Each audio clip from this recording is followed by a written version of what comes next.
گران باز هم معلوماتی بیشتری خواهیم داد. فضا بسیار فضای جالب است، فضای ادانه ورزشی است براستی و بدون مبالغه امروز هم البته ما رعایت کردن فاصله اجتماعی و باز هم گیگین شخصی برای البته هر یک ورزشگر و برای اشتراکچیان مسابقه هم مد نظر اول خواهد بود.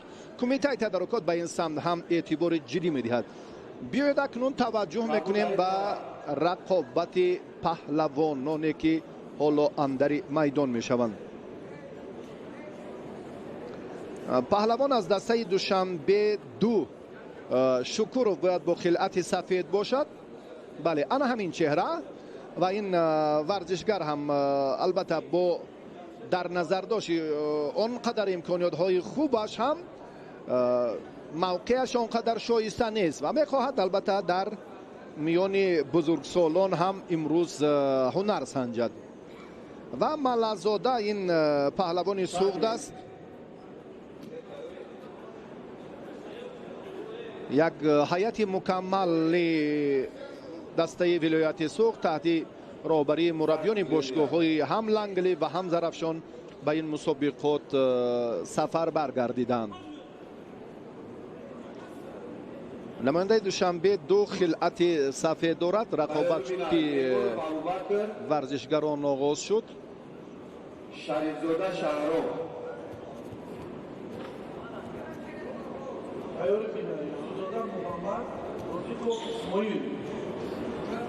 الان یک نظری دیگر داریم، یک حرکتی که اندک به شکورov امکان دست داد، اما در روند مبارزه پهلوان سوختی اندک هنرش هم ضعیفی دارد.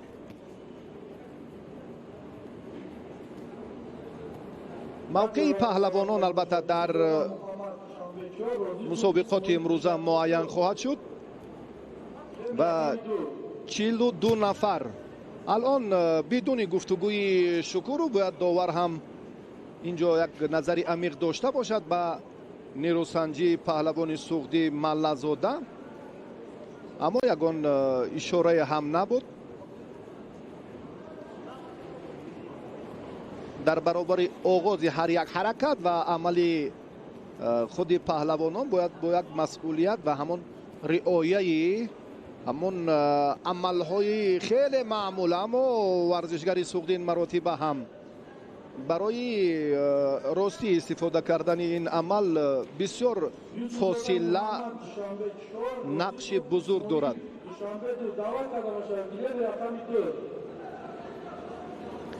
سعید برهان شکورov ورزشگری که خلعت سفید دارد الان اندک حرکتش نسبت به رقیبش بیشتر شد، نسبت به انیس ملادوستوف.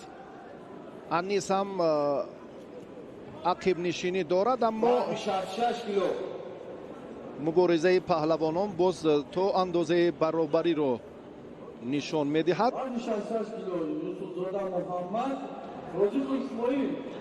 سعید برهان این چهره ها برای اونقدر شهرت نیستند و چون گفتیم در روند مسابقات که امروز جوانان هم میخواهند که در برابر پهلوانان با تجربه مملکت موقع داشته باشند و اکنون اینجا آگاهی باید، من فکر میکنم با این حرکت هایی که هر دو ورزشگر، بله داور این رو هم واقعا تصدیق کرد، چون که گوشتی نگرفته ایستادن، پسیوی هر دو ورزشگر رو ما دیدیم. باید با یک مسئولیت، بله حرکت های جالب، چون که بسیار هم وقت کوتاه است، 4 دقیقه رو در بر میگیرد.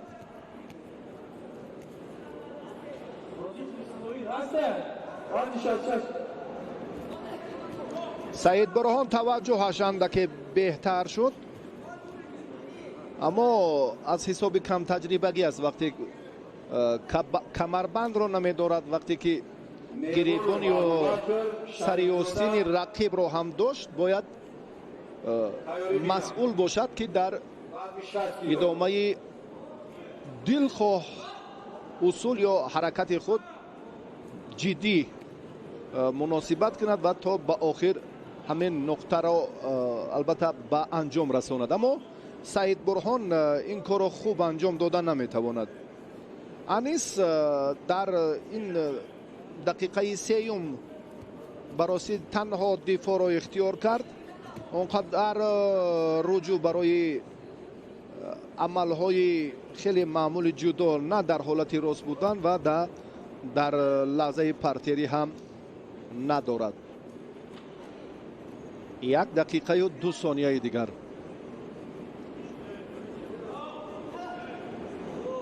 جوانان سوختی امروز هم هیئتش بررسی مکمل است نسبت به آن مسابقه هایی که قبلا ما مشاهده میکردیم.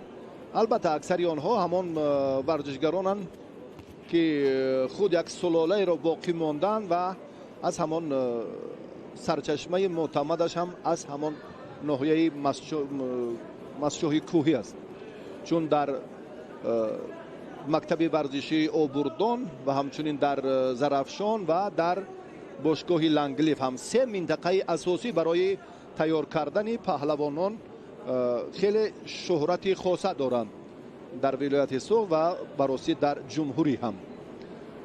الان بیکوف خلاصه گیری نمی کند. من فکر میکنم پهلوان سوختی اندک نسبت به حریفش در اجرا یا رعایت کردن همان نقطه های عمیق اندک نقص دارد. اما این رو هم داور باز موظف است خوبتر و دقیق تر هم میداند. اولین نیروسنجی به وقت اضافه طول کشید و برای دریافت امتیاز طلایی هر دو پهلوان حالا مبارزه میبرند. کامیل تبرف در دوری اول آزاد است. غالب این جفت البته با کامیل تبرف در دوری دوم رقابت خواهد کرد.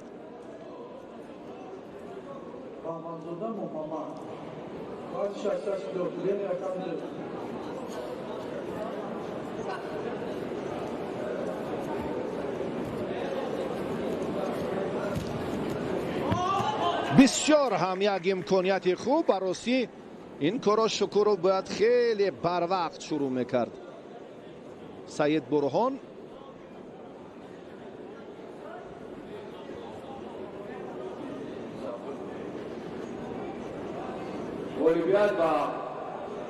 شکر رو خیلی خوب حریف رو در حالت مساعد در حالت مناسب دریافت. حالا ما امکان داریم که این لحظه رو منظور شما کنیم. بسیار هم از اشتباهی انیس خوب استفاده کرد سعید برهان و غلبه رو در وقت اضافه برای دریافت امتیاز طلایی خوب به دست آورده توانست.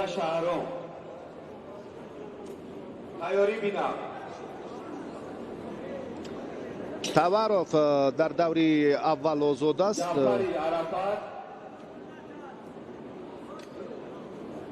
باز هم ایبوف نماینده فدراسیون گوشتین جودو در دوری اول هم آزاد است. میرزایف پرویز هم در دوری اول آزاد است و اکنون باز اینجا قوت و با همراهی نظر باید به میدان آیند. اما اینجا شاید باز هم توجه به وزن دیگر کنیم. حالا ما یک فرصت یک لحظه داریم که باز به نیروسنجی های پهلوانان باز اعتبار دیم. در بعضی تو البته 60 کیلو رقابت در همین گلیم ادامه خواهد یافت. نیمانوف پهلوانی که الان خلعت سفید دارد، این ورزشگر از دسته دوشنبه 2 است. ابوبکر نیمانوف و ورزشگر دوشنبه 1 شریفوف شریفزاده، شهرام شریفزاده با خلعت کبود. عمل کرد در حالت партери ё дар ҷудо ки асикоме бештар инҷо ҳам буғӣ кардан, лад додани даст ё ҳолати ба тахтапуш нигоҳ доштан, се унсур, се омили хеле манфиатбахш барои варзишгари соҳибтаҷриба дар ҳолати партерӣ албатта дар гӯшини ҷудо мавҷуд аст. ҳарду ҳам аз уҳдаи талоши дилхоҳ дар ин лаҳза набаромаданд.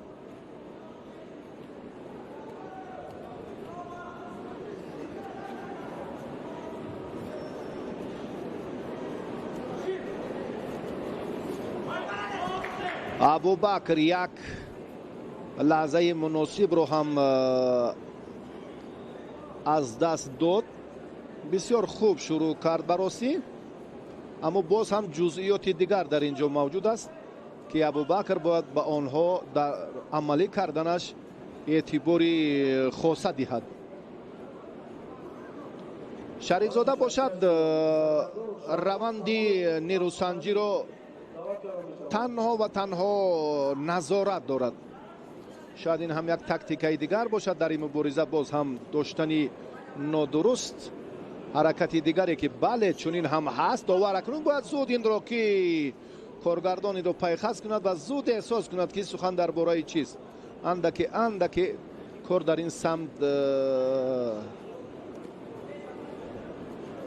мадди назар доштанаш зарурати бештар буд. беков бо ҳамон ишораи дасташ ки рақиб инҷо ҳам идомаи нерӯсанҷиро доштани хилъати ҳариф буд, тарзи ҳаракаташ ҳам ғайриқоида буд.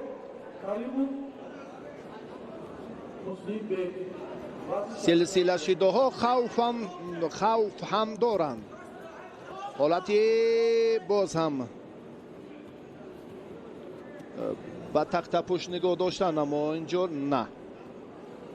дубора руҷӯъ мекунад беков ки варзишгарон албатта дар нерӯсанҷии майдони имрӯза боз ҳам фаъолтар бошанд.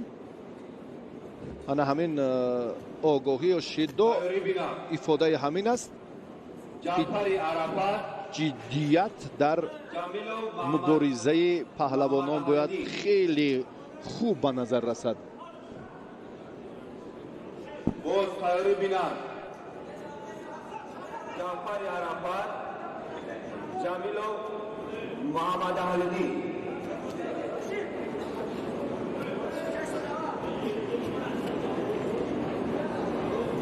тайёр бинаванд шахсиятро рабиҳ меҳроб, каримов муслимбек. бисёр ҳам хуб ҳолати ба тахтапуш нигоҳ доштан акнун оғоз мегардад. абубакр ин имкониятро то 10 сония агар нигоҳ дошта тавонад соҳиби вазари аввалин мешавад. агар 20 сония ин ғалабаи соф аст дар гӯшини ҷудо. ҳоло ҳам имконпазир аст 16, 17, 18, 19, 20 тамом. ҳамин тавр ҳам шуд. паҳлавони душанбе неъмонов дар ин рақобат ғалаба ба даст овард ва акнун ин паҳлавон бо холов амирҷон аз дастаи хатлонду дар даври дуюми нерӯсанҷии вазни то 60 кило қувва озмоӣ хоҳад кард. чӣ гуна ин абубакр пешдастӣ кард. аввалан хост ки ҳарифро бо ҳамон лад додани даст, бале усули хеле маъмул дар гӯшини ҷудо таслим кунад, аммо муваффақ нашуд ва баъдан ҳолати ба тахтапушт албатта инҷо чун барояш ҳам фароҳам шуд ва абубакр аз ин фурсат хуб истифода карда тавонист ва ана ҳамин тартиб барояш хеле ҳам созгор буд дар ба даст овардани албатта имтиёзи арзанда. 20 сонияро ҳам хуб истифода кард ва то ба ҳамон вақти муайян шуда ҳарифро дар ҳолати ба тахтапӯш ё бо силоҳи асикоме дошта тавонист. Саидраҳмон Беков довари дараҷаи ҷумҳуриявӣ ҳоло интизор аст нафарони дигарро.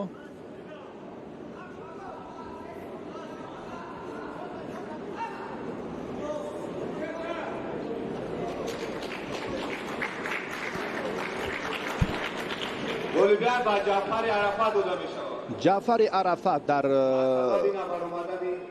ин лаҳзаҳо бидуни мубориза даст боло гардид, чунки рақибаш Ҷамилов ба майдон набаромад. даъват карда мешавад Идиев Рашид, Давлатов Сулаймон. тайёрӣ бинад. Ашурзода Мустафо, Нурдинов Аҷам. паҳлавонони ноҳияҳои тобеи марказ ҳоло ба майдон меоянд. Рашид Идиев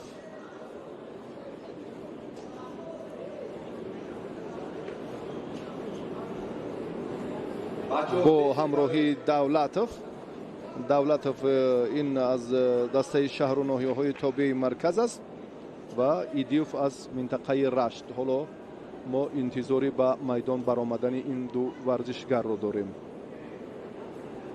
дигар чеҳраҳо дар идомаи нерӯсанҷиҳо албатта боз муаррифӣ хоҳанд шуд. дар вазни 60 инҷо ҳам қувватзода, боз Сафаров, Холов ҳоло боз омодагӣ мебинанд.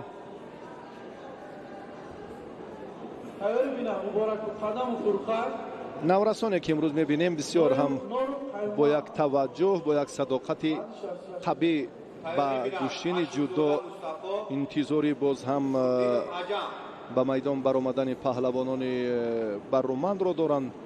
имрӯз ҳам чун гуфтем дар раванди омодагиҳо бештар паҳлавонон ҳамеша омодаанд ба ростӣ ки аз худ як матонат, маҳорати беҳтар ҳам нишон диҳанд. мураббиёне ки имрӯз аз шаҳру ноҳияҳои тобеи марказ даъват шуданд, албатта имрӯз ҳам шогирдони худро ба ин мусобиқот чун омода карданд ва Идиев ва Давлатов ҳоло ба майдон мебароянд. Рашид Давлатов алон бо хилати сафед аст ва Сулаймон Рашид Идиев маъзарат ва Сулаймон Давлатов бо хилати кабуд. наврасонеро мебинем ки бароси бори аввал аст ки аз ҳайати ҷавонон дар нерӯсанҷиҳои бузургсолон ширкат меварзанд. ин ҳам хуб аст, як нав ҷалби ҷавонон ба мусобиқоти имрӯза дар оянда ҳам ба истеъдоди онҳо ҳам такмил ёбад. Ашурзода Мустафо, Нурдинов Аҷам. рашид руҷӯ дорад барои муваффақияти ин даври аввал аз дақиқаи нахуст.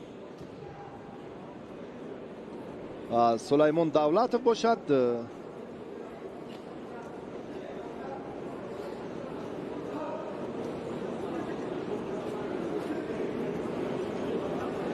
маълум аст ки андаке ҷавонтар аст. ин ҳаракатҳояш ба ростӣ самаровар нахоҳанд шуд. ҳолати ба тахтапӯш нигоҳ доштан барои Рашид хуб фароҳам шуд. 6, 7, 8, 9, 10 ва зари камтар аз 5 сонияи дигар. акнун Расул Идиев анҷом акун 20 сония ҳам ба анҷом расид.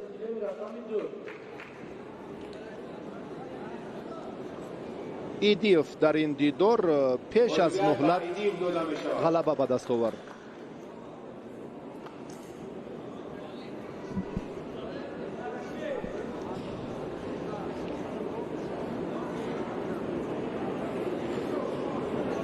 даъват карда мешавад Ашурзода Мустафо, Нурдини Аҷам. ивади довари бай.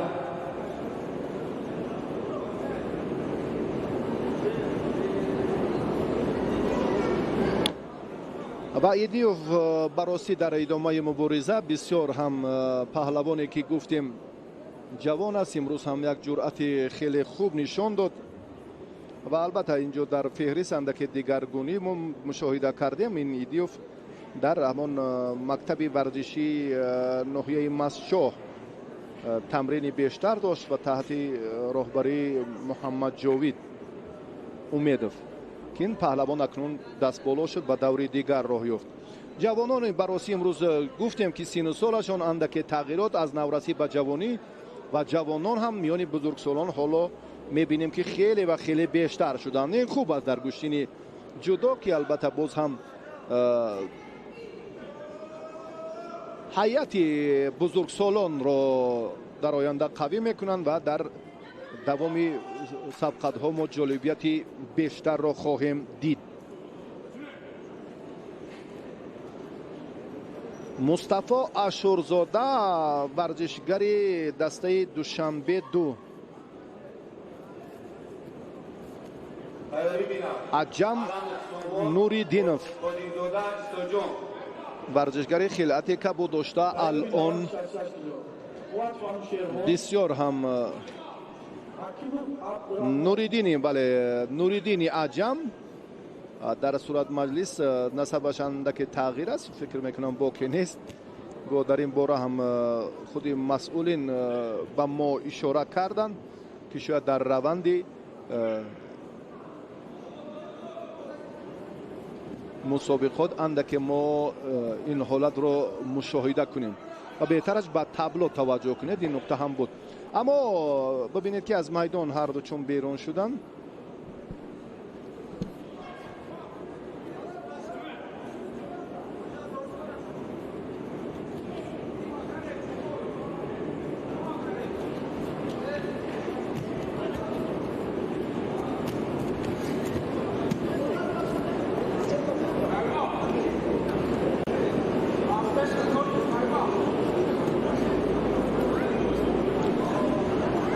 رقابت اینجا هم باز از حالت راست بودن ادامه خواهد یافت. این جوانانی هستند که براسی اونقدر دستاوردهای شایان هم ندارند. در این باره گفتیم برخیشان هم باری اول می آیند.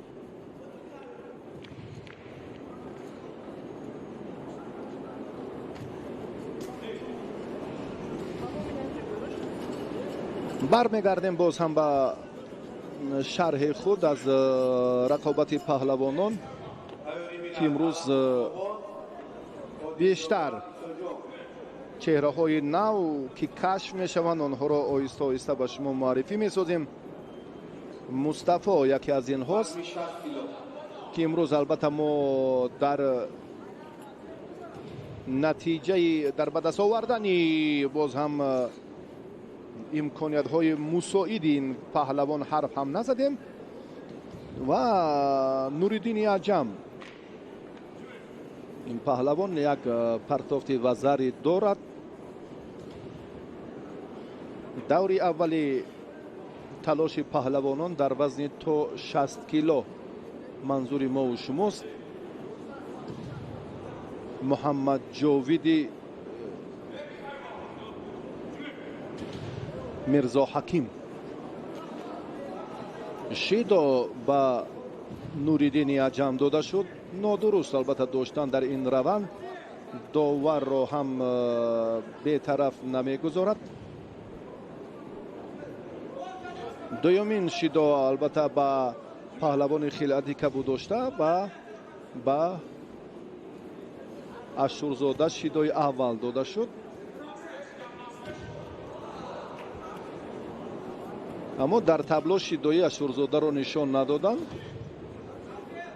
با امان علت تکنیکی باشد یا چگونه.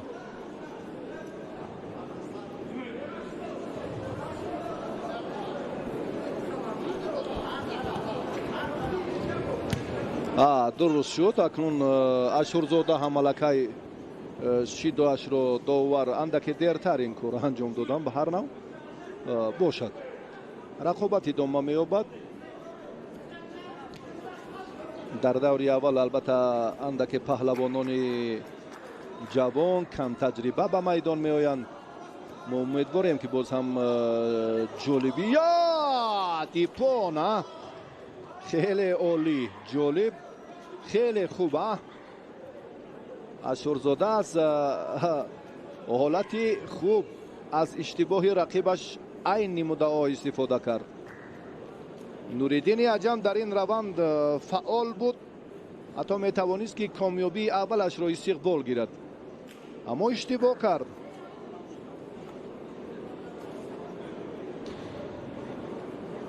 اشورزاده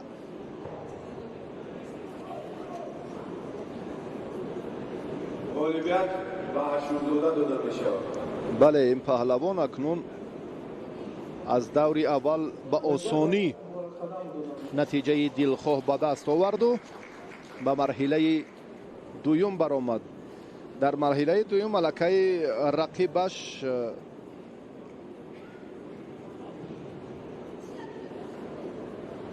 خوشبخت او را انتظار است.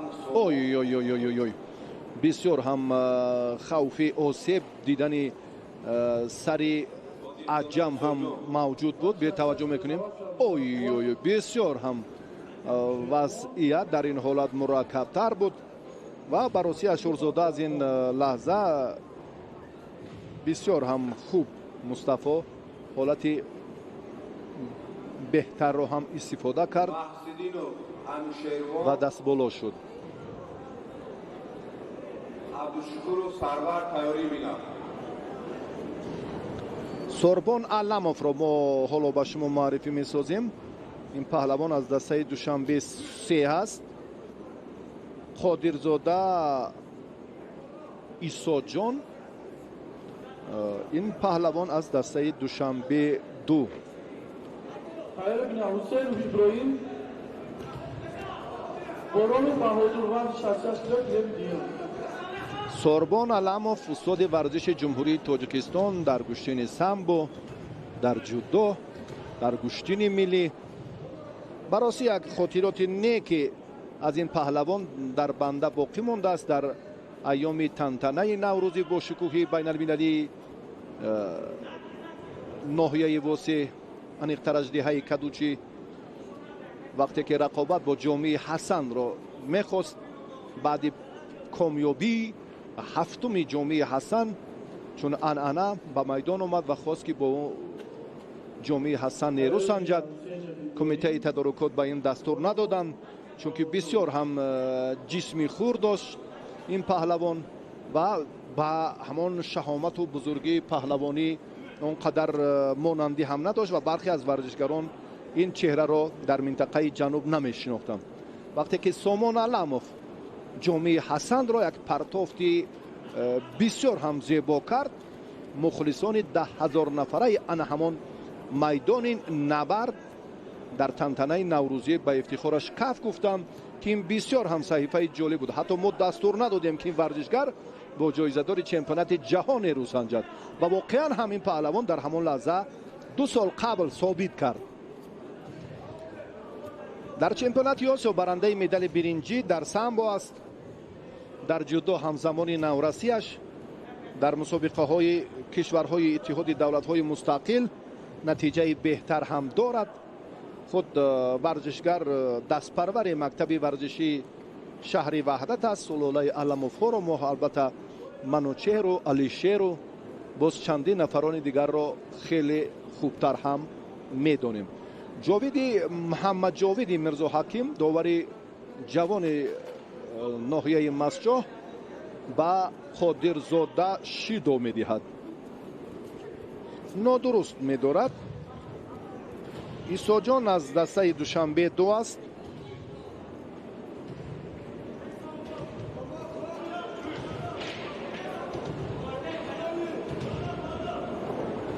دقیقه دوم مبارزه پهلوانان سامان علم و من فکر میکنم که این ورزشگر اندکی از حساب اشتراکش در مسابقه های بیرون از تاجیکستان تجربه خوب هم دارد. باید این کار رو البته باز خود سامان دومی شد و بر رقیب قادرزاده داده شد. ایساجان از بند و اسلوب یا از قایده های خیلی بهتره. یک اصول پیشپا جالب بود، اما سامان آن را بسیار هم خواست که در سطح کسبی استفاده کند، اجرا کند. بله،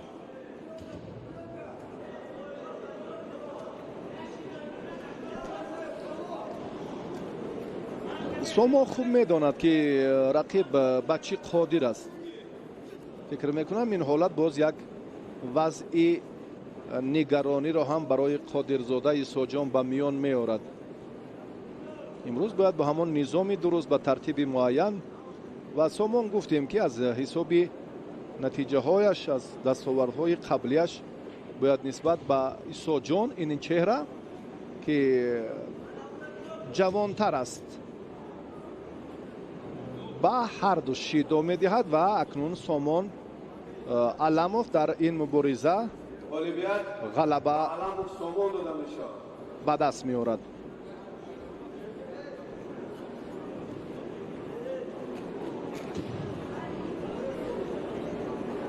محسنین و انوشیروان عبدالشکور و سرور دعوت کرده میشود.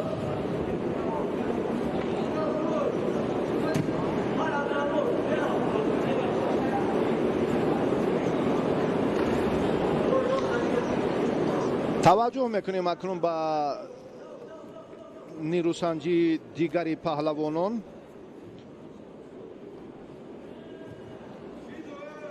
در وزن تا 60 کیلو در گلیم اول باز هم محسدینف، انوشیروان و عبدالشکوروف سرور. حالا این دو پهلوان در میدانند.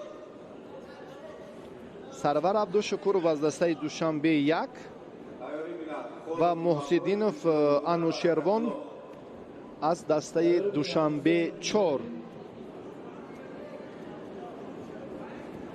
از شهر دوشنبه امروز 4 دسته مکمل برای شرکت در اولین مسابقه جمهوریوی برای دریافت امتیازهای ارزنده جهت قوی کردن موقع خیش شرکت می‌ورزند.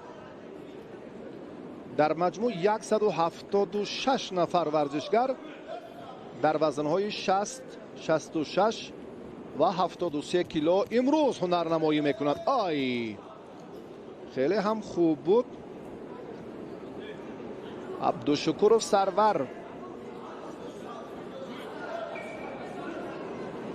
محسدینو باشد در این روند اندک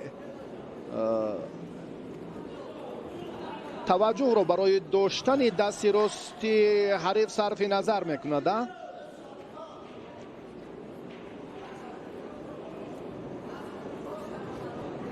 چرا از گریبان و از کمربند یا از بالا داشتن حرکت دیگر سری استین بسیار عامل های موجوده.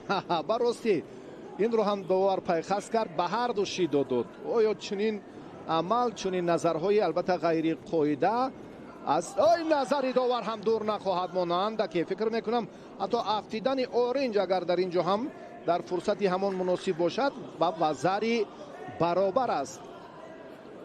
رؤوف حکومتوف یک داور خیلی با استعداده که 3 نفر شاگردش در چمپیونات مملکت در گشتین جودو آخری ماه دکبر برای بسیار هم مخلصان را استعدادشان به وجه آورده بود. شیدا تعدید میکند. بله، شیدای دویم هم الکی به این ورزشگر داده شد. محسدینف سرور عبدالشکوروف الان این مراتبه هم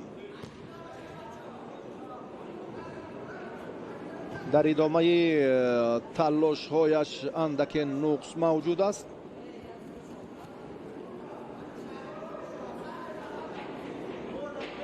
جدی باید از بالا. بله، وقتی که باز ببینید حرکت رو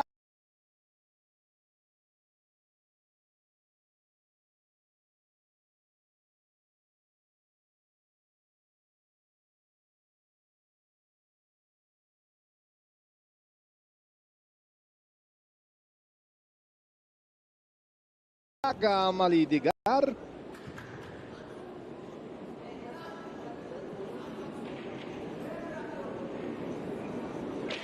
در خصوص محبت و رغبت گوشین جودو، گوشین ملی سامبو دلخو گوشین، سه نوع گوشینی که البته کورش هم اگر در تاجیکستان دایر گردد ببینید که یک نظام درست، مخلصان سرشمار، فرهنگ شایسته تماشابین بسیار هم طبعی دل است براستی.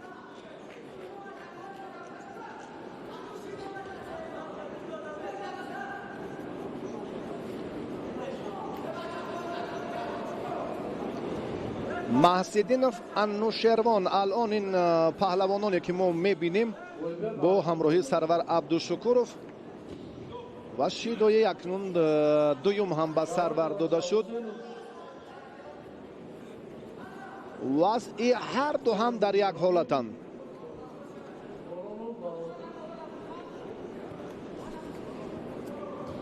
از بالا داشتن کمربند رو و بعدا حرکت دیگر رو و بعدا در نهایت هم وزری سرور عبدالشکورov با تخت پشت پای راستش رو باید سرور از میان پایهای رقیب هر چی زودتر بیرون کند. این از قاعده گوشین جودو. بعدا حالت با تخت پشت نگاه داشتن فرا میرسد، اما رقیبش تسلیم شد.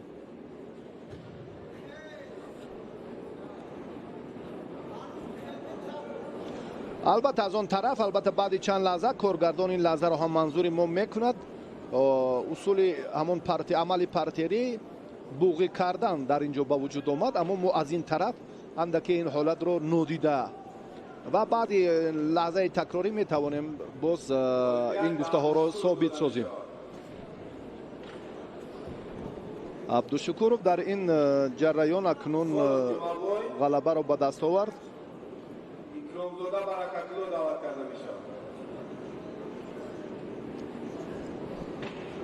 بله، این یک لحظه بود که خیلی هم مساعدت کننده در جریان مبارزه برای انوشیروان و بعدا تلاش مبارزه رنگ دیگر گرفت. این حرکت هم اندکی بهتر بود اما از میدان بیرون.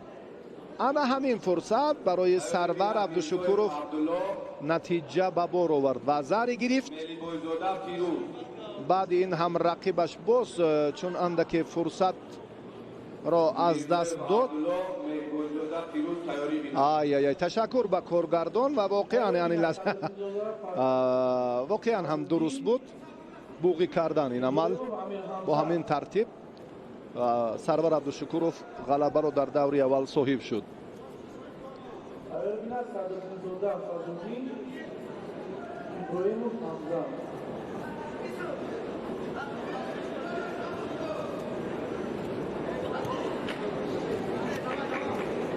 خالوف پهلوانی دسته ختلان یک است.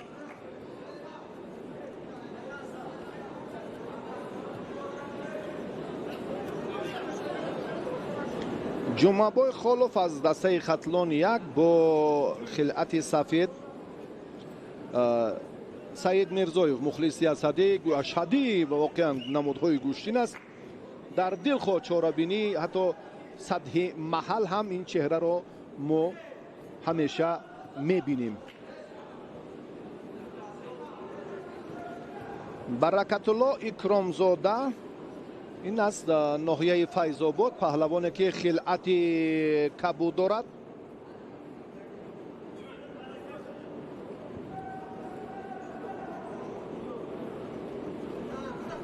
مربیانی که امروز ما میبینیم البته باز هم شاگردانی با استعداد. بعدی البته انتخابی یکچین ناحیه شهر ولایت بعدا پهلوانان به این منطقه را خواب میگیرند و زری حالتی به تخت پشت نگاه داشتن هم فراهم است. اکرامزاده امکانیت دارد که باز نتوانست. دعوت کردن شود صدرالدین زاده فضلالدین ابراهیمov امیر حمزه. جمعبای عقیب ماند از نتیجه نیروسنجی دوری اولی سبقت ها در وزن تا 60 کیلو. و اکرامزاده. برکت‌الله ورزشگری ناحیه فیض‌آباد الان فعال هست، اما خلاف حالا تسلیم شدنی نیست.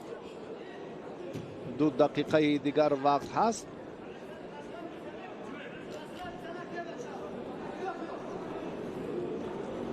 فکر میکنم که امکانیت ها اندکی باز هم برابر می شود.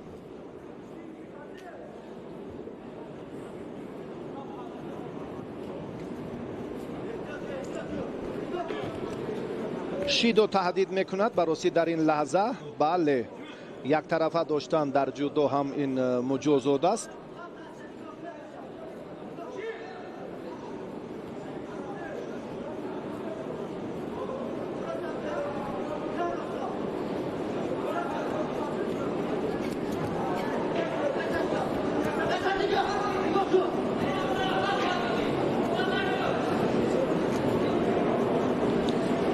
جمعبای باید نتیجه را برابر سازد، چون از حساب آن نتیجه های جمعبای تا جای ما میدانیم در شهر بختر، در ناحیه جلال‌الدین بلخی، ناحیه کوشانیان، اندک مهارتش هم خیلی خوب بود در مسابقه گشتین ملی ناحیه کوشانیان میان نورسان. شیدو اکنون به هر دو داده شد، اما جمعبای 2 شیدو دارد، 1 وزری را از دست داده است. اکرامزاده برکت‌الله باشد در دقیقه آخرین هم این نتیجه را نگاه داشتنش مساعدت کننده است البته برای اشتراکش در دوری دوم.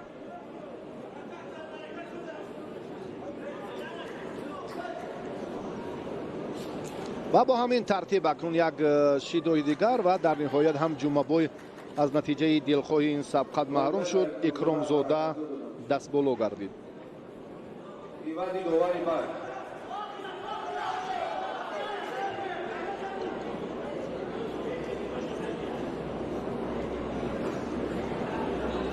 توجه میکنیم به این لحظه به حرکت های جالبی اکرامزاده در روند مسابقات. یک پرتافت خوب رو هم بهتر رو هم انجام داد. بعدا حالت البته به تخت پوش نگاه داشتن.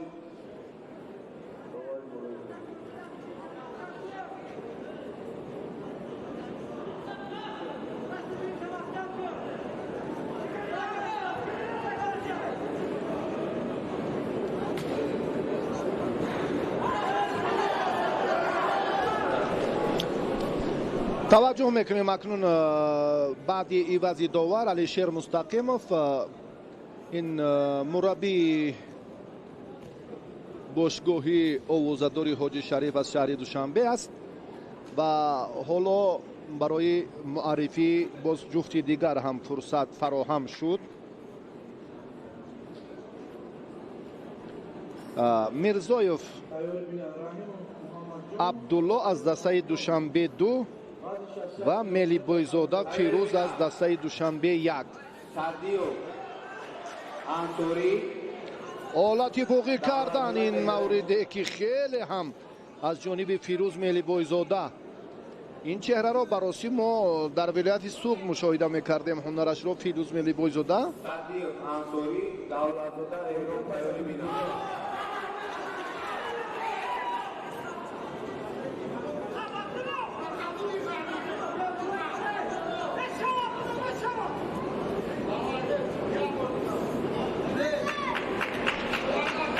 براسی رقابت هر دو پهلوان هم جالب توجه. فیروز ملی بایزاده این ورزشگر ولایت ختلان ناحیه جلال‌الدین بلخی، سفرعلی براتوف.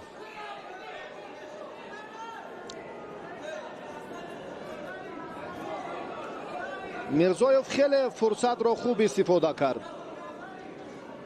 عبدالله از دسته دوشنبه 2. فیروز ملی بایزاده چون گفتیم در ادامه بسیار هم عالی. از این موقع، از این حالتی که ما میبینیم، من که باز فکر میکنم از کارگردان فیروز بختیبک و ضیاءالدین سفرов این فرصت خواهش میکنیم که این لحظه رو منظوری ما کنن دوباره که چی حالت وزری با وجود آمد. دفعه دوم بیاد فیروز ملیبایزاده اینجا هم یک توجه کرد.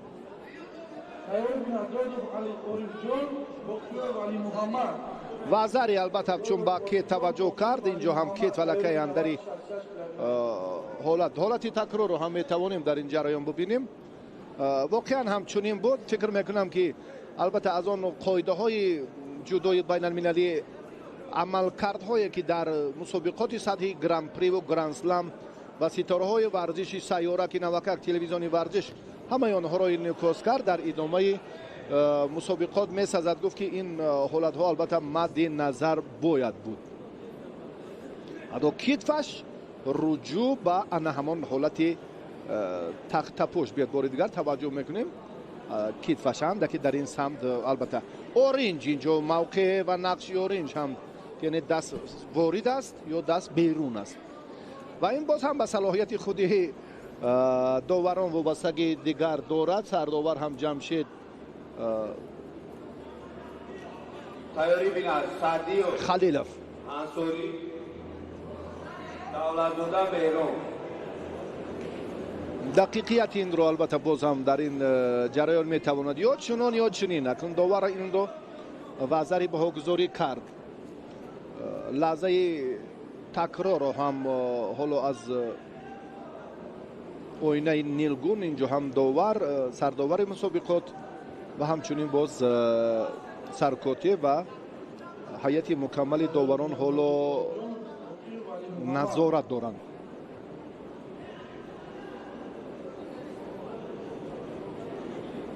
غالبیت بله ملیبایزاده فیروز دورمیشه. به هر نوع هر چی گفتیم در این سمت فکر میکنم اشتباه هم نبود. باید این رو هم بعدی همون دقیقیتی که صلاحیت خودی کاری داوران است برای این رو انتظار شدیم و این گفته های ما هم کاملا ثابت شدند. دولت‌زاده مهران داور کرده میشه.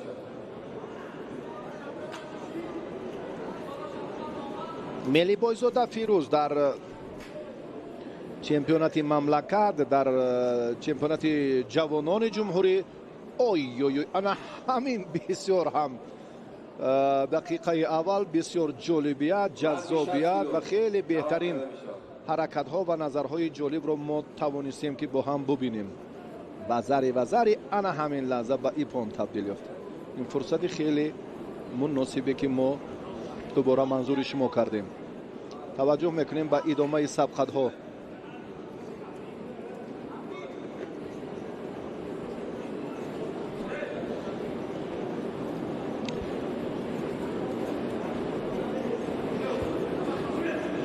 انصاری صدیف با همراهی دولت‌زاده حالا در میدان. دولت‌زاده نماینده ولایت سوخت است.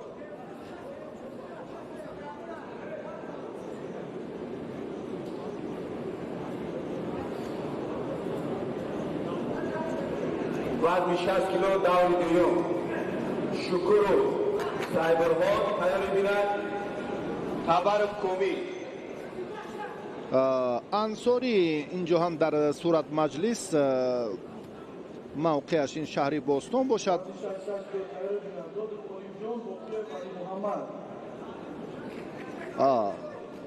شهری بوستون ولایت سوخت فکر میکنم. بله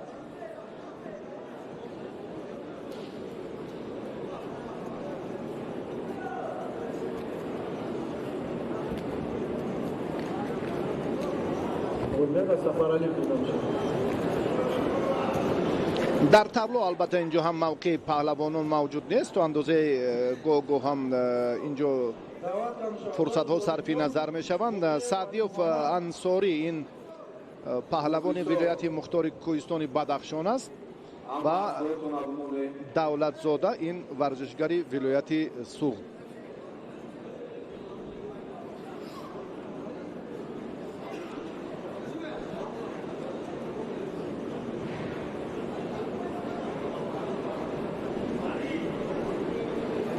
نماینده بدخشان در رقابت پهلوانان حالا یگان نتیجه نیست.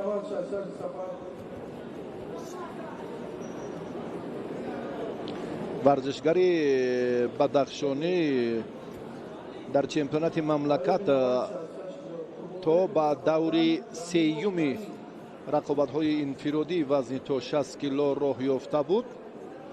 امروز اولین تلاشش اونقدر مورد توجه نیست.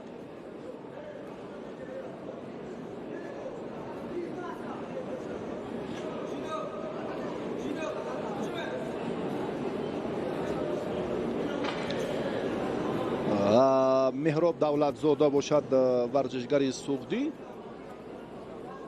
حالا هم از کمربند نیو از همان گریبان چون داشت از این حالت رها یافت. کوشش سعدیف در این حالت هم اونقدر بهتر نبود. این از آن همش از حالت راست بودن، همش از همان لحظه های اول سرچشمه میگیرد که چگونه پهلوان به این رجوع یا توجه خاصه دارد در استفاده هر یک عمل.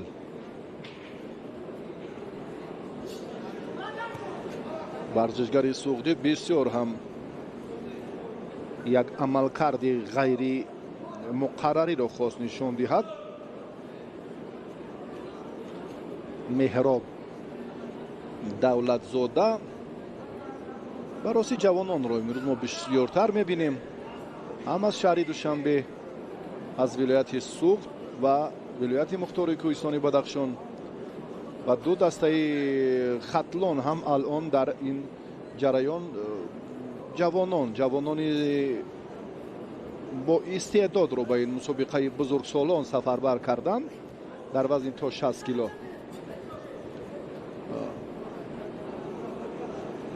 انصاری سعدیف این نماینده ولایت مختار کوهستانی بدخشان یک حرکتی را چون سامان داد اما خوب نبود تا به نقطه لازمه، تا به همان فرصتی خوبی دریافت امتیاز این نقطه کافی نبود، این حرکت کافی نبود.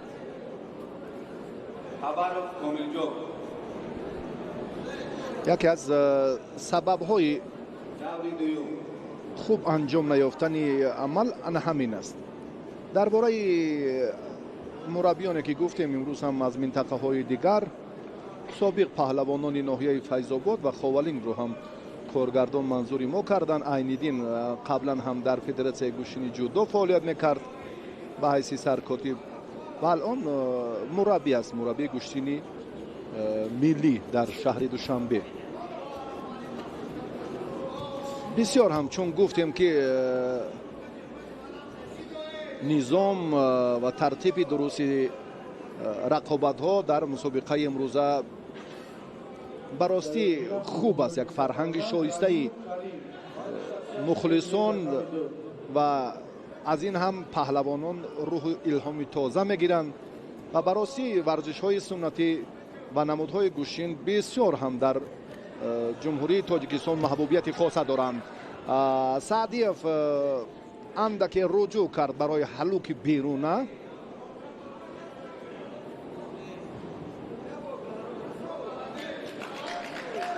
داور علیشیر مستقیموف در این روند، در این لحظه که ما میبینیم باز شیدو میدهد به دولتزاده مهراب پهلوان ولایت سوخت. مکتب ورزشی ناحیه مسجح، باشگاه های ورزشی زرافشان و لنگلیف باز هم یک دسته دیگر، چون پهلوانان ناحیه سپیتامین امروز کمترند و براسی تعداد اشتراکچیان امروز هم خیلی زیاد است، چون با ما هم اطلاع دادن محمد جاوید میرزا حکیم و همچنین کامران شاهی استوپریان و باز شاهین گلوف که از این سه منطقه هواداران و دوستداران گوشتین جودو به این مسابقات سفربر گردیدند و بیش از 26 نفر هر یک دسته امروز هیئت خود رو سفربر کرده است. وزری بود، من فکر میکنم بود. در این لحظه البته میتوانیم بعد حالت تکراری این فرصت رو باز هم دقیق کنیم، اما از سمت دیگر بود. از کارگردان فیروز بختی بیک خواهش میکنیم. فکر میکنم وزری بود برابر پرتوفتی که خیلی با سرعت بود و با جرأتانه هم بود. اینجا از سمت دیگر لازم است. این وزری است بدون مبالغه. شاید داور این رو بعد یک لحظه، بعد یک فرصت مانند آن همان لحظه که گفتیم تصدیق شد، تصدیقی عمیق خود رو پیدا سازد. این بدون گفتگو وزری است. از همین نقطه برای ما لازم بود. با ضیاءالدین سفر و فیروز بختی بیک تشکر. واقعا هم بله همین طور هم شد و سعدیوف در این دیدار غلبه به دست آورد و به دور دوم برآمد. این آخرین نیروسنجی پهلوانان در دور اولی وزن تا 60 کیلوگرم بود.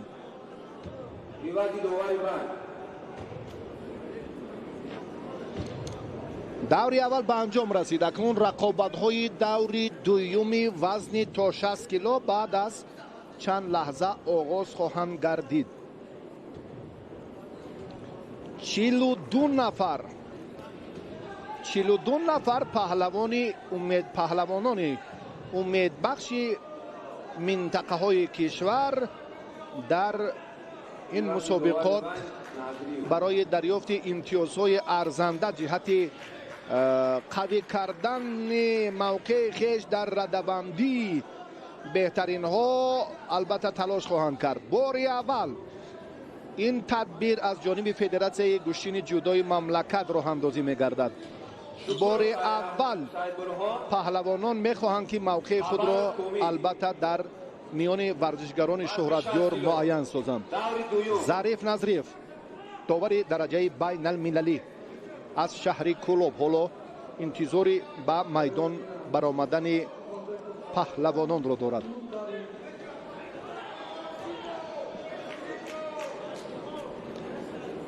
شکر با همراهی تبرف کامل حالا به میدان خواهند آمد. شکروف از دسته دوشنبه 2 و کامل تبرف از دسته دوشنبه 4. این تبرف کامل است، خلعت کبود دارد.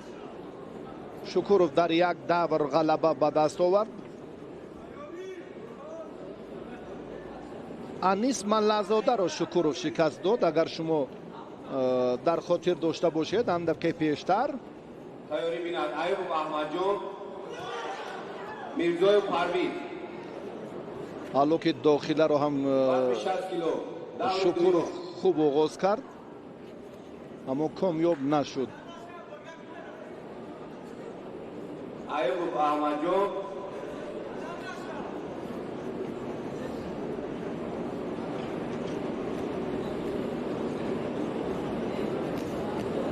رقابت اندک باز هم شدت دیگر میخواهد. سعید برهان خود را دفاع میکند که مبادا هم باز حالت بوغی کردن برایش مشکلی ایجاد نکند. کامل تبرف گفتیم که پهلوان دوشنبه از دسته دوشنبه 4 در دوره اول آزاد بود.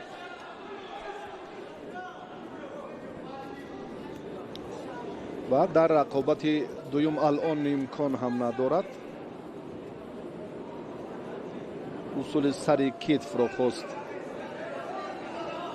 خوب آغاز کند اما هستن بود مشکلی ها برای آموزش فرد و البته این بسیار خوب است.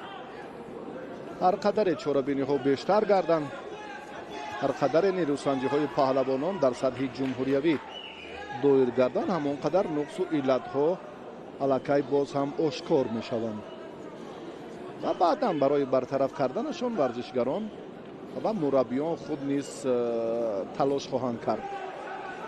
شکروف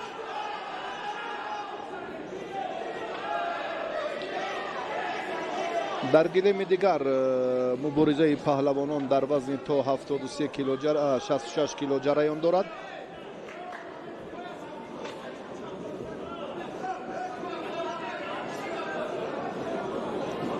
ба Комил Табаров ҳоло довар шидо дод. бинобар сабаби нодуруст доштанаш. Tayori Binar, Ayubov Ahmadjon, Mirzoyev Parviz.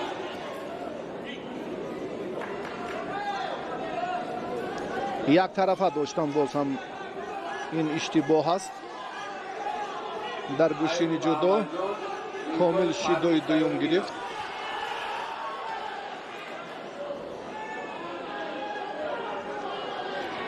Шукуров андаке дар ин ҳолат фақат худро дифоъ мекунад. бояд чунин ҳам бошад.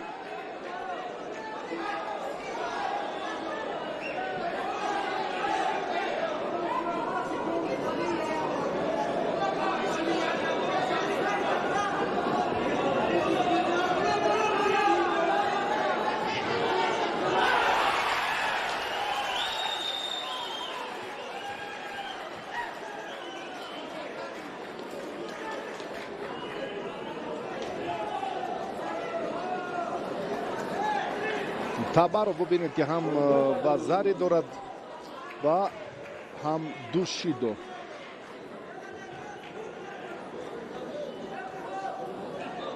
Javob Salamshoh Qurbonbekov Safarganj, Alimov Karim.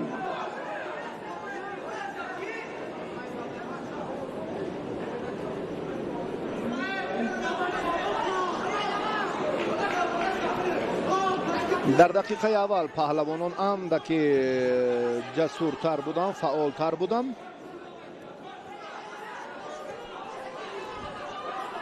бисёр ҳам Шукуров усулро хуб оғоз кард.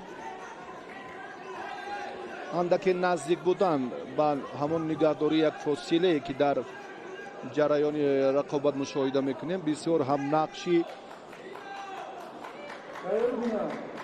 муҳим дорад барои партофт ва барои хуб сомон додани ана ҳамин усуле ки Шукуров оғоз кард. аммо дар мубориза бо Табаров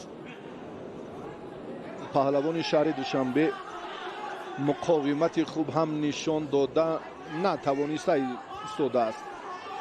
ҳарчанд ки дар даври аввал бисёре ҳам маҳорати хуби худро ҳам нишон дод.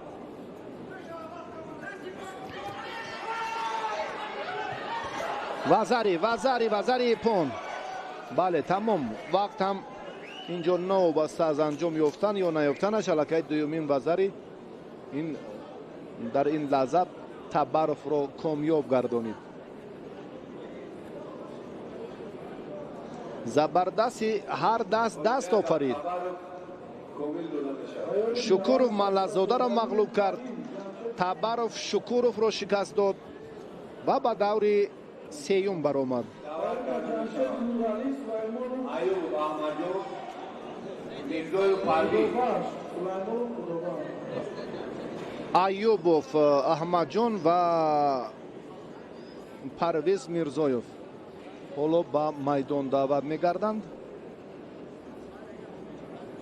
рақобати дуюми даври дуюми нерӯсанҷии паҳлавонони вазни то 60 кило. Tayori Binar, Quvvatov, Mahmad Rizo, Muhammad Soleh, Nazarov Abdurahim.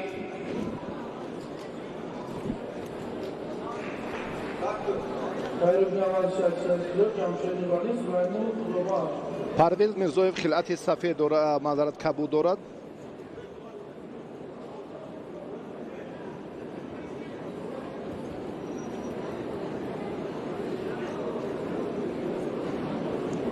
ин чеҳрае ки дар як давр озод буд ва Аюбов ҳам дар даври аввал озод буд. паҳлавони Файзободӣ бо хилати кабуд аст.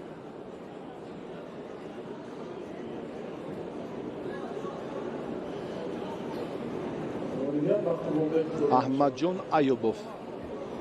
هر دو پهلوانان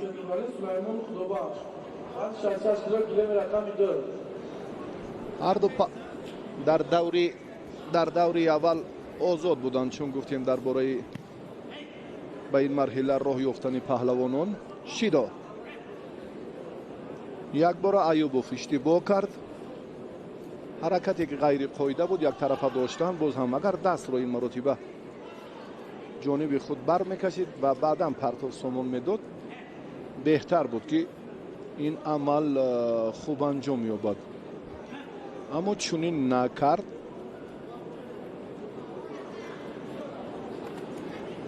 تیاری بینم قواتوف محمد صالح، نظرов عبدالرحیم.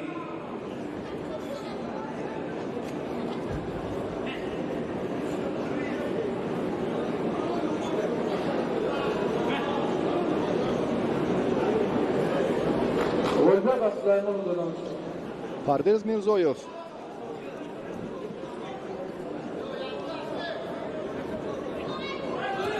باز همین حرکت رو هم ایوبوف دوباره تکرار کرد، اما کامیاب نشد بررسی در این لحظه و باز هم شیدا میگیرد پرویز.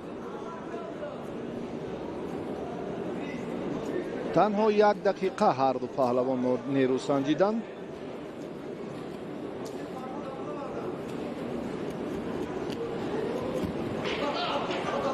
عمل ایوبوف رو باز پرویز اینجا شروع کرد و کامیاب نشد.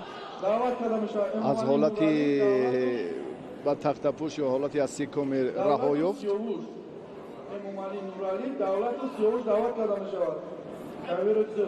کریم این پهلوان شهری حصار، سابق پهلوانی که الان مربی است، نسبش بررسی از خاطر فراموش شده است، اما در زمانی که گوشتین میگیرید در وزن 73 کیلو میدانداری میکرد، بعدم به وزن 81 کیلو گذشت و به همین وزن 81 فعالیت خود در میدانهای گوشتین خاتمه داد. و این مربی واقعا هم در گوشتین ملی یک شهرت بی اندازه داشت. امروز شاگردانش را که حالا میبینیم، پرویز رجوع برای استفاده همون پشنوکی پرتافتن رقیب کرد و کامیاب نشد. این لحظه که اکنون وزری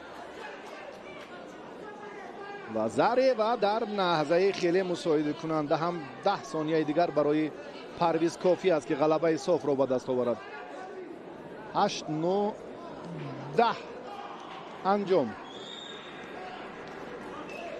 بله، چون مربی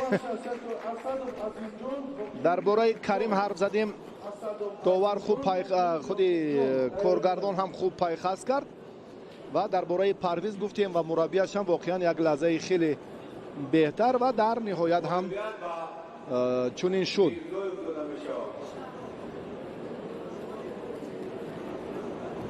میرزایف در دیدار اول در دور دوم غلبه به دست آورد. در رقابت اولین خود در دور دوم و در رقابت اولین خود. بله، قواتوف محمد رضا با همراهی نظرov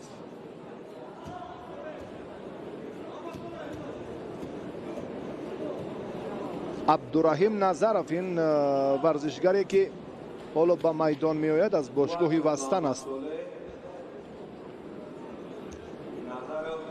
عبدالرحیم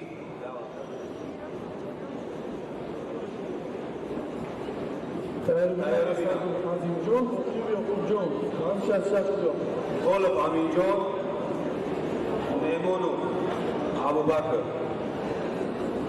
بعدی بخوری تیاری بینم کارشناس ایرانی که در تالار نو تأسیس ورزشی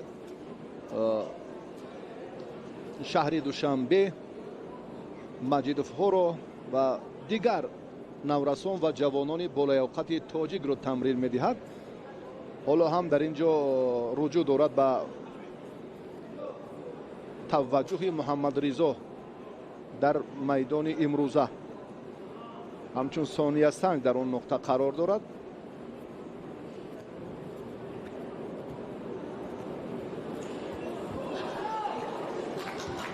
Вазари, محمد رضا قوتوف چنین لحظه ها را باید بسیار هم خوب استفاده کند. حالتی با تخت پشت نگاه داشتن از میون رفت. حسی کامی نیست. حالا داور اشاره میکند باز از راست پهلوانان مبارزه برند. محمد رضا قوتوف در چمپیونات مملکت در به دست آوردن جام پایتخت بسیار هم نیروسنجی خوب کرده بود. بیاید امروز ببینیم که چگونه آی بسیار هم یک پرتافتی عالی بود. حتی در این روند هم ایپان است بسیار هم یک فرصت سازگار. قوتوف حریف را به آسانی مغلوب کرد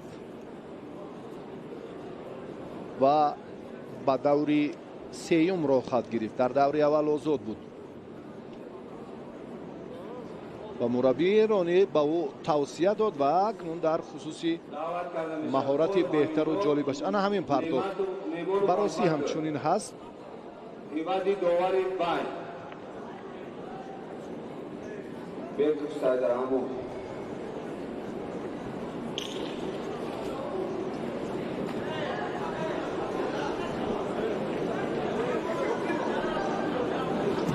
با میدان باز البته پهلوانان دیگر وارد میگردند. دوری دوم رو ما شهر داده ایستادیم. خالف حالا پهلوان دسته ختلان دو با همراهی نعمتوف که در دوری اول آزاد بود با میدان می آیند. در پهلوی من دوستان عزیز بسیار مربیان استادان صاحب تجربه مشاهده میکنیم که زیاد هم بسیار هم یک فرصت مناسب این پان است بدون گفتگو و خالف در این جریان بسیار هم هنرش خوب درخشید و امیر جان بسیار هم یک پرتافت جالب انجام داد. خالف داده می شود و امیر جان خالف از دسته ختلان دو انیقتر از شهر کولا پهلوانی که در این لحظه بسیار هم پرتافت جالب انجام داده. بسیار عالی در سطح کسبی. این از یک جهت اگر از حالت به اعتنایی رقیبش در دیگر از جانب دیگر بسیار هم کسبیت این پهلوان رو ما بار دیگر تماشا کردیم که بسیار هم خوب بود در سطح ضروری و پیش از مهلت رقیب را پشتناکی پرتافت انجام داد و ایپان به دست آورد. واقعا یک تنتنه زیبای اید جودو است. باری اول هم در تاریخ جودوی مملکت این صحیفه های شکر از زمان صاحب استقلالی که به ما هم نصیب می شود و امروز هم حکومت جمهوری تاجیکستان در سمت عملی کردن تدبیرهای سری وقتی جهت عمومیت ورزش علل خصوص ورزش های سنتی حتی سابقه داران موسفیدان کودکان امروز هم در این تالار از ببینید از ابتدا از صبح تا به شام اگر تا به وقتی شب هم رقابت ها جریان گیرند کسی جای خود را ترک نمی کند و در همین فرصت همین لحظه همین فضا تا به نقطه آخرین باقی میموند. این ifade آن است که واقعا مردم تاجیک سلاله پهلوانی و فروتنی و قوی ارادگی را مال خود میدانند و همیشه در این روند شاگردان زیاد را هم تربیت کردند. با میدان ورزشگران باباجانوف مومین جان حالا باید به میدان براید.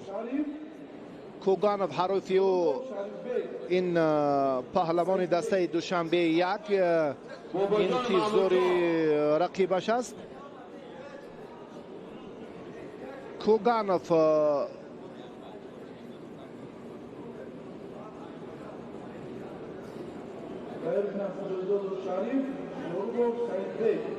бобоҷонов ҳоло ба майдон бояд барояд. бале,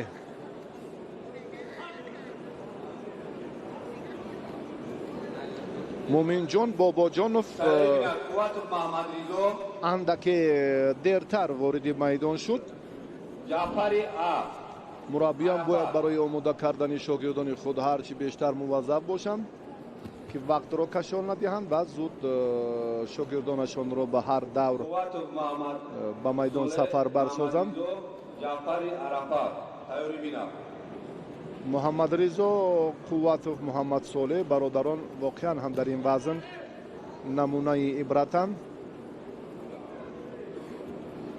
баъди ин давр ҳоло боз нафари дигари қувватовҳо ба майдон мебарояд.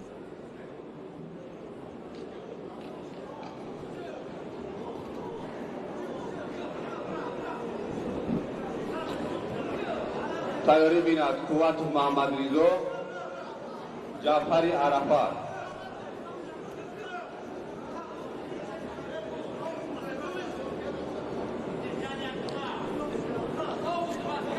ҳолати ба тахтапош ҳоло ҳам аз ҷониби довар ишора намешавад.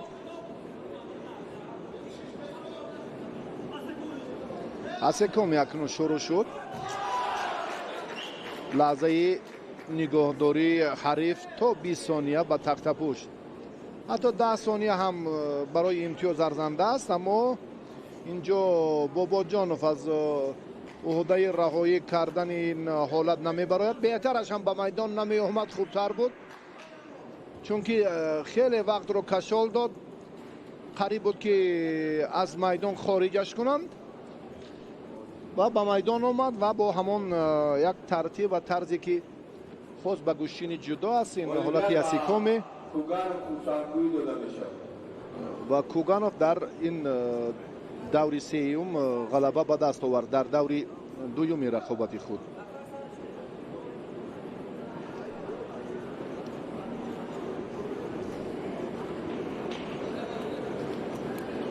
муҳаммадҷон бобоҷонов аз дастаи хатлон як ва дар хусуси Куганов гуфтем ки ин варзишгари шаҳри Душанбе аст.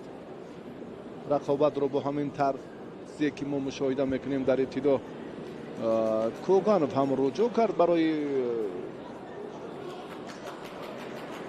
муваффақияти даври дуюм.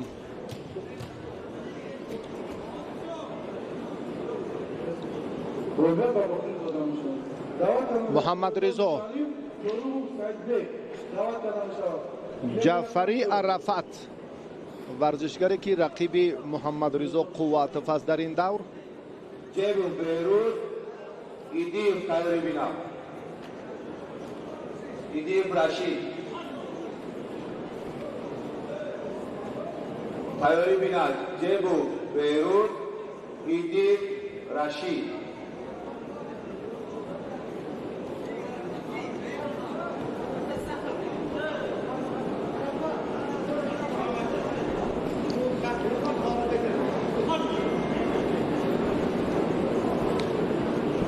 дастовардҳои Муҳаммадризо албатта дар чемпионати Осиёи наврасон, мусобиқоти сатҳи ҷумҳурии Тоҷикистон, дарёфти ҷоми пойтахт, ҷоми Наврӯз ва боз ҳам мусобиқаҳои дигари сатҳи байналмилалии ҷудо. ва аз нигоҳи коршиноси Федератсияи Россия ки ба ҳайси мушовир ва ёрдамчии сармураббии мунтахаби ҷудои мамлакат дар Тоҷикистон Владимир Элчанинов фаъолият мекунад. дар бошгоҳҳое ки алон мебинем, бошгоҳи Парвиз Собиров, Кони Гурд ва чандин боз ҳам мактабҳои варзише ки тавсия медиҳад ба Муҳаммадризо Қувватов эътимодаш қавист ки ин чеҳра албатта дар сурати такмил додани ҳунараш ва таваҷҷӯҳи хосаи ситоди мураббиён метавонад як натиҷаи беҳтарро ҳам ба даст оварад. ин албатта аз як ҷиҳат машқ бошад, аз ҷиҳати дигар боз ҳам сафарбарии паҳлавонон ва иштироки онҳо дар мусобиқоти берун аз кишвар. Муҳаммадризо саросима нест, محمدرضا حالا هم دلپرانه رجوع میکند برای فتح موفقیت دور بعدی وزن تا 60 کیلو.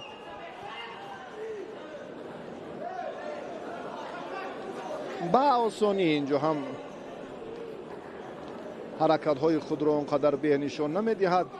این کارشناسی ایرانی که چون گفتیم در آماده کردن خورشید مجیدوف، جهانگیر مجیدوف و چندین پهلوانان دیگر جمهوری تاجیکستان هم برای خدمتش شایسته است.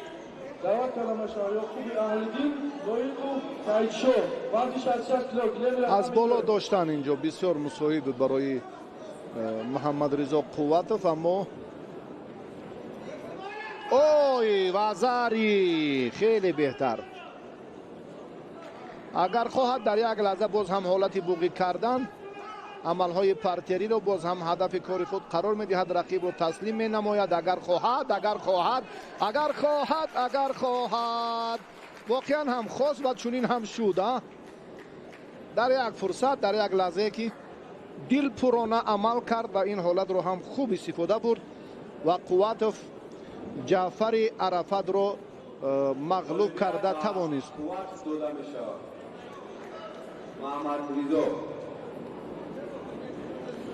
و قوتوف با کوگانوف اکنون میدانداری خواهد کرد در دور سیوم. همین یک پشنوکی پرتافت انجام دادن و زری بود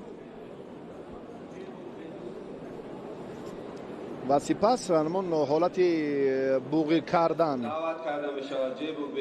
برایشان فراهم شد و رقیبش عرفت اوستوپیروف، ولادیمیر چنینوف و همچنین شاهین گلوف، سه مربی که امروز باز هم توجه میکنند به شاگردان خود، توجه میکنند به جالبیت و جاذبیت سبقت های میدان امروزه. جیبو بهروز از دسته دوشنبه 2، ایدیوف رشید. ایدیوف رشید این پهلوان ناحیه مسچو تحت رهبری میرزا حکیم امیدوف قبلا قبلگاهش تمرین میکرد. بعدا این سلاله اکنون تقویت خود را یافت و تحت رهبری فرزندان میرزا حکیم امیدوف، محمد جاوید میرزا حکیم و فریدون امیدوف الان تمرین کرده ایستاده است. ایدیوف در یک دور هنرش خوب درخشید در مقابل دولتوف.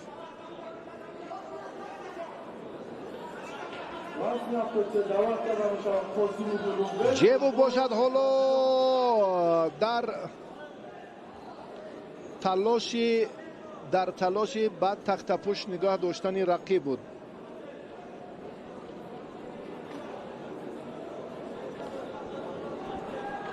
بهروز جیبوف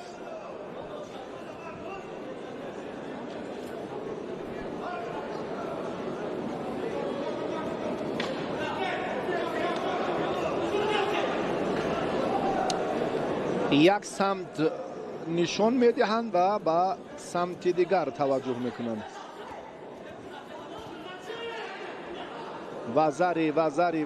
وزری نزدیک به همون فرصت اندک توقف بود.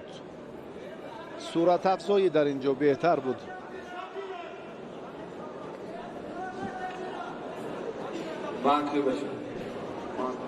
صورت افزایی در اینجا ضرور بود.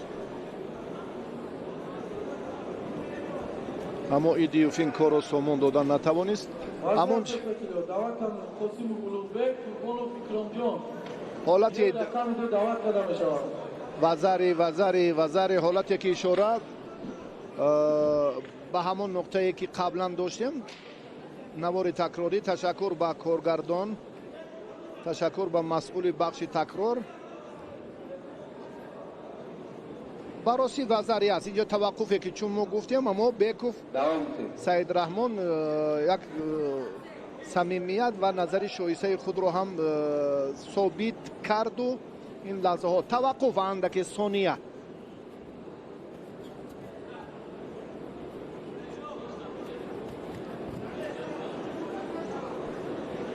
بله، حرکت هر قدر که زیادتر باشد همون قدر دریافت راه‌های ثمره بخش استفاده جهت همان امتیاز ایار بنا وزن 73 کیلو زیادتر به وجود می آید، زیادتر به میان می آید. مخلصان عبدالله جهانگیر لایق رضی الله انتباس هم لقابا رو اندازه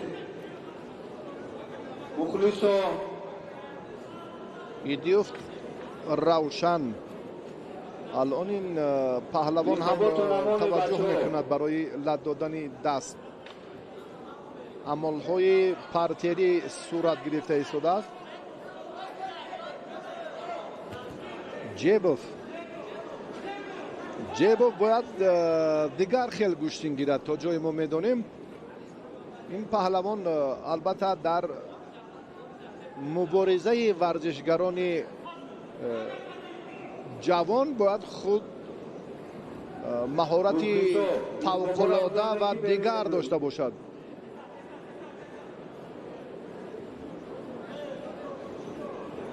وزن 73 کیلو تایید نه لایق رضی الله به هر دو پهلوان شیدو علیوم ابراهیم هر دو باید گوشتین گیرند. دقیقه سیوم هم پشت سر می شود.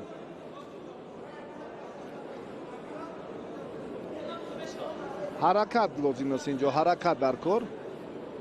اگر خواهی موفق باشی البته اوه و زری جیبوف خیلی هم پیش دستی کرد. جیبوف پیش دستی کرد و از رقیبش و زری رو به آسانی ستانیده توانست.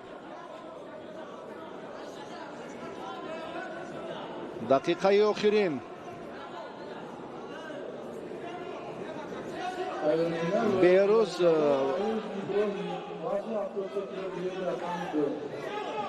جیبوف باید گوشتین گیرد.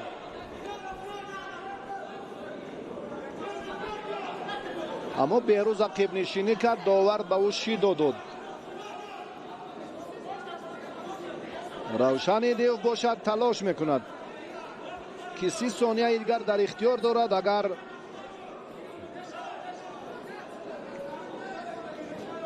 نتیجه را برابر کرده نتواند، یک طرفه شیدو نتیجه را برابر کرده نتواند، از ادامه راهی مبارزه محروم می شود.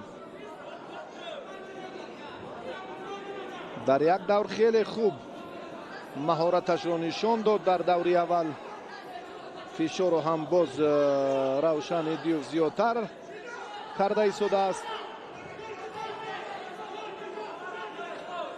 عاشورزاده مصطفی خوشبخت و خوشبخت تیاری بینم. ثانیه های به شما رقم وقت انجام یافت. بچه ها لقابا را کنید.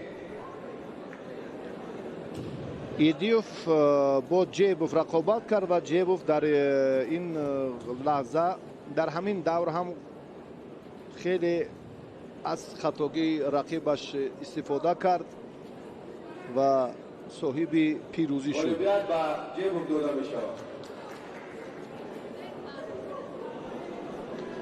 عاشورزاده به میدان می براید با همراهی خوشبختوف و بعد معین کردن این جفت حریف جیبوف معین می شود.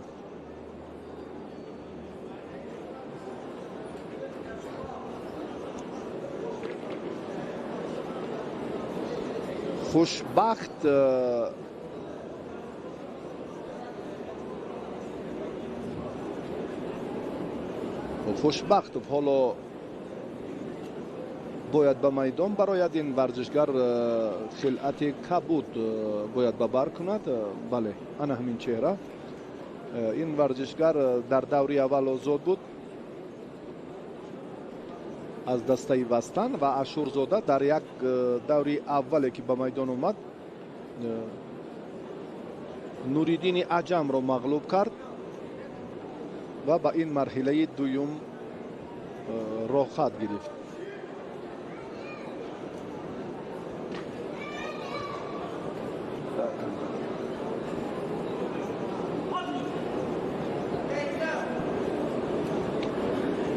Хушбахтов аз бошгоҳи Вастан,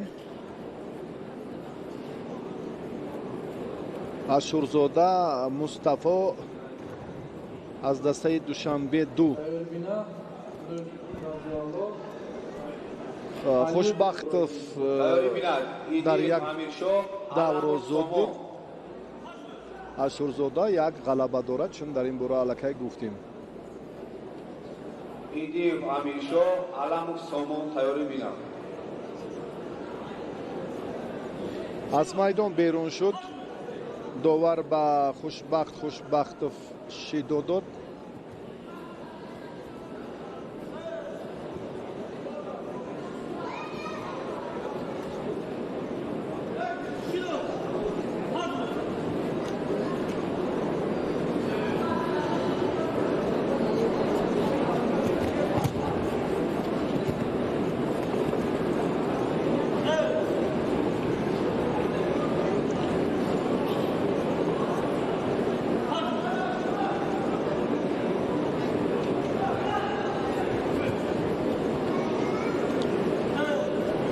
хушбахт гӯшти намегирад.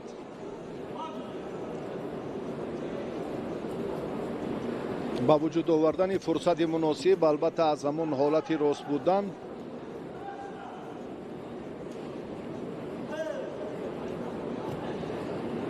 хеле ва хеле вобастагии бештар дорад. агар фарде ки дар ин ҷода аввалин шуда ҳаракатро оғоз мекунад ё доштани гиребону камарбанд сари ёсин ва дар маҷмӯъ аз хелати ҳариф, он гаҳ албатта сарчашма аввалин шуда барояш ба вуҷуд меояд. дар сурати баръакс акнун маҷбур шуд довар ки ой аз майдон ронда шуд. ин хатогие ки воқеан ҳам буд дар ҷараёни рақобат.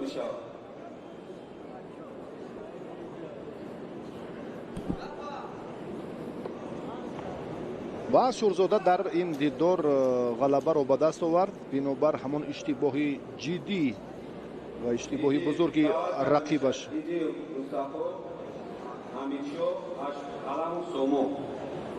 ба ҳамаи мухлисон расонида мешавад ки лиқобҳоро кунед бачо. пахши мустақим рафтеста ҳамин тараф. Ашурзода фишорро дучанд кард. рақобате ки дар инҷо дидем, амале ки боз ҳам дар гӯшини ҷудо инҷо инкор аст аз ҷониби варзишгари хелати кабуддошта. инҷо ба назар расид аз ҳамин нуқта мавриди таваҷҷуҳи худи доварон аст ки бояд ҳар фурсат, ҳар лаҳза ба ҳамин самт эътибор диҳанд. бале, дар сурати доир гардидан, дар сурати риоя кардан, дар сурати назорат кардан, дар сурати боз ҳам бештару зиёдтар ана ҳамин тадбирҳо он гаҳ як низоми дуруст ва кори мушаххас ва боз ҳам сифати амалҳо боз ҳам беҳтар ва ҷолибтар хоҳанд шуд.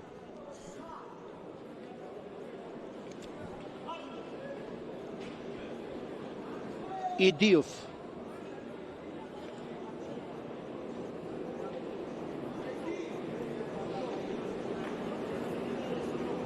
тайёрӣ бинад ғафуров Сиёвуш, Абдушукуров Сарвар. амиршо идиев ин варзишгаре ки хилати сафед дорад.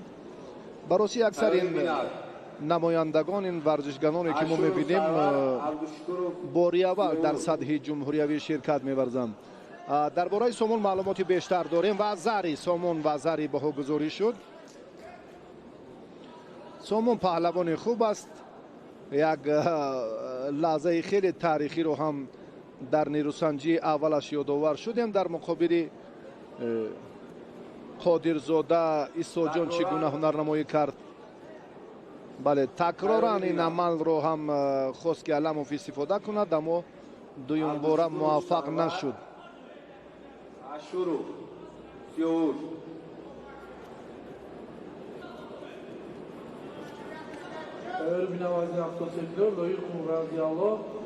паҳлавонони албатта тамоми минтақаи Тоҷикистон дар инҷо ҳастанд. ин варзишгар аз Варзоб аст. Абдушукуров Сарвар. идиев Амиршо. و سامان علموف از دسته دوشنبه 3 پهلوانی که امروز البته با یک متانت و مهارت فوق‌العاده‌اش در دور دوم هم پیصف است.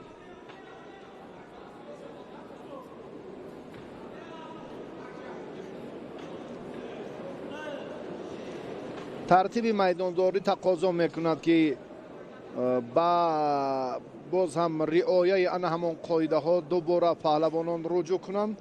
شیدو با هر دو پهلوان بله گوشتین باید گیرند. اینها سامان بسیار خوب آغاز کرد حرکت های همون سری وقتی خود را و بعدا اکنون منتظر شد. این هم یک وسایته دیگر است چون که 42 نفر شیروکچی در وزن تا 60 کیلو حالت بوقی کردن. سامان اینجا رجوع میکند که باز همین وضعیت رو در عملی کردی پرتری مرکب تر سازد.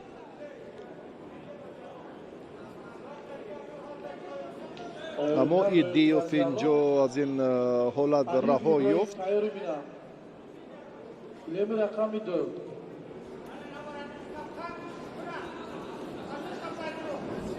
سامان براسی چگونه که در پرتر برای بوقی کردن فرصت پیدا کرد. و زاری خنک نظرانه عمل کردنش همین حالت رو به میان آورد. علموف گمان داشت که الکی این طرز برایش کافی است،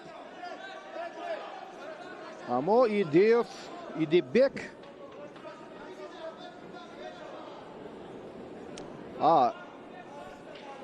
این حالت هم بسیار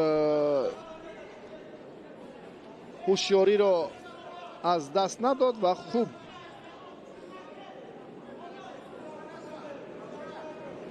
از امکانیت خوب استفاده کرده توانست. 1 دقیقه و 20 ثانیه دیگر.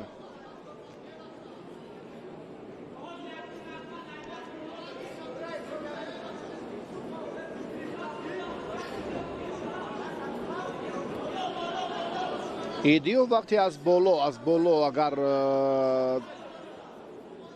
خلعت حریف رو دارد یعنی عمل خود رو از بالا شروع کند، اما اینجا اکنون سامان فعالتر شد. هر دو یک شیدو دارند، هر دو هم وزری دارند. سامان حالت بوقی کردن برایش فراهم است.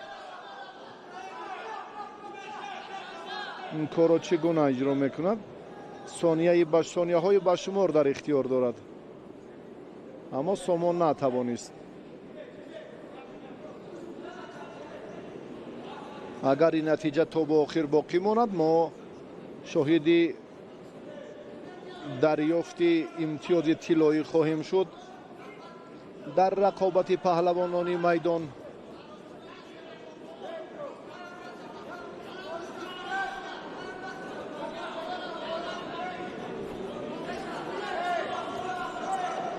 سامان با همون تکرارن همون عمل کردی پشناکی پرتاخت دادن رقیب رو خواست استفاده کند. کارش آمد نکرد.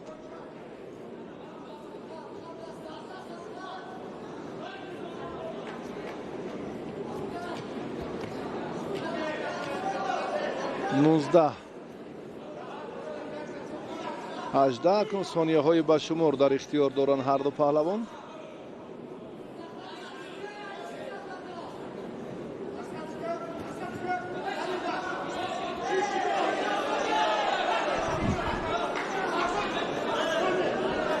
حالتی به تخت پشت نه وقت انجام یافت. اکنون ما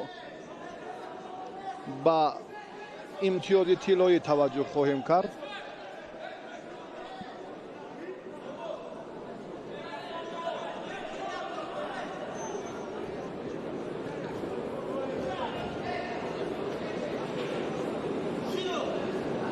شیدو با سامان علموف داده شد.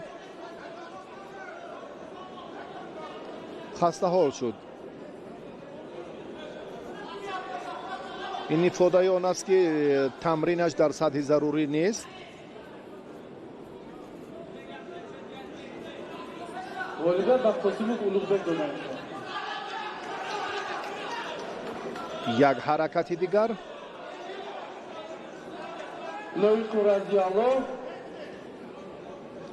شیدو هم با ایدیوف داده شد.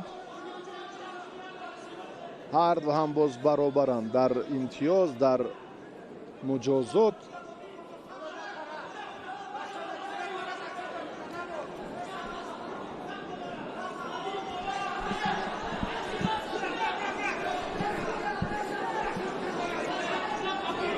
ایدیوف توجه نمیکند البته با طرز استفاده درست هنگام به میان آمدن لحظه های جالب پرتری.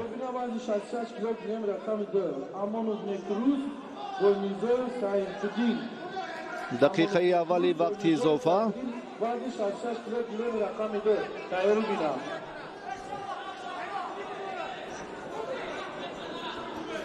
امتیاز طلایی را اکنون کدام از این ورزشگران نصیب می شوند؟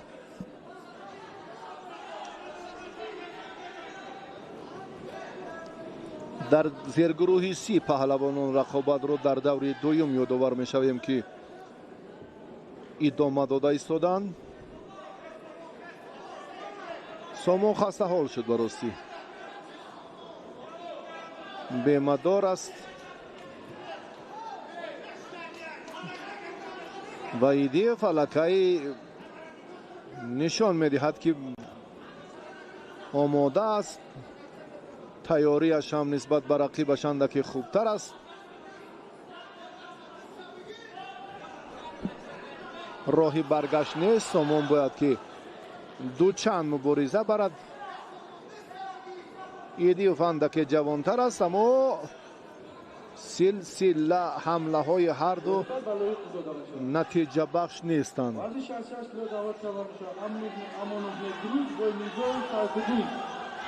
اوی نزدیک بود براسی، خیلی هم خوب. امتیازی وزری را انا همین طور به دست آورده بود با همین پرتافت پوشناکی سامان علموف. این کار را هم دوباره خواست که خوب انجام دهد، موفق نشد. نزدیک آمدن برای ایدیو بسیار خطر دارد، چون که علموف یک پرتافت غیر عادی دارد و در دلخواه وقت میتواند همان رو هم استفاده کند. در صورت اشتباه یکی از این ورزشگران الکی تقدیر مبارزه حل خواهد شد.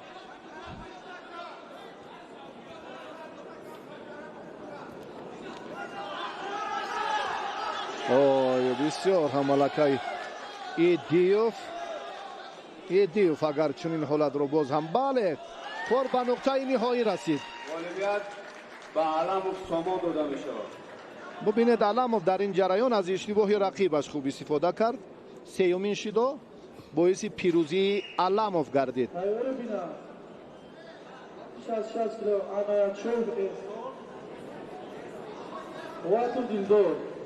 غفاروف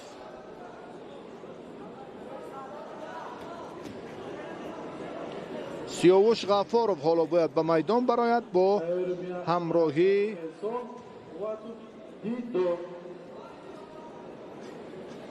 عبدالشکر، چون در خصوصی عبدالشکروف سرور گفتیم که این پهلوان از دسته دوشنبه یک در رقابت اول هم مقابل محسدینوف خوب است هنرنمایی کرد. با توجه شما چهره های اصیل مخلصان بیشتر اینجا هم مربیان در این نیمه میدانند و مخلصان البته بسیار هم رقابت های جالب و جاذب رو تماشا دارند و در رفت مبارزه امروزه الکی در وزن تا 60 کیلو چهره های نو رو ما دیدیم. از ناحیه مسچاه و همچنین از خودتالان و دوی دیگر از شهری دوشنبه.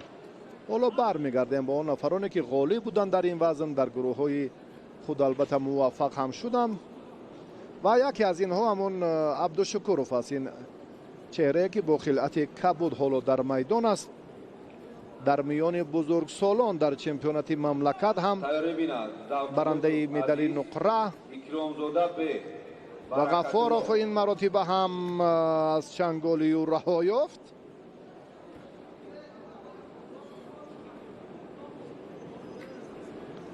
عبدالشکورov برطرف کردن چنین مشکلی ها برایش تا جای بنده میدانم آسان تر است.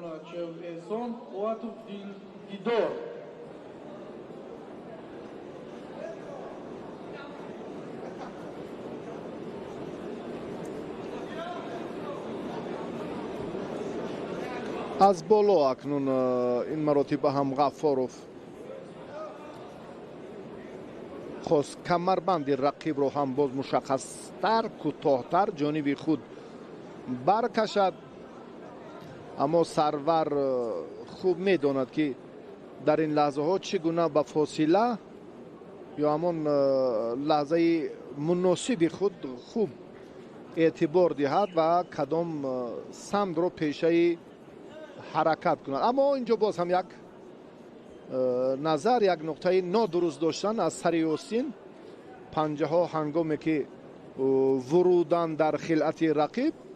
این البته شیدو است. آی آی آی آی آی آی خیلی هم جالب بود برای دریافت امتیازی اول. غفارov باز اینجا اندک فعال شدنش هم ضرور بود. به هر نوع چون این لحظه های البته مناسب و چون این فرصت های بهتر رو اینجا ما باید صرف نظر نکنیم، ولی میبینیم که اینجا هم دختران، گل دخترانی که شاهد قلنده رو و چند تن دیگر امروز هم برابر مردان در مسابقات امروزه جمهوری که باری اول راه اندازی شد برای دریافت همان امتیازها جهت معین کردن ردبندی موقع پهلوانان در سال 2021 با اصطلاح اوپار یا ستون گذاشتن غفارov داور رو هم به طرف نگذاشت. سرور عبدالشکورov هم شیدا دارد و غفارov هم الکی باز مجازات شد.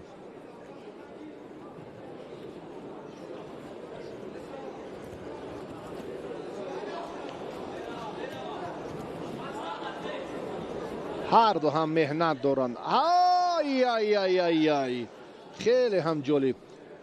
سفید پوش غفارov رجوع کرد برای عمل، برای استفاده اصول نوبتی و سرور عبدالشکورov هم از این حالت واقعا خود را خوب رها کرده توانست عین مدعا دفاع نمود و با موفقانه هم بود دفاعش.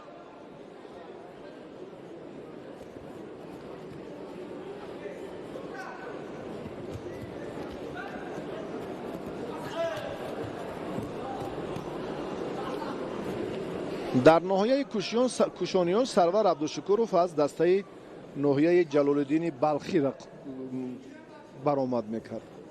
در یک گوشه دیگر میبینیم که از دیگر منطقه، البته اینجا امروز از شهر دوشنبه در همون تالار ورزشی ریسکیدین رجبov تمرین میکند. ورزشگر خلعت کبود داشته. دسته دوشنبه دو رو معرفی میکند. الان هم در ادامه تلاش های پهلوانان یگان نتیجه نیست.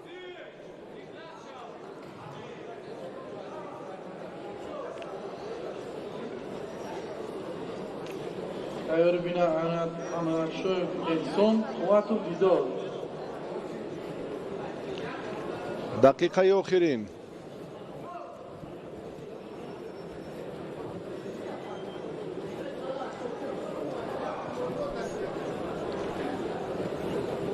سرور اکنون باز از کمربند حریف نمیدارد. آن اکنون نه کاری خود رو هم خوبتر آغاز کرد. سریسی اوجی مساعد است و زری سرور هم خیلی هم یک پیشپایی با مورد سری وقتی رو هم در ثانیه های آخر خوب استفاده کرده. سرور عبدالشکورов این غلبه البته دویمش خواهد بود بعد 3 ثانیه.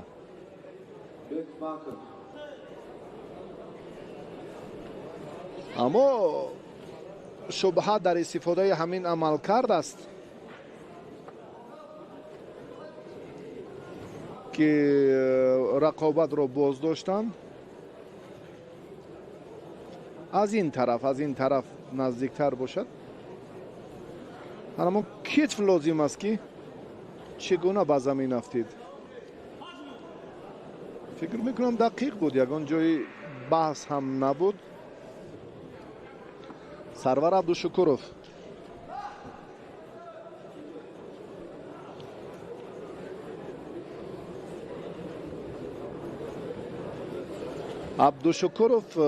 در مقابل با عبدالشکورov داده میشه. غفارov هنر خوب نشان داد و با همین طرز سرور عبدالشکورov غلبه دوم خود را به دست آورد و به دور سیوم برآمد. به دور 4-1 نهایی انیفترش.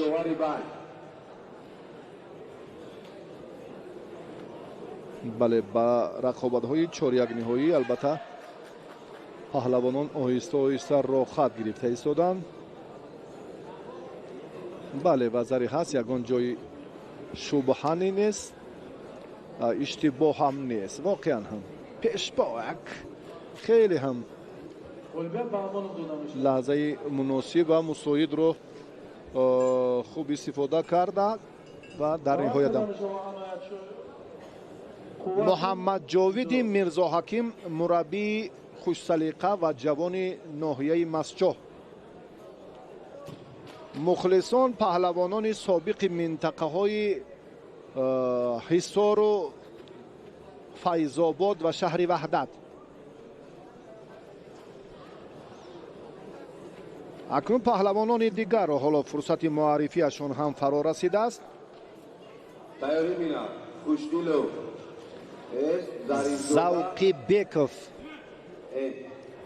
زوقی بیگوف عزیز از دسته دوشنبه 2.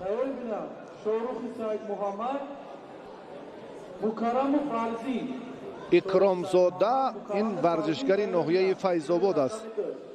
برکت الله اکرامزاده خلعت کبو دارد. در یک دور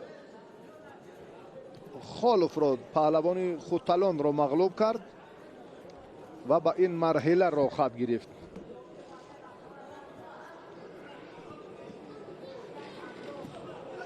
حالتی بعد نه، با تخت پشت نگاه داشتن. اینجا جریان دیگر باید که به نظر رسد و عملی واقعا هم سری وقتی باید اینجا خاتمه یابد.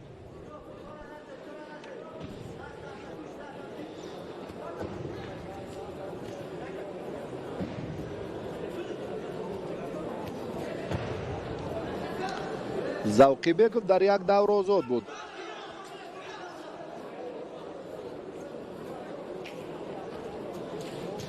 زوقی بیگوف الان میخواهد باز با دیگر طرز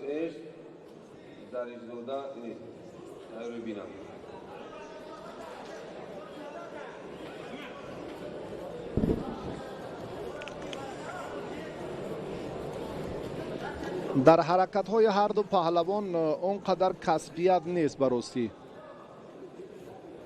در 2-3 با قوت 4 جفت بسیار هم کسبیت بود، مسئولیت بود، جدیت بود و از جانب داوران هم شفافیت بود و در نهایت هم بسیار هم جالبیت بود. این همه انا همان سمت‌های افضلیت‌ناک را از تجربه، وابستگی بیشتر از تجربه و از تمرین‌های پای در پای، نه موسمی بلکه دائمی منشأ می‌گیرند. زوقی‌بکوف خسته حال است و پهلوان فیض‌آباد اکرامزاده الان رجوع نمی‌کند برای دریافت همین فرصت‌های سری وقتی که برایش مهیا می‌گردد. شاید یک جهتی دیگه اون باشد که اکرامزاده در دور اول مبارزه برد. مادام که چنین باشد باید زوقی‌بکوف زود رجوع کند، اما برعکس شد.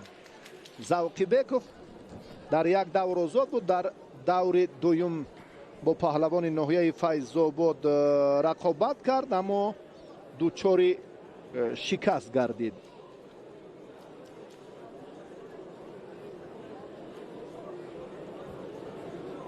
اکرامزاده به دور دیگر برآمد، به دور هشتگنی‌های. حالا سبقت‌های هشتگنی‌هایی را ما اینجا منظور شما نموده ایستاده‌ایم.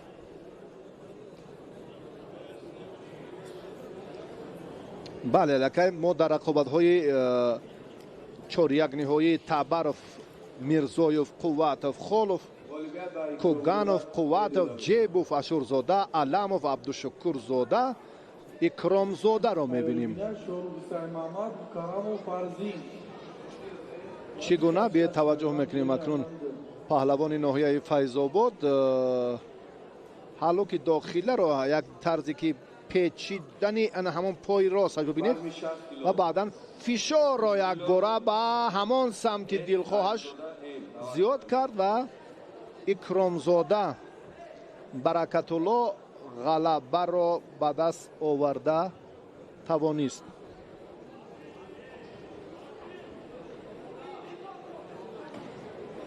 خوشدیلوف سامان، انا همین چهره این ورزشگر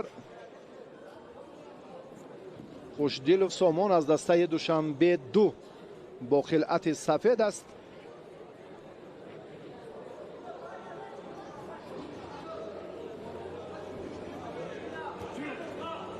ظریفزاده ورزشگری دسته خطلون 2 با خلعت کبود.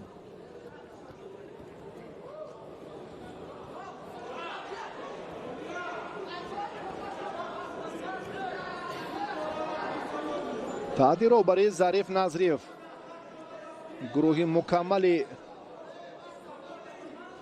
پهلوانان جودوی کلاب شهر در این مسابقات شرکت دارند.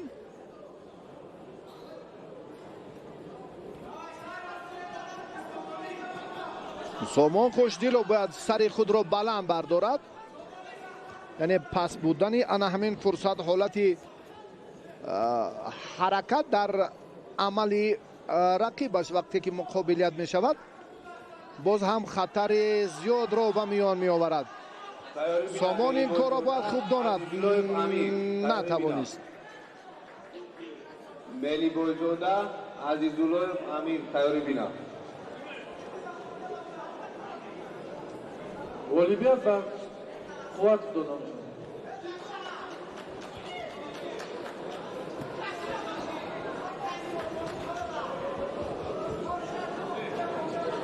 تیاری بینا. ملی بویزاده عزیزالله امیر تیاری بینا. شاروخ سید محمد مکرم فرزی. هر دو پهلوان یک دقیقه اکنون گوشتین گرفتن. حالا 5 ثانیه دیگر تا خاتمه یک دقیقه باقی ماند. خوب است وزاری.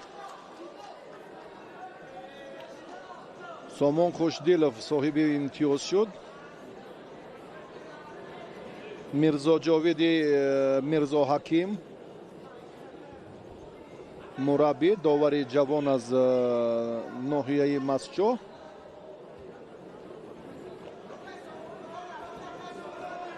از تمام منطقه کشور حالا هم پهلوانان و هم هیئت داوران در این اولین مسابقه سال 2021 و نخستین مسابقه جمهوریوی برای دریافت امتیازهای ورزشکاران در رده‌بندی پهلوانان در حدود جمهوری تاجیکستان شرکت نموده ایستادند. تقاضای زمان است که البته رده‌بندی را هم در میان ورزشکاران به راه مانند و بهترین ها را البته باز هم گلچین سازند. چون که میبینیم که در یک مسابقات البته اینجا هم هیئت خیلی مکمل سفربر میگردند که نفری که باری اول به میدان می آید به استاد ورزش درجه بین المللی روبرو می شود و برای آن همان سطح و درجه و موقع پهلوانان چون این مسابقه ها بسیار هم سازگار است. سامان خوشدیلوف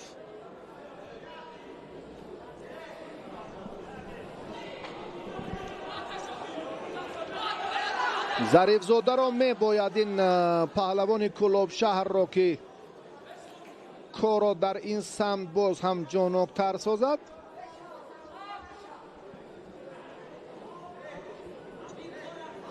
چون که اشتباه کرد امتیاز را از دست داد.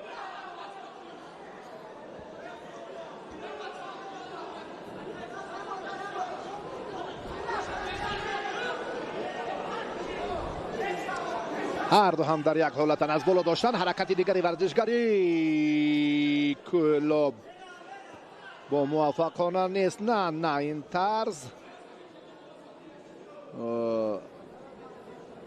نتیجه دلخواه با بر نمی آورد.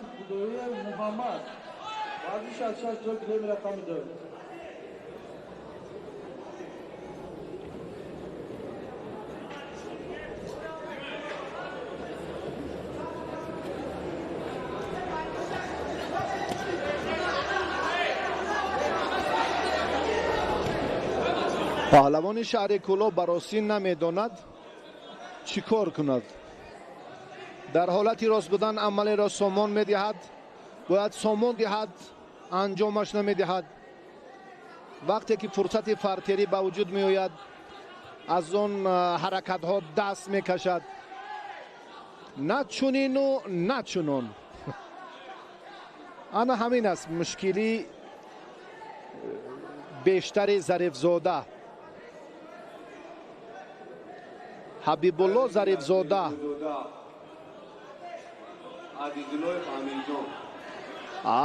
در مسابقه گشتین ملی در به دست آوردن جایزه سید شریف حبیب الله ظریفزاده نتیجه را برابر کرده. تنقید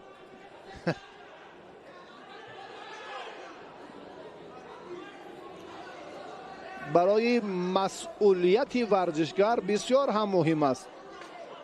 ظریفزاده نتیجه را برابر کرد. براستی گفتیم که از عهده حالت راست بودن و عملکردهای پرتری خوب نمی براید، اما از یک نقطه ضعیفی رقیب هم براستی عین مدعا استفاده کرد. حبیب الله ظریفزاده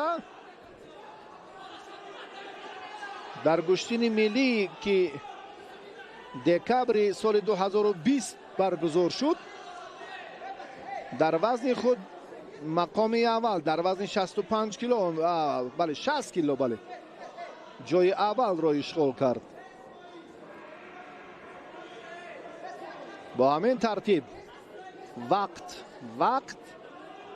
حالا داور برحق است. زحمت و تلاش و مهنت و ملکه هر یک ورزشکار را خالصانه نشان می‌دهد. در این گلیم برابری است. امتیاز طلایی و وقت اضافه شروع شد.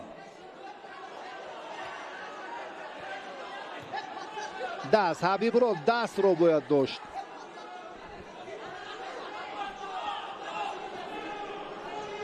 حبیب الله باید دست را داشت. خوشدیلوف سامان هم خوشدیلوف سامان هم باید در این لحظه ها دیگر سمت را اختیار کند. سر خود را یعنی با همان اشاره خم نکند، پست نباشد در حالت حرکت، استفاده عملی ضروریش. اما اینجا نه، خسته حالند هر دو. سامان خوشدیلوف توصیه ها را گوش می اندازد چیکار کند، چی راه را استفاده کند، چی عمل را که کامیاب باشد. به حبیب الله شیدا داد داور. اگر هر دو هم باز در یک حالتند، کسی که پیشتر دست را دارد، آن همان میتواند. حبیب الله آخری نه، تا به نقطه نهایی. چرا کمربند رو میکش؟ یک لحظه اندکی بیمداری از نبودن تمرین موسمی است. اگر مشغولیت همیشه باشد، انا همین لحظه زود ورزشگر خود را جدا میکند و مهارتش بر اعلی نمایان میشود.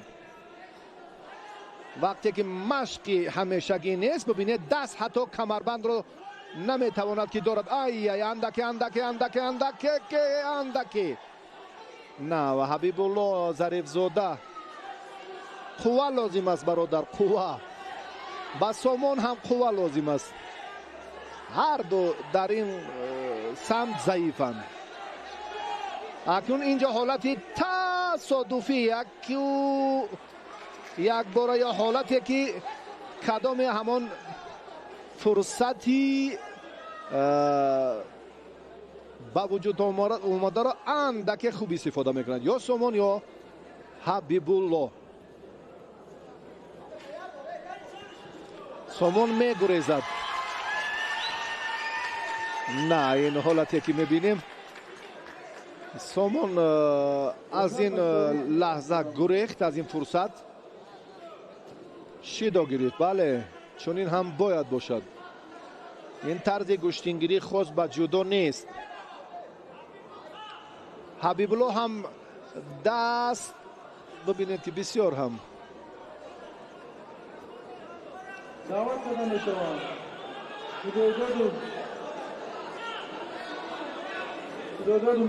در جریان مشغولیت اگر 200 نه و 300 مراتب پرتاب‌های پای در پای هر یک عمل را استفاده کنیم، از این هم بیشتر، باز هم جالب‌تر.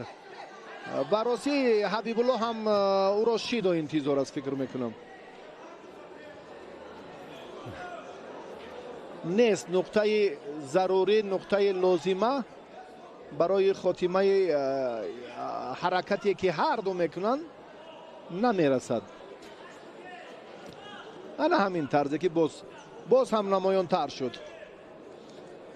سامان خوشدیلوف دو شیدا دارد.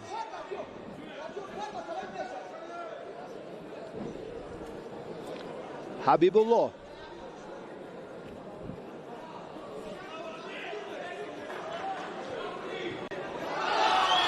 و زری. گفتم که اینجا همون فرصت تصادفی به میان میاد، دیگر کاری نه. حالتی که خیلی هم تلاش و توجه و زحمت مربی اکنون اینجا چی صورت اشتباه از زمان لحظه دیگر. وقتی خوشدیلوف براسی خندید، این از حسابی تجربه نه، از همون طالع بلندی کرد. هر دو هم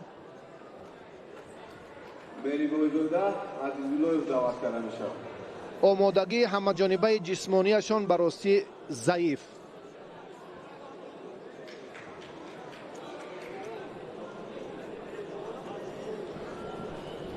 توجه میکنیم به معرفی ورزشگران موفق. دعوت کردن میرزای بزرگ محسود احمدزاد. دعوت کردن میرزای بزرگ ملی بویزاده فیروز، ورزشگری خلعت سفید داشته. انا همین چهره بله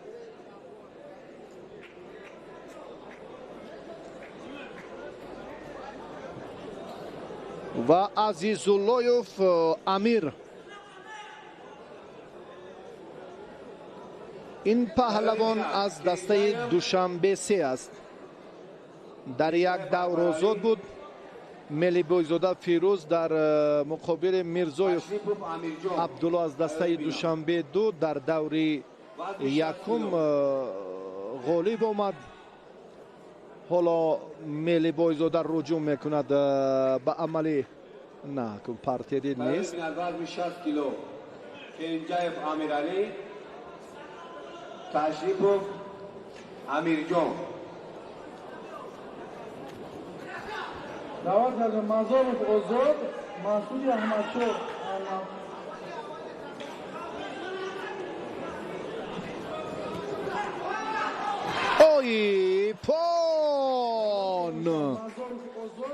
ایپان بسیار هم گفتم که ملی بویزاده این چهره بسیار هم براسی قشنگ است. بسیار ما از این باز هم نتیجه شایان و باز هم کسبیتی خیلی بلند رو انتظاریم. ملی بویزاده پیش از مهلت غلبه رو به دست آورد و به مرحله دیگر راه یافت. مزارف آزاد مسعود احمدزاد. سبقت های هشتگ نهایی حالا هم ادامه دارند. سبقت های هشتگ نهایی که البته رقیبانشون برای معرفی رقیبانی آنها حالا ما فرصت داریم که باز هم نزدیکتر شما رو شناس کنیم. تبرف در رقابت هشتگ نهایی با میرزایف، قوتوف با خالوف، کوگانوف با قوتوف، محمد رضا جیبو با اشورزاده، علموف با عبدالشکورزاده، اکرامزاده با خوشدیلوف. ملی بویزاده البته رقیبش رو بعد چند لحظه پیدا می سازد. در سبقت 1/16 نهایی الان ما قرار داریم. تعداد اشتراکچیان چون گفتیم که 42 نفر است. در گلیم دیگر هم شماره اشتراکچیان وزنی تا 66 کیلو 65 نفر را تشکیل می کند. در گلیم دوم که البته باز هم ما توسط تلویزیون ورزش آن را بعد از چند وقت منظور شما خواهم گردانید، البته بعد از یک روز. و در وزن 66 کیلو سعیدشاه لایقوف پهلوان امید بخش میدان دو غلبه دوم خود را نوکک به دست آورد و به مرحله سوم سعیدشاه را خواهد یافت. اما ما تنها نیروسنجی های پهلوانان وزنی تا 60 کیلو را در این گله منظور شما میکنیم. و باز هم رضی الله لایقوف، سعیدشاه لایقوف، عارف جان دادوف در گلیم دیگر نفرانی فعال محسوب می‌یابند که الکی در دور دوم هم ظفر یافتند. شیدا با ورزشگر خلعت کبو داشته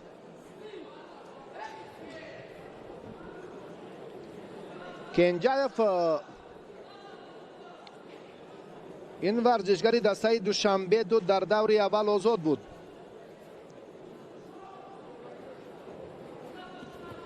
تشریفوف امیرجان این پهلوان باشگاهی وستن است. تیار بیا نبی نورعلی عبدالرحمن عثمان. تیار بیا نبی نورعلی عبدالرحمن عثمان. امیرجان تشریفوف از آغاز نیروسنجی ها آنقدر متانت خوبی خود را هم نشان دادن نتوانست. شاید در این فرصت حریف را با همان اصول بوقی کردن.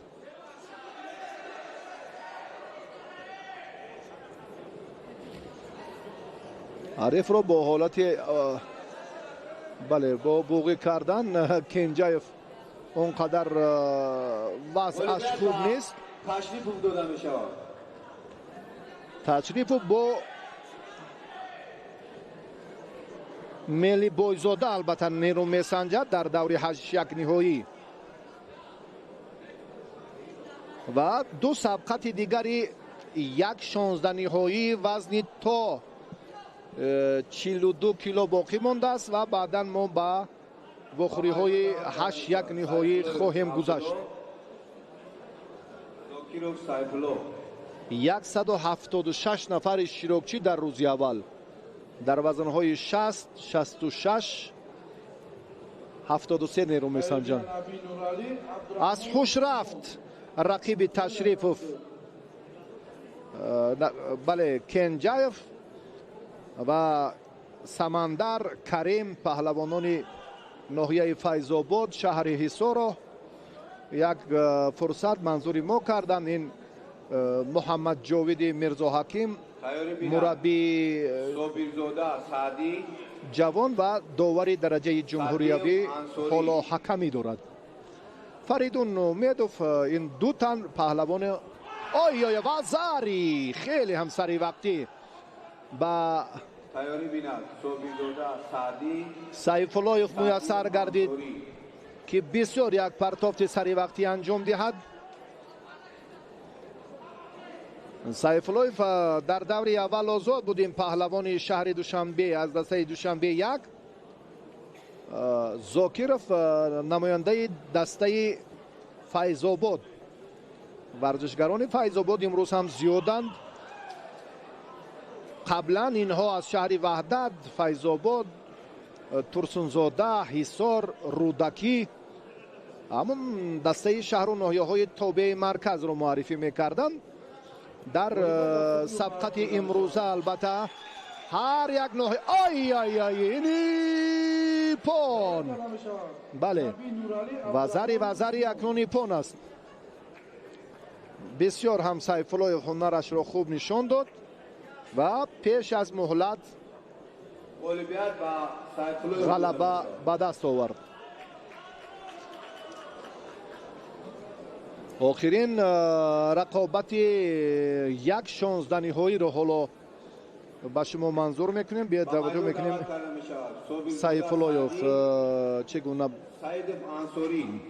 پرتافت انجام داد و چگونه موفق شد.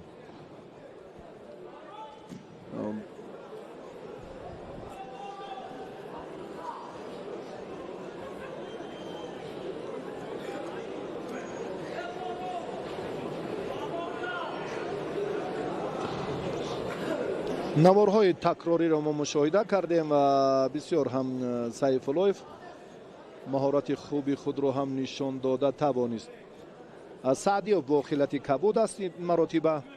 در دور اول این انصاری لباس های سفید داشت. در دور دوم طبق قاعده با خلعت کبود به میدان می آید. همین طور هم هست. صابرزاده سعدی نماینده دوشنبه 2 خلعت سفید دارد.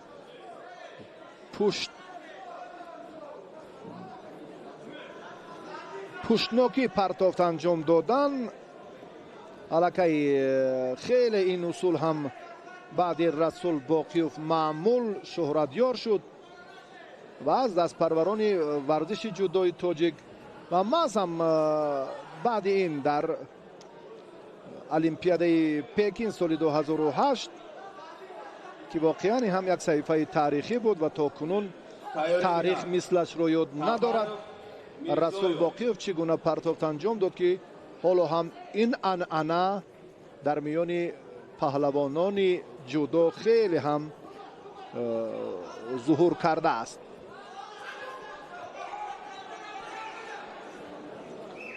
آخرین رقابت دور دوم دور 1.16 نهایی مسابقه جمهوری اوید به جودو در وزن تا 60 کیلو.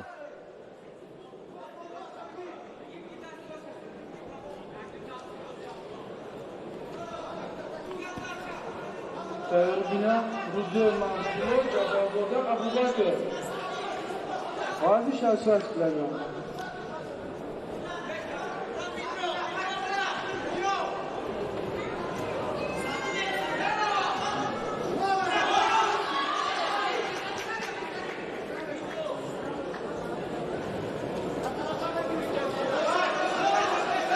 انصاری در حالت مشکل قرار دارد. اکنون این مراتب باید پرتاب و کناره که صابرزاده میخواهد خوب انجام نیافت.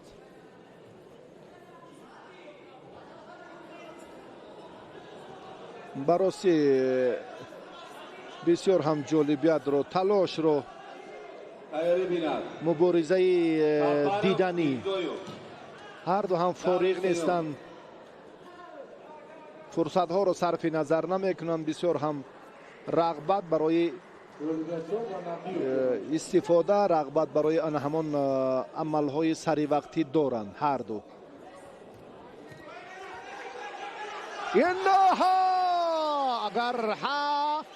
اگر حلال نیو اگر پرتافتی پون است. آنمان احساسات گوشتینی ملی فراگیر بود. ایپون و براسی صابرزاده هم خیلی خوب درخشید. آخرین رقابت یک شانزدنی های هم به انجام رسید. اکنون نیروسنجی های پهلوانان رو در دور 8 یک نهایی خواهیم دید. بله، تبارف حالا به میدان میبراید، کامل تبارف و حالا این لحظه ای که میرزایوف دعوت کرده می شود. بله، تبارف و میرزایوف اولین مبارزه پهلوانان در رقابت های 8 یک نهایی شروع می شود. این پرتافتی همان صابرزاده بود که دوباره منظور شما کردیم. عین‌الدین و چند تن باز مربیان دیگر پهلوانان سابقی شهر و ناحیه های مملکت نیروسنجی ها رو تماشا دارند. تبارف کامل، میرزایوف پرویز ورزشگر خلعت کبود داشته. قواتوف محمد صالح، قولوف امیرجون. کامل تبارف هم یک تن ورزشگری که بسیار هم از ناحیه دوردست، از یک موقع خیلی دوری کشور، کوهستان، ناحیه خوالین، جماعت دهات شگنو، چون پهلوانان امروز هم گفتیم که از ناحیه های دوردست، از ناحیه های دوری ولایت مختار کوهستانی بدخشان، از دیگر منطقه های مملکت هم شرکت دارند و براسی کامل تبارف این چهره را که ما باری اول دیدیم در رقابت نخستینش در مقابل شکر و بسیار متانت خوب نشان داد. تبارف حالا نمیگذارد که پرویز میرزایوف در این لحظه اندک فعالتر باشد و تبارف با همراهی سید کبیرزاده، حیدر سید کبیرزاده و چند تن از پهلوانان دیگر این منطقه همیشه تمرین دارند و امروز هم همچون مدعی به مرحله 8 یک نهایی برآمد.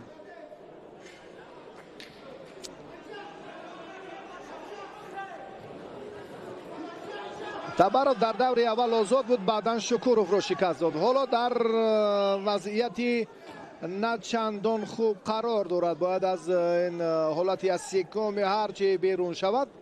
بله ببینید 9 ثانیه میرزایوف صاحب امتیاز اول شد و زری.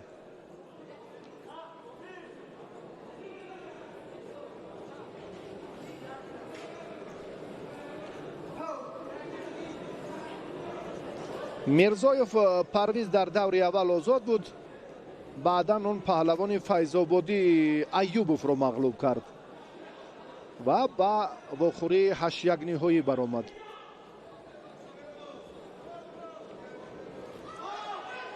کامل باید هوشیار باشد، اما این مراتب نتوانست. پرتافت دیگر و پرویز میرزایف در این لحظه در این روند خیلی هم متانتش بر علا عیان بود و میرزایف همینطور پیش از وقتی اساسی غلبه به دست آورد و به مرحله 4-1 نهایی برآمد. اکنون انتظار می شود که تقدیر سبقت دویوم 8-1 نهایی که میان قوت و خالف جریان میگیرد چی می شود و بعدا رقیبش معین خواهد شد.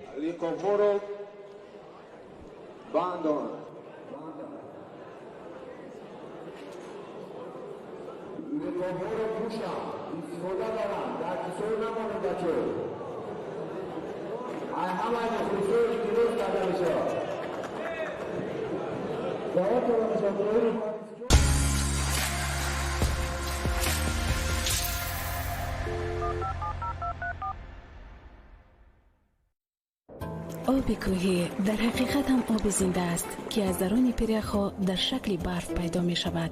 کارمندان می‌گویند که همه خصلت‌های شفابخشی این آب زنده را در مد اول نگاه دارند.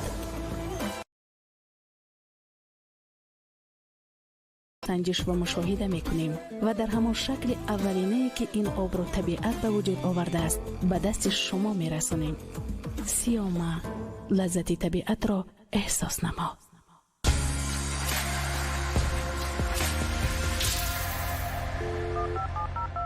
مکتب مهارت عالی ورزش اوید به نمادهای گوشتینند. این دعوت کرده باشه خیروف علی جان صمد و بینامتی گرام رقم 2. دوستان عزیز اکنون توجه میکنیم به رقابت‌های دیگر، بر نیروسنجی‌هایی که باز هم در مبارزه 8-1 نهایی وزن تا 60 کیلو صورت میگیرند. داور علیشیر مستقیموف دستور میدهد که رقابت پهلوانان شروع گردد. قواتوف، محمد رضا،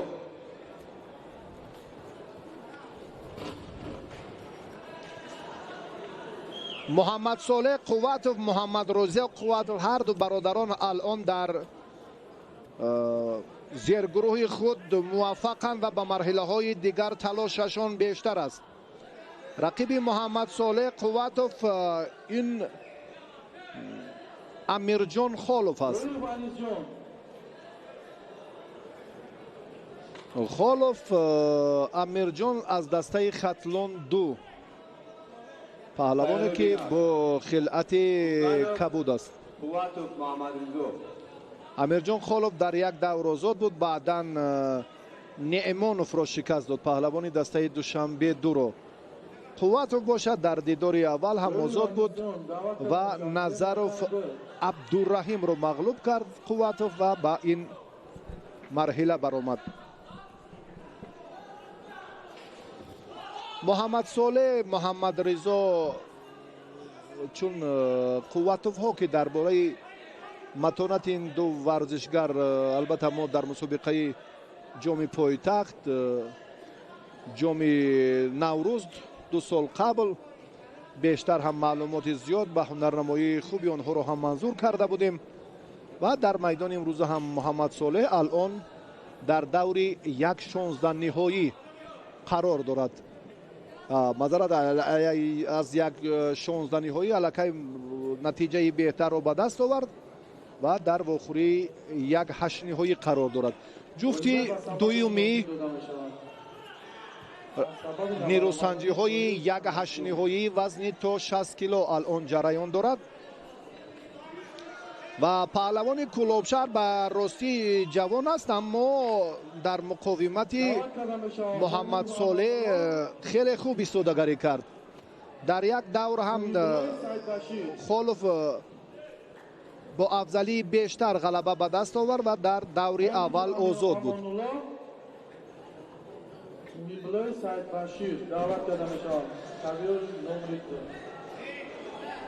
مهم جوانان با این مسابقه نخستینی دریافت امتیازها برای رده‌بندی خیش تلاش کردن. امروز هم بسیار یک اقدامی شایسته که میبینیم حتی از ناحیه هایی که گرد و اطراف، چون از ورزاب و فیض‌آباد و رودکی و همچنین برخی از ناحیه های دوردست خوتلان هم پهلوانان شرکت دارند. این حالته که خیلی هم جالب و در خصوصی مهارت پهلوانی کلاب شهر هم حرف زدیم که چگونه حالتی بس. یک لحظه اگر از کارگردان خواهش میکنیم این لحظه توجه کنند.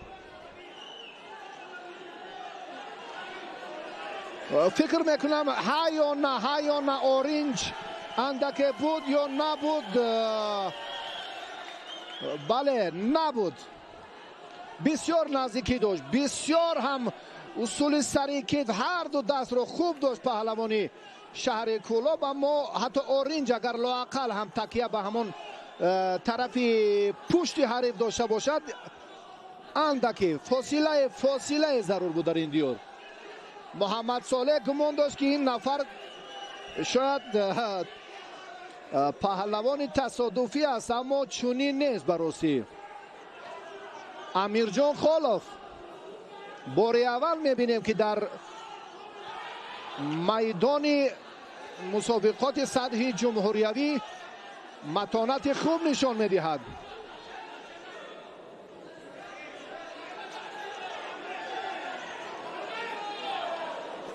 دریافتی چهره محض انا همین مسابقات شد. این پهلوان خیلاتی کبود داشته براستی دلهای مخلصان را خیلی تسخیر کرد. شیدا با محمد صالح باید چنین مناسبت نکند. براستی در این منطقه هم مربیان خیلی خوش سلیقه پیوسته تمرین و بیشتر شاگردان سزاوار را به کمال میرسانند.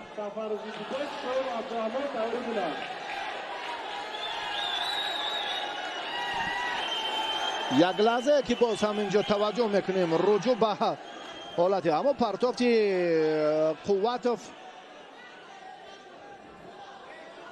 چی از حالت ایستاده بعد امری که داور اینجا اشاره نکرد اما با این نیمه میکند. وزاری ایپان هم حتی به همون تکیه کننده به ایپان هم بود. داورنده که فرصت رو صرف نظر کرد، من فکر میکنم فرصت رو صرف نظر کرد ایپان. اگر این حالت رو اگر یک لحظه دیگر میتوانیم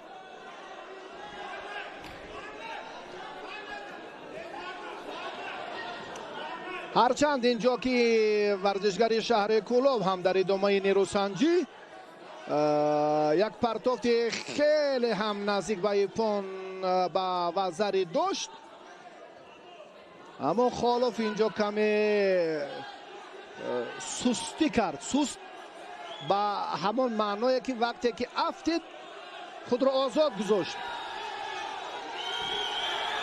سببی اساسی آن همین بود. سببی اساسی آن همین بود که پهلوان شهر کلاب خود را در همون حالت آزاد گذاشت. و شیدا با محمد صالح امیرجان خالف مبارزه میبرد.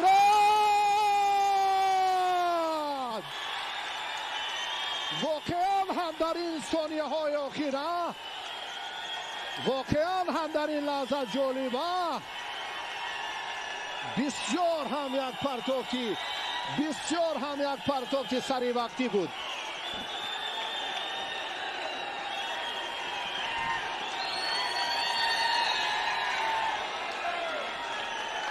نوران علا نور رقیب را هرگز به چشم کم نباید دید. پهلوان کلابشهر این انا همون چهره که واقعا کشف شده اصلا. امیر جان ولی بیاد با خلیل گودمشا خالف واقعا هم خالف ها. این لحظه رو ما میتوانیم بعد چند فرصت ببینیم. انا همین فرصت واقعا همالی. این وزر ایپون نکنون دیگر جای گفتگو هم نیست. بسیار هم وزر ایپون عالی، بهترین پرتاف بود. خالف احسنش میگوییم. بار اول پهلوان کلابشهر اینقدر متانت در مقابل حریف پرقوت خود نشان داد. محمد صالح قوت را خالف مغلوب کرد و با سبقت 4-1 نهایی برآمد. موی سفید با نبیره خود نشاط و آوان و دوره کمالات و جوانی میدانداری خود را تلقین میکند. احسن. کوگانو با قوت محمد رضا الان در میدانند.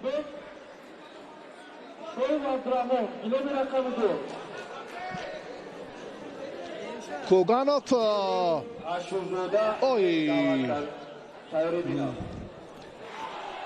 کوگانوف خلعت سفید دارد. محمد رضا با خلعت کبود است. محمد صالح چنین گمان داشت که خالف نفر تصادفی است در میدان، اما میدان کاملا دیگر چی را نشان داد. از مکافات عمل غافل مباش. از آن همان نفر قوی به کمال میرسد. سلاله که در کلابشهر و واقعا هم امروز ما همین چهره رو کشف اولین میدان امروزه فکر میکنم که امیرجان خالف بود. حالا باز هم پهلوانان دیگر رو ما معرفی خواهیم کرد. رقابت سیومی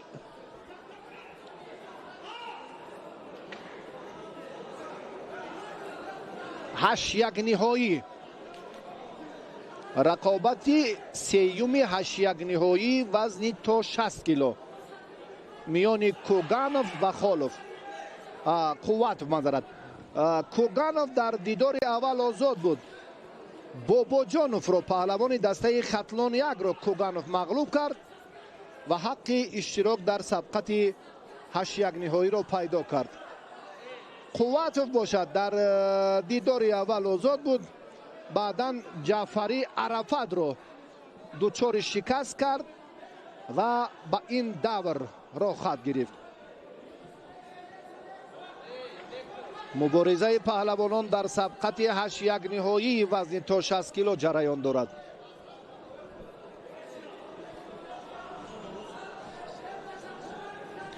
حالا هم رجوع میکنیم با توجهی بیشتری پهلوان محمد رضا قوتوف. اما کوگانوف هم براستی خیلی خوب ایستادگری کرد، تا این مدت نگذاشت یگان عمل کردی رقیبش نتیجه بخش باشد. این از آن شهادت میدهد. بسیار هم در میدان دیگر پرتافت ها، جالبیت ها، باز هم نیروسنجی ها خیلی هم طبع دلی مخلصانند. محمد رضا قوتوف درباره جایزه و درباره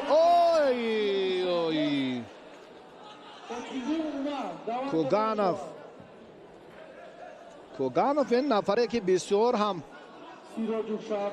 حالا در مقابل محمد رضا سزاوارانه مبارزه میبرد.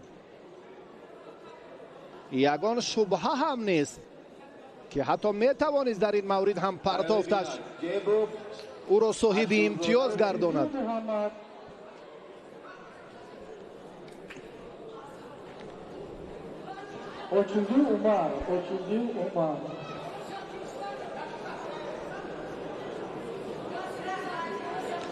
قوتوف اندک احساس کرد که رقیبش از تجربه و ملکه خوب برخوردار است. شیدا به هر دو کشم و کشی ها، پنجه فشاری و تلاش های به اساس هم مجازات است.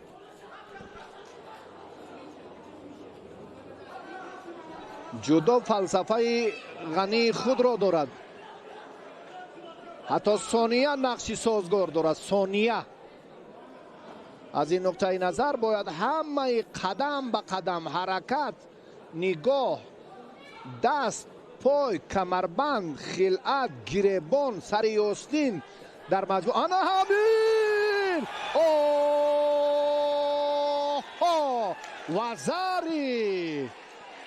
وزاری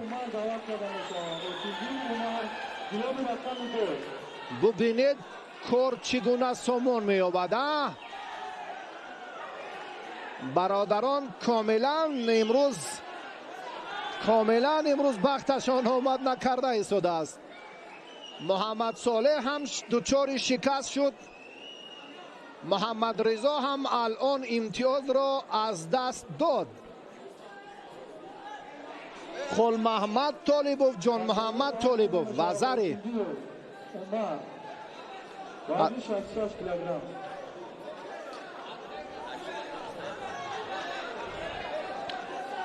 بله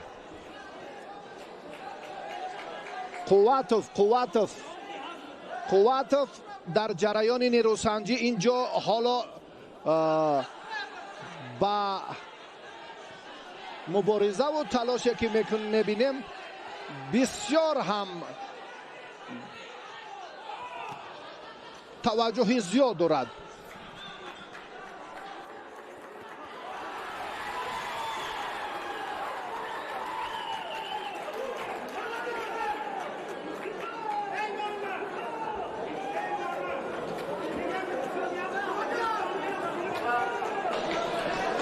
رقابت ببینید که چگونه صورت گرفت. اکنون کوگانوف هرچند همون فرصت مساعد، امکانیت خوبی به دست آورده شد، تا با آخر نگاه داشتن نتوانست. قواتوف در روند مبارزه حریف را بوغی کرد. همون لحظه که حریف را تسلیم نمود و زود ببینید که تسلیم شد. بوغی حالتی پرتری عملکرد سری وقتی قواتوف بود که الکی حریف تسلیم شد. دیگر راه نداشت، مجبور شد که زود تسلیم شود. جیبوف خلعت سفید دارد. اشورزاده محمد با خلعت کبود.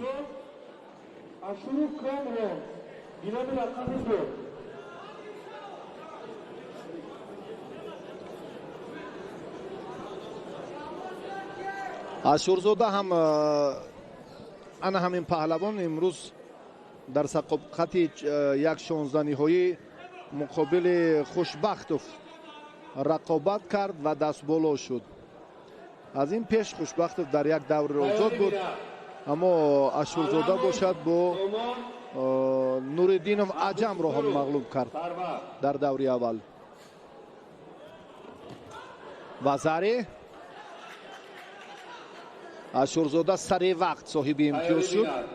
علاموف عبدالشکورو هر دو یک دور آزاد بودند و یک غلبه‌ای داشتند. در دوری اول آزاد، در دوری اول پهلوان اشورزاده غالب بود.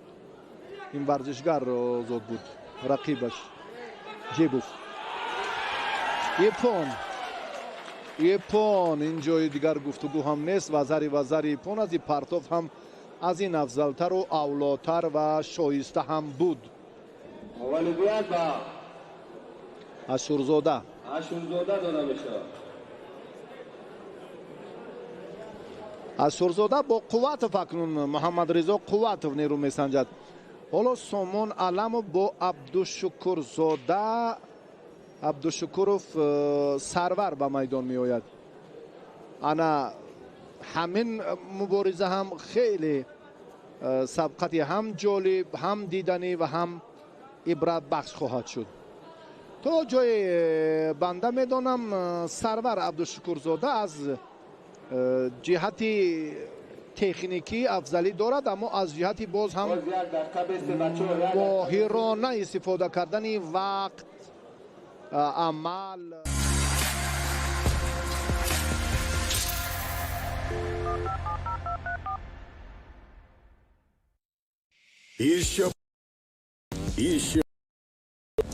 Еще надежнее. Сайт формы. Удобный интерфейс. Больше платежных систем. Шире линии ставок. Коэффициенты. Все это для того, чтобы вы для победы. 5. Спорт интереснее.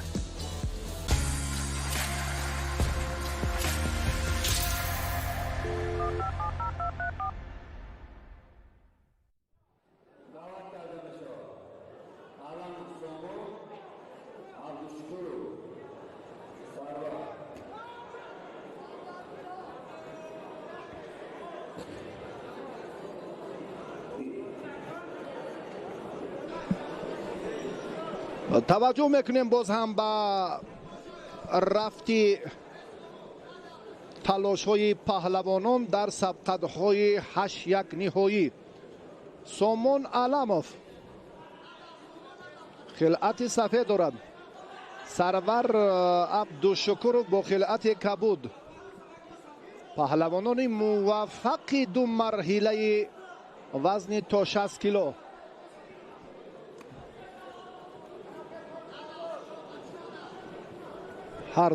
هر دو هم سزاوارند برای شرکت در دور 4-1 نهایی وزن تا 60 کیلو.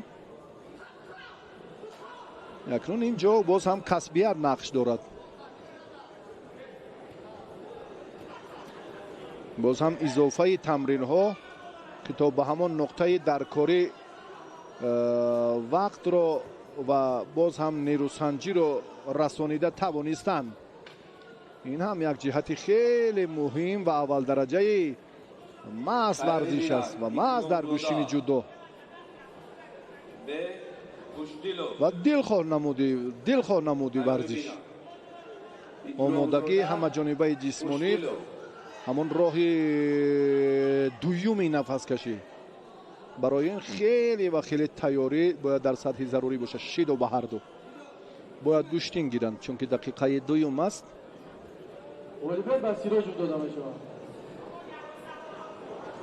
دقیقه دوم تلاش پهلوانان اما بی نتیجه. به همین خاطر هر دو مجازات شدند. این رو هم باید اکنون وقت رو مقصدناک استفاده نمایند. و ضربه به سامان عبدالشکورov داده شد.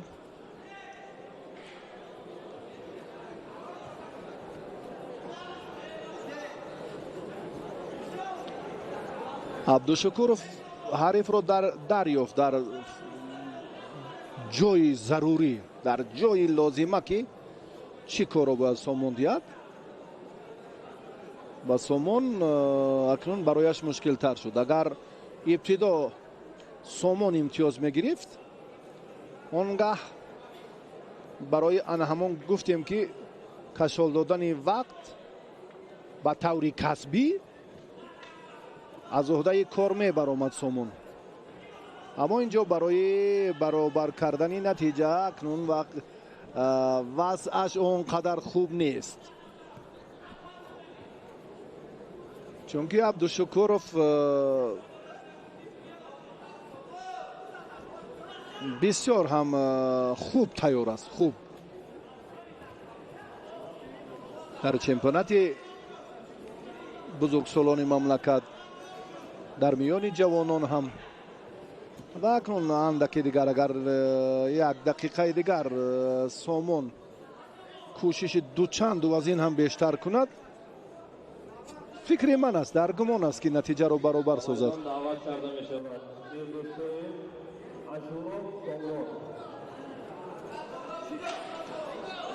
شیدو با سرور عبدالشکورov.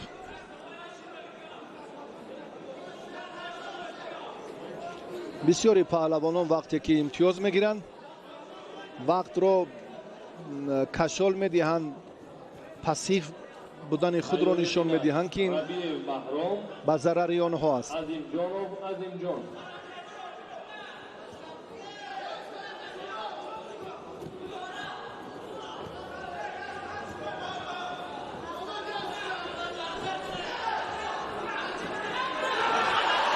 بسیار نزدیک بود براستی. اندکی در این سمت اکنون با سرعت تر پرتافت یا دستی چپی عبدالشکورов رو بر میکشید و این کار زودتر انجام میداد. پرتافتن برعکس به این سمت و به دیگر کنار. این بهترین فرصت سامان بود، اما سامان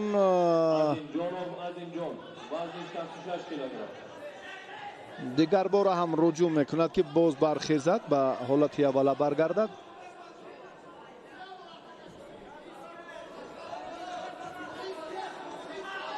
به حریفی بسیار با همان ناباب گرفتار شد، دوچار شد.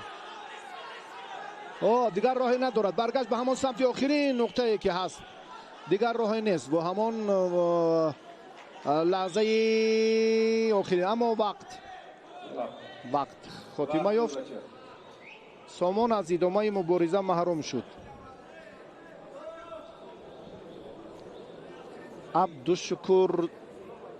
عبدالشکورov به واخوری 4-1 نهایی برآمد.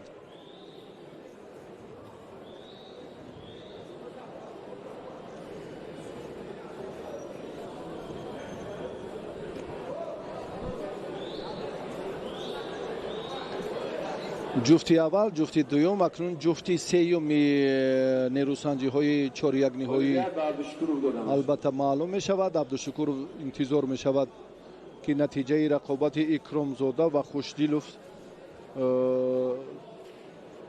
چگونه انجام یابد. این همان لحظه وزر امتیازی خیلی مساعد عبدالشکورov بود که دقیقاً اینجا هم با وزر برابر بود و بعد آن سامان هم یک لحظه انا همین تابیشی برعکس رو، تابیشی کنار راست رو زود سری وقت. اما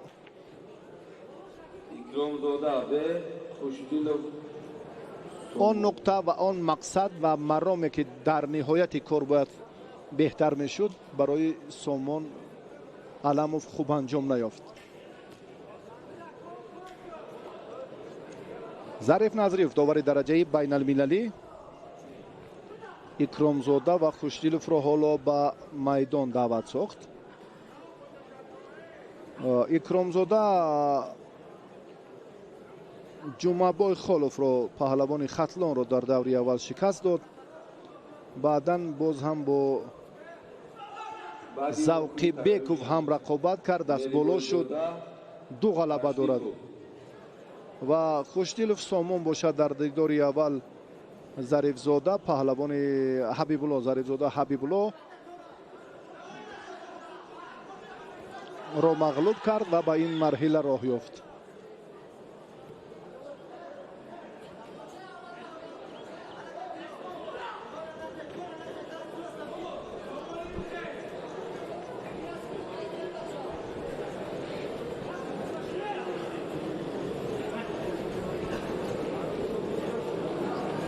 نیروسنجی پهلوانان اکنون بسیار هم با دقت جریان دارد.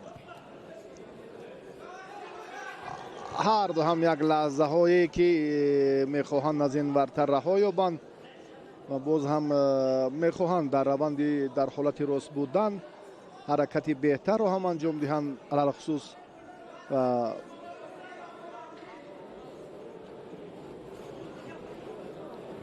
خوشدیلوف سامان پهلوانی که با خلعت کبود است.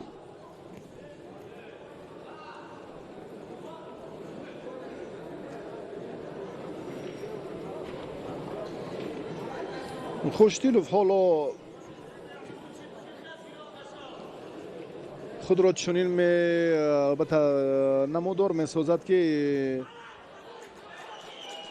قصد ناکامی مسابقه سال 2020 رو البته در میدان امروز 30 تن، چون این سامان از حساب کم تجربگیش در مسابقات جمهوری جوانان هم دچار ناکامی گردیده بود و الان رقیب او هم اکرامزاده که البته این هم پهلوانی که در تلاش میدان های گشتین ملی اندکی مهارتش افضلتر بود.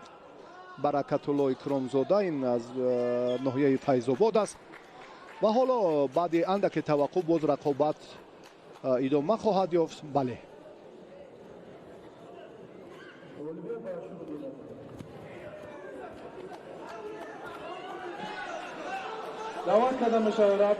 هر دو در یک حالتند، هر دو در یک حالتند، اما نتوانست پهلوان ناحیه فیض‌آباد اکرامزاده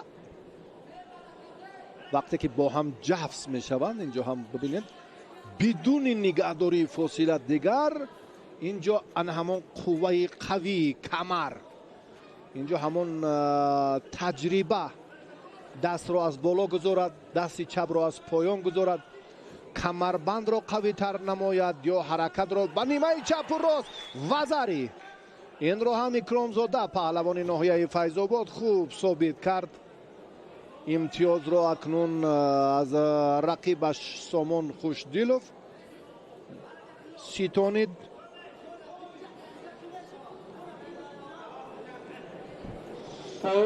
تلاش پهلوانان در سبقت 8 یک نهایی ادامه خواهد یافت.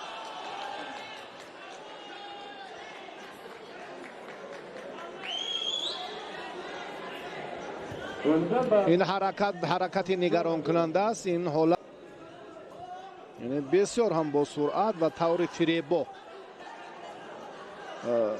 حریفان نابا براستی یکی راست گوشین میگیرد، دیگری چپ.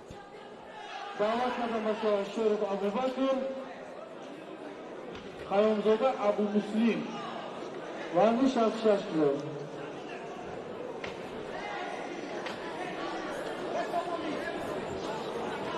انا همین لحظه امتیازی اولینی که سامان از دست داد و اکرامزاده را صاحب نیمی موفقیت کرده، یعنی نیمی غلبه. یک بار دیگر همین پرتاف انجام یابد، الکی موفقیت رو اکرامزاده نصیب خواهد گردید.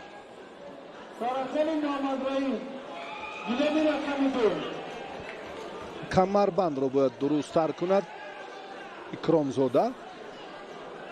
حریفان ناباب چون در این باره گفتیم هر دو هم رجوع میکنند، هر دو هم در بسیار وضعیت ناگوارند. یکی چپ دیگری راست. تلاش های بی نتیجه می شود، برای هر دو هم مشکل می شود. همون جفت شدن، نزدیک شدن، یعنی بدون فاصله فرصت جالب ترین بود که اکرامزاده استفاده اش کرد. سامان راستی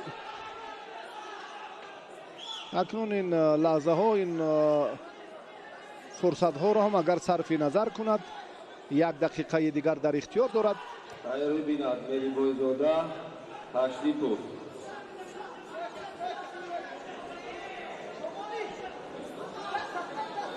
بیاد اکنون از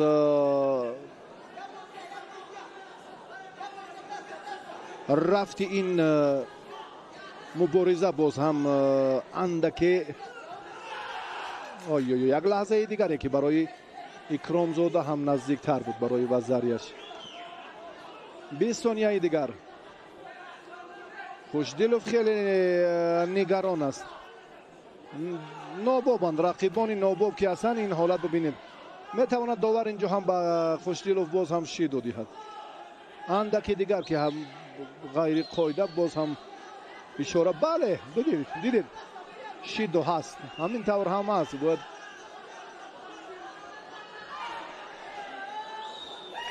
وقت انجام می‌یابد. 1 ثانیه دیگر یگان نقش نمی‌بازد.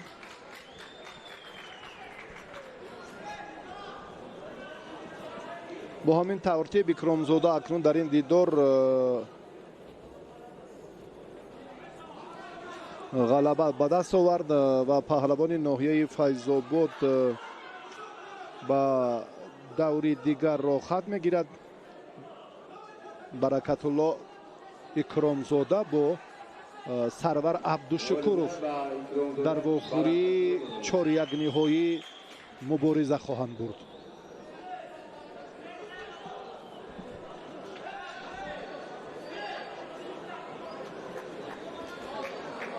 یاد اختر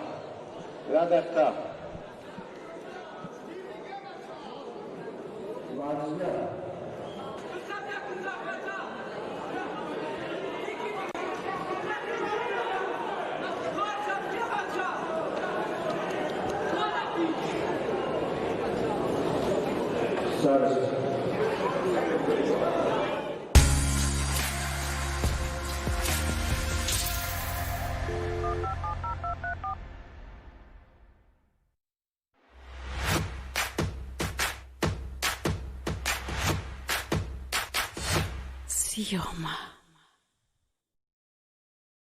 Еще надежнее. Сайт. Удобный интерфейс. Больше платежных систем. Шире линии ставок. Коэффициенты. Все это для того, чтобы вы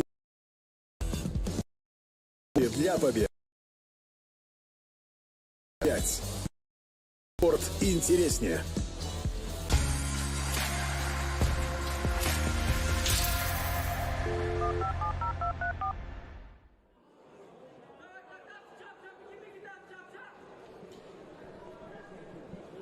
بچه‌ها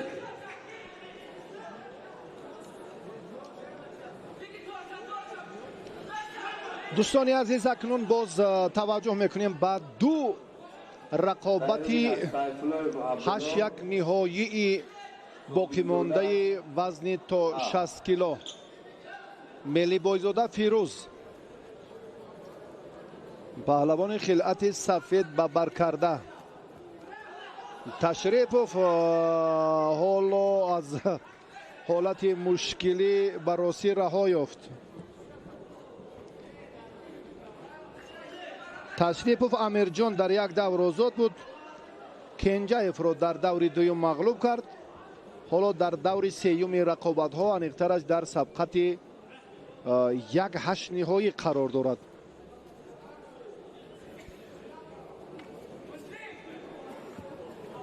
در واخوری های 4-1 نهایی میرزایوف با خالوف، قوت با اشورزاده، عبدالشکورov با اکرامزاده دیدار انجام میدهند و جفتی آخرین رقابت 4-1 نهایی حالا معلوم نیست. اولش انا همین غالبی همین جفت نفر اولی اشتراکچی سبقت 4 4-1 نهایی خواهد شد. یعنی 3 جفتش معلوم است، الکی معین شد، نیروسنجی ها خاتمه یافتند. 2 جفتی 8-1 نهایی باقی مانده است. یعنی اخترش چنین ifade کنیم درست‌تر می شود. از نتیجه 2 جفتی 8-1 نهایی غالبی اشتراکچیان رقابتی 4-1 نهایی در جفتی 4 معین می شود.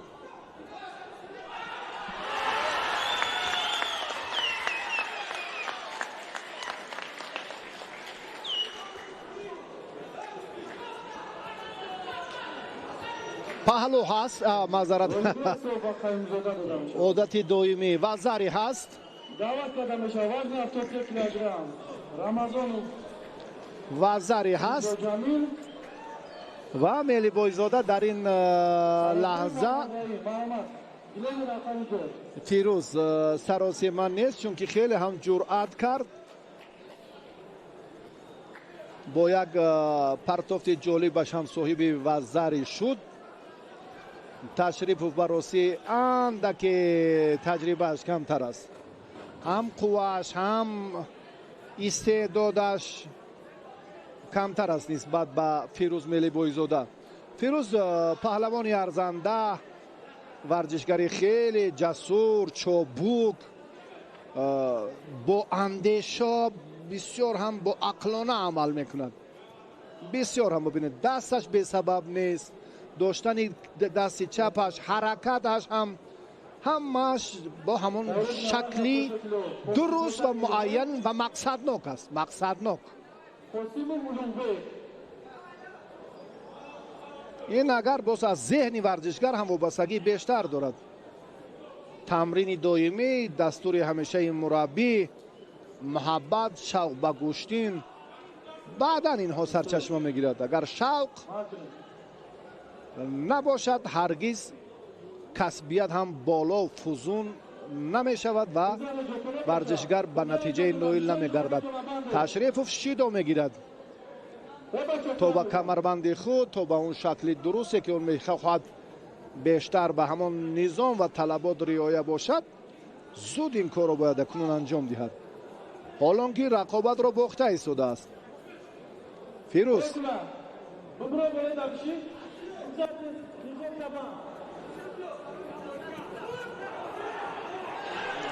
بسیار هم یک امکانیت دیگر، یک فرصت مساعدت کننده بود برای وزری دوم فیروز.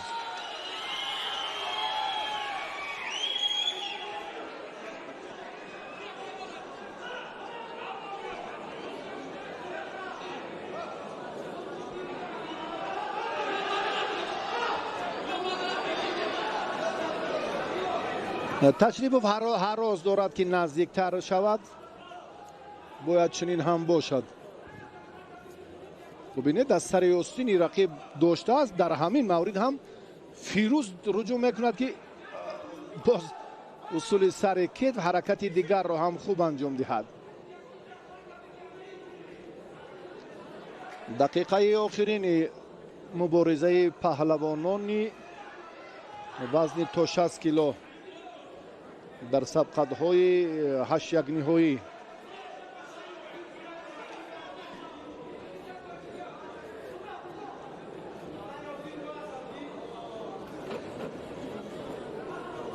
خیری بینا سایفلوی بخا صوبیزودا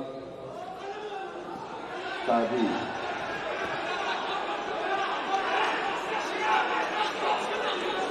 کوشش های فیروز بیشتر است. تشریف عملهایش کمترند. داور رو هم مجازات دوباره 3 باره پای در پای و با همین ترتیب سیدای سیوم به تشریف داده شد و ملی بایزاده با بخوری 4 یک نهایی را خط گرفته توانست. جفتی آخرین الله میان سیفالای و صابرزاده چی نتیجه به بار می آورد، ما رقیب ملی بایزاده را البته به شما معرفی خواهیم کرد.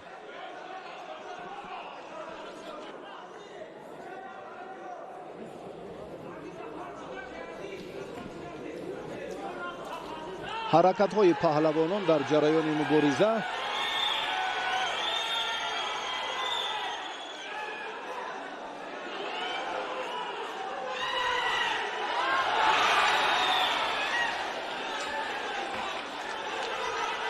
آخرین رقابت پهلوانان در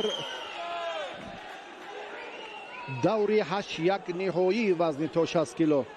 سیفالایف با خلعت سفید است و صابرزاده با خلعت کبود.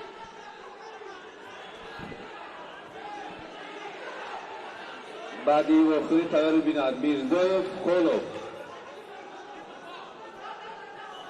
بعدی وقتی تیاری بیند میرزایف خولوف. تیاری بیند بعدی آگاهی بله شیدا با سیفالایف داده شد.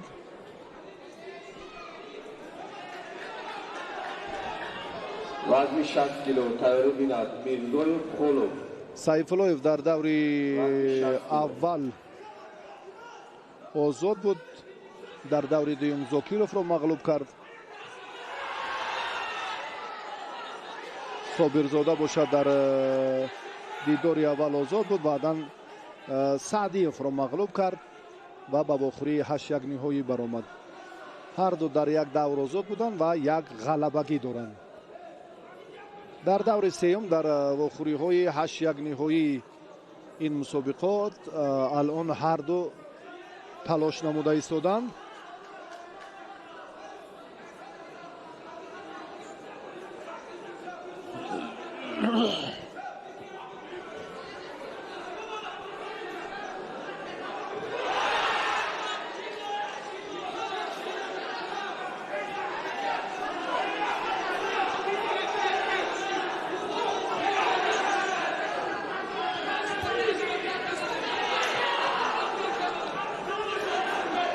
талоши варзишгарон ҳамеша боз ҳам барои ширкат дар марҳилаи баъдӣ аст. натиҷа бахш нест. сайфуллоев ва собиров муборизаро боз ҳам идома хоҳанд дод. як амалкарди ғайриқоидаи сайфуллоевро ба муҷозот рӯбаро овард. алон як ҳаракатро собирзода оғоз кард, аммо инҷо боз ҳам як лаҳзае ки дубора бояд наворо таваҷҷӯҳ кунем. фикр мекунам ин паҳлавон оғоз кард амал карде ки аз ҷониби собирзода буд. бетаваҷҷӯҳ мекунем бори дигар ки ин имтиёз буд ё на.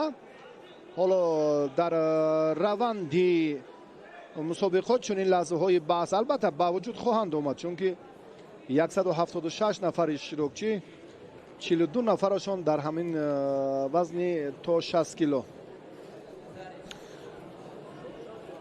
имтиёзе ки ман фикр мекунам воқеан ҳам дар раванди мубориза ба паҳлавоне ки таваҷҷӯҳ мекунем буд. як бори дигар ҳам руҷӯъ, бале, аз фурсати хеле созгор ҳам хуб истифода карда тавонист Сайфуллоев.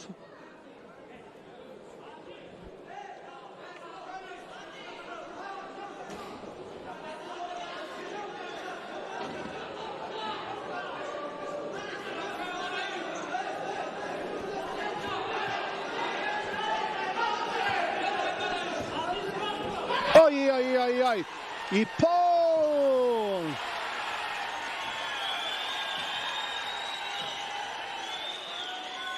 воқеан ҳам Сайфуллоев истеъдоди хуби худро нишон дод ва партофташ ҳам бисёр ҷолиб буд.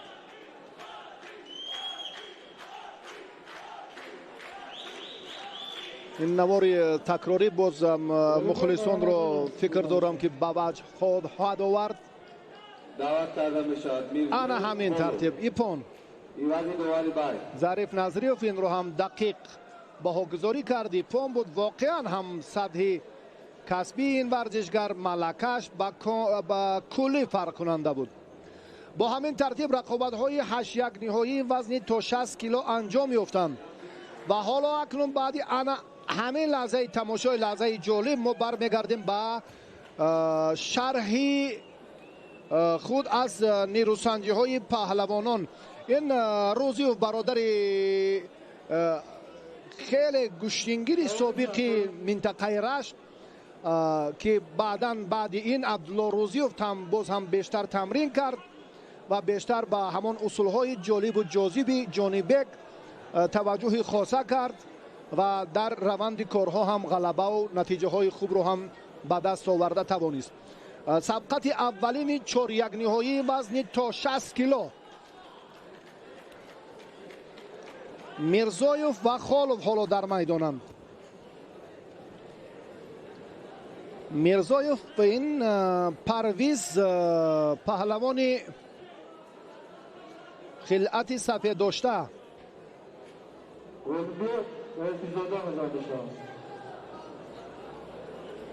тайёрӣ бинад Қувватов, Ашурзода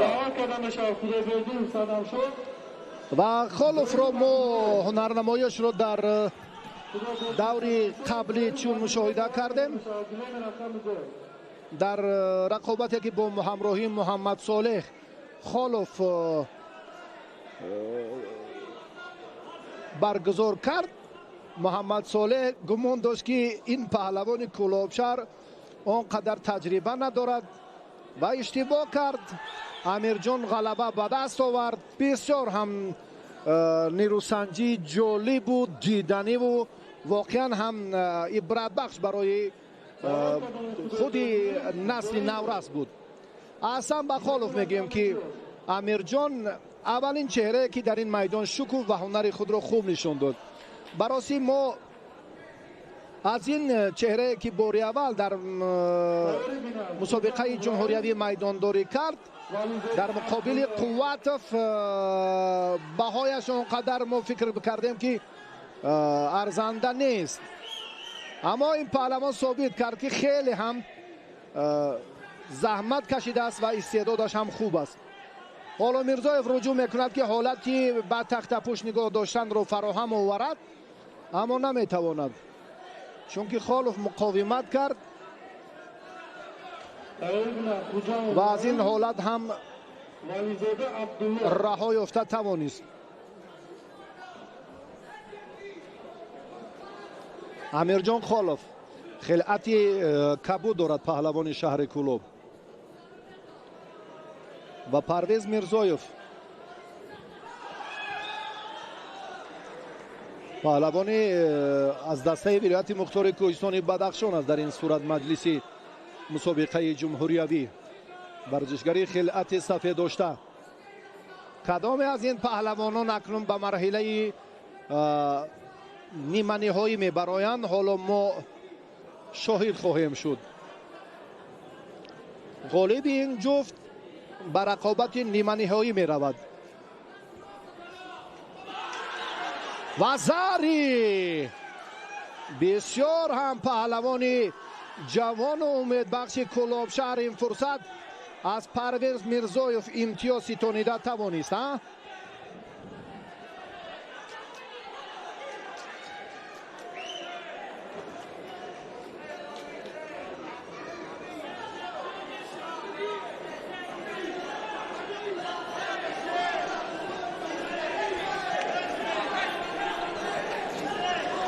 یکونیم دقیقه دیگر اکنون جوان 19 ساله کلابشهر مطلبش رو عملی کرد در مقاومت حریفی خیلی قوی و سزاوارش پرویز میرزایف.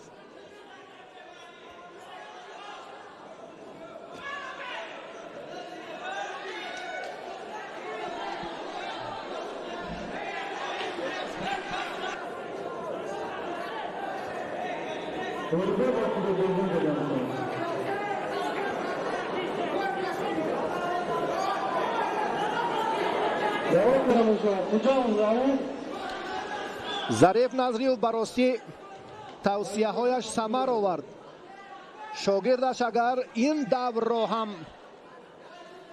به غلبه انجام دهد آنگاه در خصوص متانت پهلوان 19 ساله کلابشهر می سازد باز سخنهای شایسته گفت.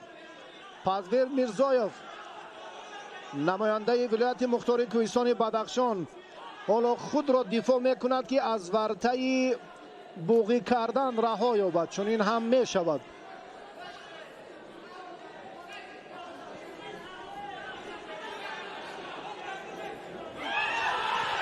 یک کوشش دیگر فقط به داشتن گریبانه و البته سری آستین آنگاه خیلی هم برای پشت کردن حریف یعنی سری سیوجی کردن رقیب خیلی هم مساعد است و خیلی هم سازگار برای وزر دویوم پهلوان 19 ساله کلابشهر. تحت رهبری ظریف نظریف مشق ورزی میکند. 10 ثانیه دیگر برای استقبال پیروزی سیوم پهلوان شهر کلوب، اما داور به او شیدا میدهد امتیاز نیست. 4 ثانیه حرکت دیگر و در نهایت هم دقیقه ها پس سر شدند. ثانیه های آخر هم خاتمه یافتند.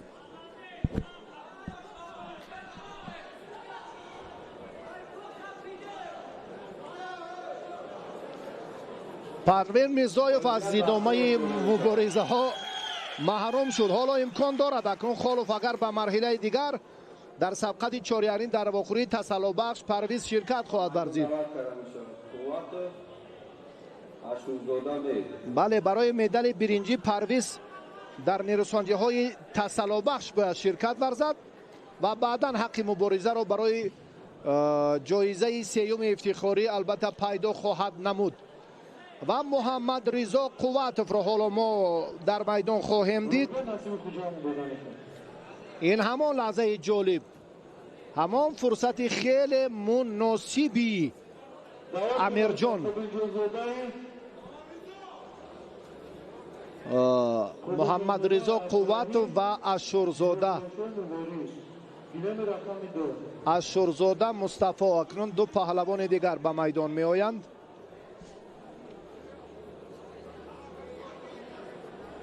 سید رحمان بیکوف داور درجه جمهوریوی.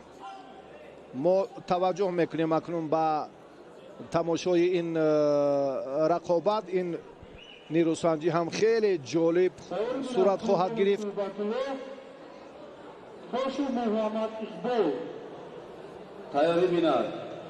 اشورزاده براسی این ورزشگر هم در میان بزرگسالان اونقدر نتیجه خوب هم ندارد، اما در میدان امروزه در مسابقه جمهوریوی خیلی هم بهتر هنرش درخشید و به واخوری 4-1 نهایی برآمد.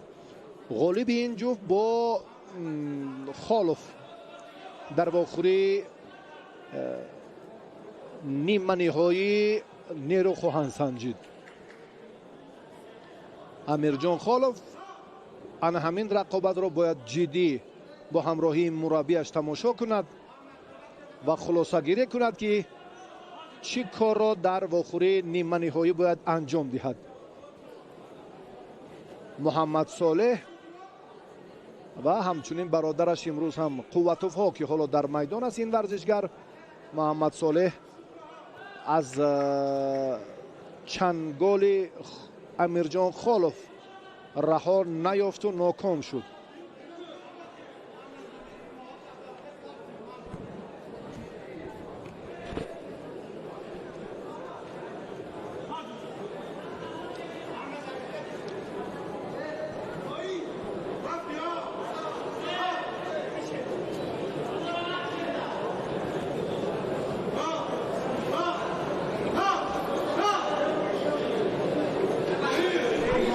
سبقت دویمی 4-1 نهایی، سبقت دویمی 4-1 نهایی شیدا به اشورزاده داده شد. قواتوف آنقدر متانت خودش رو محمد رضا نسبت به رقابت های اول بهتر نشان نداده ایستاده است. البته این هم وابستگی از ملکه رقیب دارد. مصطفی اشورزاده براسی امروز هم به مانند امیرجان خالف این هم یک چهره که در گشتین امروزه کشف شد. با محمد رضا قواتوف چونین نیرو سنجیدن البته کاری سهل و عادی هم نیست.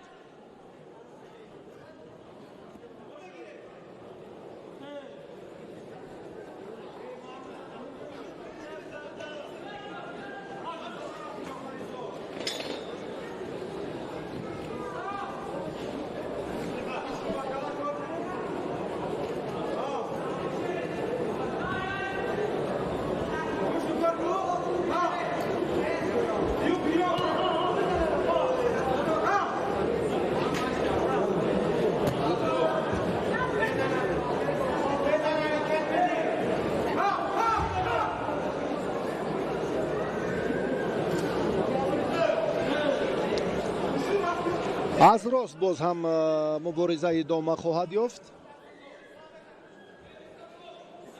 تا با این مرحله البته چون گفتیم که پهلوانان چگونه نتیجه گیری کردند از سبقت های قبلی خود 3 دور را پشت سر کردند.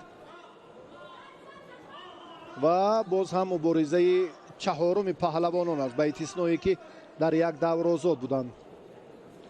همانا قوت وجود دارد برای عمل بهترش، اما اشورزاده هم در این روند عقب نشینیش کمی حالت باز هم بیرون شدنش از این فرصت ها، از این لحظه ها زود به نظر می رسد.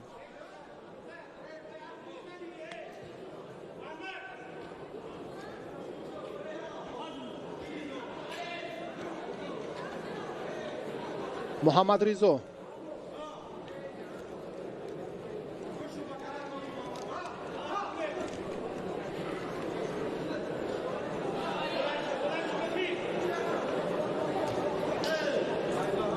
نیست یگان حرکتی ثمرآور برای نتیجه، برای لااقل امتیازی که چون گفتیم، اما باز هم استفاده عملها در سطح ضروری به طور کسبی باید باشد. اشورزاده اینجا هم کمی آسیب دیده است که دکتری مسابقه به او کمک میکند. محمد رضا قوتوف، پهلوانی که در جام پایتخت، در جام نوروز، در چمپیونات آسیا هم با دریافت مدال برنجی شرف یاب شده است. در مسابقه های مختلف بین المللی هم نتیجه خوب دارد و امروز هم ما توجه میکنیم که چنین چهره ها در میدان امروزه مسابقات جمهوریوی کم نیستند. اکنون درباره کارشناسی ایرانی گفتیم که حالا ثانیه سنجی محمد رضا قوتوف است و بیشتر در همون تالار ورزشی مجیدوف ها این فراگیری مشغولیت های همیشگی جوانان تاجیک است، علل خصوص همون پهلوانان برادران هم خورشید و هم جهانگیر مجیدوف ها. رقابت اکنون ادامه می‌یابد.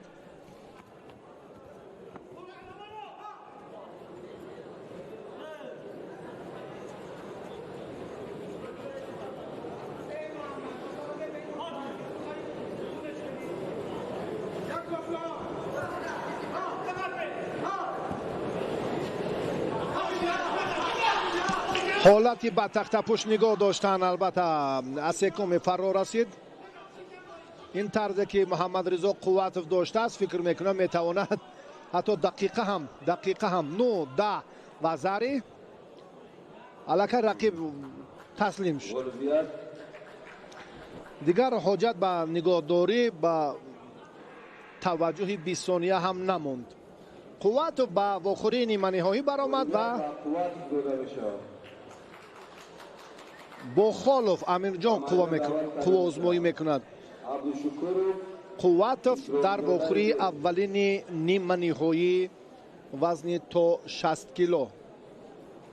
اکنون دو رقابت 4 یک نهایی باقی مانده است برای معین کردن جفتی دیگری سبقت نیمه نهایی. این همون لحظه جالب محمد رضا قوتوف بود.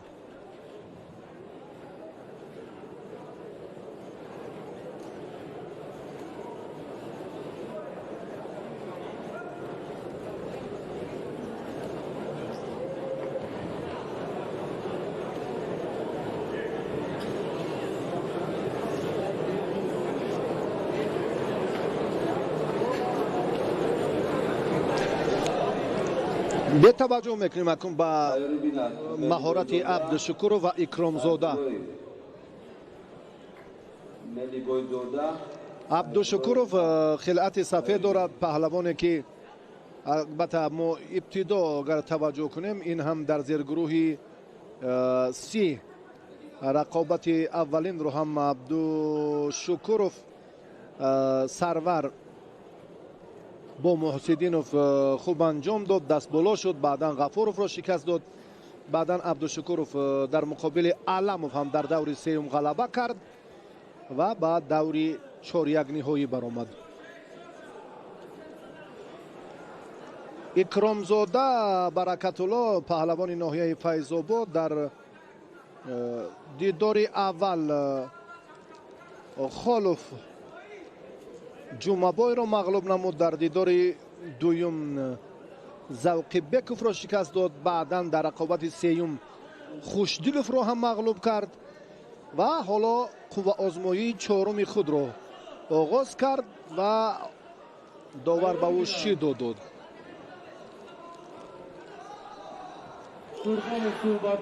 بسیار هم امکانیت مساعد بود. عبدالشکورов باز هم در این لحظه در این فرصت مناسب میتوانست که لااقل امتیاز وزری رو هم به دست آورد.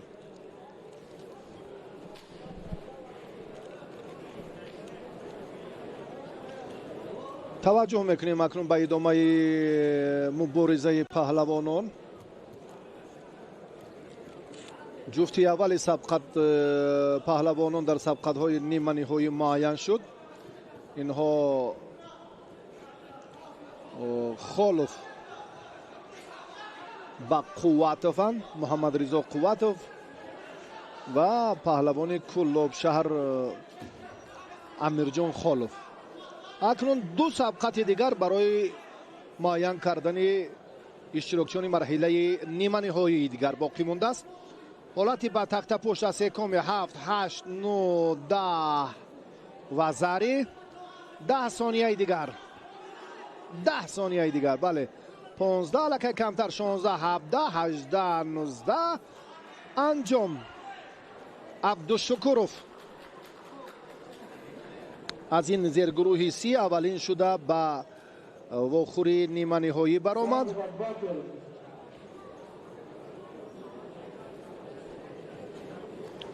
عبدالشکورov در رقابت چهارم هم دست بالا شد. عبدالشکورov این نماینده دسته دوشنبه یک، میدانداریش خیلی خوب، هنرنمایی هم جالب توجه و بیشتر در حالت راست بودن عملهایش نتیجه بخش بود و در این دور الکی حالت پرتری برایش ثمر آورد. اگر ما دستاوردها نتیجه های قبلیش را قیاس کنیم. ملی بایزاده فیروز ورزشگری امید بخش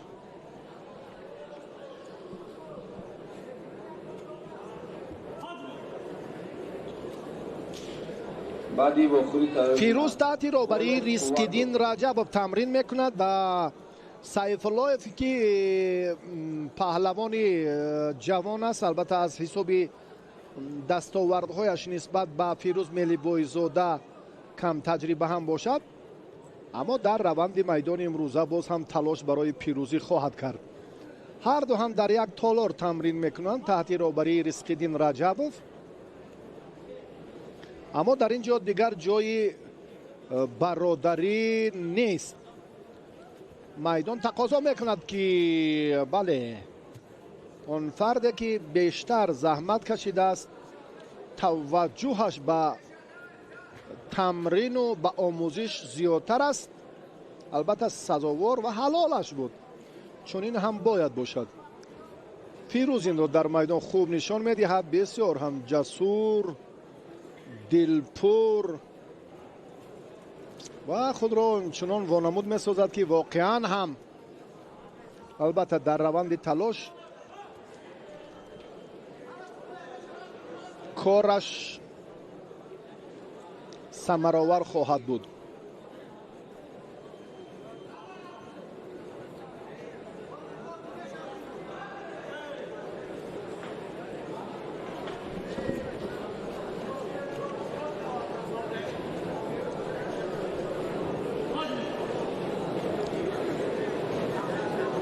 آزمایی بدون نتیجه دلخواه است.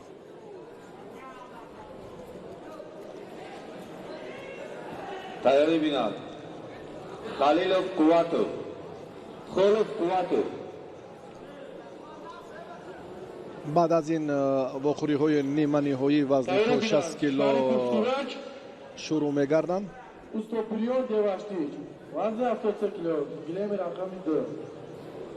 حالا هم در ادامه مبارزه فیروز ملی بویف اونقدر ҷозибият ҷолибият нест баростӣ.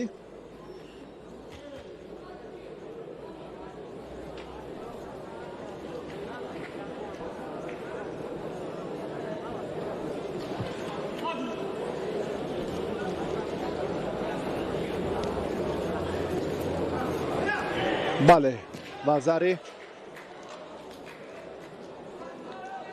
як лаҳзаи дигар таваҷҷӯҳ агар хоҳад фикр мекунам агар ҷиддӣ гӯштин гирад Мелибойзода дар ин ҷараён метавонад ки ҳатто қабл аз анҷоми вақт ҳам даст боло шавад, чунки Сайфуллоев чун майдонҳои бонуфузро кам дидааст, имрӯз аз ҳисоби ҳамин шояд фарқ кунад касбияташон. ва Фирӯз овони наврасӣ бештар аллакай натиҷаи дилхоҳ ба даст овардааст ва меҳнаташ ҳам дар майдонҳои сатҳи ҷумҳуриявӣ зиёдтар аст.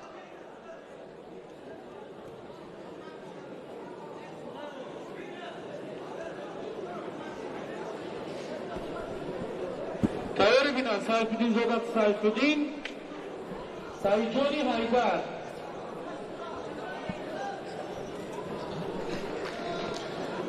ҳоло боз дар Мирзоев Ашурзода ме тайёри бинанд. Мирзоев Ашурзода ме.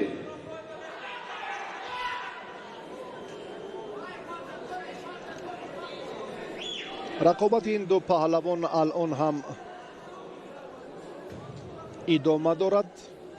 Мелибойзода фикр мекунам инҷо дигар қувваи изофа, ин таваҷҷӯҳ барои сари вақт хотима ёфтани набарди чоруми худро надорад, чунки медонад ки аллакай боз ҳам дар даври баъдӣ дар вохӯрии ниманиҳоӣ ӯ боз ҳам ҳарифи пурқувват Абдушукуров дар пеш аст. ай бибинед, бале вазари пон, чун гуфтем ки агар хоҳад метавонад ки дар дақиқаи аввал комёб шавад. ҳар ду инҳо якдигарро хеле хуб медонанд. ғолибият ба Мелибойзода дода мешавад. акнун Мелибойзода бо Абдушукуров рақобат хоҳад кард. талоши варзишгарон албатта боз дар сақавҳои тасаллобахш инҷо бояд шурӯъ гардад.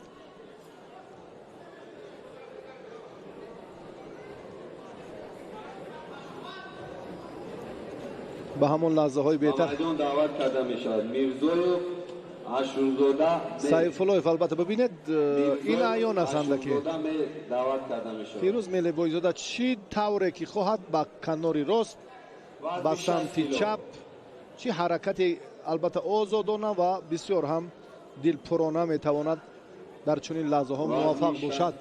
Мирзоев Ашурзода Беков ин варзишгар ҳам дар вазни 81 кило худ дар ҷудо, дар гӯштини миллӣ ҳам самбо бештар ҳунарнамоӣ мекард.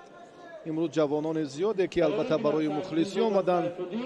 аксари онҳо албатта худ паҳлавонанд, худ варзишгаранд ва дар идома дар набардҳои имрӯза мо ҳам бисёр ҷолибиятро баросӣ дидем. новосазоне ки паҳлавонон он чеҳраҳое ки мехостанд ба дар марҳилаҳои асосӣ иштирок кунанд, ноком шуданд ва махсусан Қувватов бародаре ки дар муқовимати паҳлавони Кулобшаҳр дучори шикаст шуд, Муҳаммад Солеҳ ва чандин нафарони дигар.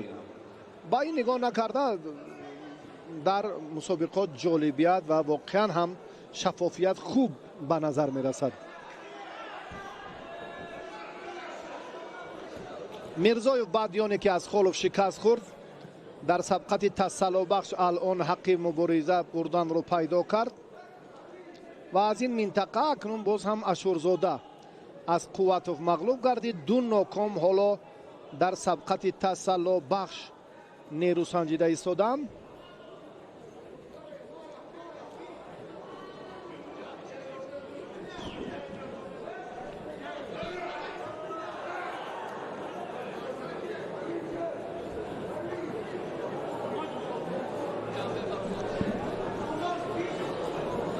پهلوان خیلاتی کبود داشته، چون گفتیم در مورد رشد مکتب ورزشی ناحیه مسجد این ورزشگر که از دسته دوشنبه هنرنمایی دارد از شورزاده و اصلا تربیت گیرنده همون مکتب ورزشی ناحیه مسجد که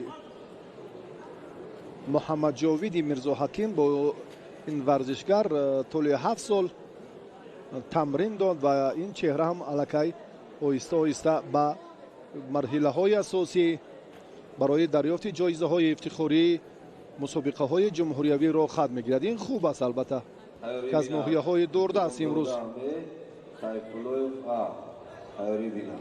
سبقت اولین تسلا بخش وزن تا 60 کیلو است.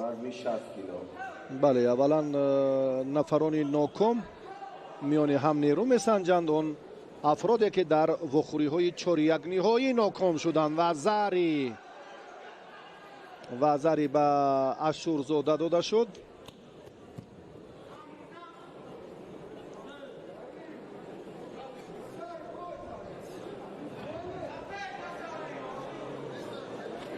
باز هم در زیرگروه سی و دی باز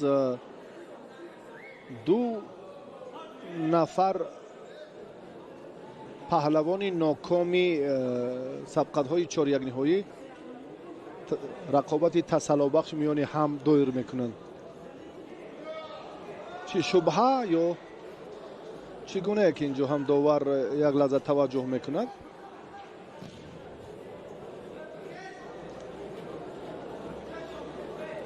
اشورزاده بسیار حرکت جالب انجام داد. از این سمت میدان بیاد بهترش ببینیم. وزری هست فکر میکنم بود. نگاهی من است. البته شارع هم حق دارد اندیشش را بیان سازد، چون که کتفش تکیه کننده به همون نیمه به حالت تخت پشتی بود.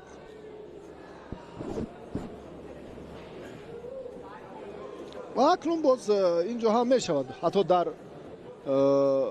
مسابقات با نفوذ ستاره های ورزش جودو در قطر هم از جانب داوران اشتباه را ما مشاهده کرده بودیم در جریان گزارش های مستقیم خود.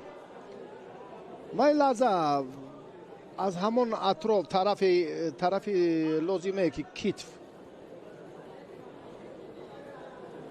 وزری هست. من گمان میکنم هیچ ناممکن است که نباشد. بله، چون این هم هست.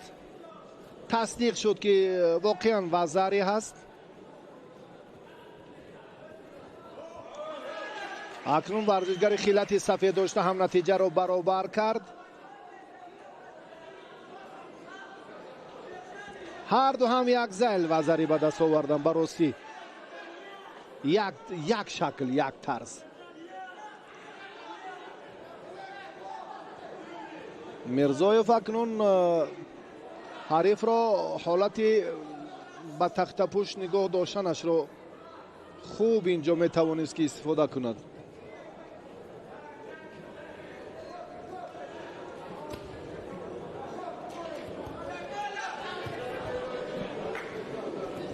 پرویز میرزایف از ورزشگر شهر کولوب الهام معذرت خالف از خالف شکست خورد.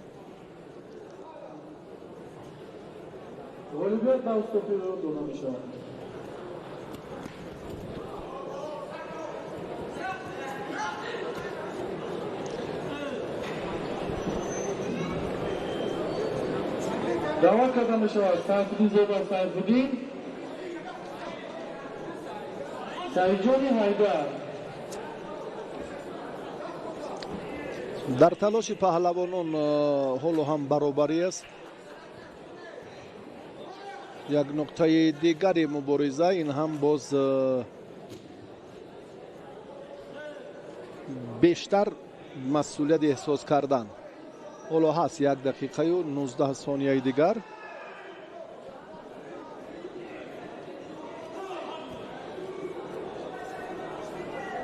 پایان 90 کیلو وحید شنبور دوکیم علی گیومی رقم 2. اشورزاده یک کوشش دیگر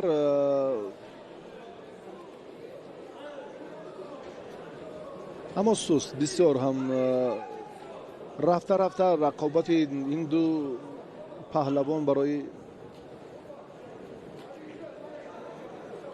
اشتراک در مرحله بعدی جهت دریافت مدال برنجی سست‌تر جریان دارد. کوشش اشورزاده هم حالا هم به نتیجه. پرویز میرزایف اکنون در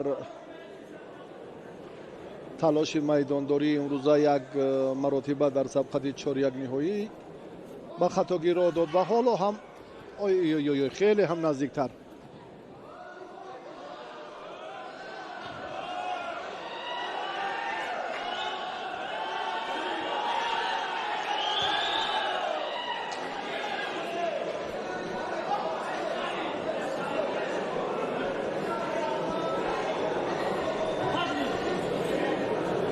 اشورزاده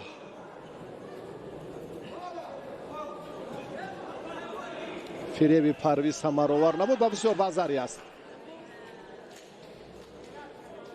وزری و واقعا هم اشورزاده در جریان مبارزه امروزه بسیار هم تلاش کرد. دستور میرزا جاوید میرزا حکیم رو سرمشق کار خود دانست و همین طور این پهلوان برای اشتراک در به دست آوردن مدال برنجی حالا آماده است. بله، سبقت اولین تسلا بخش را تماشا کردیم و اکنون باز یک جفتی دیگر در سبقت تسلا بخشی دیگر البته به میدان خواهند آمد.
رقابت دیگر تسلا بخش حالا شروع گردید.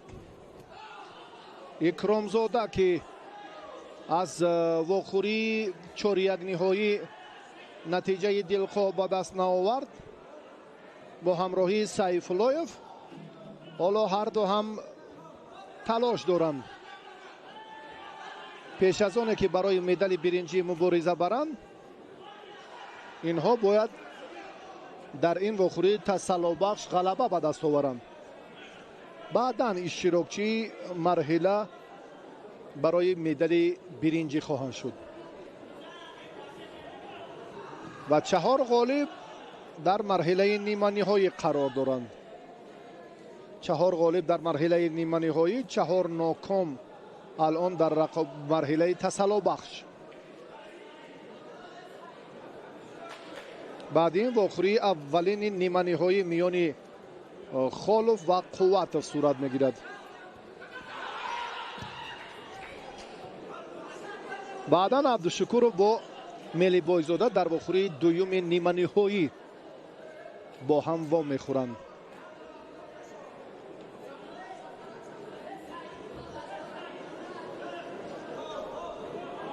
هر دو 3 غلبه دارند تا این مدت و با ناکامی در یک دور روبرو شدند. باری 4م است که هر دو به میدان آمدند.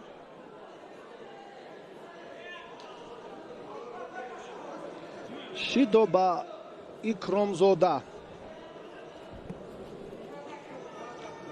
اکرامزاده این ورزشگری ناحیه فیض‌آباد چون درباره‌اش ابتدا هم گفتیم ضرورت ندارد.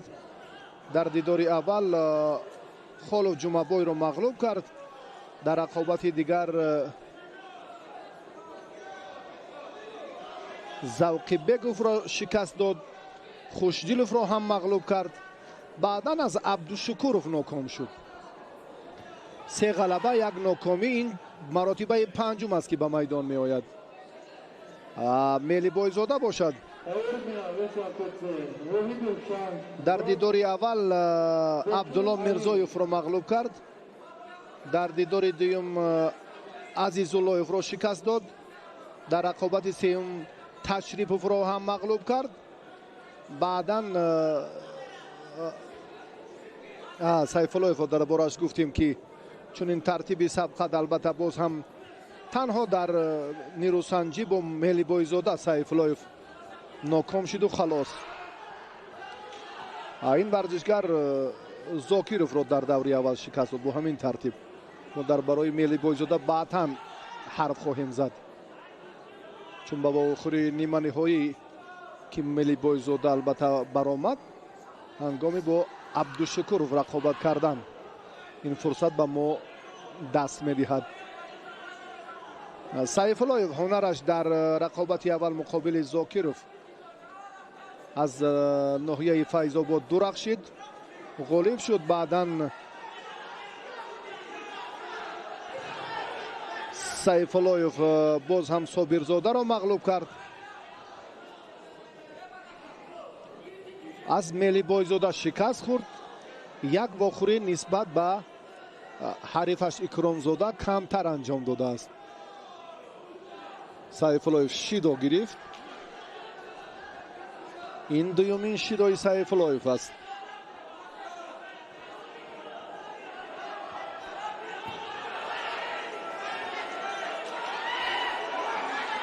عبدالله سیفاللهیف اکرامزاده دومین شیدا دارد. این سیفاللهیف همون وزریه که باقی ماند همون نتیجه است. تلاش اکرامزاده باشد در ادامه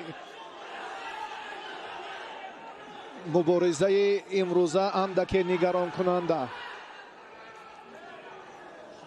وقتی کم در اختیار دارد اکرامزاده که نتیجه را برابر سازد و برای ادامه امتیاز طلایی زمینه به وجود آورد.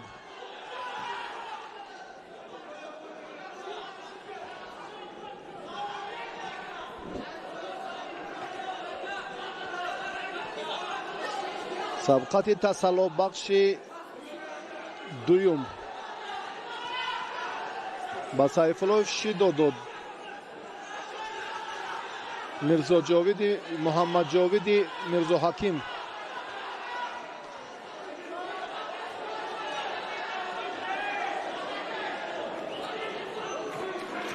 حالتی بعد تخت پشت نگاه داشتن. وقت هم سامان می‌یابد. نه،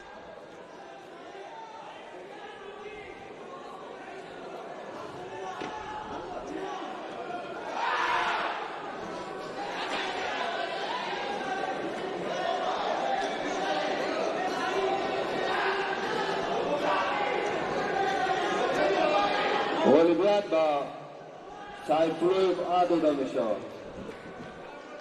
سیفاللهیف در این دیدار اکنون غلبه به دست آورد و برای دریافت مدال برنجی علاقه حقوق مبارزه را پیدا کرد.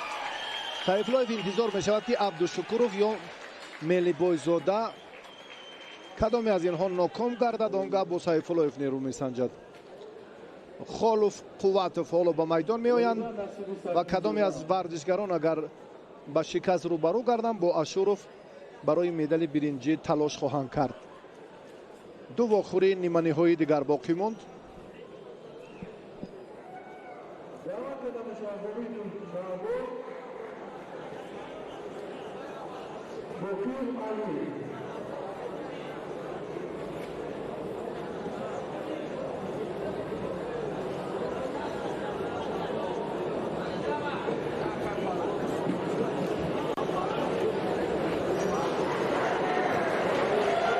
Tayyor bina Romeo Bismoil, Nazli Sarık.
نیمه نهایی وزن تا 60 کیلو آغاز گردیدم و امیرجان خالوف خلعت سفید دارد.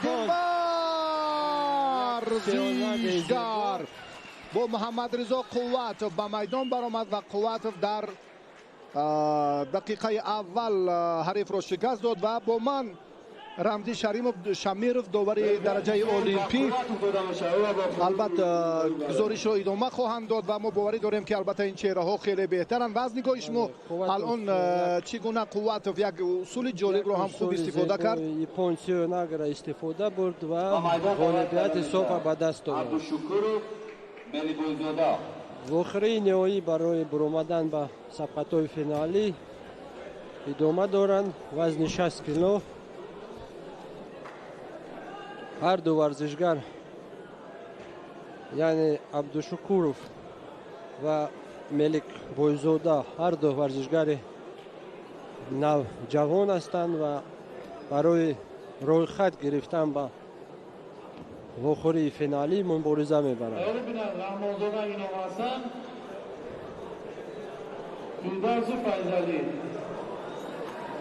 در وزن 60 کیلو 42 ورزشگر اشتراک کردند و یکی از وزن‌های بسیار از جهت سرعت بسیار ورزشگران نغز کار میکنند.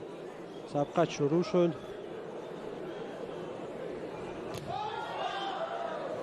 مبارزه برای کمیکات و عبدالشکورov حرکت سیر حرکت است و میخواد کوزوش را استفاده برد، یعنی از موازنت برآوردن حریف، ولی ملک بویزاده کوشش میکند که در دفاع باشد، ولی یک سیونگ است و تا آخر ولی وزاری نیست، ولی در نوازه حرکت های نوازه از طرف داور مته داده شد.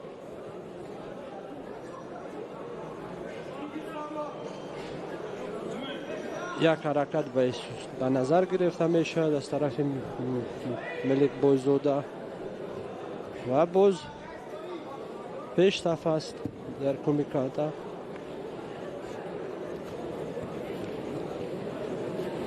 باز می خواهد اصول تکرارا اجرا شود، ولی عبدالشکورov هم می خواهد رها یابد. باز یک حرکت از طرف ملک بویزاده و دو حرکت پایدار هم از طرف داور وحشی داده شود.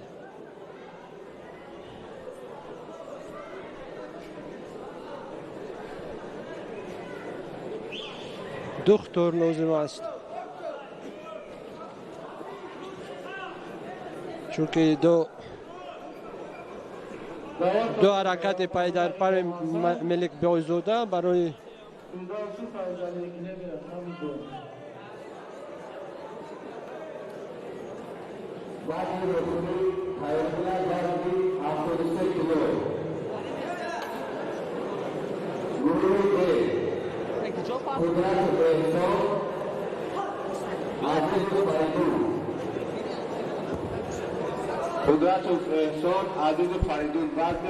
ملک بویزاده دو حرکت اجرا کرد پایدار پای و پیشرفت است در این سبقت، چونکه از طرف داور باید شی داده شوند، چونکه دو حرکت پایدار همه ملک بویزاده را ما دیدیم و عذر حریفشان عبدالشکورov در پیش دکتر قرار دارد و بعدا سبقت ادامه میدیم.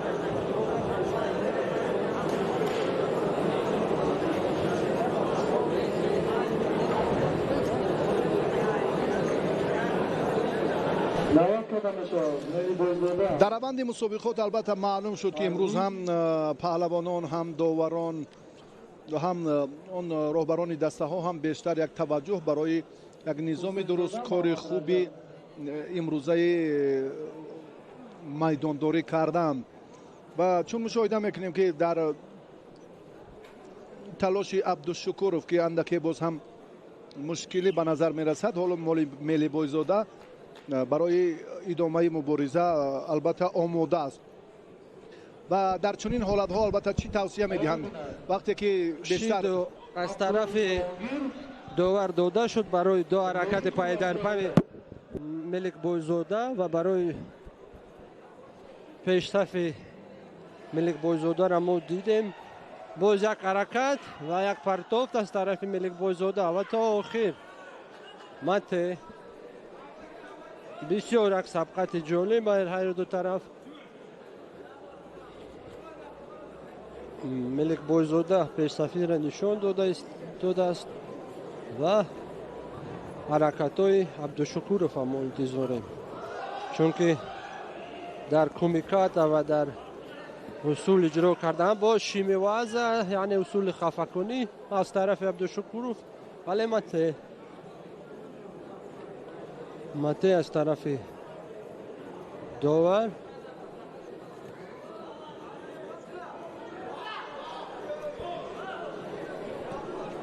باز با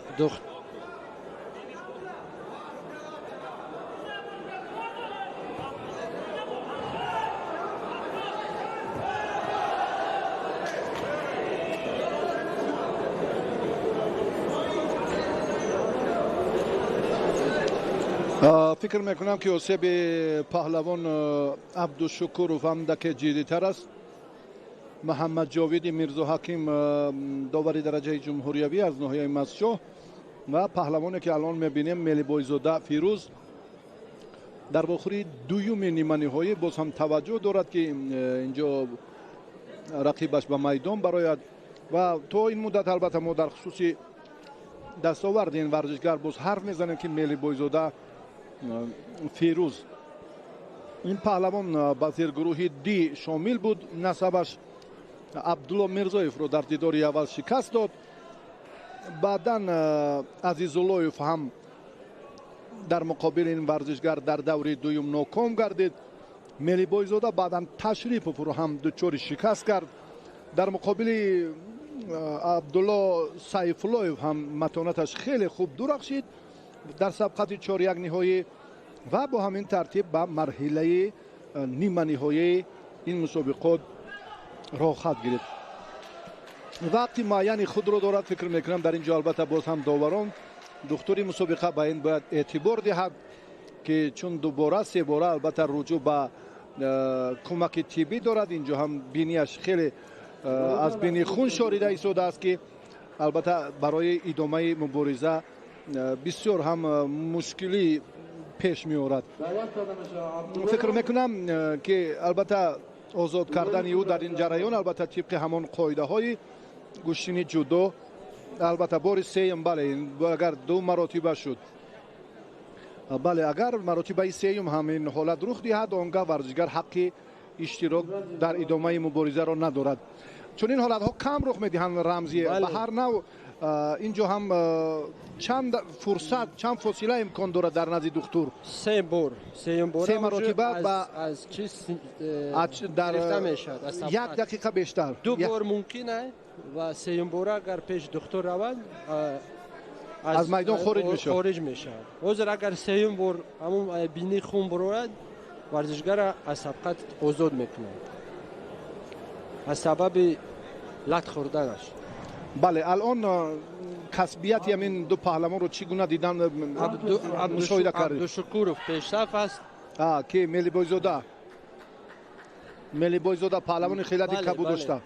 ملک بایزاده پیشرفت است چون که حرکت‌های پای در پای ملک بایزاده دیده میشن، چون که وای پیشرفتی را نشان میده. باز یک اصول باز یک سیوناگ و 3 رکعت است، چون که پیشرفتیش نشان میده. ду маротиба назди духтур рафт, бо дуз огоҳӣ ҳам дорад, души дод. бале.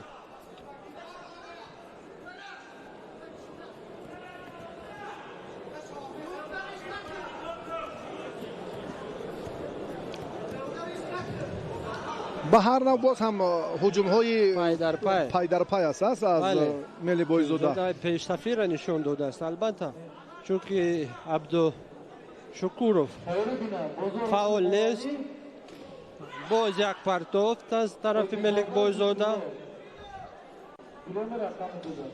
Ансокумаки шидои сеюм барои кор накардани Абдушукуров ва Хансокумаки, яъне хориҷ шудани аз сабқат бо се шидо, се огоҳӣ. Мели Бойзода бо ҳамин тартиб ба финал баромад ва бо ҳамроҳии Қувватов албатта барои медали тиллои мубориза мебарад. бале. акнун дар ин паҳлавононе ки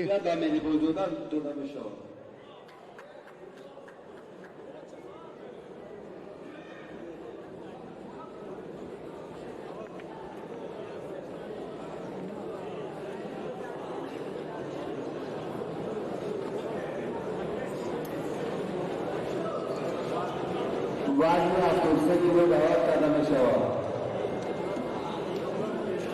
قدرت بهسان عزیز فریدون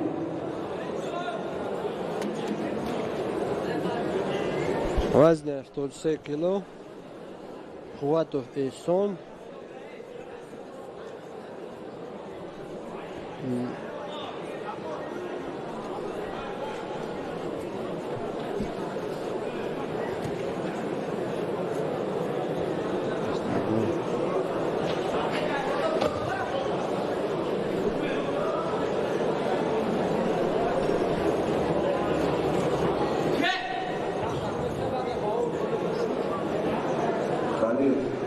وزن 73 کیلو قدرتов عزیزов.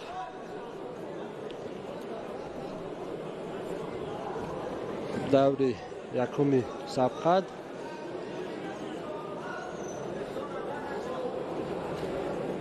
мубориза барои кумиката, яъне барои қапидани даст ё гиребон. албатта Қудратов гиребон мегирад, вале Азизов ҳам пештафира нишон дода, вале мате аз тарафи қоида вайрон кардани ҳардуашон ба ҳардуашон шидо дода шуд аз тарафи довар. шояд бисёр тез ҳамон шидора нишон дод, вале барои як усул иҷро кардани Азизов аз ҳолати мувозинат баровардана нишон медиҳад ва боз мате барои дифоъ кардан бо шидои дуюм барои Қудратов дода шуд барои нодуруст қапидани ҳамон кумиката, яъне қоида вайрон шуд, вале як усули зидди ҳариф ва барои лат додан ва ё шимеваза, яъне усули хафакуниро истифода мебарад, вале мате аз тарафи довар дода шуд.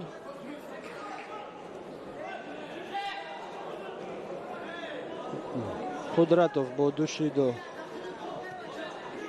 агар шидои сеюм дода шавад ба Қудратов, Хансоком маки эълон мешавад, яъне хориҷ. боз Азизов, боз як партофт, вале то охир не, як ючиматара Азизов иҷро кард ва то охир не, боз як усули хафакунӣ дар неваза, вале мате аз тарафи довар дода шуд ва ҷобаҷокунӣ ҷома, яъне ҷудоги Қудратов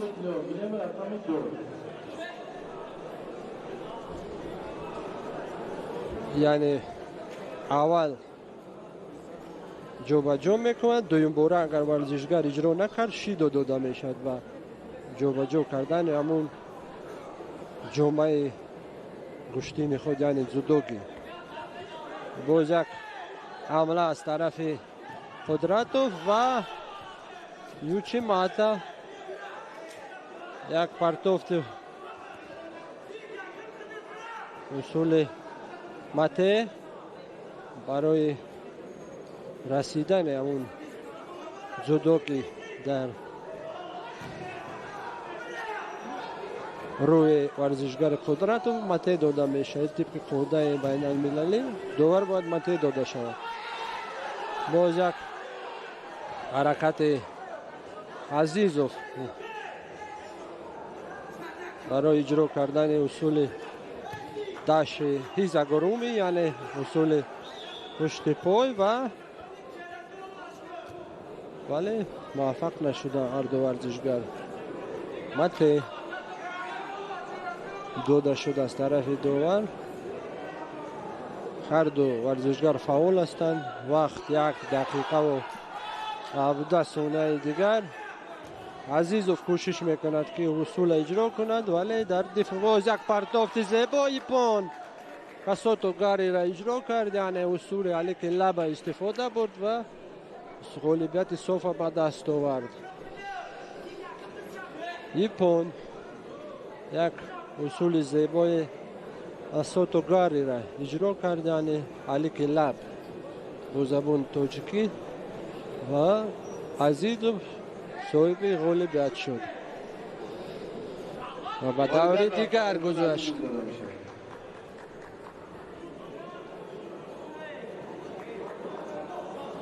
ابو محمد عمر یوسف عبدالغفور دعوت کرده میشود. وزن 73 کیلو. گیره رقم 1.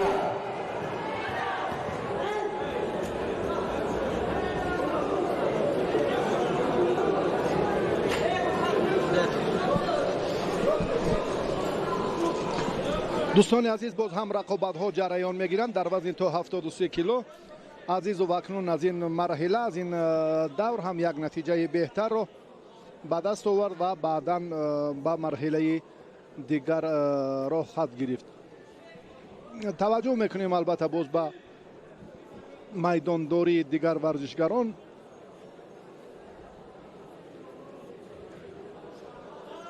در وزن تا 73 کیلو اکنون پهلوانان در میدان میشوند.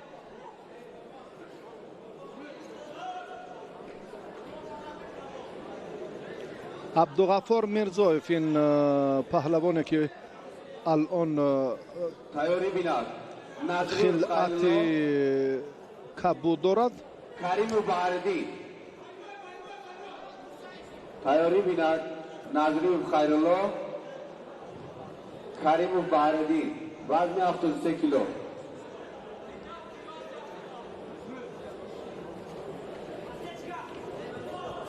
ابو محمد عمر از دسته دوشنبه یک است با خلعت سفید. اینجا هم یک حرکتی خیلی بهتر و پهلوان خلعت کبود داشته میرزایف منصوب است این پرتافت.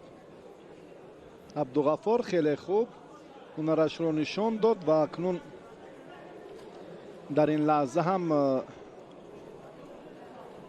ابو محمد عمر چون کوشش کرد اما در روند تلاش‌هایش اندک اشتباه هم به نظر رسید. در وزن تا 73 کیلو 67 نفر مدعی ایپان و میرزایف عبدالغفور در این رقابت غلبه به دست آورد و این پهلوان با عزیز و فکنون فریدون میدانداری خواهد کرد. نظری خیرالله از دسته دوشنبه 3 و کریموف بهردین از دسته دوشنبه 1 حالا به میدان می آیند و بعدی چون فرصتی که بهترین لحظه رو میرزای خوب استفاده کرد و با همین ترتیب در نیروسنجی اولین خود این ورزشگر غلبه را به دست آورد و به مرحله دوم راه خط گرفت.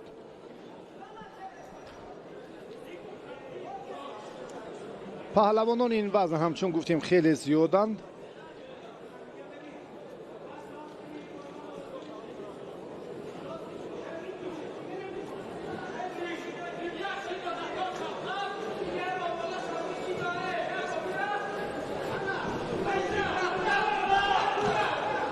تیاری بینم عبیدزاده هوبیدو، حجه فاروق، وزن 73 کیلو.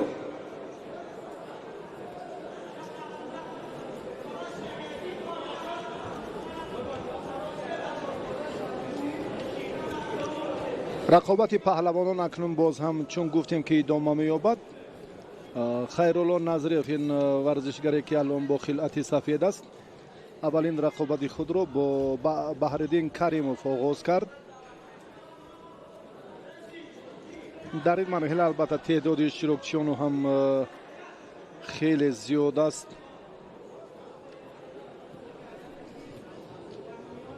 تا به مرحله های اساسی راه یافتن پهلوانان نه کم از 4 دور را در بر میگیرد. باید ورزشگر از این هم بیشتر تو اگر در یک دور آزاد باشد 4 غلبه البته باید داشته باشد که به مرحله های اساسی برای راحتی برای دریافت جایزه های افتخاری لااقل مدال برنجی مبارزه برد و الان در وزن تا 60 کیلو الکی 5 غلبه بسیار هم مشکل. 5 دور غلبه و موفقیت به دست آوردن این کاری سهل و عادی نیست. دست فشاری به اساس شیدو است. داور به هر دو ورزشگر هم شیدو میدهد.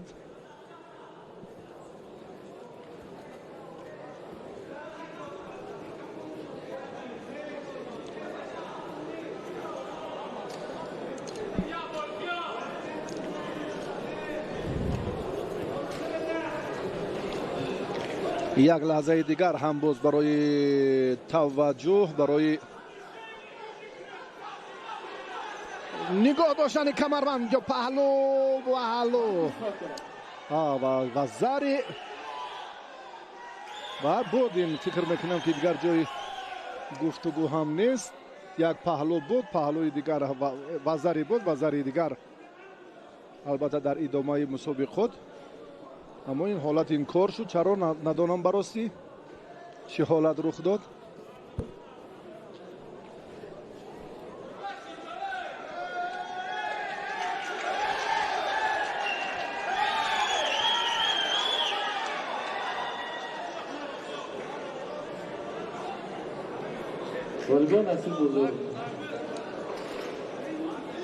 به نظر خیرالله داور شیدو داد.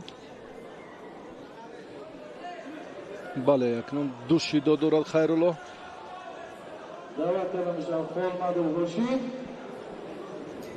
بهرالدین کریموف الان توجهش برای از بالا داشتن حریف یعنی از کمربند خوبتر است. اما این کارا باز این ورزشگر انجام نمیدهد.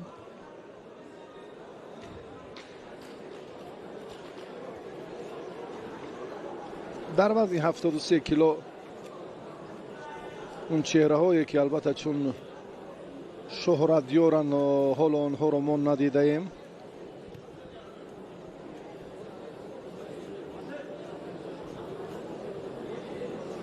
بسیاری جوانان الان در مسابقات این روز شرکت دارند. شیدو اکنون باز هم دومین حالت، سیومین و با همین ترتیب الکی کریموف بعدی آگاهی سیم بهرالدین کریموف غلبه به دست آورد و به دوری بعدی برآمد. حجه فاروق دعوت کرده می شود. وزن 73 کیلو.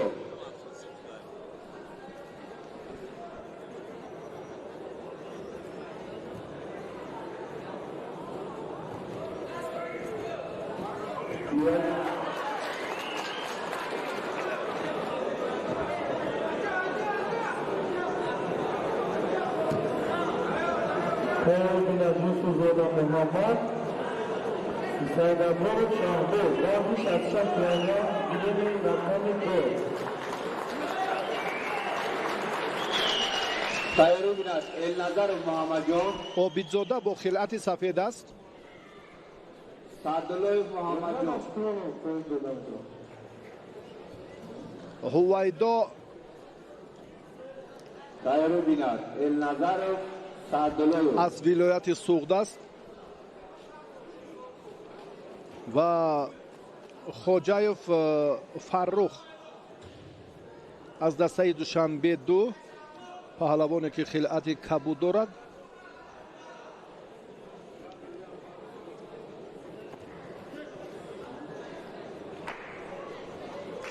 نادرست داشتن هم اینجا به پهلوان عابدزاده هویدا شیدا دادن با سبب از سریاسی نادرست داشتنش.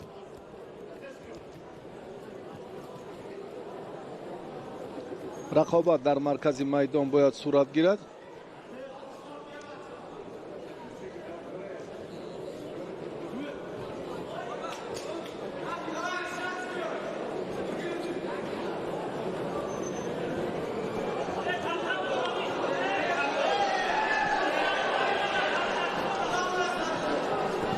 هویدا بیشتر کوشش میکند با سری سیوجی یا با همون سر اصول سری کتف.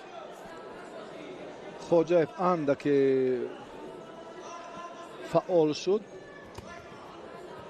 فرخ پهلوانانی که امروز میبینیم البته بسیارشون ناشناسن بررسی، یعنی امروز رجوع توجه البته برای موقع خود در ردبندی چون توجه دارن. اکثرشون جوانانی که امروز میخواهند در این موقع یک باز هم جای نمایان رو گیرن. این باری اول است که در تاجیکستان راه اندازی میگردد. باز هم از همون دست از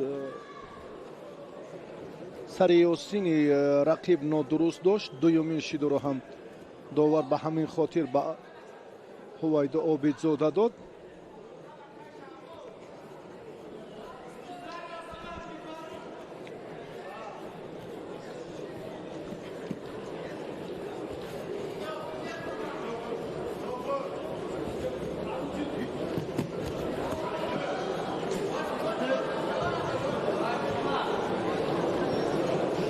حرکتی خوجایف فرخ اندکی به شد. هر نفری که اینجا اگر زیاد مهنت کند نفری پسیو البته بعدا آگاهانیده میشد. اینجا هم شماره حمله ها، حرکت ها، استفاده اصول ها همیشه مد نظری داور است. این معنای آن را ندارد که اکنون ورزشگر عملش نتیجه بخش نشد یا آن صرف نظر می شود. نه، حرکت بیشتر اینجا باید زیادتر باشد که خلاصه گیری داور هم به نفع ورزشگر گردد. اگر خواهد که غلبه به دست آورد، فکر میکنم هر یک ورزشگر این رو میخواهد. برای همین در 4 دقیقه باید تمام امکانیت ها را استفاده برد.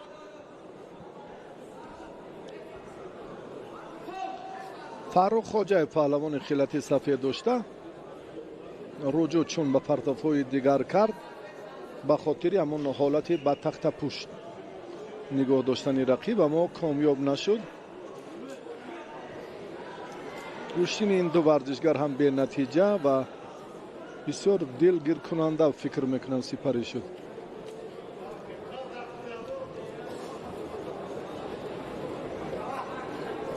حالا عابدزاده اکنون اگر باز هم یک مشکلی دیگر، یک خطاگی که بله رقیبش اشتباه کرد به مانندی خود هویدا چگونه که سری اوسین رو نادرست داشت.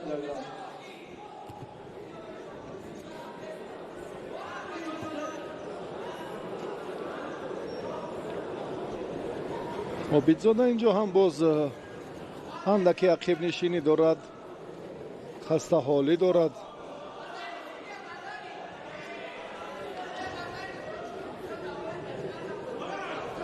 تیاری بیند النظر محمد امین سعدالله محمد جون. هوایدا اولین شده اکنون داشتن رقیب یا حرکتی رو برای خاتمه بابرار آغاز کرد، اما 15 ثانیه دیگر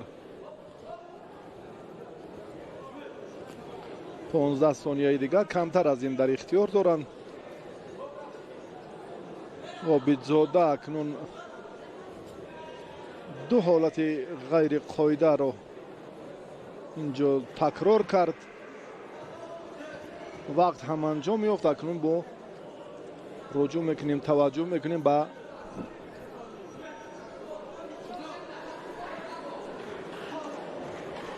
نیروسنجی ورزشگران برای دریافت امتیاز طلایی.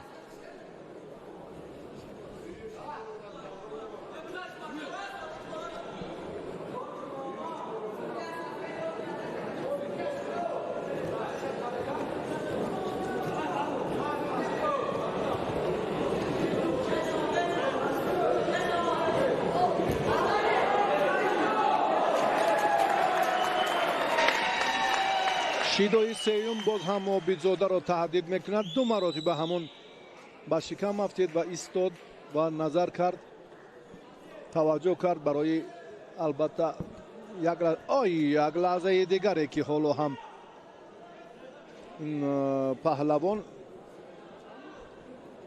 در سمتی باز هم ادامه با براری همین عمل اندکی باز تنقیسی کشید.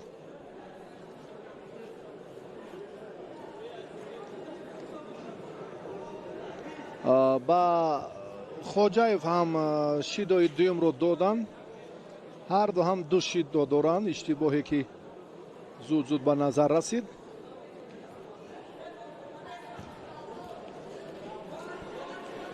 هوایدا عابدزاده تحت روبری فریدون استوپی رو تمرین میکند، پهلوانی سوغدی.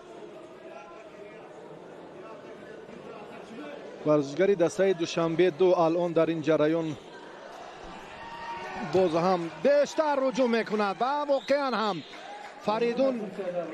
فریدون استوپی رو یک اشاره کرد و در حقیقت هم این جریان نشان داد که اندک افضلیت مهارت عابدزاده خیلی خوب به نظر رسید و واقعا هم در رفت تلاش و مبارزه این رو در همین دقیقه سیوم مشاهده کردیم. حالا باز هم امکان داریم این لحظه رو دوباره با هم ببینیم. باز ببینیم عابدزاده بسیار هم جرأت و اگر از این سمت باشد بهتر میشد. فکر میکنم دیدن لازم که چگونه فکر میکنم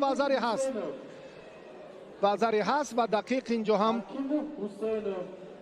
بله رقابت باز هم ادامه چرا در تبلو چونیم و فرصت نیروسنجی پهلوانان هم خاتمه یافت و عابدزاده در این دیدار غلبه به دست آورد و با کریموف اکنون این ورزشگر آزمایی خواهد کرد در دور دویم. به میدان حالا نفران دیگر ارنظرف از دسته خطلان یک و سعدالایف از دسته دوشنبه دو.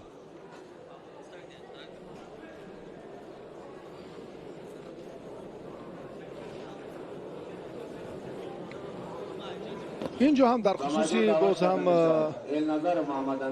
مربیان و چون در خصوصی سفربری ورزشگران گفتیم که بیشتر جوانان تبلیغ شدن، جوانان دعوت شدن، جوانان زیاده که امروز البته ما آنها را معرفی کردیم. علیشیر مستقیموف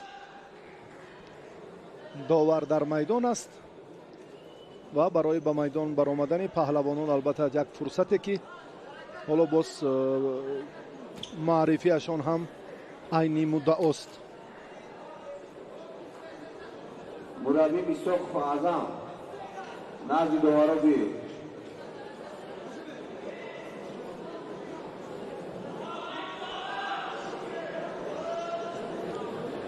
محمد امین ارنظرف ورزشگر خلعت سفید داشته از دسته دوشنبه دو است.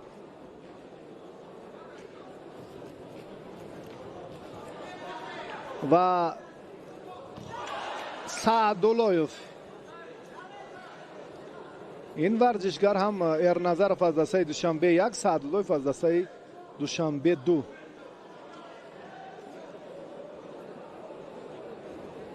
محمد جان سعداللویف،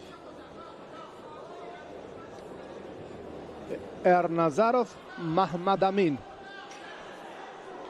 در مسابقه جمهوریوی ناحیه کوشانیان در چمپیونات جوانان هم در ناحیه جبار رسولوف این ورزشگر در 2 مرحله اگر اشتباه نکنم در 3 دور هم غلبه به دست آورد، اما بنابر سبب زیاد بودن اشتراکچیان مقام افتخاری نصیبش نگردید. پهلوانی که خلعت کبود سفید داشته را در نظر دارم.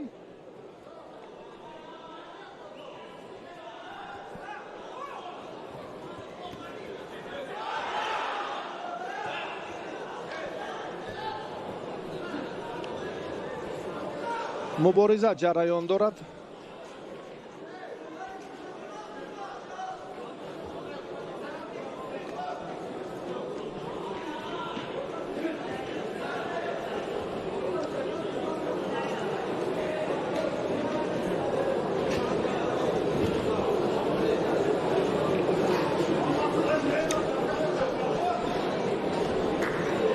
تیاری بیند زیارتشوی دولت محمد ارگونیان آزادبخش.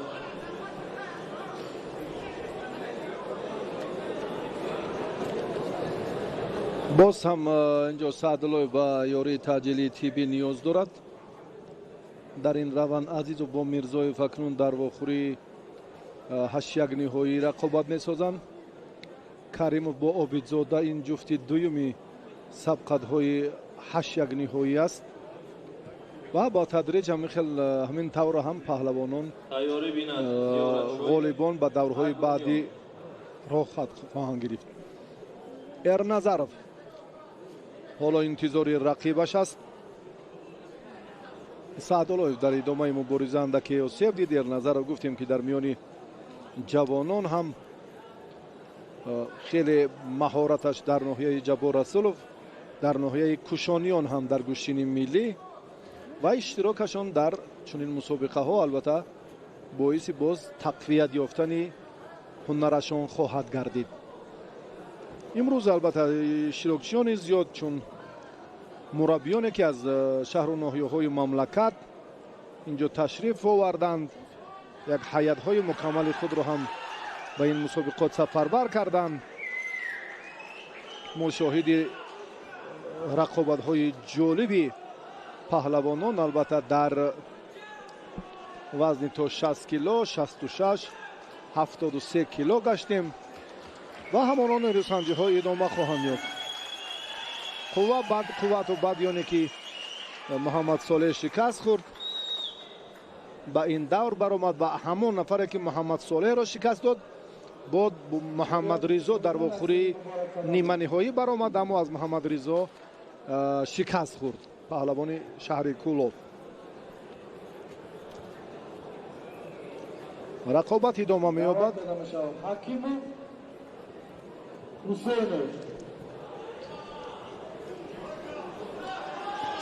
بسیار همالی،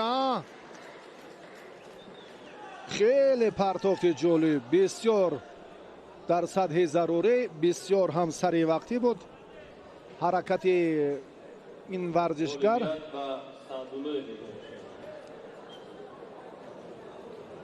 سعداللویف در این بعدیانی که دکتری دستک کمکش کرد واقعا هم این پهلوان هم در میدان کمک دکتر باز با این ورزشگر هم در میدان کمک کرد. پرتافت جالب بود.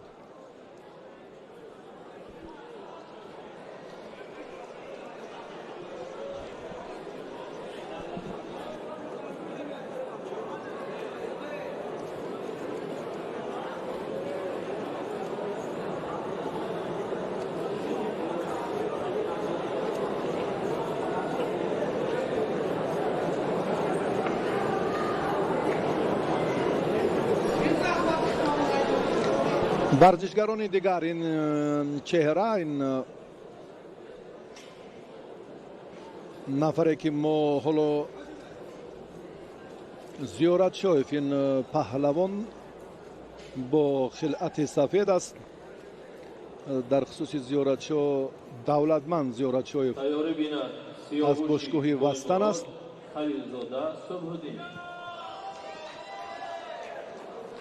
боз ҳам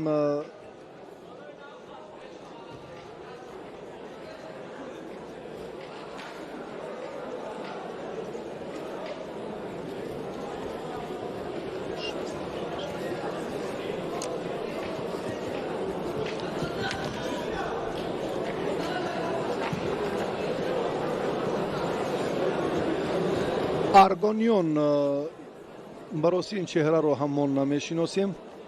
имрӯз бархе аз он варзишгароне ки бори аввал ба майдон омаданд, ин аз вилояти суғд аст. озодбек паҳлавони суғдӣ хилъати кабуд дорад. рақобат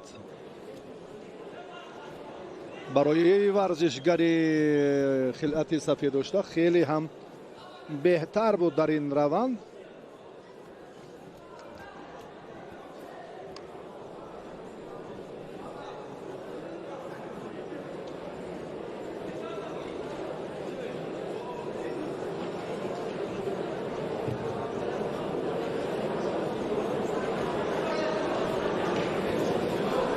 варзишгари дастаи душанбе бисёр хуб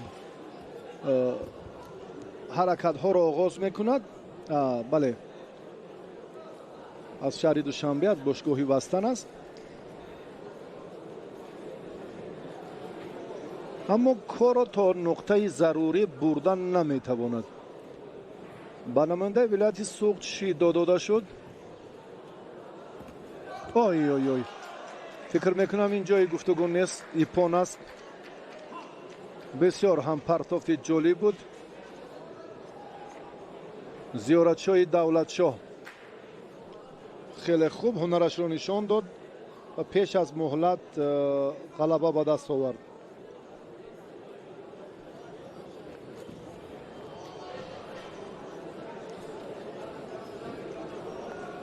олимпиад ба зиёратшоев.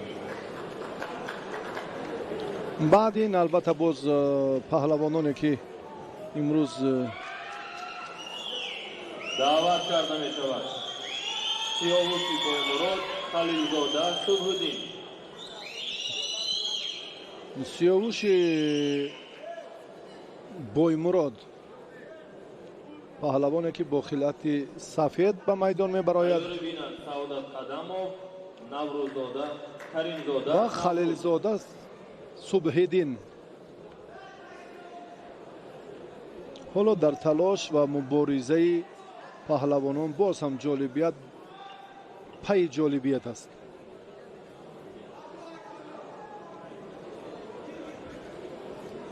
сиёвуш ин варзишгаре ки алон аз мураббии соҳибтаҷрибаи эронӣ тавсия мегирад, дастури ӯро бояд албатта дар раванди мубориза дар муқобили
و دستاورد شایسته که دارد الان خیلی و خیلی در رشد کسبیتش باز بلند گردیدن کسبیتش باز هم زمینه گذاشت.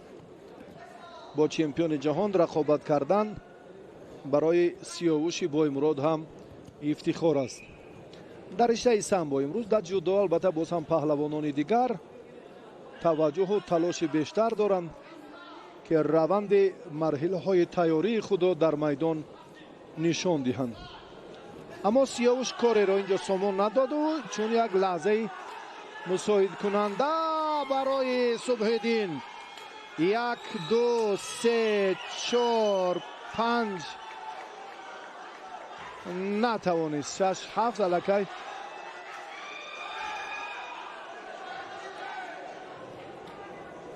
سیاوش بایمراد از این حالت از چنگال چمپیون جهان رها یافت.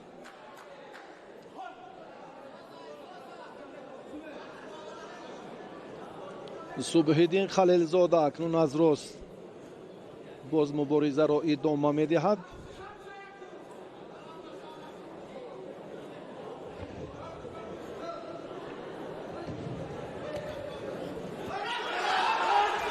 این پاوزاری هست. پایش را باید صبح‌الدین هر چیز زودتر از میان پایهای رقیب بیرون کند که حالتی با تخت پشت نگاه داشتن فراهم شود، اما نتوانست.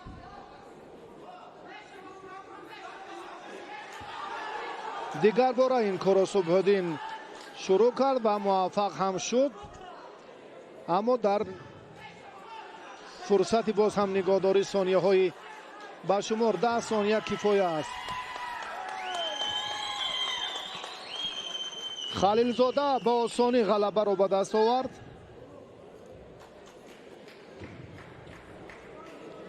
به مرحله دیگر راه یافت. اولویت و خلیلزاده صبح‌الدین دوباره.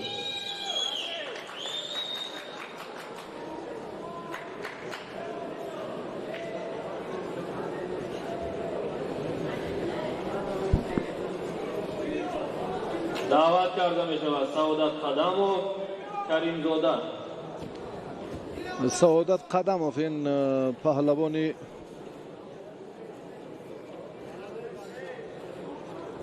خلعت سفید داشته است. این نماینده ولایت مختار کوهستانی بدخشان. کریموف از دسته دوشنبه 4 چمپیون جهان در گشتین قزاق کورش نوروز کریموف.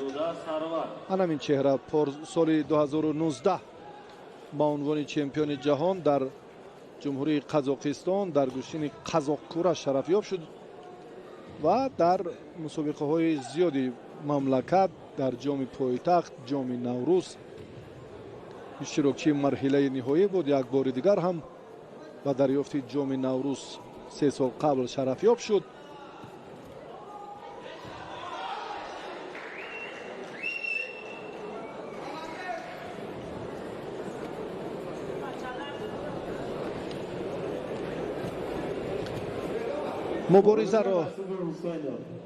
مبارزه را باز پهلوانان اکنون چون نمکک آغاز کردند. اینجا هم روند توجه مربیان هم برای حالت راست بودن است که یک کار بهتر، یک عمل جالب رو هم در رفت نیروسنجی خوب نشان دهند. اما سعادت قدموف آگاهی میگیرد. این آگاهی اولش است.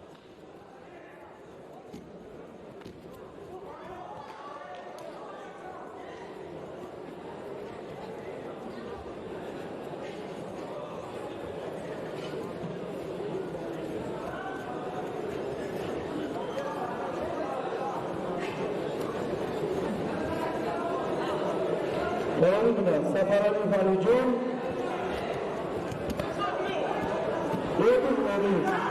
اینا رقم میگه.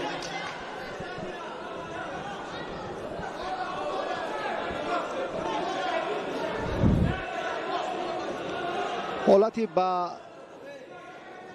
تخت پوش هم فرا نرسید.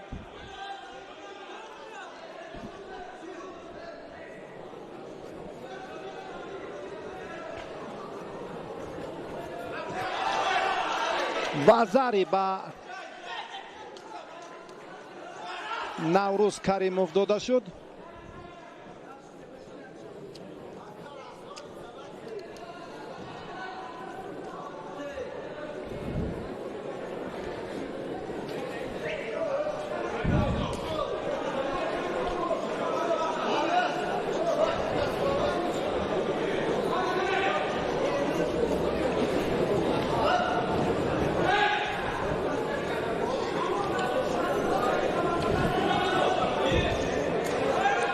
аз чӣ бошад Саодат Қадамов чун қомати баланд дорад, аммо дар рафти мубориза аз ин фурсатҳои хуб истифода намекунад. яъне варзишгар модоме қомати баланд дорад, дар бархе аз амалҳои ҳолати рост будан бисёр метавонад ки самарабахш истифода кунад. аммо Саодат Қадамов шидо гирифт инҷо, яктарафа рақибро дошт.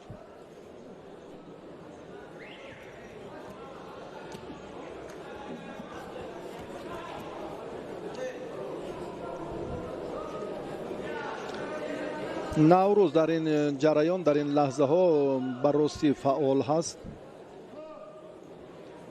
1.5 дақиқаи дигар дар ихтиёр доранд варзишгарон.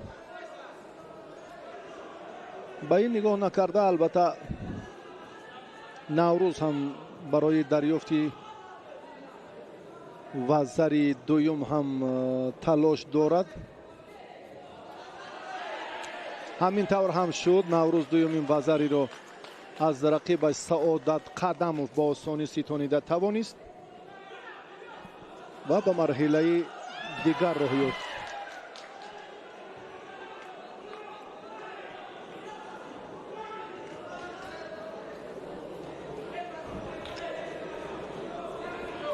غالبیت به کریمزاد نوروز داده میشه. дар зергурӯҳи си рақобатҳои даври дуюм دعوت کرده می شود سیوالیف ба анҷом расиданд. بگزاده سرور зергурӯҳи охирин, зергурӯҳи ди.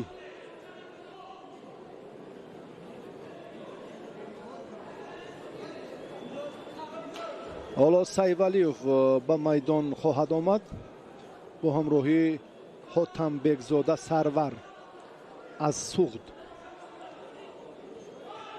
ва Сайвалиев аз дастаи Душанбе 2 ҳаст.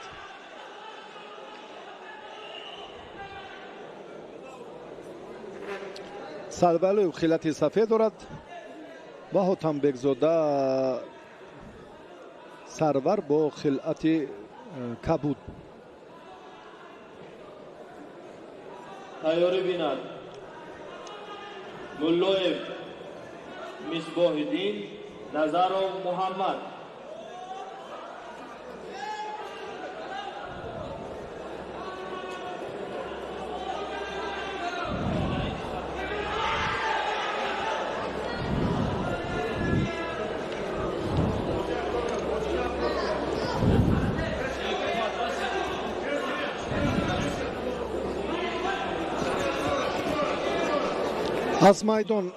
аз майдон чун ин фурсат ҳам варзишгарон берун набаромада буданд, Ҳотамбекзода вазари гирифт, ҳарифро ба тахтапушт. ҳоло чӣ гуна нигоҳ медорад, яъне 10 сонияи дигар тавонад ки ин корро сомон диҳад, боз вазари дуюмро ҳам насиб мегардад. бале, ҳамин тавр ҳам шуд.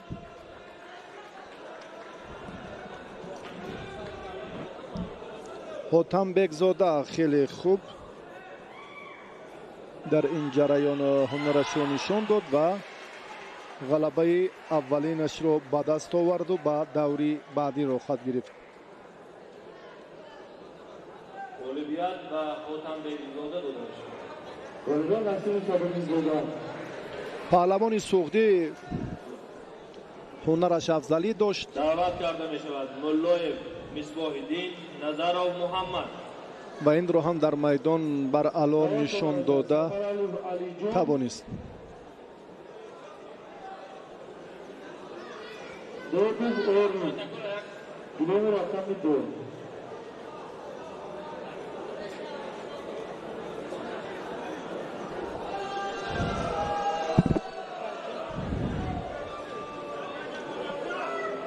تو به میدان برآمدن البته چون امروز هم یک ایدی حقیقی گوشتین جدا است.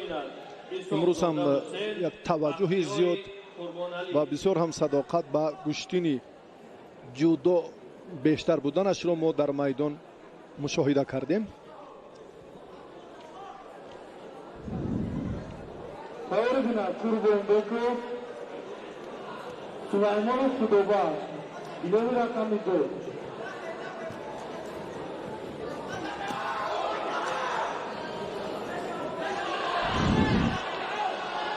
میرزایوف بسیار هم پهلوان دسته دوشنبه یک رقابت رو خوب آغاز کرد. حتی فرصت هم به معرفی رقیبش نظروف نرسیده بود و محمد در این دور ناکام شد.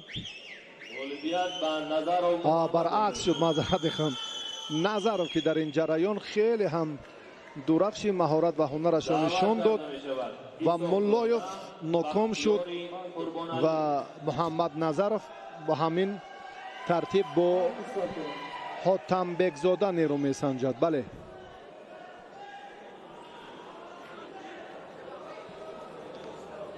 در خصوص محمد البته در دور بعدی حرف خواهیم زد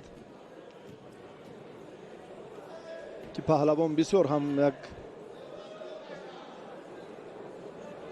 عملهای غیریادی دارد و توجهش بسیار برای صورت افزایی در نیروسنجی ها خیلی خوب است.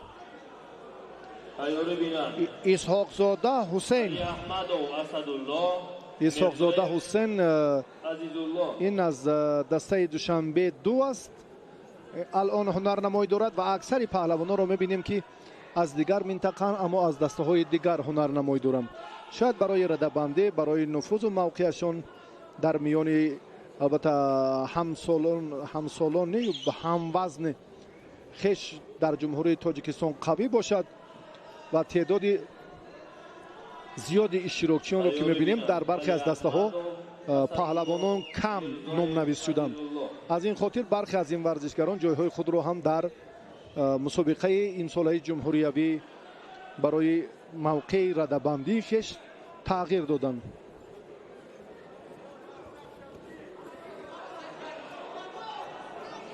بختیار قربانعلی، اینجا هم اسحاق زاده از بختیار قربانعلی امتیاز اولین را به آسانی ستانیده توانست.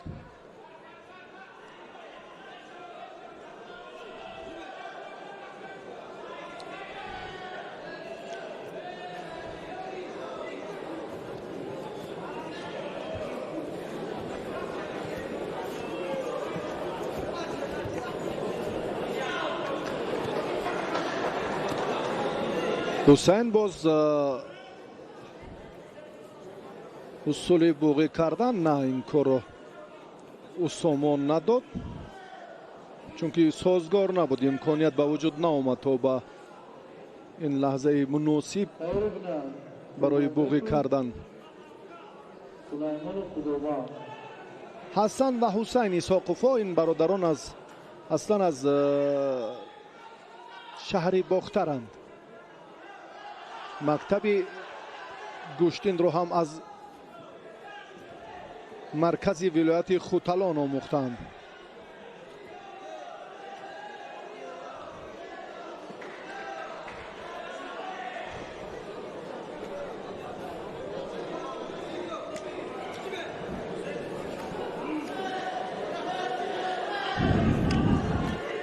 با تلاش پهلوانان توجه میکنیم،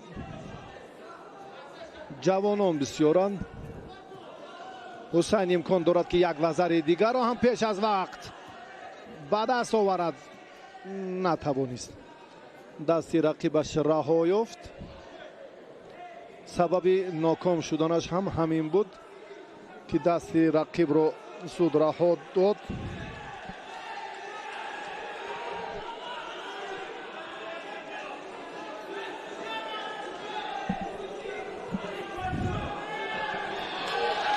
این پرتافت اکنون نه وزری بلکه پون است.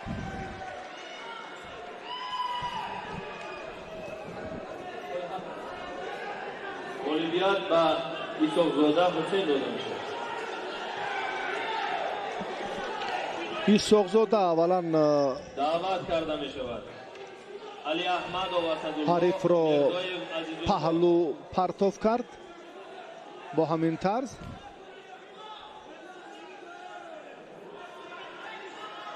و بعدا مبارزه را باز پرشدتر کرد و این پرتاب ایپون است.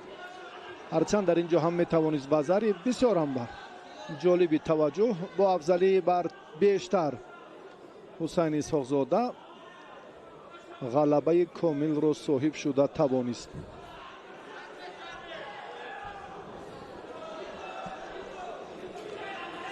با پهلوانانی که حالا ما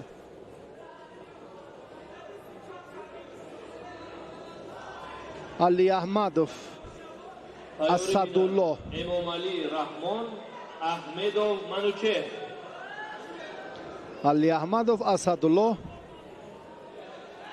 از ناحیه ورزاب است. پهلوانی که خلعت سفید دارد. میرزایوف عزیزالله از دسته دوشنبه دوی پون. عزیزالله میرزایوف بسیار هم یک پرتافت جالب کرد و حریف را پیش از مهلت شکست داد. اولویت به میرزایوف عزیزالله داده میشه. اکنون عزیزالله با حسین اسحاقزاده در مرحله بعدی نیرو میسنجد. در مرحله 8 یک نهایی. رحمان، احمدوف منوچه.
منوچهر احمدوف از دسته دوشنبه 2.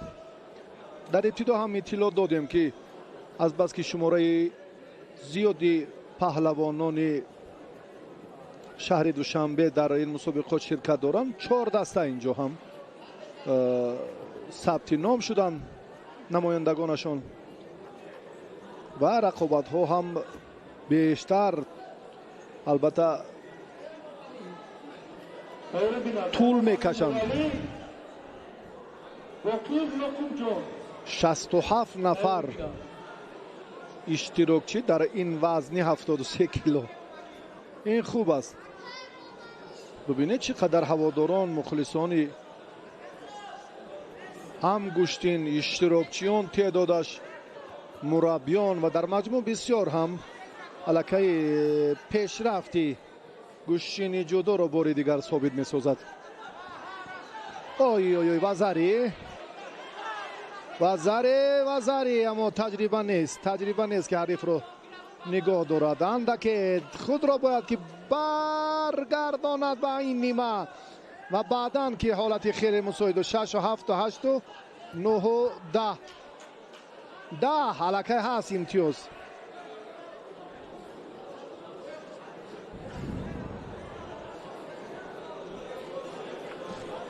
بله همین طور با افضلی بله باید چنین هم باشد. واقعا هم در این روند تلاشی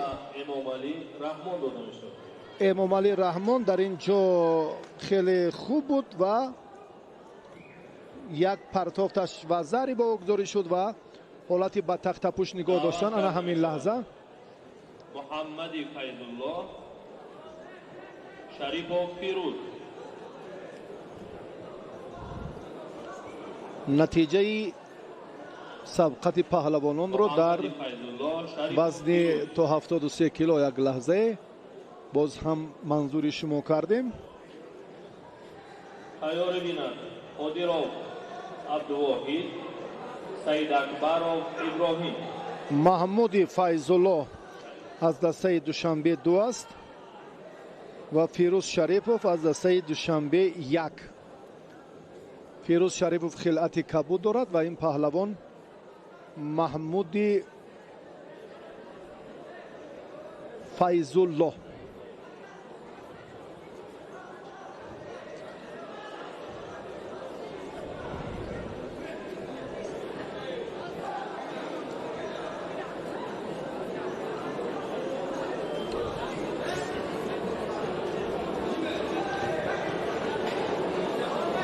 تیار بینند قادیروف عبدالواحد سید اکبروف ابراهیم.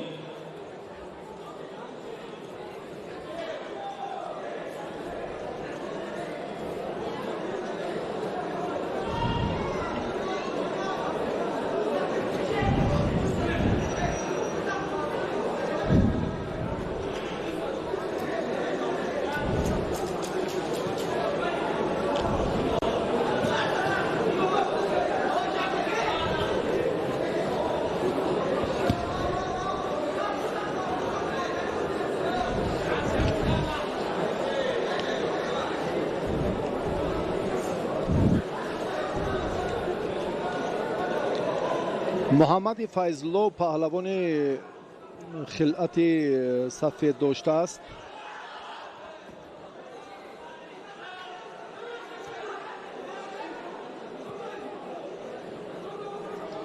فیروز شریپوف ورزشگری خلعت کبود داشته. هر دو از شهر دوشنبه، اما چون دسته هایی که بیشتر بودن در این باره دیگر حجت به تکرار سخن نیست.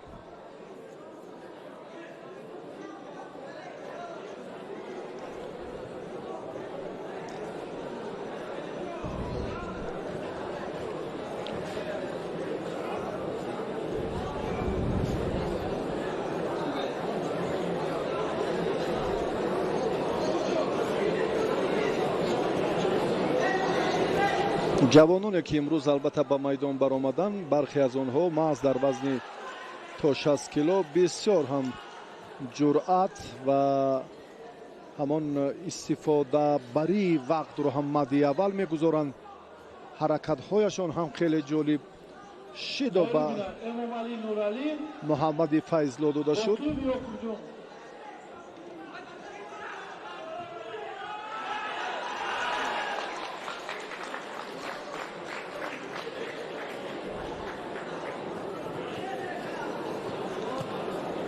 هر نفره که بیشتر اولین شده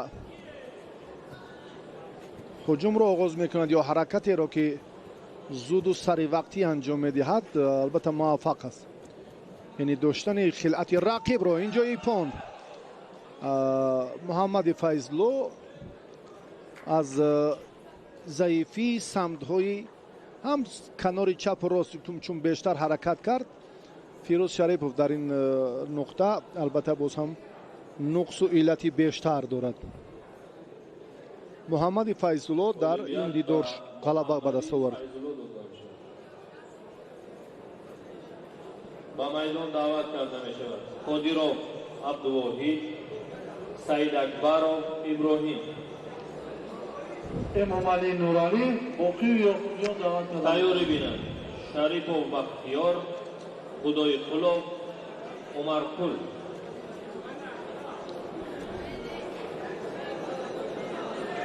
قادرов عبدالواحد با خلعت سفید. الان حالا ما یک لحظه دیگر ببین امامعلی نورعلی باقی یعقوب لحظه های مناسب رو منظور شما کنیم. عبدالواحد قادرов با خلعت سفید نماینده دسته خطلان یک. سعید اکبرов ابراهیم از دسته دوشنبه 3. Xudoyqulov Umar. تیار بینن جوروگوف لیکن سالچوک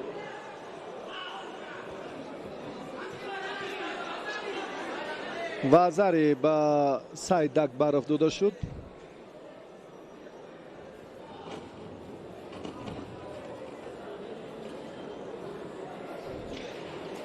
معلوم است که قادرov اندکی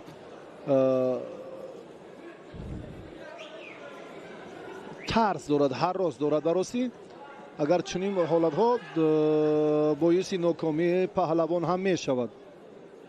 در مورد در لحظه که اینجا باز ما هم خوب مشاهده میکنیم.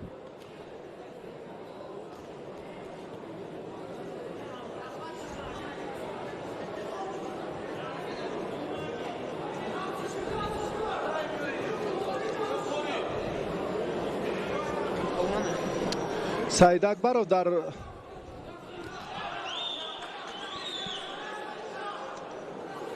اکبرov در تلاش دور دوم باز هم جالبتر و بهتر خود را نشان میدهد. مقابل قادرov نمیگذارد که رقیبش لااقل از بالا حرکت های دیگر.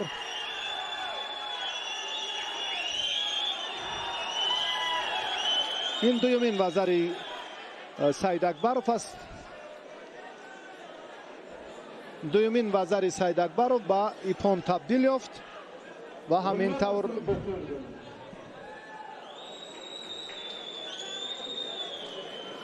غالبیت با سعید اکبرov داده شد. دعوت کرده می شود شریفov بختیار، خدایقلov عمر. ابراهیم سعید اکبرov چگونه رقیب را شکست داد. حالا ما یک بار دیگر این رو منظور شما میکنیم. وزر پانین دومین وزر ابراهیم سعید اکبرov بود.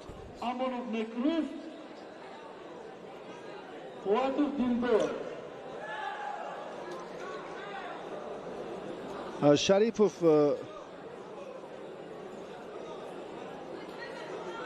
بختاور حالا به میدان می آید. رقیبی او خدایقلov عمرجان خدایقلov. این از ولایت نماینده ولایت سوغد است.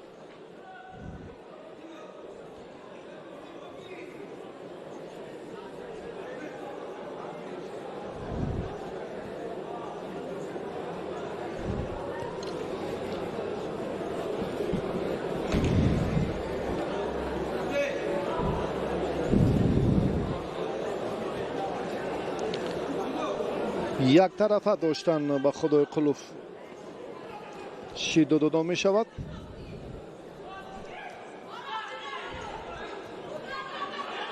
کوزمایی آخرین پهلوانان در سبقت‌های یک 16 نهایی.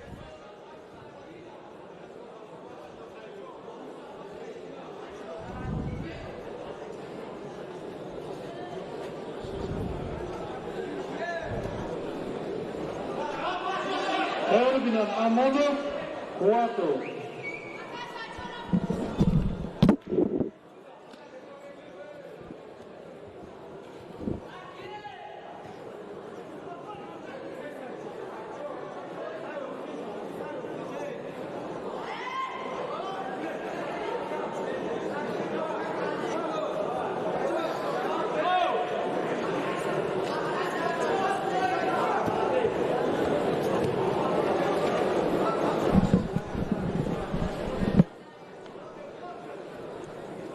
رقابت گلیم اول هم در این جریان خیلی هم جالب صورت گرفت و پرتافت پهلوان شریپوف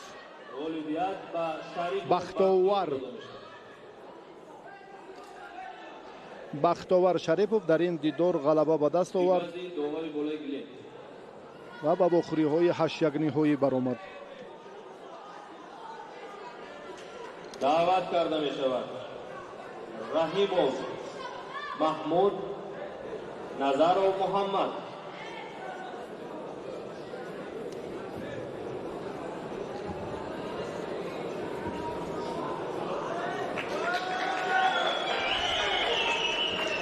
والگاه نصیبی جوری بود.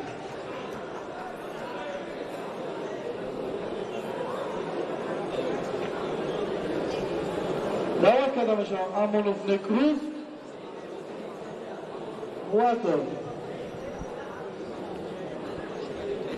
پهلوانان دیگر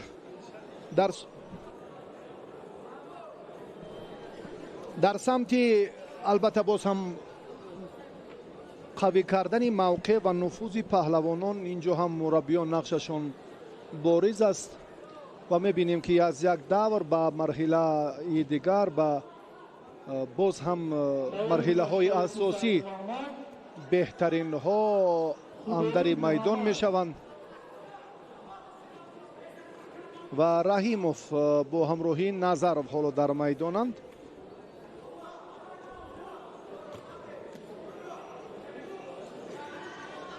اکنون دور دیگر رو میتوانیم که باز با شما معرفی سازیم پهلوانانی که بیشتر امروز در دورهای اول و دوم کامیاب گردیدند با تدریج جایشان و موقعشان رو البته عوض میکنند. نفر کامیاب با پیش میرود، ناکام میدان رو ترک میکند.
آخرین نیروسنجی 1/16 نهایی پهلوانان، چون گفتیم که نظرov با همراهی رحیموف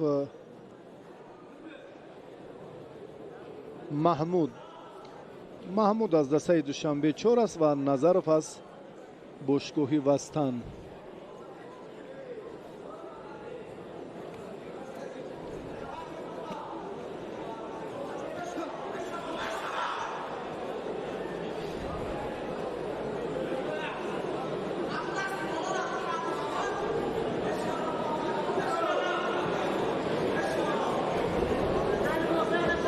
جان محمد طالبوف مربی، داوری که الان در میدان است. شیدو با محمد نظرov داده شد، پهلوانی که یک طرفه داشت رقیب رو.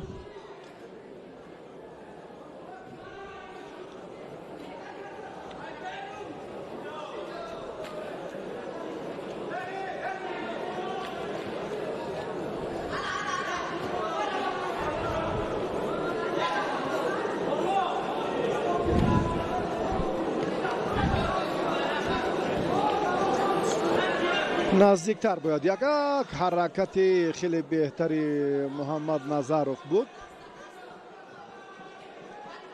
در استفاده عملهای پارتری. باز هم محمد تنقیسی میکشد.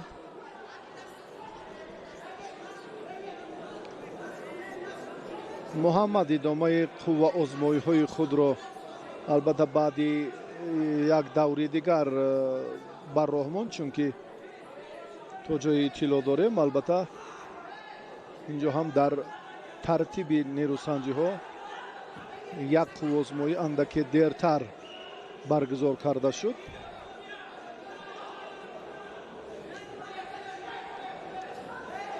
کمربند رو باید البته درست کرد.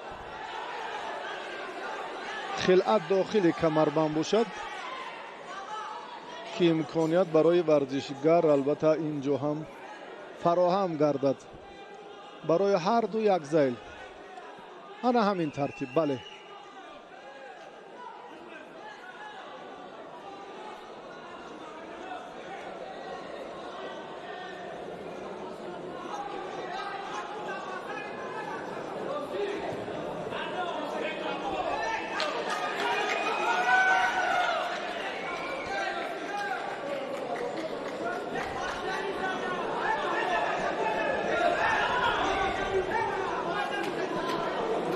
رقابت با همان امتیاز طلایی اکنون بله با همین مرحله رفته رسید.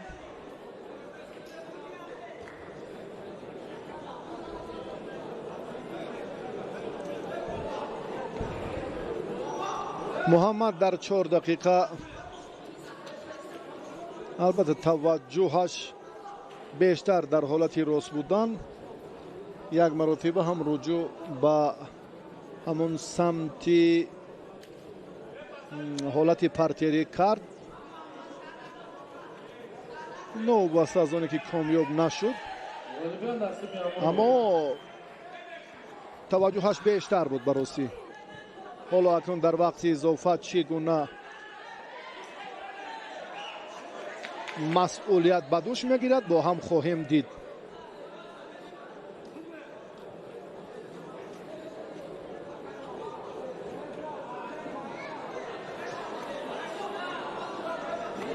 از بالا کمربند را که وقتی که داشت ورزشگر، این بدون گفتگو الکی موفقیتی یک شاخه موفقیت است، یک زمینه موفقیت است.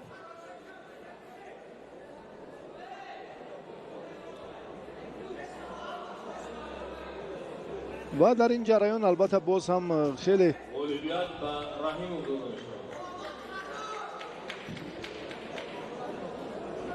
محمود رحیموف در این دیدار غلبه به دست آورد. دور سیوم دعوت کرده می شود عزیزوف فریدون، میرزویف عبدالغفور. عزیزوف فریدون، میرزویف عبدالغفور. محسود احمدزاد، سوفیو بغلا. خیر بینم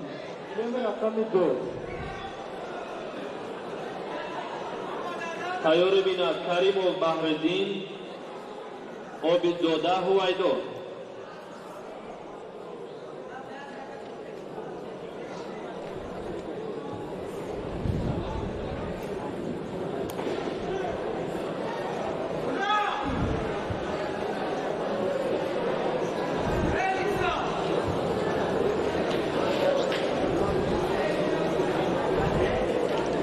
با میدان البته پاره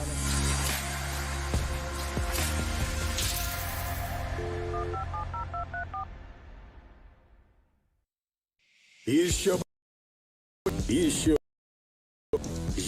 надежнее. Сайт и удобный интерфейс. Больше платежных систем. Шире линии ставок. Коэффициенты. Все это для того, чтобы вы для победы. Мы делаем спорт интереснее. آب کوهی در حقیقت هم آب زنده است که از درون پیره‌ها در شکل برف پیدا می شود. کارمندان می‌گویند که همه خصلت‌های شفابخشی این آب زنده را در مد اول نگاه دارند. خود را سنجش و مشاهده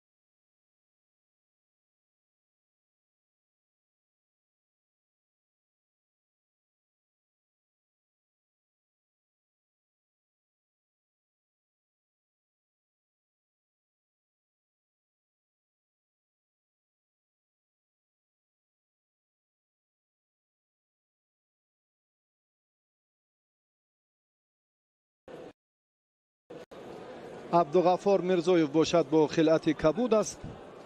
این ورزشگر از دسته دوشنبه 2 می باشد.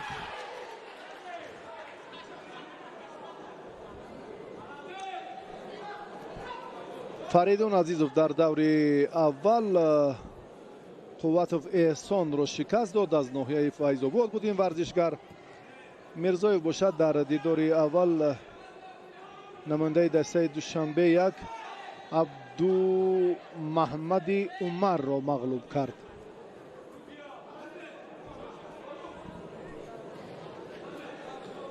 هر دو یک غلبگی دارند و اکنون دو باره به میدان دعوت شدند. رقابت اولین 8-1 نهایی در این وزن. وزری عزیزی حریف را خوب داشت. فریدون اگر نتوانست خوب آغاز کرد. در حالتی با تخت پشت بود میرزویف، اما فریدون به هر نوع کافی است. یک وزری به دست آورد تا اندازه باز هم غلبه او را دلپور میکند، اما وقت باز هم 2 دقیقه دیگر را در بر میگیرد. برای تلاش خود پهلوان میرزویف هم امکانیت هست که نتیجه را البته باز هم دیگر کند.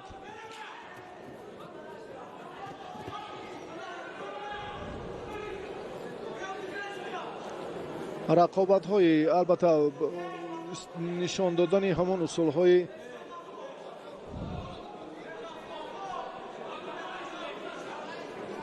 آنقدر مساعد کننده نیست برای خوب انجام یافتنش. یعنی اونقدر هم موقع پهلوانان و هم عملهایشان تعبیدیل نیستند.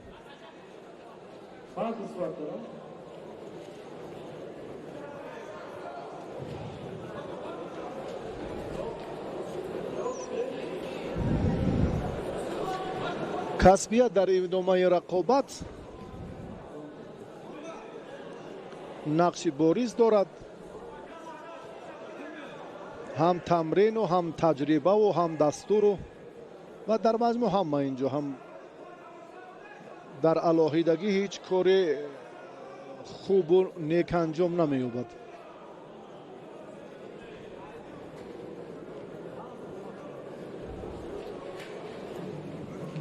چه حالتی رخ داد، چه لحظه که از هم یک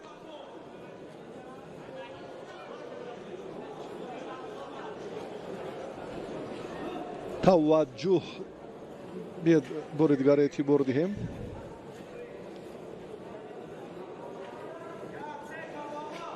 چه عمل غیر قاعده را اینجا سامان دادن.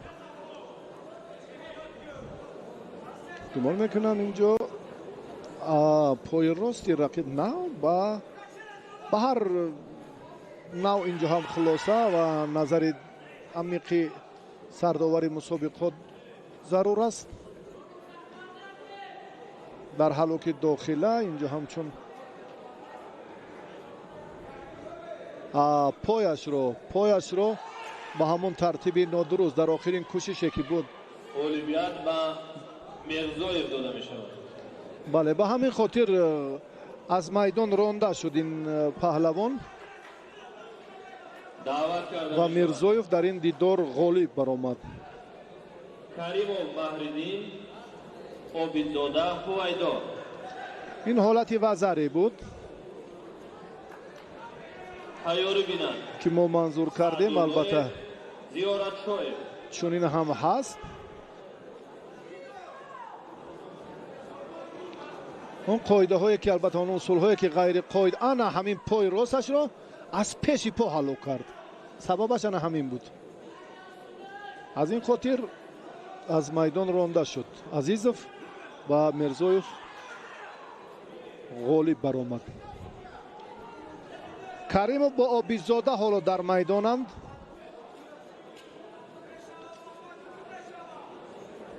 بحرالدین کریموف در یک دور آزاد بود. خیرالله نظریف رو در دور دوم بله در دوری اول همون رقابتی اولش شکست داد. عابدزاده باشد با فریدون خواجایف در دوری اول مبارزه برد و عابدزاده هم دست بالا شد. هر دو یک غلبگی دارند. رقابتی دومی 8 یک نهایی هستیم. سعدالله زیارتشوی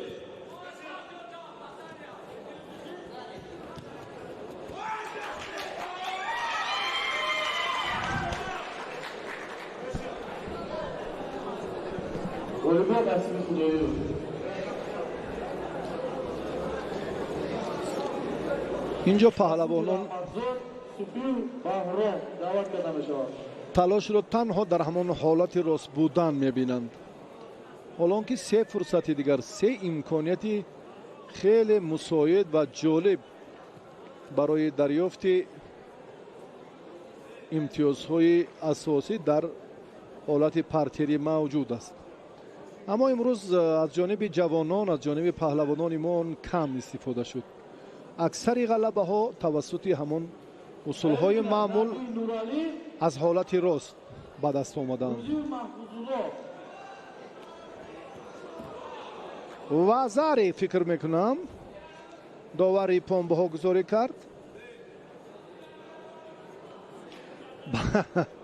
تو دیلگی داور جان محمد طالب با میان اومد. فکر میکنم وزاری بود یک پرتوختی.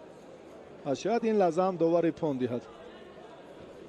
بعد این ترتیب توجه میکنیم از فیروز بختی بیکوف، زیادین سفر خواهش میکنیم این حالت رو دوباره منظوری ما کنن. فکر میکنم وزاری است. وزاری. فکری من وزاری.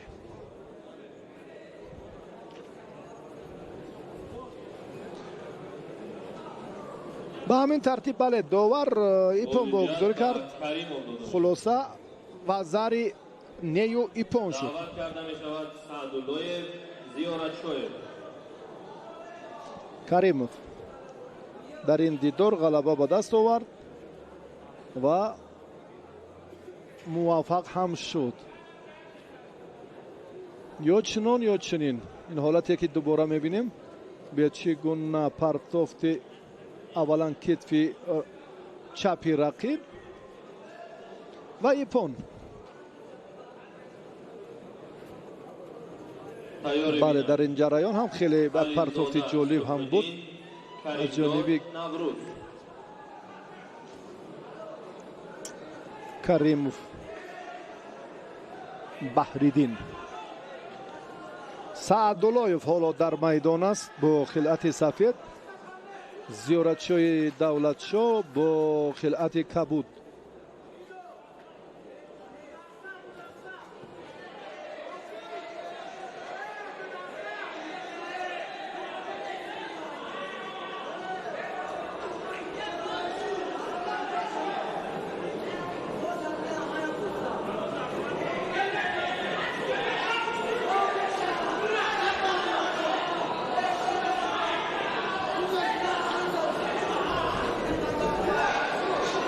زیارتشاه فلو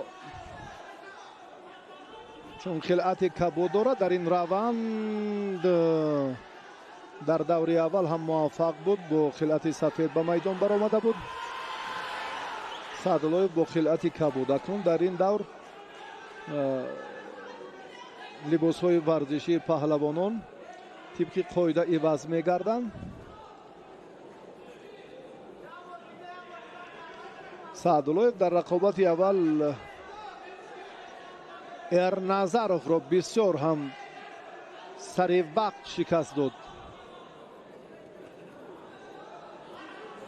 زیارتشاه باشد بسیار هم در دیدار اول نماینده ولایت سوخت رو هم دچار شکست کرد.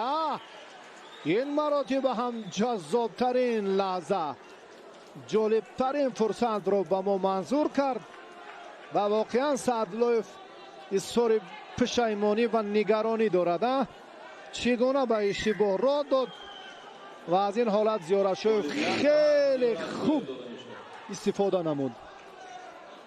دعوت کرده می شود خلیلزاده صبح‌الدین، کریمزاد نوروز.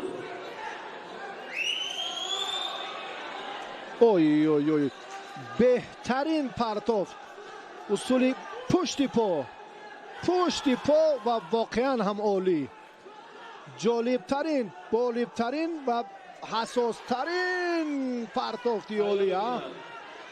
بسیار هم زیبا، بسیار هم زیبا، بسیار هم عالی.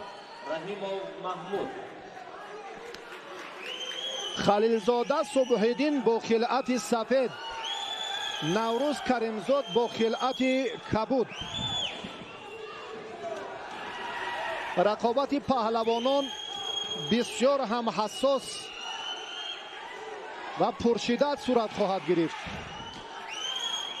خلیلزاده صبح‌الدین جایزه‌دار مسابقات قهرمانی جهان در رشته سامبو است. الان در این جریان ما توجه میکنیم که عمل پرتری چگونه صورت میگیرد. نه، نوروز کریمزاد ورزشگر خلعت کبود داشته، چمپیون جهان در گشتین قزاق کورش است. این دستاورد را سال 2019 به دست آورده بود. اندکی رجوع کرد برای حمله.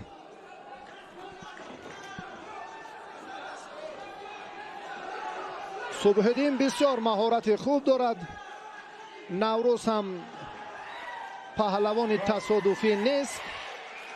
این قوا آزمایی خیلی جالب است.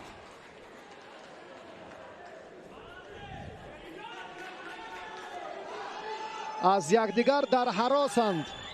صبح‌الدین یک حالت غیر عادی را خواست خوب استفاده کند. این کار هم دوباره کرد، موفق نشد. به حالت راست بودن توجه میکنیم. گفتیم که اکثری کامیابی ها و اکثری عمل های پهلوانان در حالت راست بودن اینجا منظور گردید. کم بودن سبقت هایی که سه عنصر اساسی حالت پرتری استفاده شود.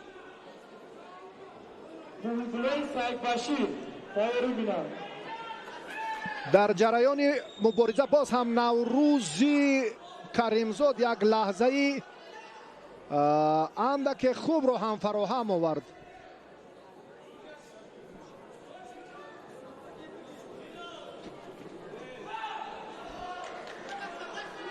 یکی جایزه‌دار چمپیونات جهان در سامبو و دیگر در چمپیون جهان در گشتین قزاق کورش. به هر دو شیدو داده شد و روند مبارزه مسئولیت رو تقاضا میکند. صبح‌الدین یک حرکت دیگر رو باز هم نتوانست.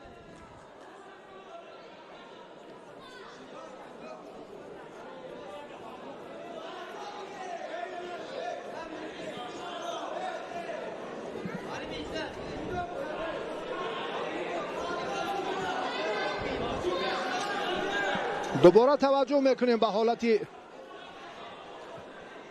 تکرار.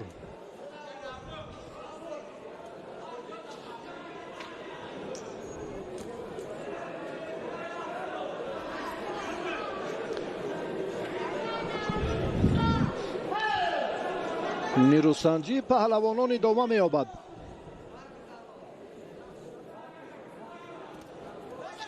صبح‌الدین خیلی هم جالب. هر دو اگر این حالت باز هم دوباره تکرار یابد است به هنرنمایی جالب، رقابت خیلی هم دیدنی، مبارزه ورزشگران در حالت پرتری، باز هم اصولی البته بوقی کردن یا ترتیب دیگری به تخت پشت نه، حالت عملی نیست. پایه صبح‌الدین پایش رو اکنون از این حالت نه رها کردن و نکردن دیگر ضرورتی ندارد. با نوروز کریمزاد شیدای دویم داده شد. صبح‌الدین باز هم رجوع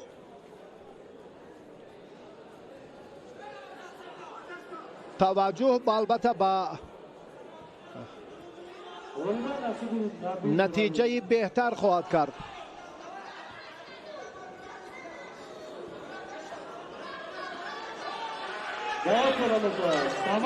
نیست یگان فرصت، یگان لحظه پای در پای مبارزه هر دو یگان ثمر به بار نآورده است.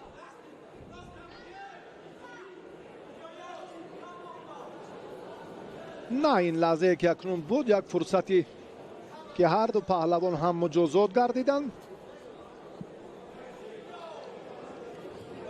روند مبارزه تقاضا میکند از این حالته که بله این لحظه ایپان است. ایپان یگان جای گفتگو هم نیست، یگان جای دیگر بحث هم نیست.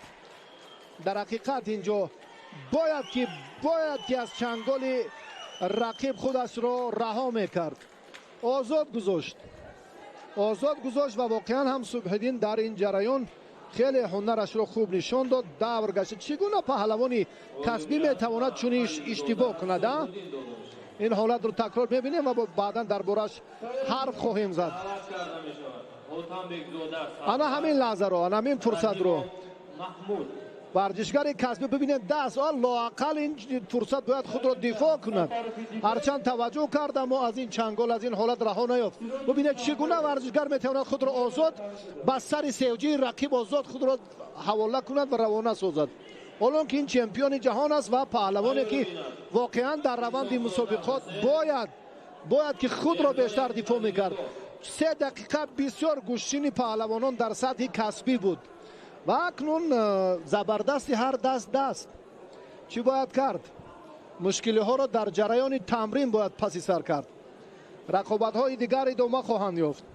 بسیار جالب بود. فکر میکنم هر دو پهلوان امیدبخش تاجیک در میدان امروزه گوشین جدا مهارت خوب نشان دادن. ایپان حتی لحظه معرفی هم فرا نرسیده که در این جریان باز هم حاتم بیگزاده با رحیموف که اندر میدان شد. حاتم بیگزاده خیلی هم خوب پیش دستی کرد. دعوت کرده می شود ایسوفزاده حسین مرزایف عزیزالله. مبارزه باز هم پرشده تر می شود.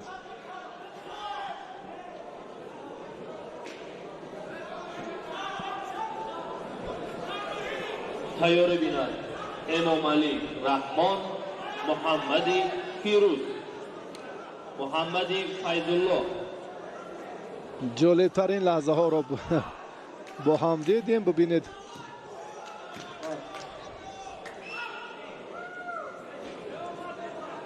باز از این هم لحظه های حساس ما را در پیش است. براستی بعد زیارتچای با همراهی خلیلزاده چگونه قوازمایی میکنن، این هم یک صحیفه جالب خواهد بود.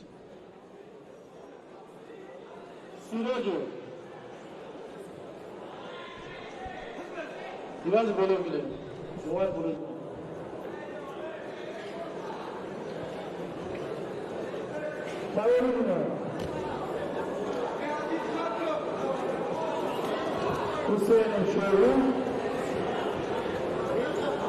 آشور کارلوان اینه که رفتن بودن.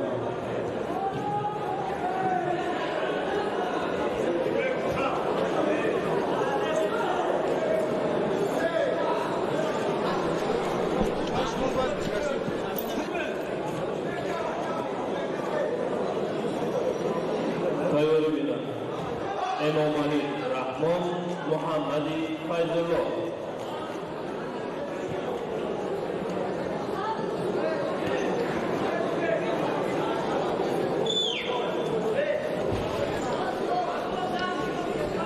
اسحاق و حسین، حسن و حسین برادران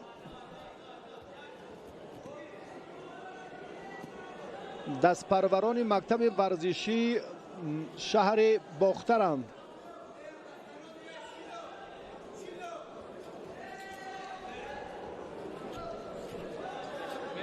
میرزایف باشد در این روند هنرش را در مقابل رقیب اولینش خیلی خوب نشان داد. علی احمدов رو شکست داد و با اسحاقов حالا در میدان است.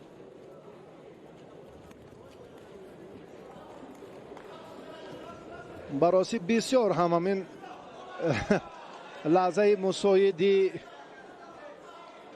قبلی جالب توجه بود. تلاش اندر تلاش، حالتی باز هم با تخت پشت، فرصتی با تخت پشت نگاه داشتن در اینجا هم چون فراهم شد و زری را حسین اسحاقов به دست آورد.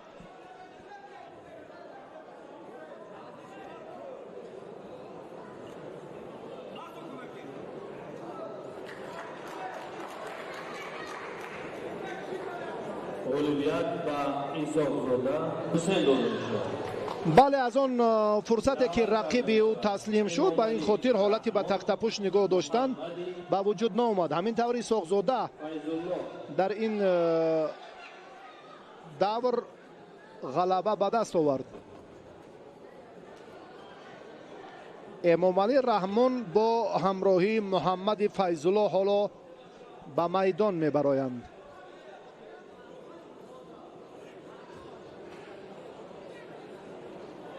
تیار بینند سعید اکبرov شریفov. سعید اکبرov ابراهیم، شریفov بختیار.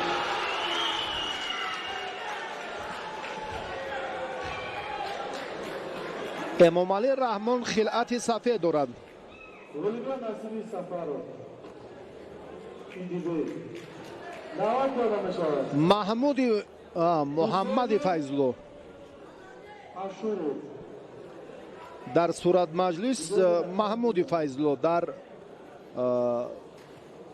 تابلو محمد فیض‌الله.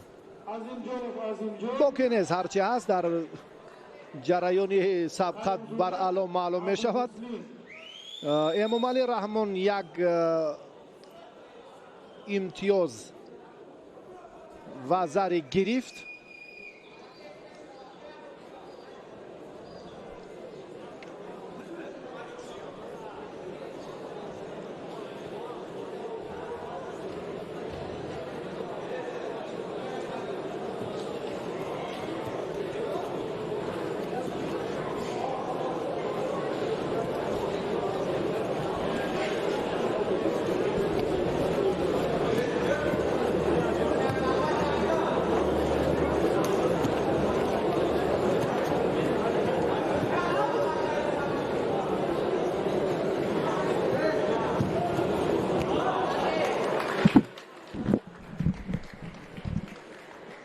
پرتافت امامعلی رحمان اینجا هم خیلی جالب ایپان بهاگذاری میگردد و در این لحظه ها برایش امکان آسان دست داد که از این مرحله به دور بعدی براید.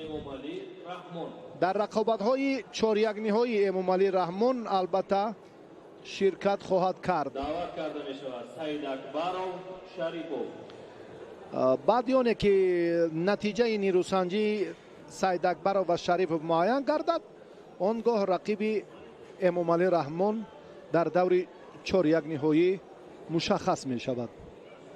انا همین حرکت، انا همین نتیجه برایش ثمرآور بود و با همین طرز و ترتیب بسیار هم آسان امکان فراهم شد که این ورزشگر به دور بعدی راه یابد.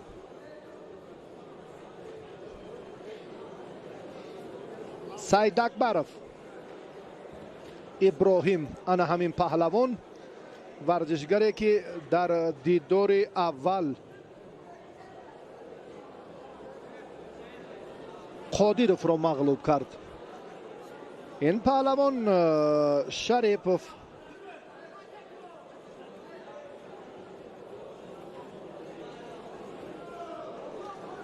بختاور در قوه آزمایی قبلی با نماینده ولایت سوخت نیرو سنجید، با خدای قلو فنیقترش. و ظفر یافت. آی آی آی آی.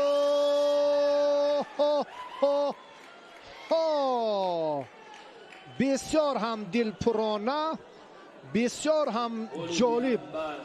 سید اکبرов ببینید در 12 ثانیه رقیب را شکست داد. دعوت کرده می شود با امامعلی رحمان این پهلوان در دور بعدی قوه آزمایی میکنه، در نقطه‌اش در دور 4-1 نهایی. تیاری بینند میدان رقم 1 رمضانов میرزا جمیل، حافظزاده الهام. تیاری بینند طالبov davlat، خدایبردیев صدقشو.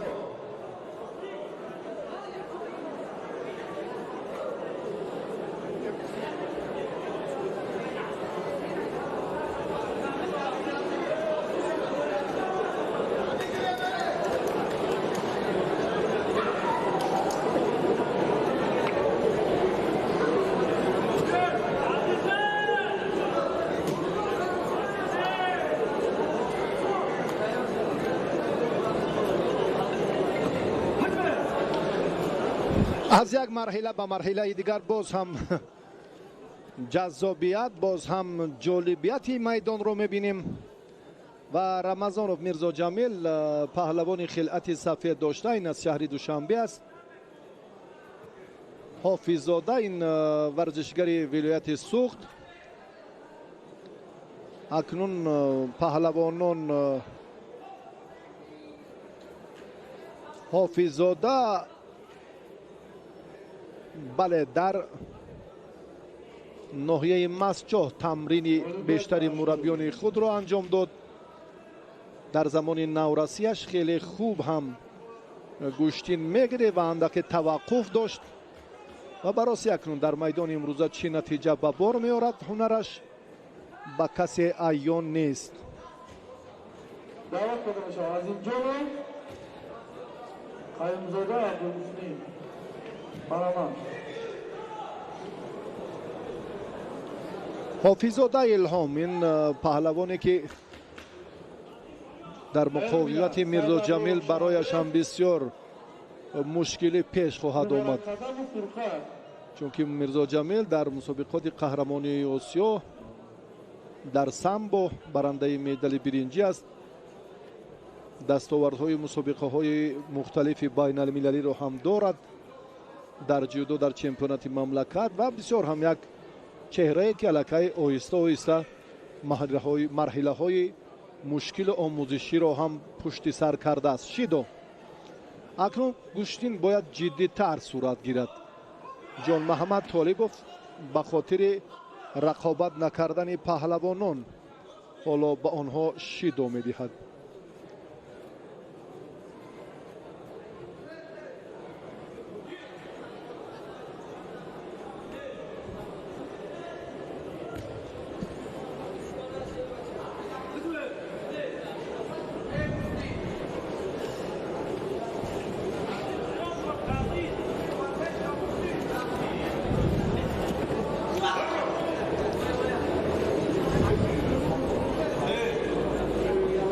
الهام حافظزاده همون پشتناکی باید یک پرتافت خیلی بهتر و هم سامان میداد، اما میرزا جمیل الکی از این لحظه واقف گردید که رقیبش چی میخواهد.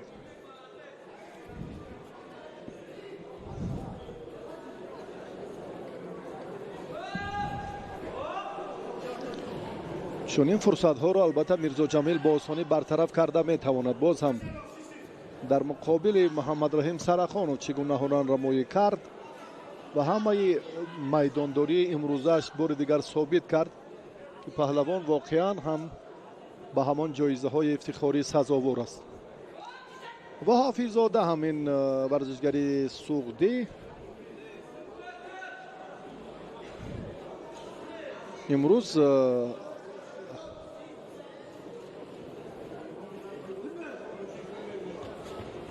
در دوری قبلی هم بهتر توجه برای همون اصولهای گشتین جودو کرد و موفق هم شد. اکنون غالب دوری قبلی با غالب البته زیرگروه دیگر، چون با همین ترتیب که در گشتین رایج است. خیلی هم جالب. فکر میکنم این لحظه برای شیدو و مرزا جمیل رمضانوف اشاره ها را باید داور هم البته خوب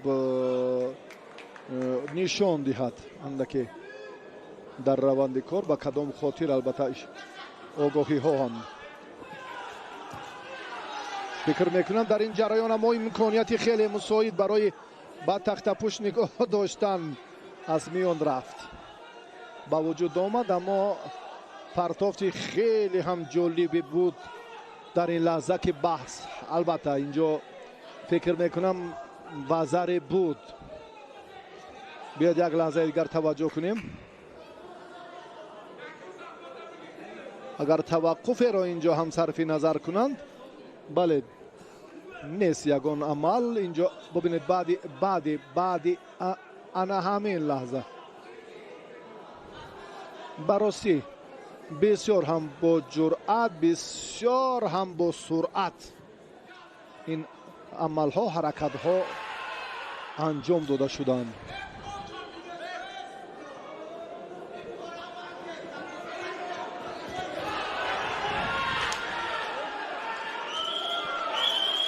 بسیار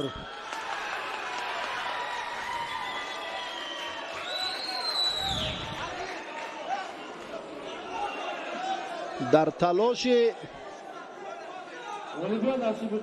پهلوانان بسیار برای جالبیت و کسبیت خوب مشاهده می‌گردد.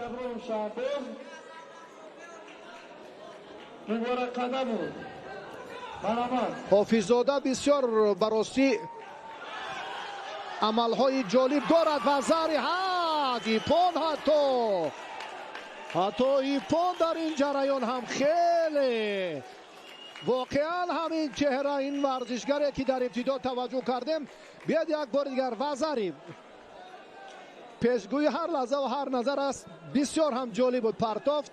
داور اشاره میکند که یک بار دیگر به همین سمت توجه کنیم. وزری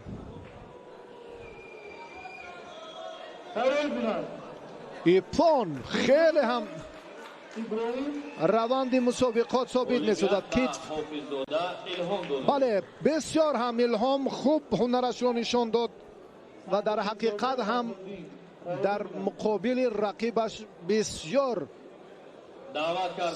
سطح کسبی خود را الهام حافظ‌زاده واقعا هم ثابت کرد که در حقیقت سزاوار. احسن فریدون هم توصیه صدمند داد استاپیروف. انا همین لحظه خیلی سازگاره که با همون نتیجه شایسته حافظ‌زاده را رسانیده بدون ایست. تیاری بینم حجامو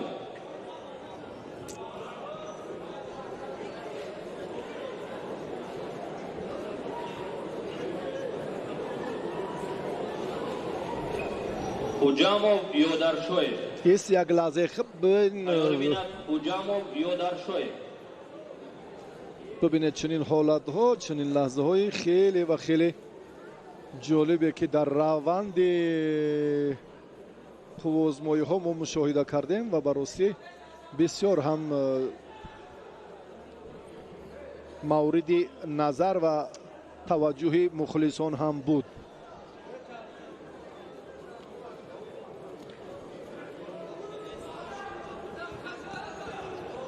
خدای بردیو حالا در میدان است. طالبوف هم در میدان. اکنون ما دولت طالبوف این از ناحیه فیض‌آباد است. خدای بردیوف صدمشاه از دسته دوشنبه 4. саддамшо хилати кабуд дорад.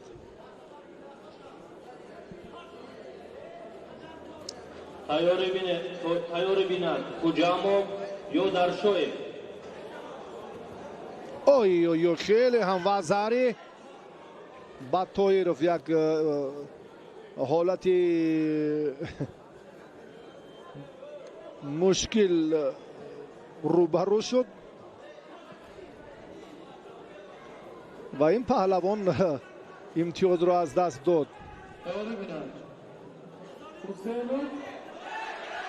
صدرجیزاده گیلم رفتن بودند. худойбердиев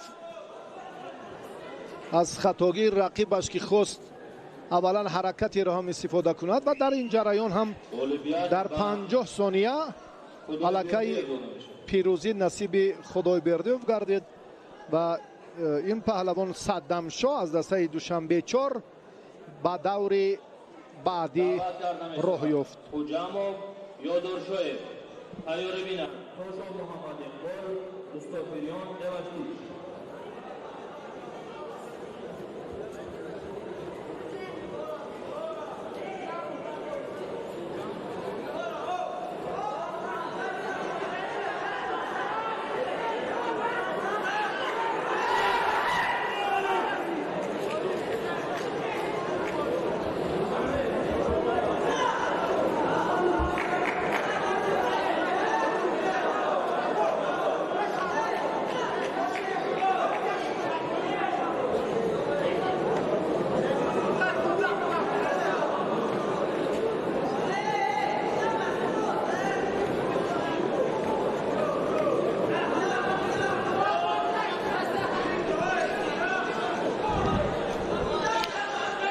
67 нафар муддаӣ дар вазни то 73 кило номнавис буданд.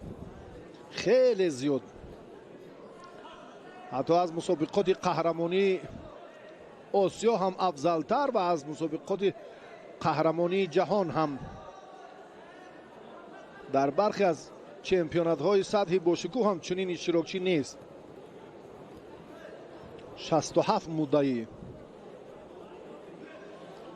барои ин на кам аз 4 рақобатро бояд паҳлавон дар майдон бо муваффақона анҷом диҳад ки ба ҳамон сегонаи беҳтарин шомил шавад. 5-6 аллакай ҳамин даврҳо ба тадриҷ нафари ғолибро боз ба марҳилаи асосӣ мебарад. хуҷамов хилати сафед дорад. рауф хуҷамов аз дастаи душанбе 2.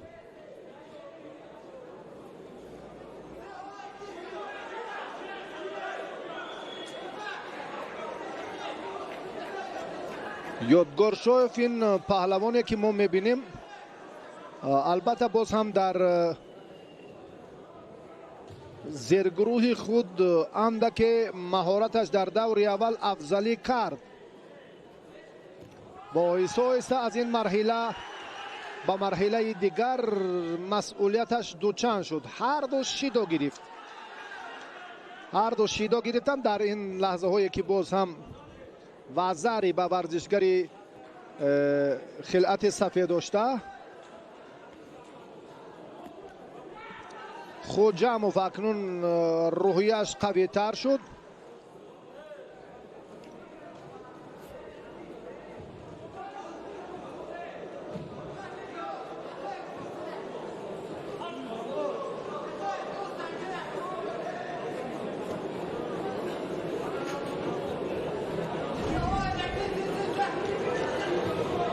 هر دو پهلوان 2 دقیقه گوشتین گرفتن.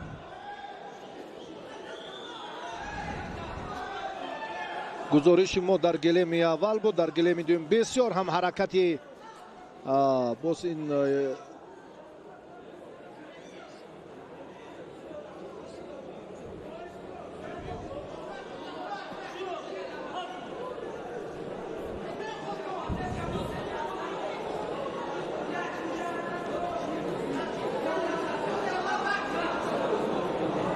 با یادگار شویف اکنون شیدو دادن.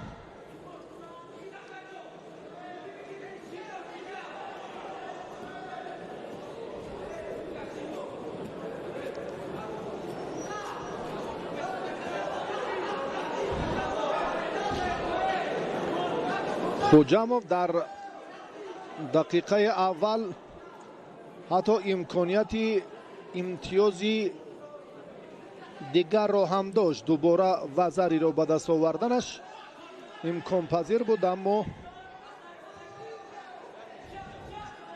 کامیاب نشد.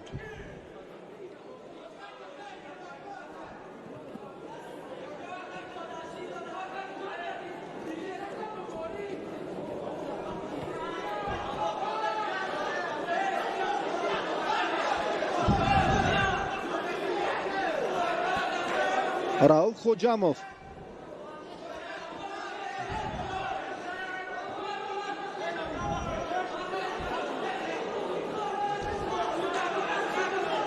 دقیقه آخرین مبارزه ورزشگران.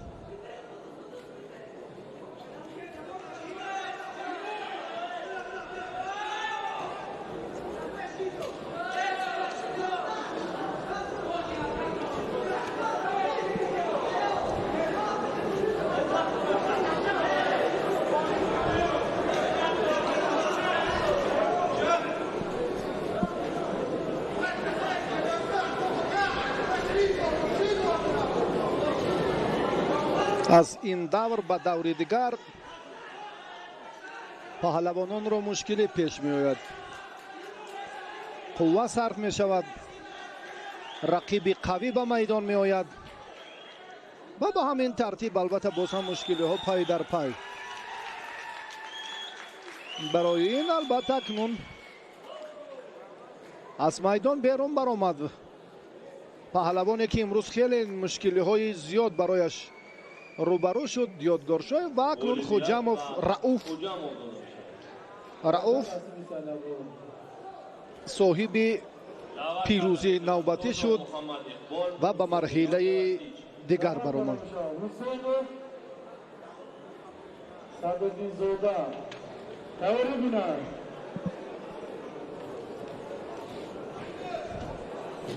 تیار بینم سفرالوف علی جون قربان بکو گیلم رقمی 2.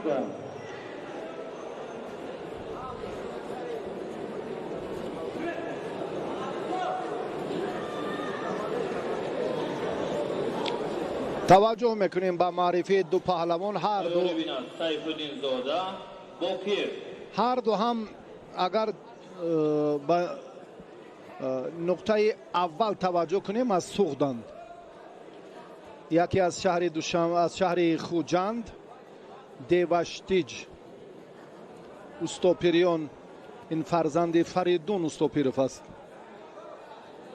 برادر خردی کامرانشاهی اوستاپیریون، و محمد اقبال تاشو پهلوان ناحیه مسجد که الان دانشجوی در شهر دوشنبه البته موقتا اقامه دارد و این پهلوان از دسته دوشنبه برآمد کرده ایستاده است. دیوشیج ولایت سوخت رو معرفی میکند. محمد اقبال در این جریان اکنون که بسیار هم جسارت و بسیار هم دیوشیج بررسی نسبت به محمد اقبال خیلی جوان است.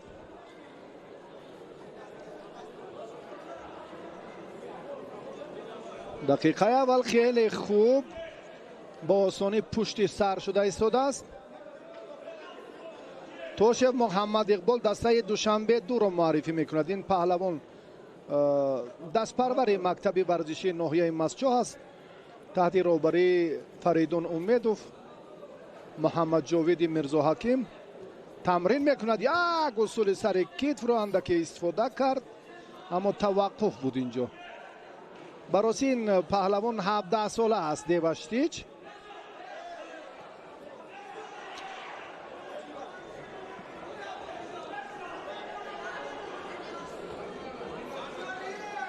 رقابت ادامه می‌یابد. فکر میکنم باکی نیست در مقاومت پهلوانان با استعداد هنرنمایی کردن دیوشتیج اوستاپیریون این هم در آینده تجربهش غنی می شود توسطی البته اشتراک در چنین مسابقه ها اندکی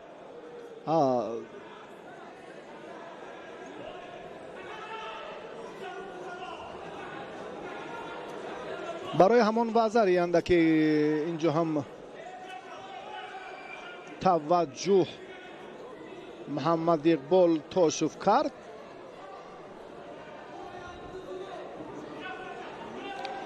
دیوشتی جلو در نزد دکتری مسابقه قرار دارد.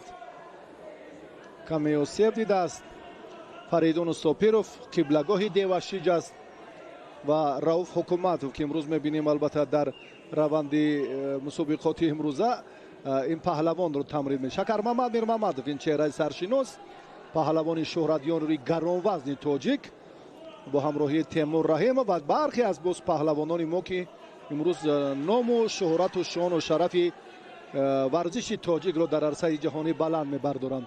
رؤوف محمد اقبال توشف رو تمرین میدهد چون گفتیم که این پهلوان الان دانشجو است و در شهر دوشنبه قرار دارد. از دسته دوشنبه 2 هنرنمایی میکند و اصلش این زاده ناحیه مسجد و تربیت گیرنده مکتب انهمان خیلی قوی امیدوف ها و شهرتی اویله استوپیروف ها هم در گوشین خیلی بالاست. آی آی آی وزری گفتیم در خصوصی که پهلوان 17 سال دارد بسیار جوان است. مقاومت با محمد اقبال توشف برای البته این پهلوان 17 ساله خیلی مشکل تر است چون که جوان است. حالا نوکک به سین 17 قدم نهاد. ما امیدی بیشتر داریم از این ورزشگر در آینده نورس است. با همین ترتیب محمد اقبال توشف در غلبه رو در این دور به دست آورد. فکر میکنم جای سرزنش و معلومات نیست. این رو هم باید خودی بله فریدون ساپیروف خوب داند. بله راست این لحظه هایی که میبینیم یک صمیمیت و اعتماد خودی دعوت کرده می شود مربیش هم در روندی که راه افتاده نباید شد. همه البته باز هم دستاوردها در پیش است.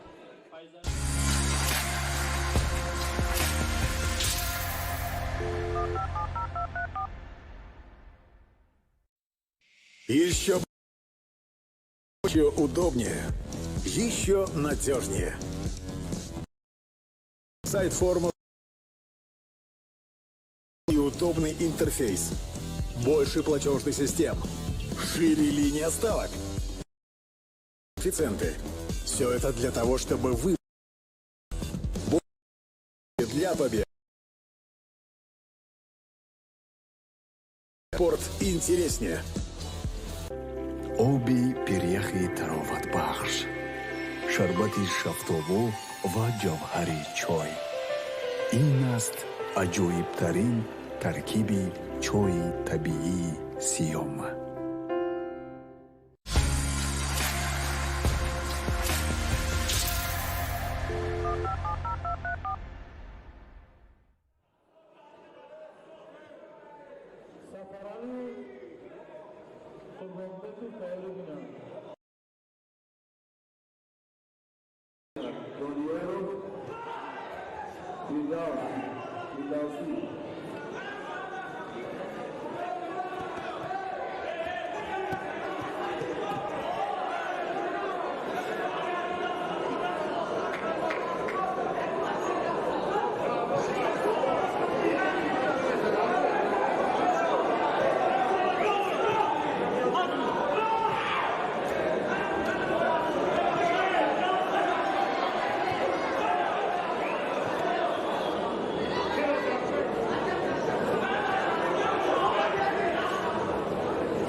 Volve nasib sakani zoda. Davat yoda mashara safarani.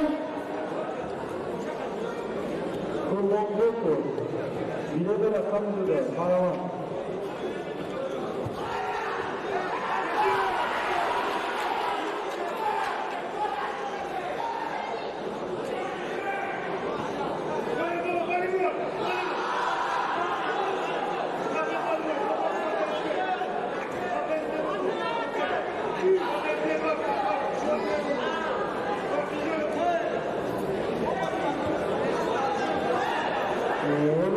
Nasibi safarani.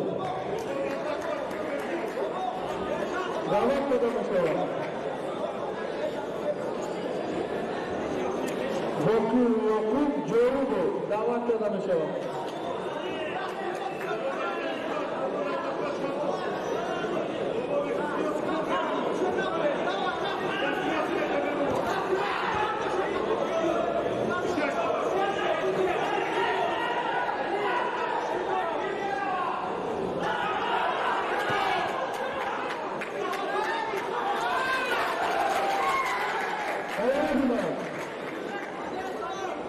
Amor Cruz, Kudel Muhammad. Video rakam zoda. Volve.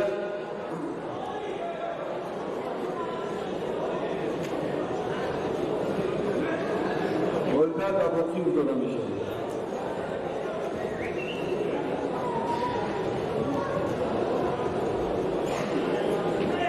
Donioro Vidal muhasebe mishi.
Sairina, Usaidota Loyoto.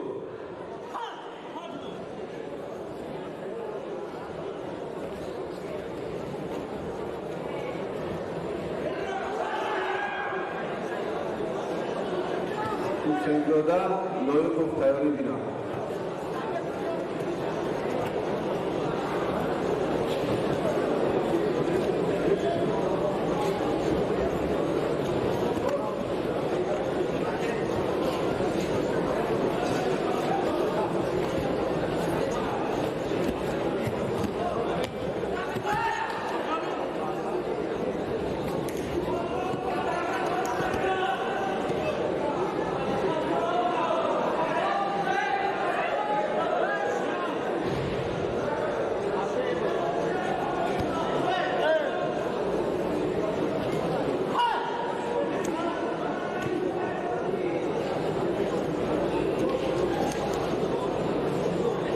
Usaidota Loyoto Sairina.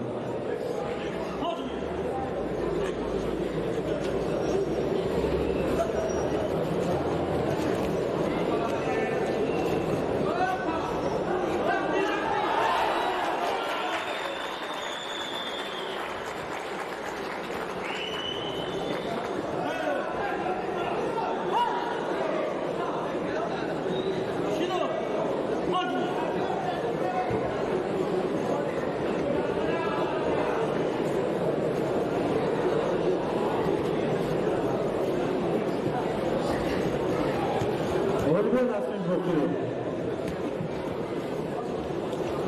جواب داده می شود. امانو خدایی مرمت جلوده کمی داده.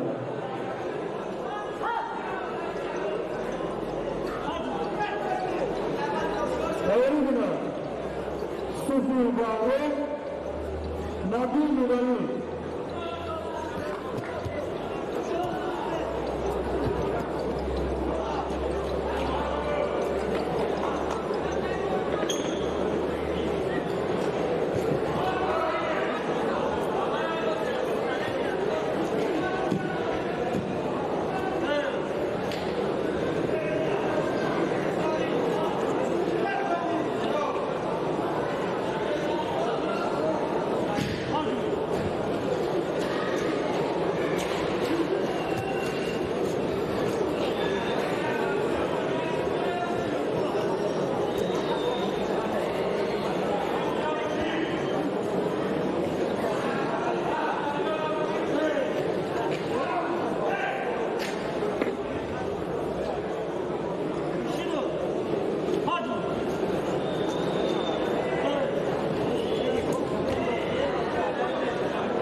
با رقابت‌های پهلوانان باز توجه میکنیم که در وزن تا 73 کیلو اینجا هم بیشتر ورزشکاران موفق و زاری و در فرصت خیلی مناسب هم دنیا رو و پیش از این باز هم فردوس مهارت و باز هم استعداد خوبی خود رو نشان داده توانستند.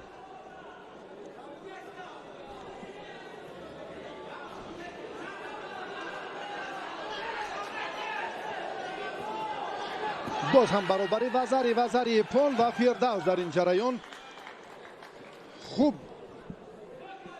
هنرنمایی کرد و در مبارزه این دور فردوس فیضلی با پرتافت وزری ایپان رو صاحب شد و غلبه رو به دست آورد و به دور بعدی برآمد.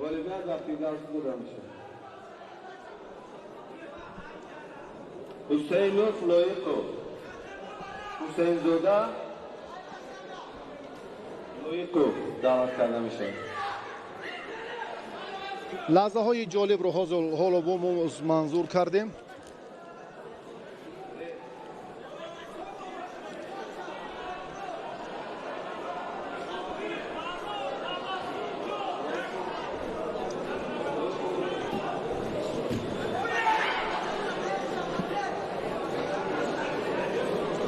بعد این رضی الله لایق به میدان میبراید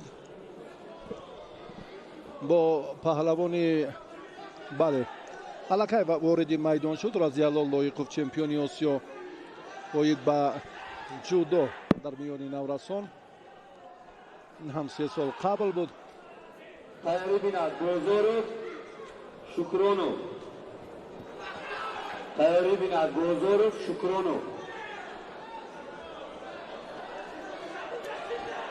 حسین زاده هم خیلی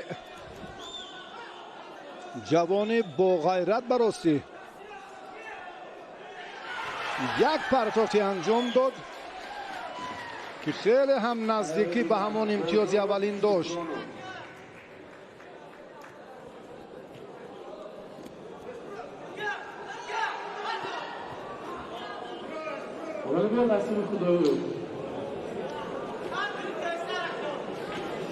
محمد فرید حسینов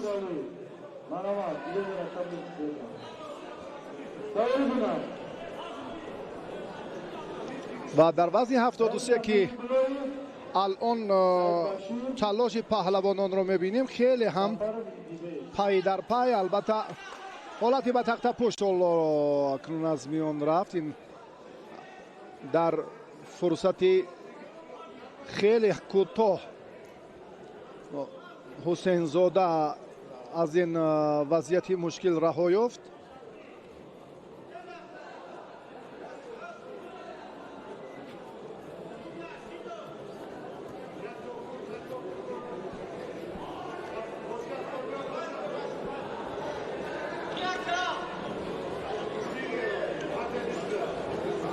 محمد فرید رو البته ما در مسابقه جمهوری بین نورسان هم سال پار خیلی خوب دیده بودیم هنرش رو و این هم البته ابتداش از همون دستور والدین زاکر حسین شیدو به هر دو پهلوان. رضیالله لایقوف این زاده تاجیک‌آباد است. همین مکتب رو هم مکتب ورزشی ناحیه رو هم خوب انجام داده است. از پرویز مربی او تا چند سال با او بیشتر آموزش گشتین جودو رو خوب انجام داد و ماز در آوار نورسی این پهلوان یک دستاورد بهترین رو هم در جودوی مملکت به دست آورده در چمپیونات آسیا. در شهر بیشکک جمهوری قرقیزستان برنده مدال طلا شد. به حسین زاده حالا شیدای دوم میدهند. از میدان بیرون برآمد. رضیالله دوباره به اصول سر کتف رجوع میکند، حریف را از میدان بیرون میبرارد. اون هم باز داور اشاره میکند که البته از میدان باید حسین زاده بیرون نشود. زود جریان زورآزمایی ثابت میکند که حمله های رضیالله لایقوف زیادند. با رضیالله هم همون سببی غیر قاعده عمل کردنش شیدو داده شد.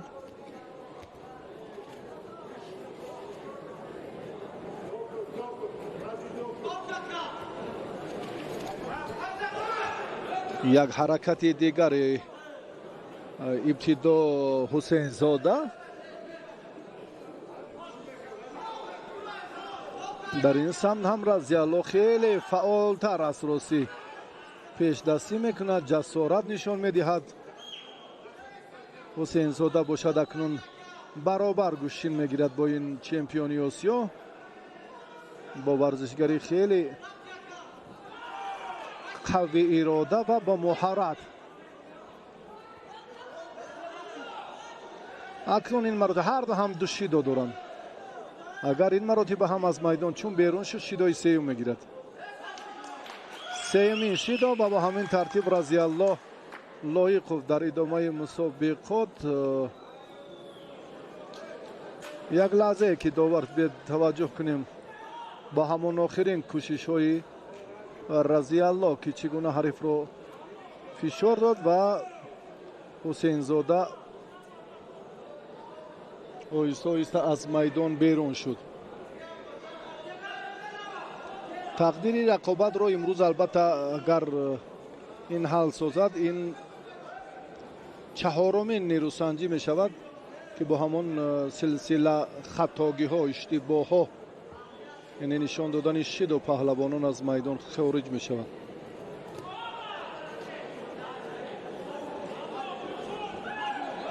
نه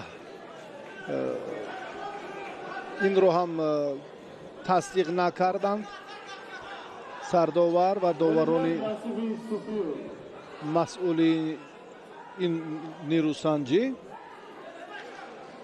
دعوت کردم به شما سفارو محمد لیمی رقم دو تایری بودم Ашуров Комрон, Хайонзода Абу Муслим.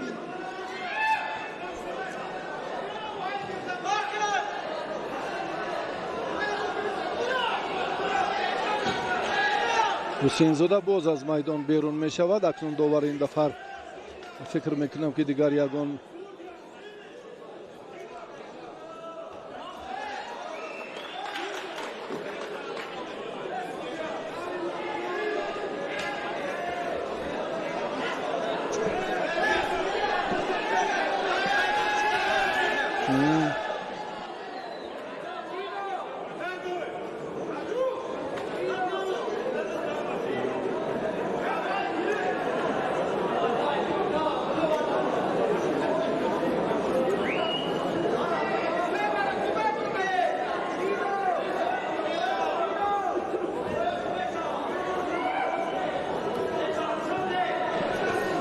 дубора ҳам боз бинобар сабаби аз майдон берун баромадани ҳусайнзода довар ишораи ҳамон шидои сеюмро кард, аммо на ишора мекунад инҷо ҳам довари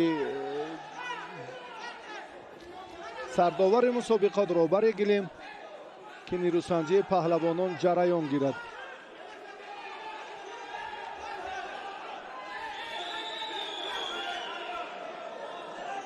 разиялло ҳуҷумҳояш зиёдтар аст, руҷӯъ мекунад ки бештар фишор оварад ва сабаби асосӣ ҳамин аст ки ҳусейнзода аз майдон берун мебарояд.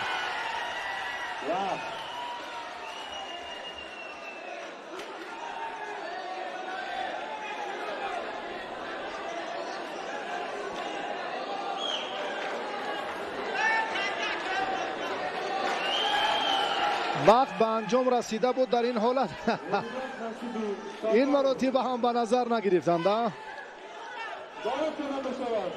ин ҳолат дар ҳамон сонияҳои охирӣ ба вуқӯъ пайваст.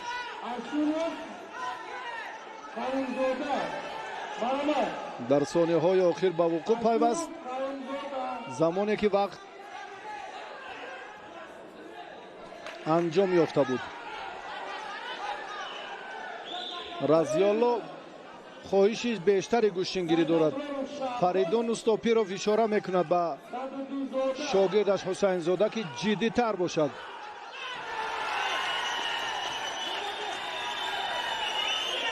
разиялло дар ниҳоят ҳам собит кард ки ин паҳлавон нафари хеле лоиқ аст, арзанда аст, сазовор аст ба ин ғалабаҳо ва дар ниҳоят ҳам чунин шуд.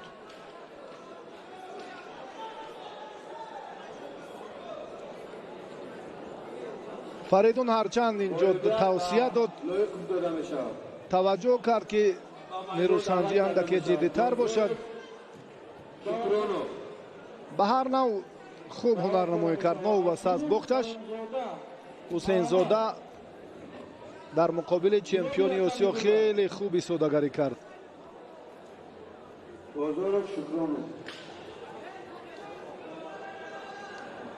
ҳолатҳои ҷолибу мусоидро хоҳем дид, аммо рақобати дигар шурӯъ шуд. биёед бармегардем баъдан ба ин ҳолат. бозоров Қурбоналӣ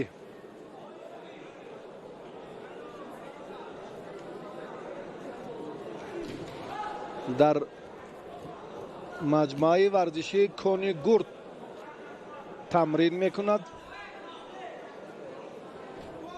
ва Шукронов ҳам паҳлавони шӯҳратёр аст.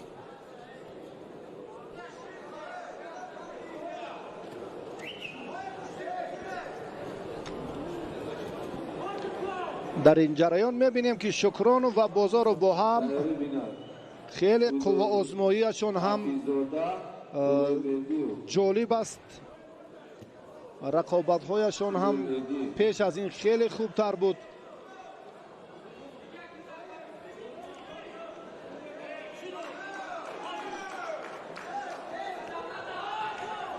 ба Шукронов шидо дода шуд.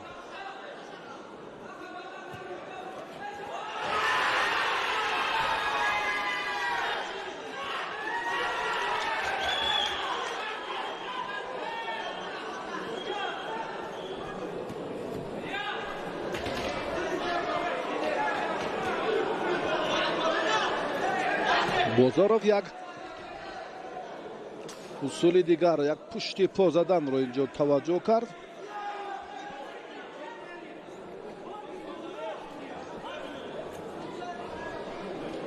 شصت و هفت نفر اشتراکچی در رقابت‌های وزن 73 کیلو نامنویس بودند. آهسته آهسته بهترین ها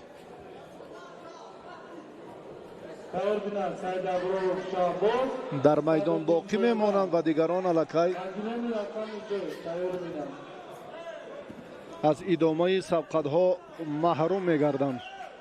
نیست یگان لحظه نتیجه. اینجا هم داور اشاره میکند که همان فرصت اول الکی مته بود.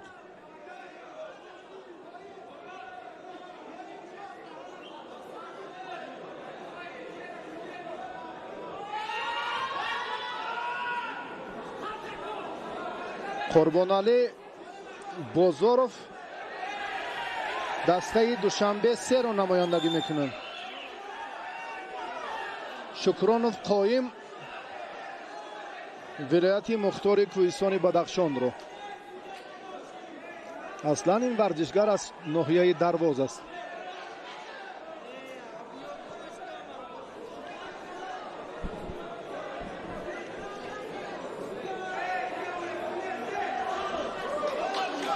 با قربانعلی هم داور شیدو بود.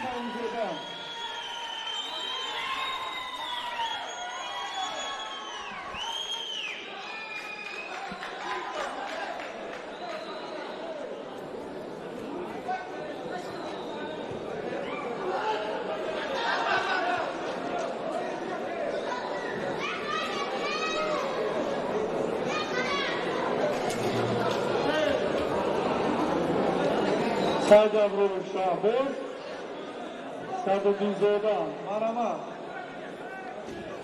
شکرانов در چمپیونات مملکت جایزه‌دار شد. قربانعلی بازارов در 3 دور مهارتش بهتر بود در آن زمان آخر سال 2020. حالا ورزشگران بسیار هم توجهی بیشتر به همان حالتی راست بودن دارند.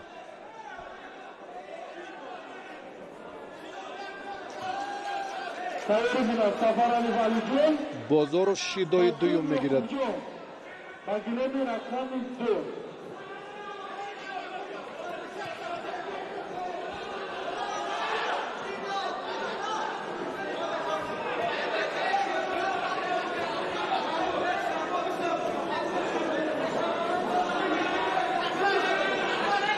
قایم شکرانov هم چندین مراتب توجه کرد اما در عمل کردن همان اصولهای معمول موفق نشد. این حالت هم خیلی امکانیتی خوب داشت.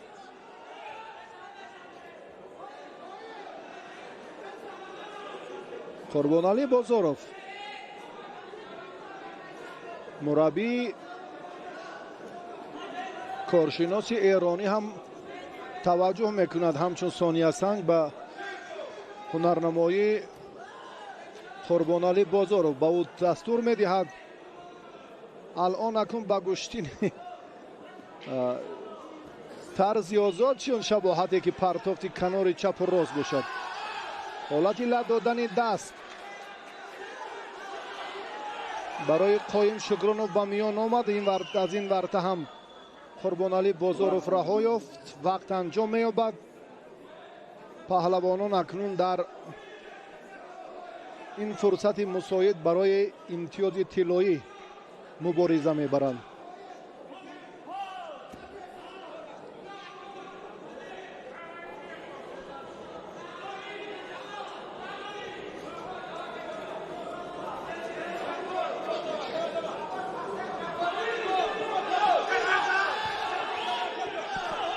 شکرانov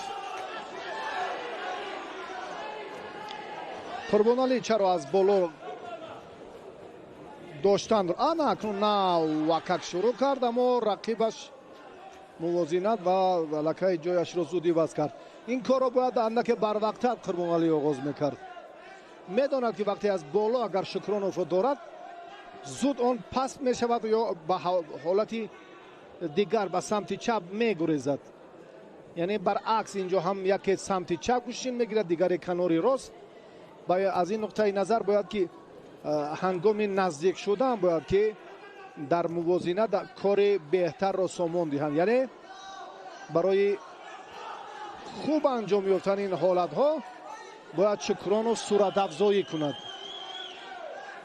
صورت افزایی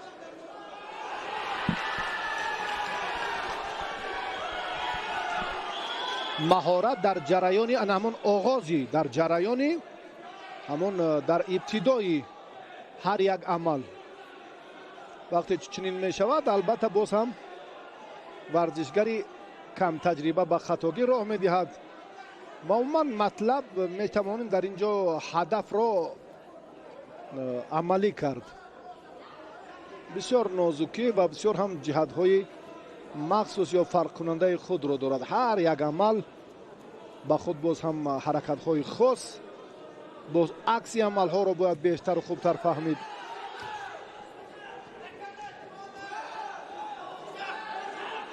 ببینید بسیار رقیبان نابابند. دو یکی می افتد اندکی آزاد می شود، دیگر رجوع می کند با پارتر قایم شکرانوف که حریف رو هم باز هم تسلیم سازد. قربانعلی بازارов اندکی خسته حالی خود را نشان می دهد، باید کاملا نشان دهد. کاخی ورزشی کانگورد واقعا هم پهلوانان زیاد دارد.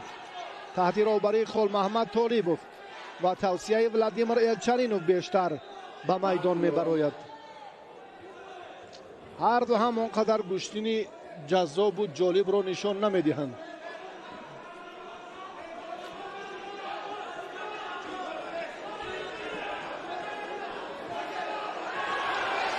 با شکرانوف هم شیدا داده شد، دومین شیدا.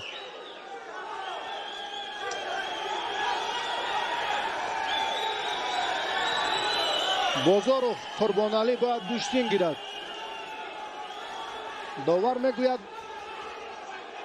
که این خلاف قانون است، برای که وقتی که بیشتر در زمین می نشینی.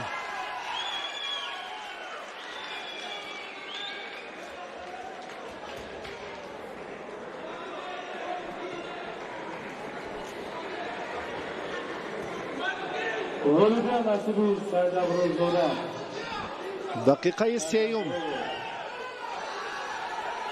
از وقت اضافه سپری می شود.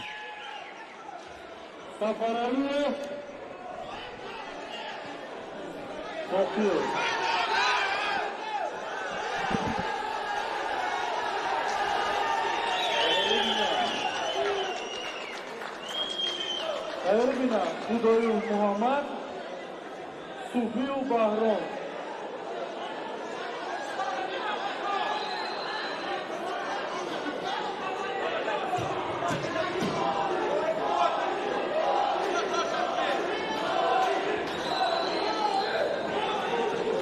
هنوز هم کسی از کسی امتیاز نمیگیرد.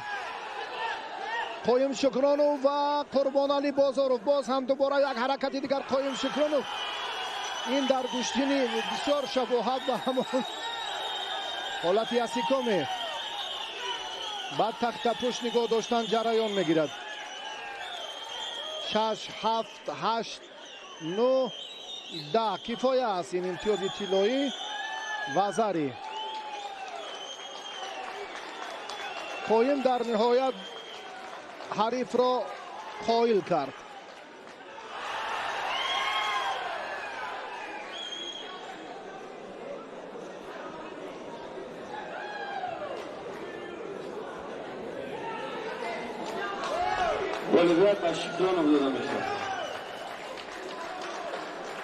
شکرانوف در این دور موفق شد.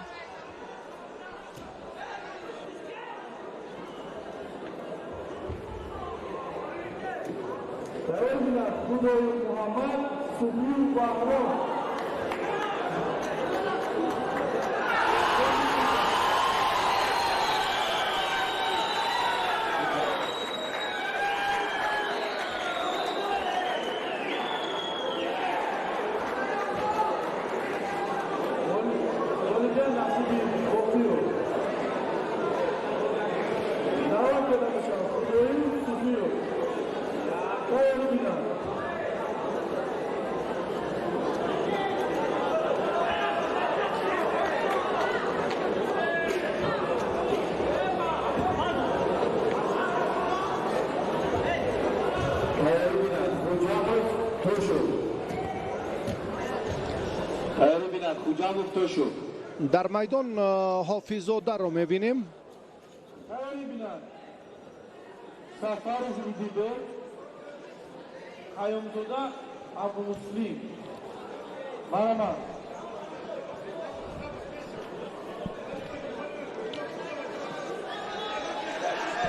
رقابت وزن تا 73 کیلو باز هم پرشیده تر میگردد، چون که اینجا پهلوانان خیلی زیاد ثبت نام شدن. در این باره گفتیم کامرانشاهی استوپریان، سید جلال سیدов، چند تن از پهلوانان دیگری مملکت البته این رقابت ها رو تماشا دارند. بسیار هم یک حرکت جالب. حافظ‌زاده در مقابل رمضانوف میرزا جمیل بسیار مهارت خوب نشان داد. رقیب رو هم خیلی با آسانی مغلوب کرده توانست.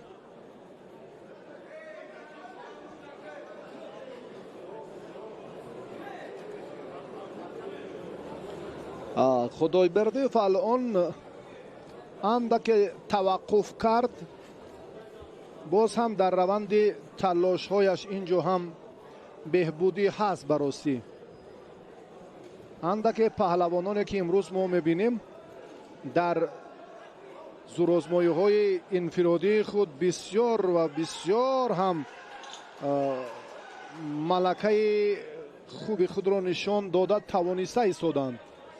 این لحظه فکر میکنم که حافظ‌زاده یک حرکت جالب رو هم منظور ما کردند و تا کنون خلاصه گیری حالا هم خاتمه نیافته است. حالا در گلیم دیگر اینجا یکون لحظه بله امتیازآور نبود، هرچند که بسیار هم حافظ‌زاده این عمل رو در سطح کسبی انجام داد. باز هم رجوع میکنه به همین حالتی بله حرکتی با پوشناکی انجام دادن.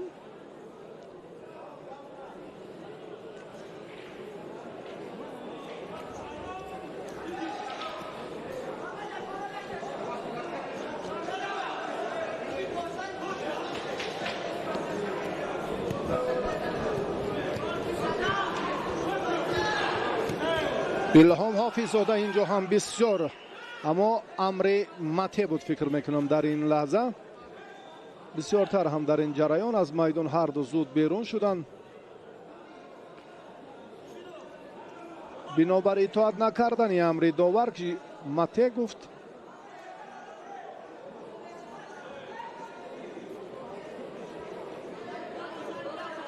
و خدای بردیف نقطه همان نهایی خود را فکر کرد و تا به همان آخر مبارزه بود.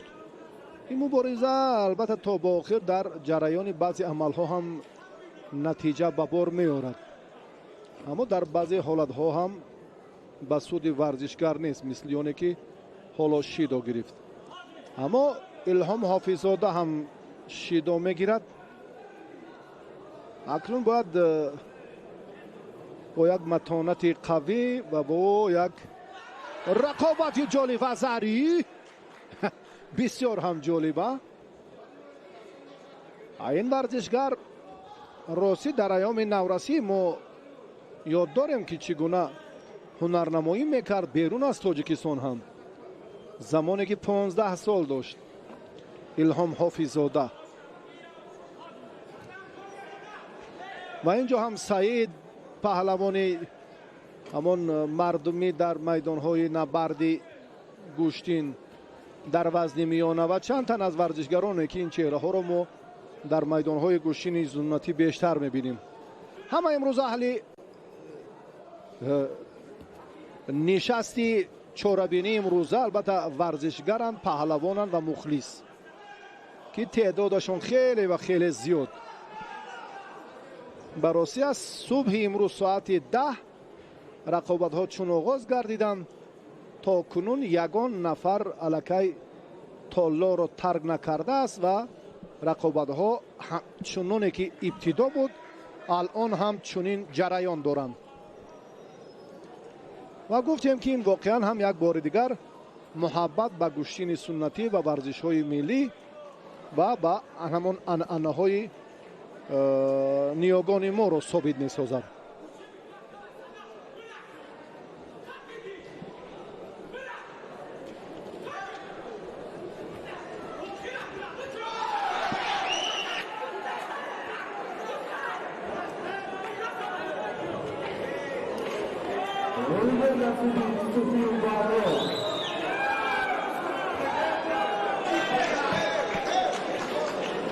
حافظ‌زاده چگونه امتیاز رو از دست داده؟ مبارزه جریان میگیرد. حالا هم هر دو شیدو دارن، هر دو شیدو دارن، هر دو وزهری دارن. برابر است یک نو. حافظ‌زاده وقتی که کنون به زمین افتید سعید میرزایف چند تن از علاقمندان گوشتین ملی رو گوشتین در مجموع گوشتین رو دیدیم که امروز تعدادشون خیلی زیاد است و واقعا هم یک نظام درست در یگان نوع ورزش چنین محبت نیست.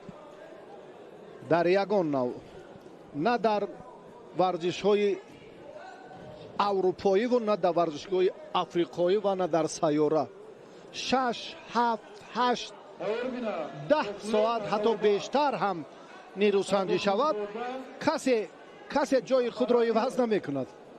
ببینید میدان رو روزیوف از ناحیه رشت، پهلوان دیگری نورآباد، ورزشگران راغون، مربیان ناحیه فیض‌آباد، پهلوانان شهر ایسار، در مجموع از تمام منطقه تاجیکستان امروز ما همان چهره های سرشناس و مربیان و پهلوانان رو دیده می توانیم. رقابت اکنون بسیار هم جالبیت و جاذبیت خود را نشان می دهد. در رفت این میدانداری در حقیقت هم پهلوانان وزنی تا 73 کیلو مهارتی بهتر و والا نشان داده توانستند. تشکر به کمیته تدارکات، با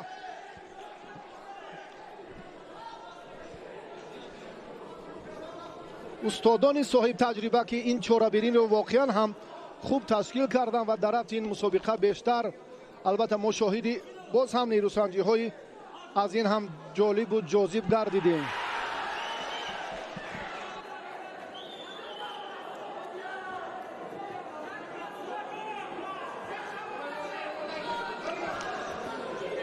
رجوع به حالت پارتری، رجوع به عمل دیگر.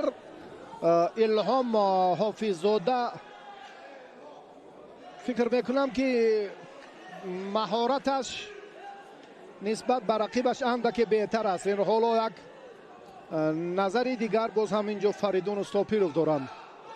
بسیار هم سزاوارانه مبارزه میبرد. الهام واقعا امسال آماده است. امسال نسبت به دیگر سالها معلوم است که این پهلوان تیاری خوب هم دیده است.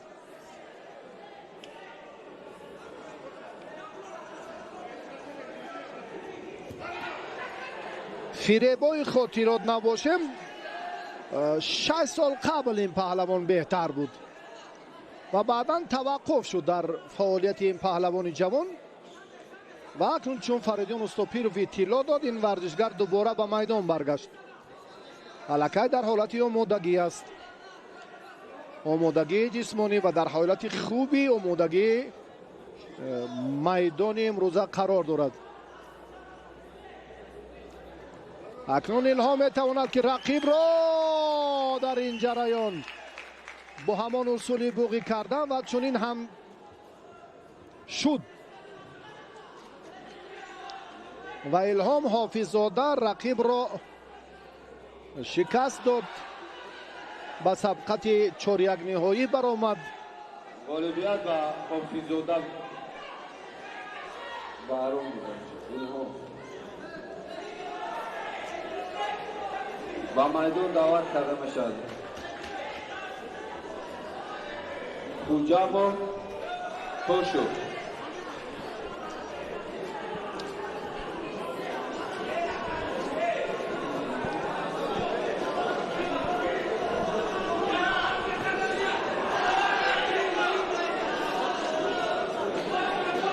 لحظه که الهام حافظ‌زاده امتیاز رو از دست داد، حالتی از این پیشتر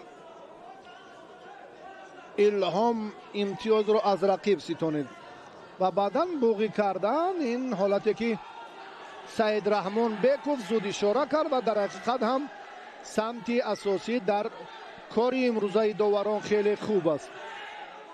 داوران واقعا هم امروز خالصانه بهاگذاری میکنند. با میدان باز داور جوان علیشر مستقیم برآمد. محمد اقبال تاشف، حالا این چهره رو گفتیم که سرچشمه کامیابی هایش هم از مکتب ورزشی ناحیه مسچاه سرچشمه میگیرد، از کاری خوبی مربیان فریدون امید و همچنین محمد جاوید میرزا حکیم و بعداً که تحت روبری رئوف حکومت تمرین میکند. حالا دانشجو است و از دسته دوشنبه 2 محمد اقبال تاشف برآمد کرده ایستاده است. اوی دست او محمد اقبال در چنین لحظه ها داشتن درس بسیار هم سازگار است برای غلبه، برای با موفقانه انجام دادن این عمل. خوجاموف را ما هم دیدیم که 3 غلبه دارد.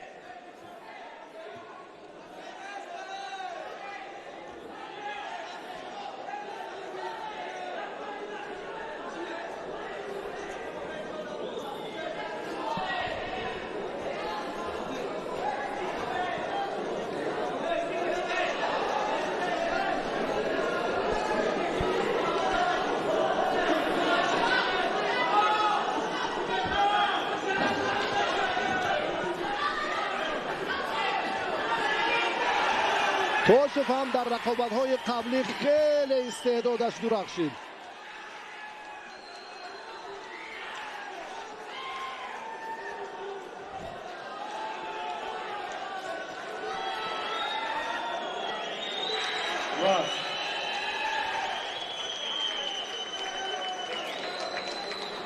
حالا توجه باز هم با این لحظه های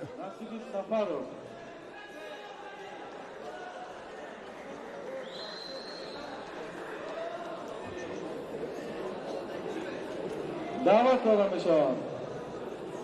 با خوجاموف شیدا داده شد. صدرالدین زاده، محمد اقبال تاشف حالا اکنون از این فرصت، از این لحظه مساعد خیلی هم بهتر استفاده کردنش از استثناء دور نبود.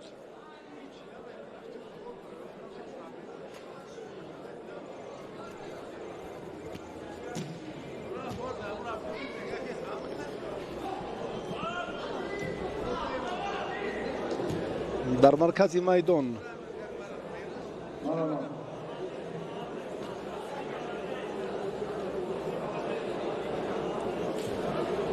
اگر حرکت، اگر اصول هم از مرکز میدان شروع گردد، اونگاه توقف نخواهد شد. بعد این لحظه هایی که از میدان دور می شوند بسیار امکانیت بود.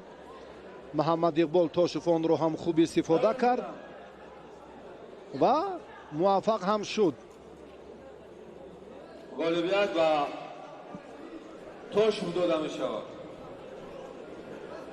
ببینید بخریان نهایی سید ابرار شعباز، باقیوف یعقوب، باقیوف فردوس، گیلم رقم 2 فردوسی،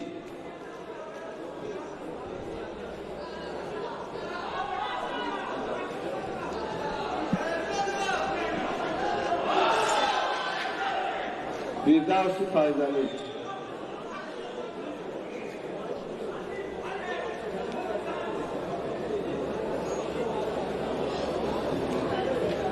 توجه میکنیم اکنون با پهلوانان دیگر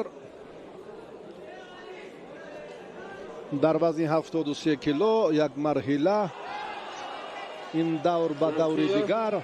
علی فردوس فیضلی. در این مخلوق اولمپیاد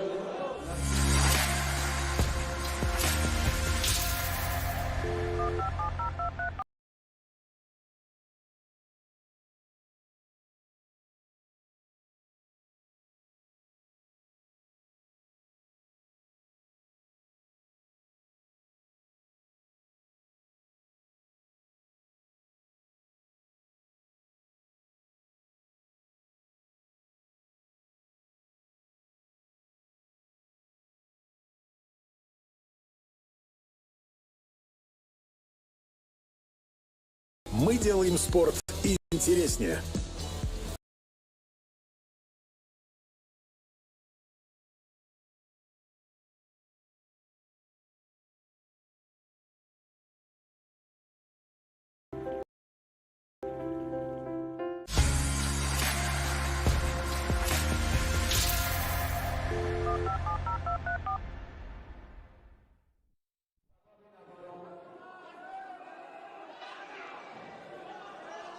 دوستانی عزیز، بنابر سببی که خواستیم اکنون فردوس پیدا شد. اینجا باید یک البته نظارت از جانب خود ورزش خود مربیان باید باشد که شاگردان رو آماده سازند برای دیر به میدان برآمدنش. اکنون به فردوس شیدا داده شد. علی باقیو پهلوانی که درباره‌اش حرف میزنیم، این البته ادامه سلاله باقیو ها، ابتدا از خدای نظر علی شیر، حکیم، رستم، رسول، باقیو ها که الکی باز هم مکتب فروتنی و جوانمردی این نویله یک صحیفه جالب و بزرگ رو هم در تاریخ جدای کشور گذاشتن و دستاورد عالی رو هم از رسول باقیوف در همین وزن نایل گردیده است که تاکنون تاریخ مثلش را یاد ندارد. با باقیوف توجه میکنیم، اما فردوس هم در مبارزه حریف سزاوارش خوب ایستادگی میکند.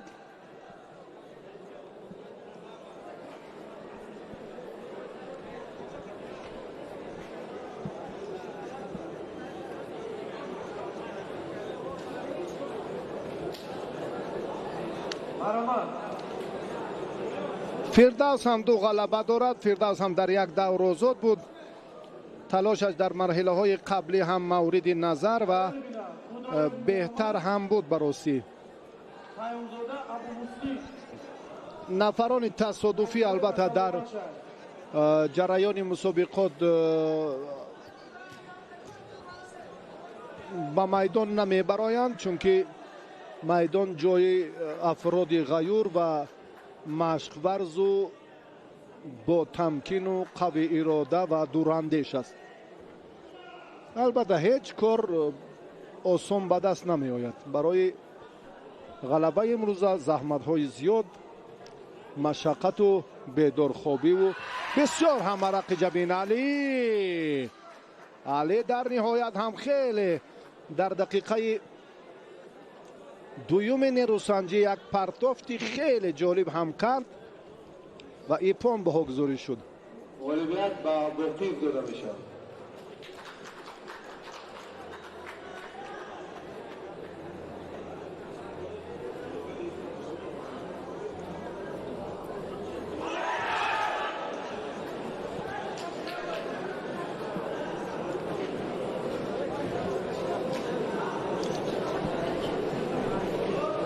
لوینکوف شکران رو دعوت کرده میشه.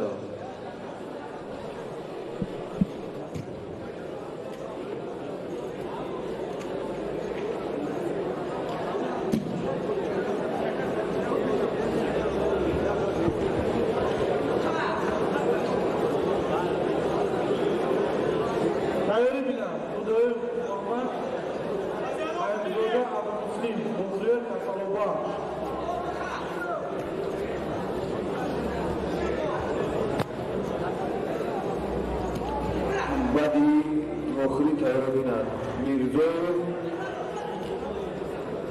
کریمو میرزویف کریمو تیار بینند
اولویت با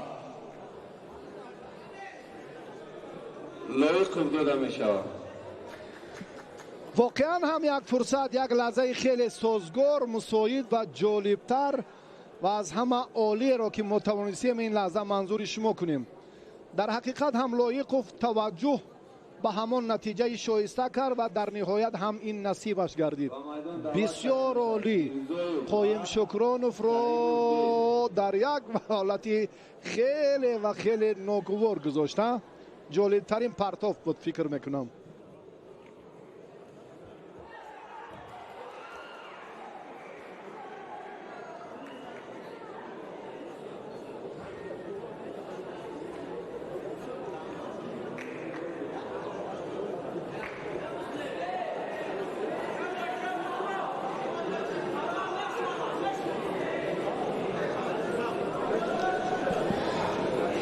پهلوانان دیگر به میدان می آیند. رقابت ها از این هم جالب تر می گردد.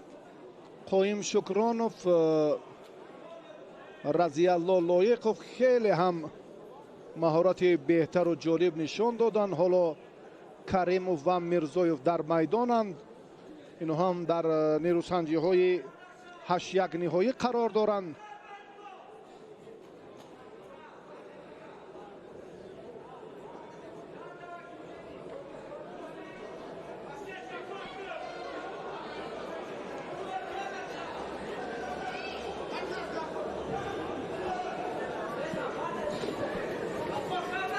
تیاری بینند جوراشو دولتمند غنیزاده سپیدی. میرزویف چون ما مشاهده کردیم که در همین گلیم 2 غلبه به دست آورد، در 2 دور هم موفق بود.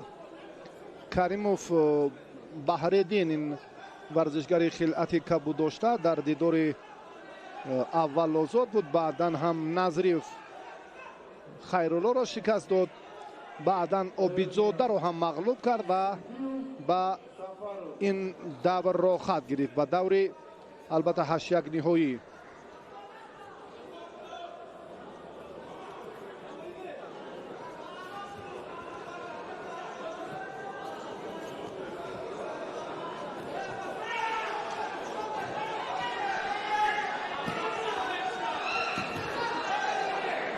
بسیار هم بحرالدین کریمов رجوع کرد برای خاتمه با برای همین عملش، اما موفق نشد.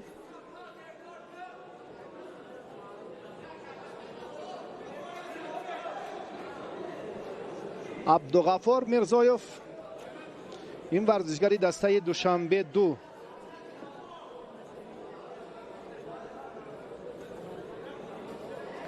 میرزایف در مقابل نماینده دسته دوشنبه 1 ابو محمد عمر پیروز شد. بعدا عزیزوف فریدون رو هم شکست داد.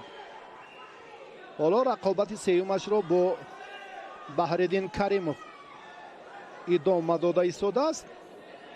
2 دقیقه هر دو از یکدیگر امتیاز ستانیده نتوانستند. شیدا با ورزشگری خلعت سفید داشته میرزایف، عبدالغفار،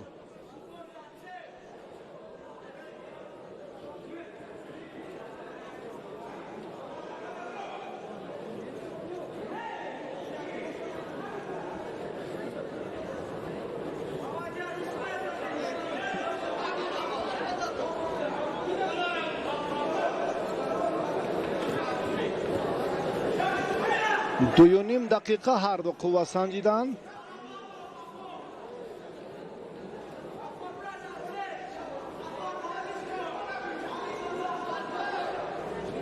سمت روی وز کنید اشاره میکند مربیش و زری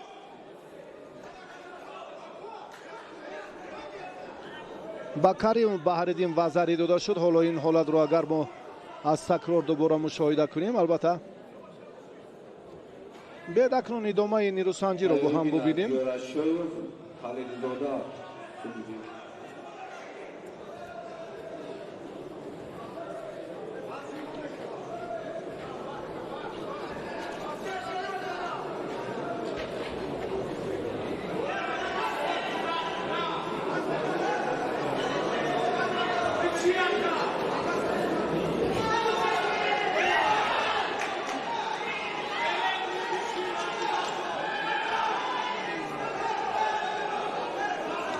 ایستاده اندیشه کردن این هم به زیان کار است. داور مجبور است در این جریان طبق قاعده خلاصه گیری کند. شیدا به هر دو بله گوشتین گیرن باید هر دو ورزشگر. نتیجه در میدانشان دهند صورت افزایی باشد، مهارت باشد، حرکت و باز هم در جریان رقابت انا همین خیل پرتافت ها نو با سرزانه که نتیجه بخش هست یا نیست باید حرکت باشد. کریمov بحرالدین با یک پرتافت وزریش در این دیدار غلبه به دست می آورد. با میدان دعوت کردن از شوی علی نیودا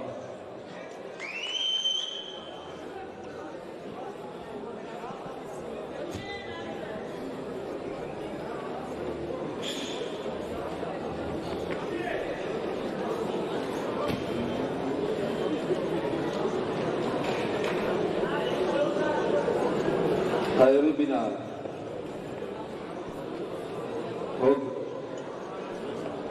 اوتا بگزودا سرور ایسانگودا حسین. رقابت رو پهلوانان اکنون آغاز کردند. سبقت های 8-1 نهایی همانا جریان دارد. زیارت شایف رو که خلعت سفید به بر کرده از هنرش رو دیدیم. این ابتدا در گلیم ما که هنر نمایی میکرد صورت مجلسش رو هم ما همراه داشتیم. از این نقطه نظر دربارش معلوماتی بیشتر داریم، به توجه مخلصان میرسونیم. بله، یک وزن رقابت‌هایش در 2 گلم جریان گرفته ایستاده است. از این نقطه نظر البته بیننده زکی و فردی که گاه ایراد به وجود آید، ما قبل از این معذرت میخواهیم و شما باید ما رو هم درک کنید که با استفاده امکانات تکنیکی البته این ناممکن است که در یک فرصت چنین حالت به عمل آید که همه سبقت‌های 67 پهلوان رو منظور شما کنیم. محدودیت وقت و کمیته تدارکات هم برای برگزاری 2 یا 3 رو در هر یک وزن امکانیت ندارند. این معلومات مختصر درباره افرادی که البته بدون اندیشه سخن میگویند. حالا اکنون توجه میکنیم به زیارتشایف و خلیل زاده.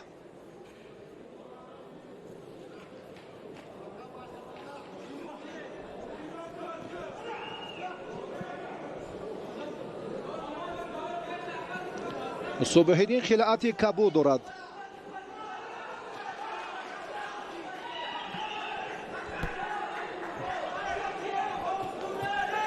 اوی اوی اوی و زاری از جایزه‌دار مسابقات قهرمانی جهان زیارتشایف امتیاز ستانید. و زاری صبح‌الدین مجبور است که یگان ثانیه ایست نکند. حالتی بوقی کردن جریان دارد یا لد دادن دست. صبح‌الدین با تمام قوه و نیرو توجه کرد اما نتوانست. اکنون بار دیگر این حالت به وجود آمد برای زیارتشایف. چیکار میکند؟ از این حالت میبراید، نتوانست. دوباره اکنون فرصتی به تخت پشت نگاه داشتن، خیلی قوه زیاد سر می شود. داور هم هر دو رو به مرکز میدان دعوت می نماید.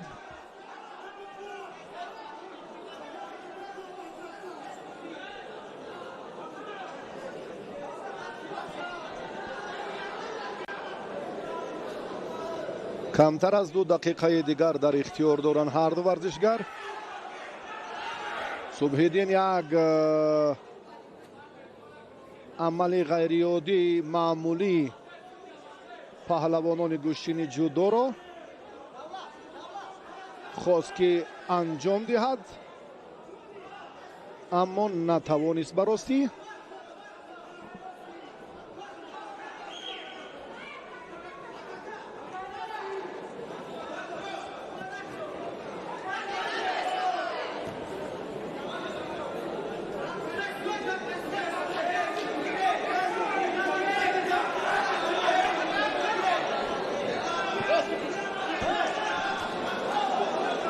وقت هم خیلی کم باقی مونده است. 1 دقیقه و 4 ثانیه.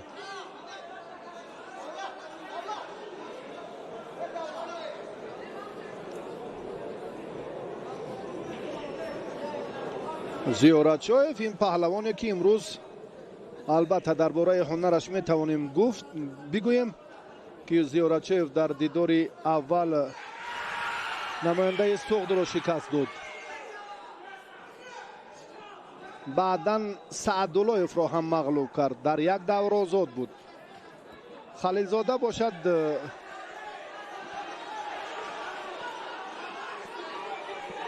در رقابت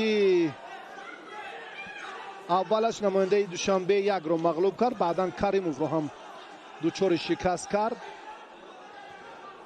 و سیومین نبرد حالا چی نتیجه می دهد؟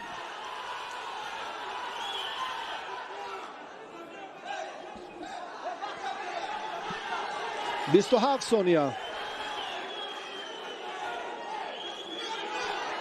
صبح‌الدین کسی گمان ندارد که صبح‌الدین در این مرحله ناکام می شود. چهره های اصیل ورزشگران خیلی ممتاز و ماهر اینجا خیلی زیاد است. و زاری وزری اکنون به ایپون تبدیل یافت.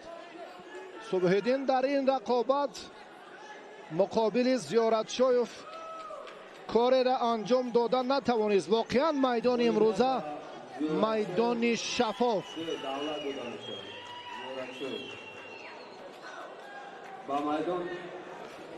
دولت زیارتشویف در این دیدار جایزه‌دار مسابقات قهرمانی جهان را شکست داد.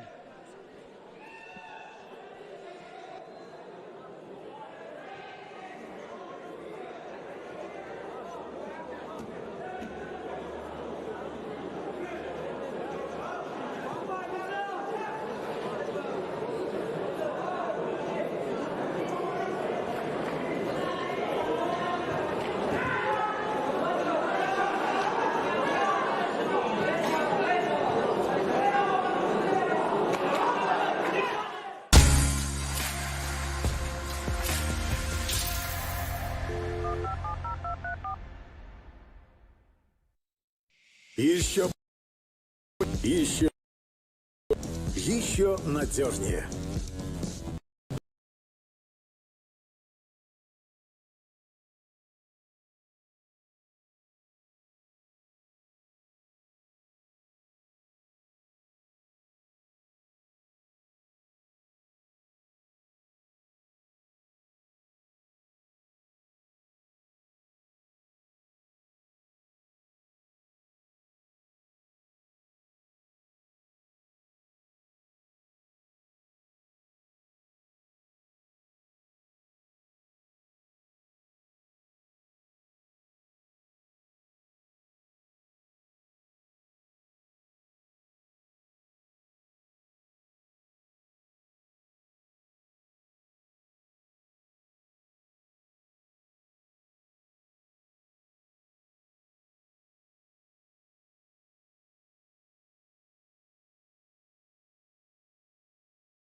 دوستان عزیز، اکنون پهلوانان دیگر را به شما معرفی می‌سازیم. حاتم زاده سرور، نماینده ولایت سوخت، پهلوان ولایت ختلون اسحاق زاده حسین. الان قوازمایی‌های 8-1 نهایی است.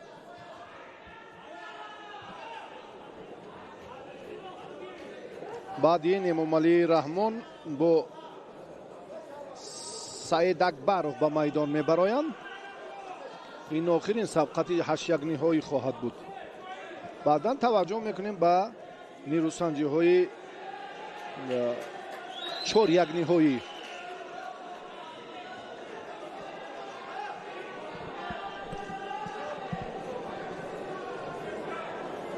این پهلوانان هم تا این فرصت 3 دور را پشت سر کردند با 2 غلبه و در یک دور دیگر هر دو هم آزاد بودند.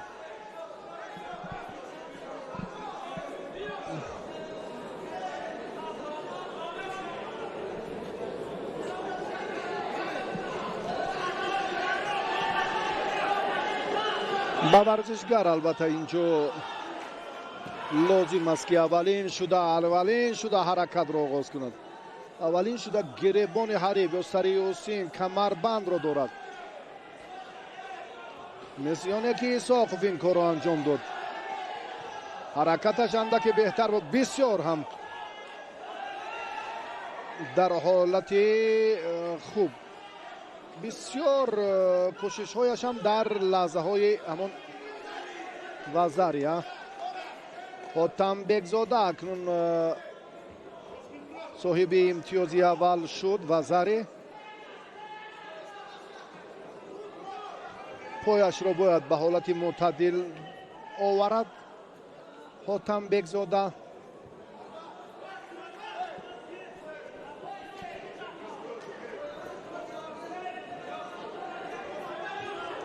Сарвар бояд назди духтур равад.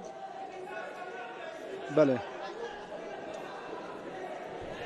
ва дар бораи Исоқов месазад гуфт ки дар мусобиқаи анъанавии гӯштини миллии ноҳияи Абдурахмони Ҷомӣ соли 2020 дар финал ин паҳлавон барандаи шоҳҷоиза гардид. ана ҳамин буд ва зарие ки аз ӯ Хотамбекзода ситонид.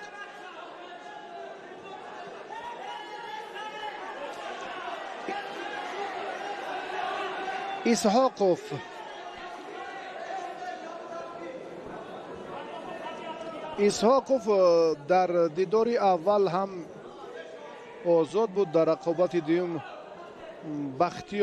бахтиёри қурбоналиро мағлуб кард.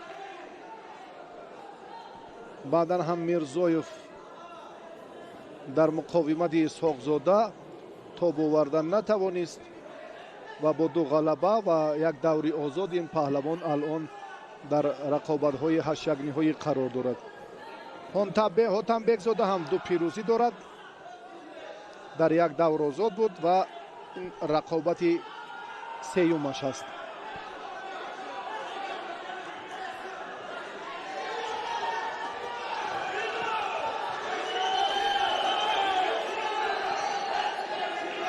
ҳусайн роҳи дигар надорад, маҷбур аст дар ин ҷараён. қариб буд, аммо на, ин имтиёз нест.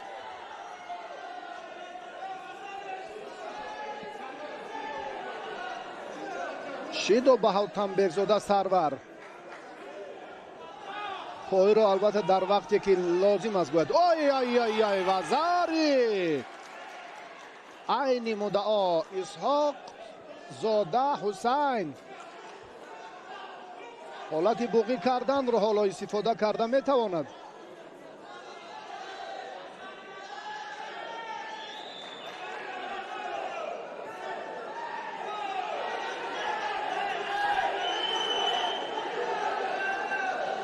бисёр олӣ буд. ягон ҷои баҳс ҳам нест. чӣ гуна ба пеш ишора кард, аммо ба пушт ҳаво дод.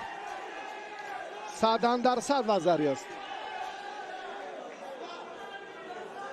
ягон муболиға ҳам нест. ба нимаи рост ишора кард, ба самти чап ҳаво дод. вазария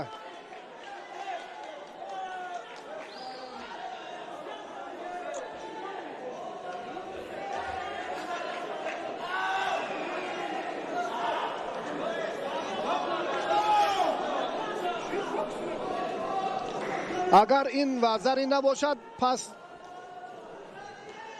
100% вазари аст. бетаваҷҷӯҳ мекунем бори дигар. бетаваҷҷӯҳ мекунем бори дигар ба ҳамин пардов. олӣ 100%. ҳар касе ки баҳс мекунад, фикр мекунам ки ин баҳсаш беасос аст. аз ин ҳам ҳатто боз фурсатҳои дигари такякунанда, руҷӯъкунанда ба ҳамин нуқта буданд ки вазари баҳогузорӣ шуданд. бетаваҷҷӯҳ мекунем. заҳмати паҳлавонро бояд албатта ба инобат гирифт. дар ҳақиқат ҳам хеле ҷолиб, хеле ҷозиб ва олӣ буд. дар ин замина месазад ки худи бетаваҷҷӯҳ мекунем бори дигар.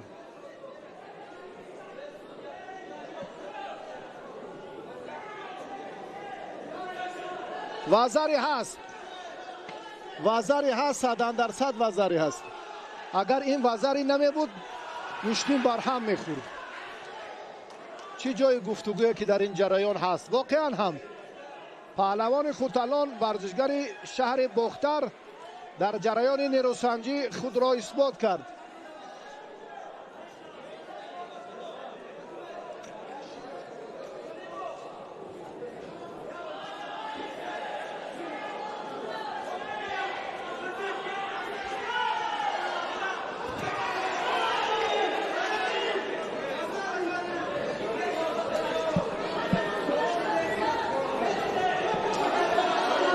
як лаҳза нишон доданд, дубора боз инкор карданд.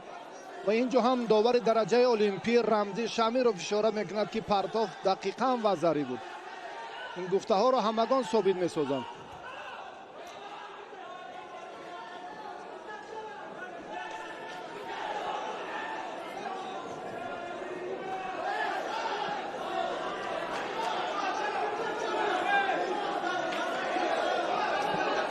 و ندانم از چه سبب ابتدا نشان دادن و بعدا انکار کردن. تصدیق داور درجه المپی هم همین اندیشه بود.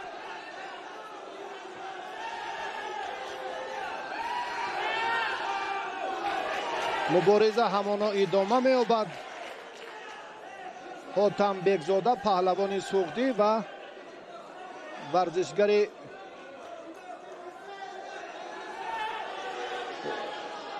شهر باختر الان در تلاش باز هم دریافت امکانیت های برابر کردن نتیجه است، چون این اشاره می شود.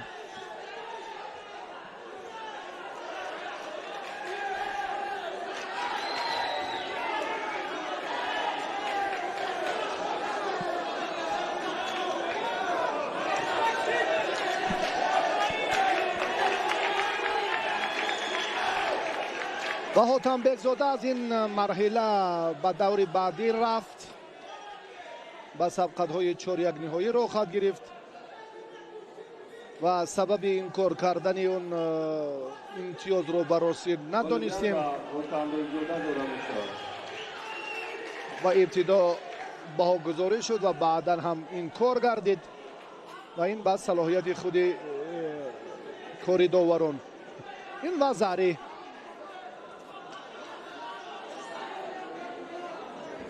وزاری حاتم بگزاده با میدان دعوت کرده میشود. امام علی رحمان، سید اکبر ابراهیم.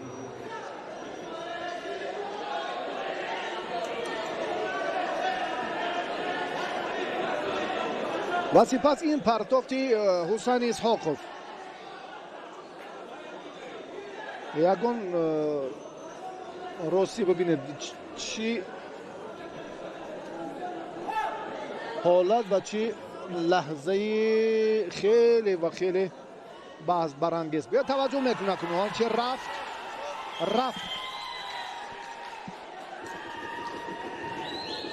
امام علی رحمان، سید اکبرov پهلوانی که خلعت کبود دارد. سید اکبرov الان به هجوم میگذرد. سبقت آخرین 8-1 نهایی در انگلند.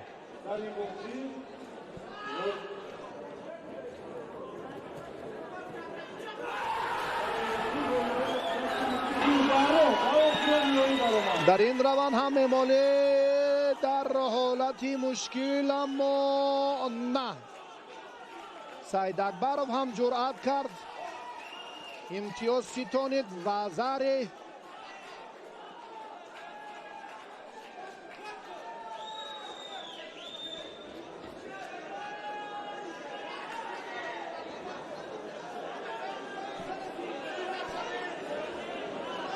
تیاری بینر حافظزاده این توشف میر، توشف محمد، حافظزاده الهام، توشف محمد. تیاری بینر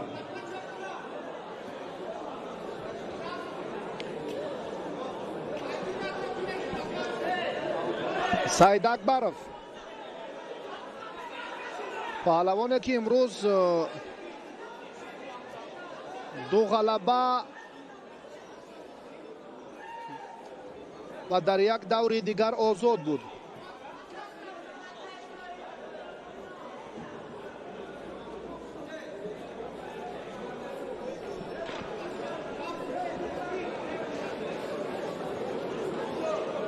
به هر دو شیدا داده شد.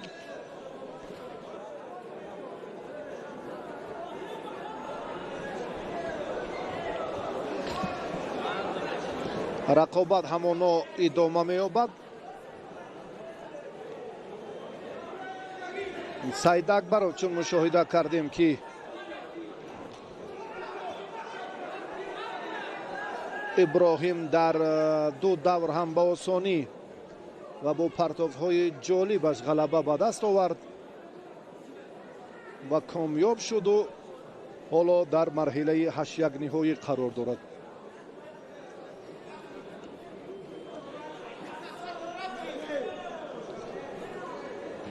در این لحظه ها بیشتر ما توجه میکنیم البته باز برای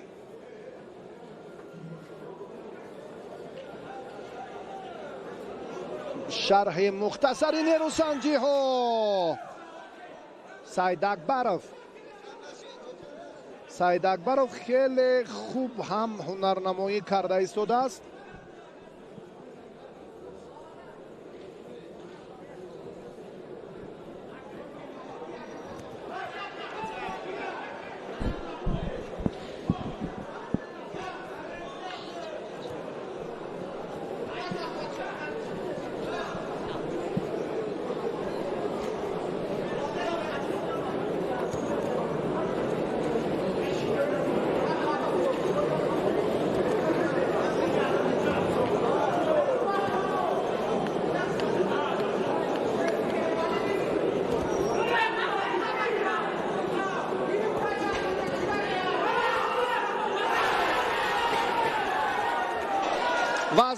وزری پون لحظه خیلی مساعد، فرصتی خیلی جالب و واقعا هم ابراهیم ثابت کرد که او حق شرکت در دورهای بعدی را دارد، چون که افضلی متانت و هنرش در میدان امروزه خیلی خوب درخشید.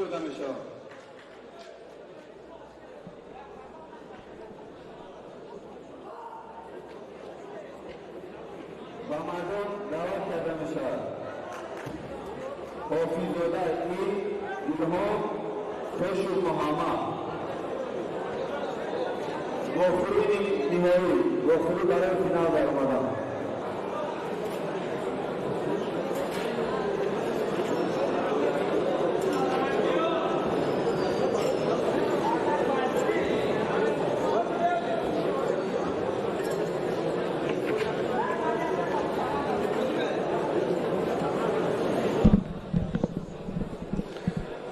رقابت‌های 4-1 نهایی را حالا ما منظور شما نموده ایستادیم.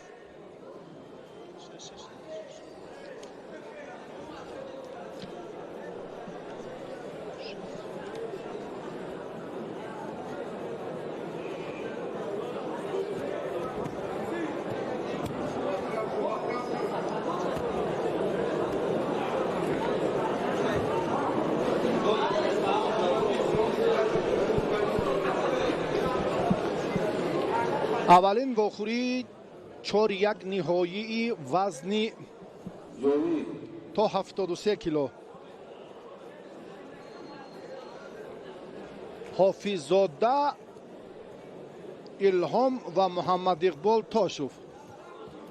اگر به سرچشمه توجه کنیم هر دو هم دستپروری مکتب ورزشی ناحیه مسچوهان. مربی حافظ‌زاده دیگر بود و مربی محمد اقبال تاشوف، برادران فریدون امیدوف و محمد جاوید میرزا حکیم. و در خصوص کامیابی های الهام زمانی که در حیات منتخب نورسان هنرنمایی میکرد بهتر بود. 6 سال توقف داشت و بعد این باز به میدان برگشت و امسال آمادگیش خیلی خوب به نظر می رسد. اولین رقابتی 4-1 نهایی وزن تا 73 کیلو.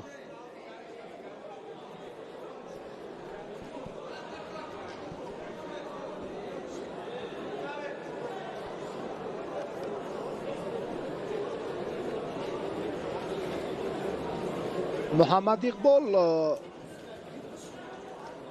اگر مشق‌های با تدریج داشته باشد برای بسیار هم افضلی مهارتش و جسارتش خیلی خوب به نظر می رسد. اندک زمان دانشجویی اندک مشکلی این موسم یا این دوره تحصیل اندک با تمرین هایش تاثیر می رساند. بسیار هم مبارزه جالب، تلاش هر دو پهلوانی، اگر سوخت هم گویم اشتباه نمیکنیم، هر دو ورزشگری که از یک ناحیه اند. امروز یکی از سوخت هنر نمایی میکند الهام حافظ‌زاده و دیگری از شهر دوشنبه محمد اقبال تاشوف. با اصول سر کتف توجه کرد، موفق نشد. حالا که بیرونه را خواست استفاده کند، باز کامیاب نشد. یک حرکت دیگر و زاری با تخت پشت نتوانست. محمد اقبال هم در این جریان گفتیم که استعدادش خیلی و خیلی فرق کننده است. اگر آنقدر توجهی که به برخی از پهلوانان میکنند به این ورزشگر نمایند، واقعا هم در رفتی نیروسنجی های حتی حساس و مهم نتیجه خوب به دست آورده میتواند. الهام نسبت به سالهای دیگر بررسی خیلی خوب، بسیار هم یک لحظه دیگر یک امکانیت باز هم اندک بهتر بود. بر رؤوف حکومتوف البته تشکر باید گفت به مربیانی که قبلا به این پهلوان خیلی تمرین های سری وقتی دادند و امروز هم فریدون استاپیروف در آماده کردن خود الهام حافظ‌زاده خیلی زحمت کشیدند. این رو هم در میدان ما دیدیم که بسیار همین ورزشگر وقتی با میرزا جمیل رمضان هنرنمایی کرد، بررسی بسیار هم کارشناسان بهای مناسب دادند.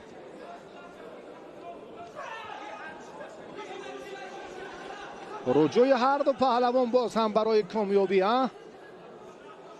در این حالت هم محمد اقبال باز چگونه میتواند در جریان مبارزه حریف را با اصول بوغی کردن. واقعا همه محمد اقبال ثابت کرد، اثبات نمود که واقعا پهلوان سزاوار است، ورزشگر آینده دار است. در جریان تلاش های میدان امروزه هنرش هم واقعا عالی. فریدون اشاره میکنه در جریان رقابت که امروز واقعا رقیب شاگردش نفر سزاوار محمد اقبال تاشوف اولین شده به مرحله نیمه نهایی میبراید.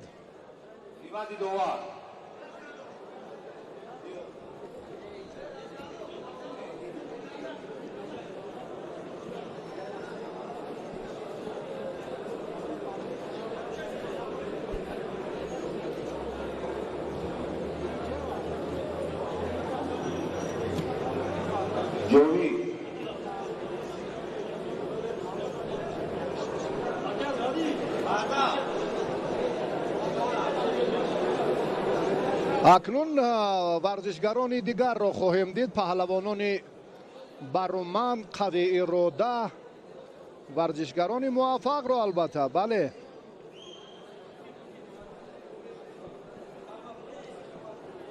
از یک دور به دور دیگر، مرحله به مرحله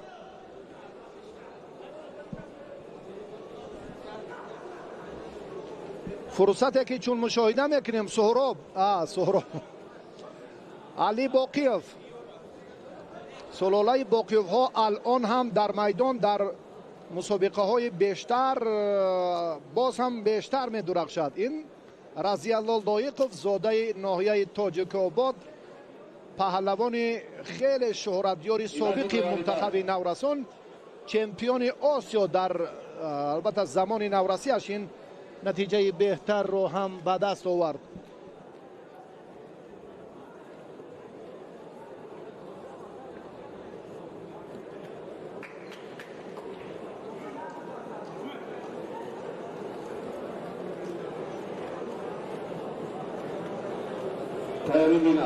رضی الله با خلعت کبود است.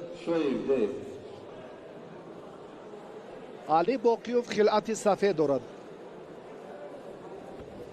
راه را خیلی با مشکلی طی کردند. غالب این جفت با محمد اقبال تاشوف در واخوری نیمه نهایی دیدار انجام می‌دهد. یعنی این جفت دومی سبقت‌های چهاریک نهایی است.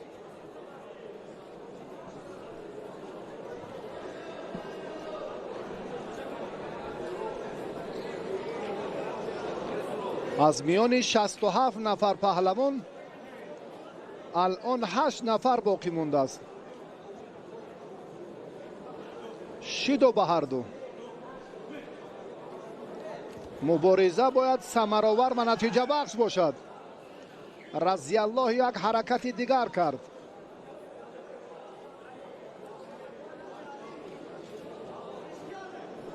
توجه میکند به این نقطه.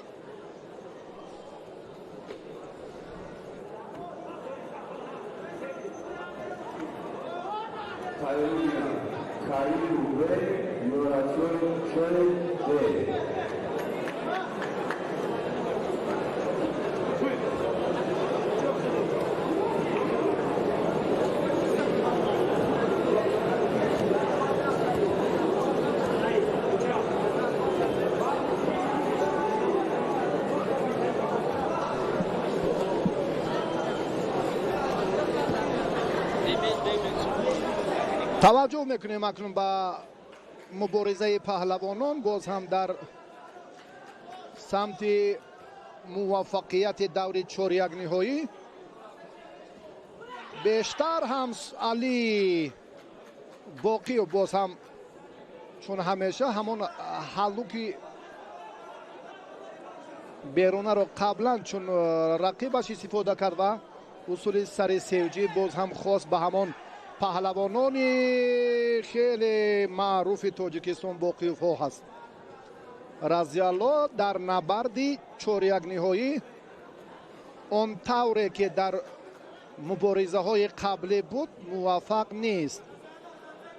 اینجا هم ملکه علی خوب میداند پیخست کرد که در رونق مهارتش تمرین بیشتر نقش بزرگ دارد. اوی خیلی هم جالب، اما داشتن دست در اینجا نقش بزرگ دارد. یکی به این سمت دیگر به طرف راست حرکت علی باز هم دوچند می شود. رضی الله می خواهد این نقطه رو هم دوباره باز هم دیگر باره باز قویتر و پرزورتر نماید. از این نقطه نظر الکی توجه به سمت فشار آوری از هر دو جانب زیادتر است. از هر دو جانب.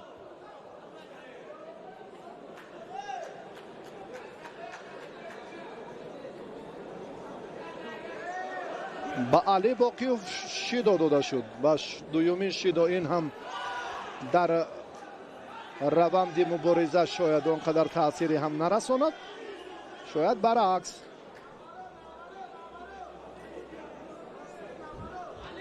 رضی الله رجوع میکند. باید برعکس میشد اینجا اشاره. رضی الله از آن نقطه از موقعش چون بیرون شد این رو هم داور سری وقت پیخست کرد.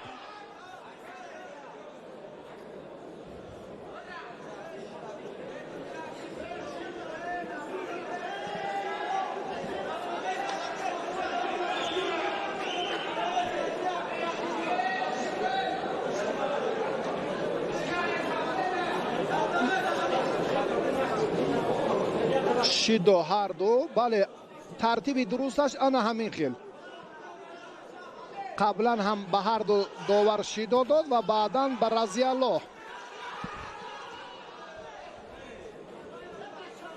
مبارزه تا به آخری رضی الله هم به نتیجه انجام یابد.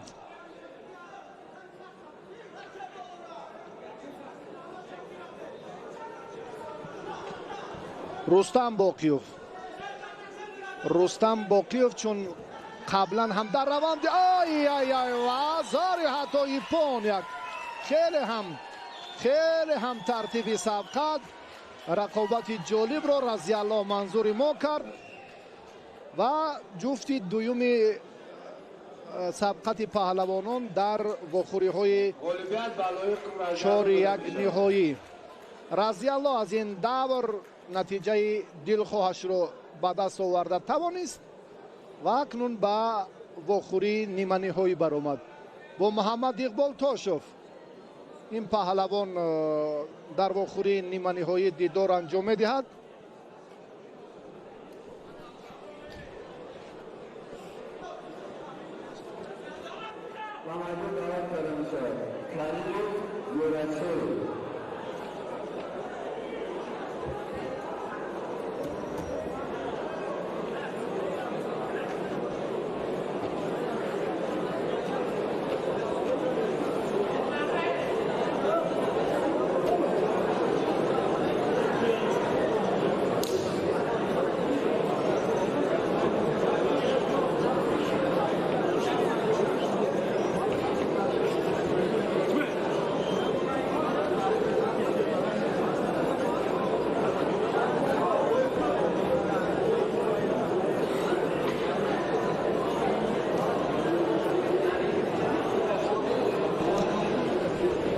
تو آزمایی پهلوانان این جفت سیومی واخوری های 4-1 نهایی است.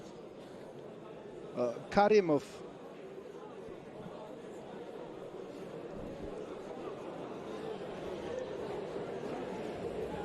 بحریدین ورزشگری که 2 غلبه این سیومین کامیابی خود را هم به دست آورد در یک دور آزاد بود و در واخوری 4-1 نهایی الان قرار دارد. زیارتشویف با خلعت کبود است، به هر دو داور شیدا می‌دهد و روند مسابقات ثابت کرد که کشف یک چهره اصیل انا همین پهلوان زیارتشویف است.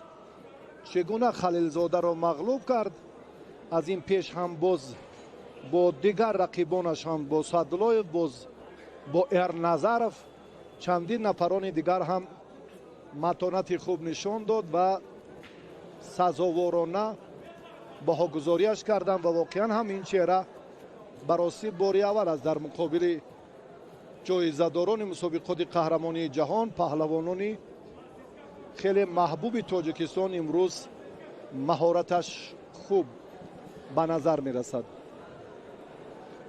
در وزن 60 و 66 کیلو الان اشتراکچیان مرحله های اساسی معینند. بعد این واخوری یک رقابت دیگر در سبقت 4-1 نهایی صورت میگیرد و بعدا 4 نیروسنجی دیگر در ادامه همین وزن 73 کیلو. با استثنای این دیدار 5 دوری دیگر، یعنی 5 واخوری دیگر باقی مونده است تا با خاتمه تنفس ما. بعدا مرحله های حساس برای جایزه های افتخاری 3 وزن دایر خواهند شد بعد از تنفس.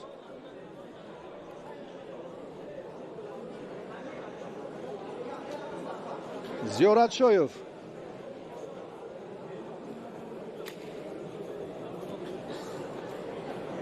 در رفت مبارزه با صبح‌الدین خلیلزاده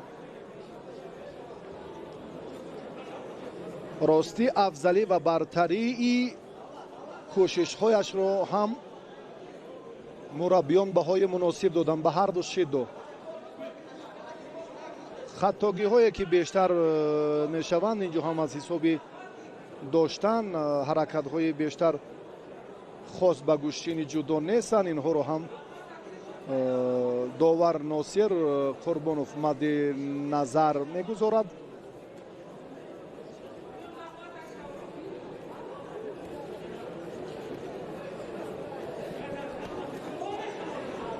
و حالا در روند تلاش پهلوانان برتری کاملی که اگر ما گوییم نمیبینیم.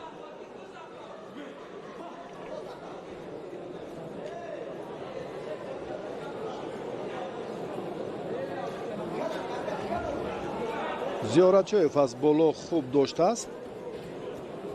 давлат бояд хуб донад ки албатта вақте ки аз боло албатта қилъати ҳарифро онқадар дурусттар ой андаке иштибоҳаш метавонад албатта дар рафти ин мубориза боиси албатта боз қатъ шудани нерӯсанҷиҳои минбаъдааш гардад. бисёр эҳтиёткорона бояд амал кунад, модом ки дар муқобили як чеҳраи саршинос муваффақ шуд. акнун бисёриҳо ба он назаранд ки ин паҳлавон ба марҳилаи ниҳоӣ мебарояд. аммо он пешгӯиҳои зиёде ки мухлисон карданд, мураббиён карданд, дар майдони имрӯза бароси баръакс шуд.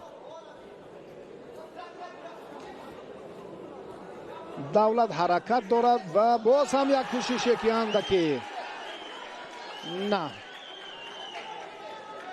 хеле наздикӣ дошт.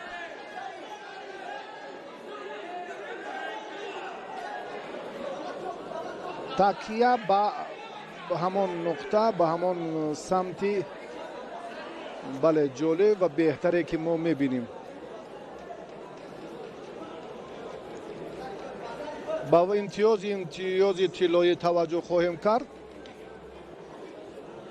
шояд дар ин лаҳза албатта боз ҳам дастро андаке баркашиданаш бесабаб ҳам нест. кит фалакай такя ба ҳолати тахтабуш будан фикр мекунам дар ин ҷараён ва акнун хулосаи доварин дар ин ҷараён мушоҳида хоҳад гардид. бале нест ягон имтиёзе ки албатта интизорӣ буд. рақобат идома хоҳад ёфт.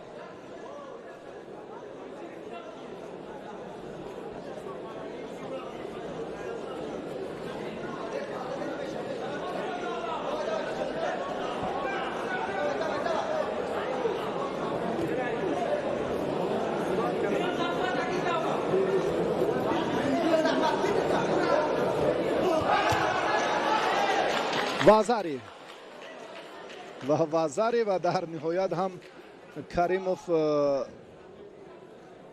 аз ҳолати хуб баҳридин аз фурсати муносиб айни муддао истифода кард ва раванди талошҳояш дар ин лаҳзаҳо ба нафъи ӯ кора сомон дод ва бо ҳамин тартиб имтиёзи тиллоиро каримов ба даст оварда тавонист ва ба вохӯрии дигар ниманиҳоиро хат гирифт. як сабқати дигар алон боқӣ мондааст аз рақобатҳои чорякниҳоӣ. каримов интизор мешавад ғолиби ҷуфти охиринро.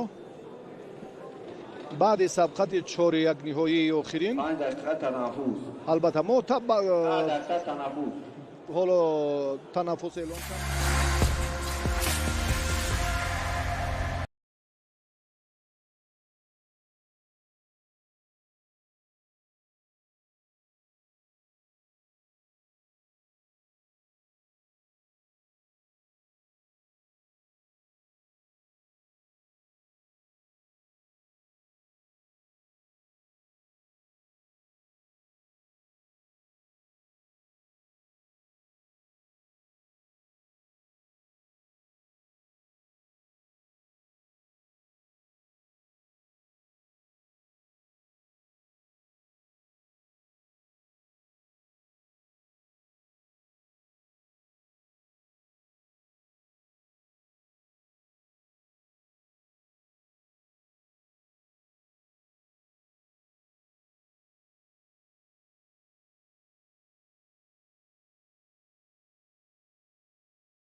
دوستان عزیز، راقبان و هواداران گشتنی جدا اکنون برمیگردیم بعد از توقف به نبرد پهلوانان زیر 73 کیلو، یعنی وزنی که برای مردم تاجیک آشنا است، وزنی تا 73 کیلو، وزنی که اولین نشانی برنجی در دوران صاحب استقلالی کشور ماست در همین وزن، انیقترش در وزن تا 73 کیلو از جانب رسول باقیوف برای مردم تاجیک هدیه شد. حالا جفت و اولین پرتاب با وزر اینجا از جانب پهلوان پیراهن کبود پوشیده سید اکبر بسیار ماهرانه کار کرد. حالا برعکس حال آتنبک زاده میخواهد که او را در حالت عصای کامی نگاه دارد و اما پای او را رها نمیکنه. رقیب به شک و شبهه یک وزر برای سید اکبر هدیه شد. این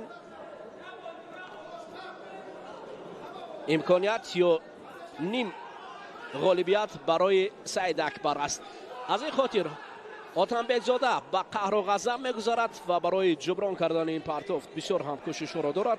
اون را به هر سو کنار میپرتاید تا اینکه از این حالت نبرد یعنی جبران نماید. 1-0 در اینجا کامرانشاه استاپیریان از شاگرد خود سرور آتنبک زاده را مصلحت میدهد که اصول کمربندی را به کار بر، یعنی اصولی که در کمربندی در آنجا فرقه جان در اون طرف نشسته است. سرور یکی از پهلوانان است که در ولایت سوخت در رشته کمربندی شهرت یافته است. ببینید حالا اکنون اما سید اکبر باشد او چی معطا را میخواهد به کار برد بر مقابل او. 1-0 برای سرور. پیش پای کردن مشکل تر افتاده است. حالا نبرد پهلوانان دور و دراز. سیانگه از جانب سید اکبر سر کتف میگویند با در تفسیر با زبان تاجیکی از جانب سید اکبر و علاقه سید اکبر یک نیم غالبیتی این رقابت رو به دست گرفته است. به این خاطر اونقدر شتاب نمیکند، میخواهد که وقت رو کشال دهد. اما برای سرور آتنبک زاده بیشتر هم کامرانشاه استاپیریان از سمت دیگر در آنجا سرمربی تیم منتخب کمربندی فرقه جان ایستاده است و همیشه برای هم پای و هم کمر را مصلحت میدهند. گری به قول دیگر گوشی میگویند. در تفسیر ببینید یک وزر دیگر کم دیگر باقی مونده بود. در اینجا میتوانست که مکیکومی میگویند یا دست گرفتن تا دست به همین شکل افتادن. حالا برای پهلوانی پیراهن کبود پوشیده سید اکبر میسر نشد، اما کمفعالی سرور آتنبک زاده مخصوصا در آن جایی که آن اکنون دوباره مکیکومی و یک وزر دیگر پهلوان پیراهن کبود پوشیده را به پیروزی آورده رسونید در وزن تا 73 کیلو. اما سرور آتنبک زاده باشد از این نبرد با دو وزر شکست خورد و حالت تکرار را هم میبینیم که در آنجا چگونه است.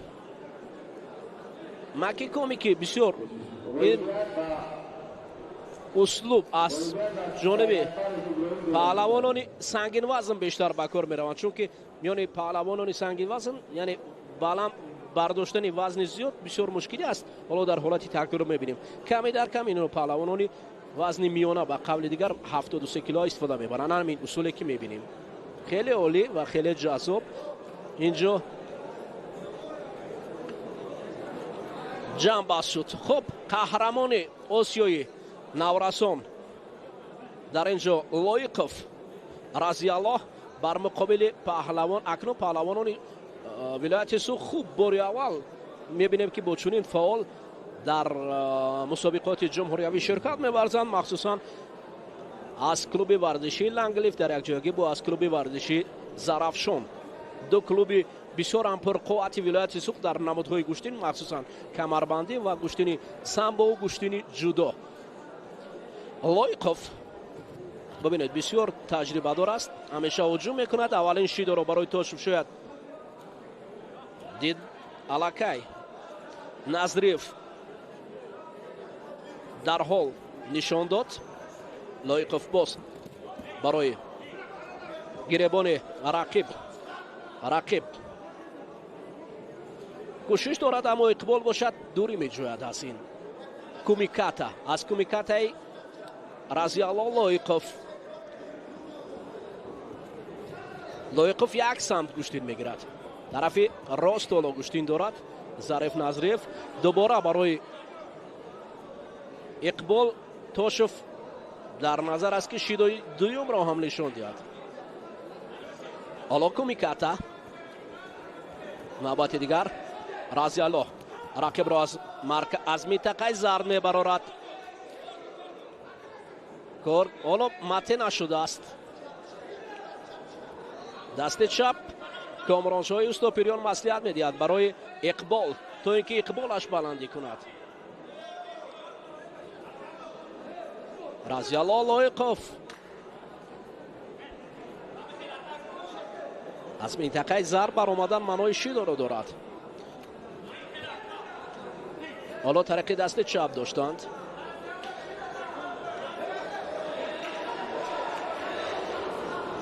بغل گرفتن ظریف نظری. اوه فارین یک وزری رو کی باورداشت.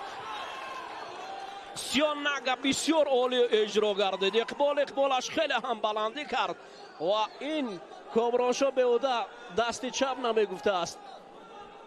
باور کنید قهرمانی آسیا لحظه بود که از دست این پهلوان سوختی شکست خورد.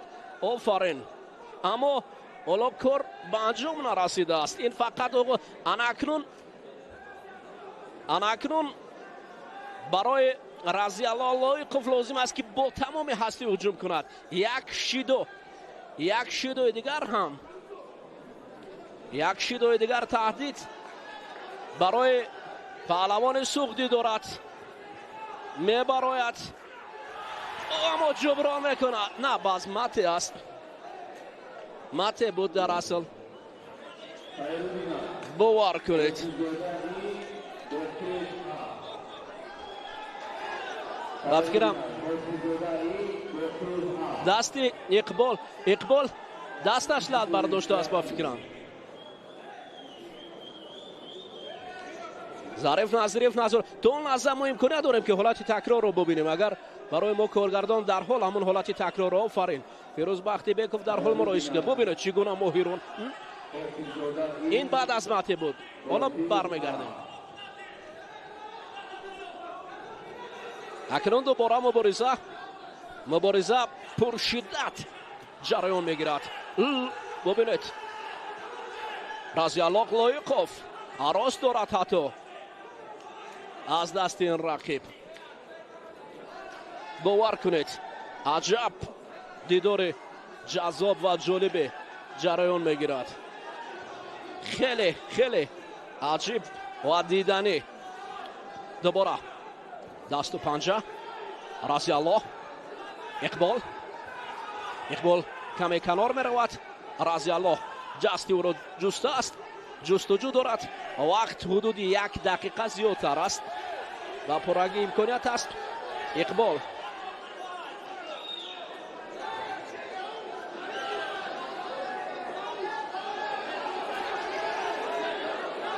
دوباره رضی الله با سمت رقیب می دود. همون شکل سر کتف.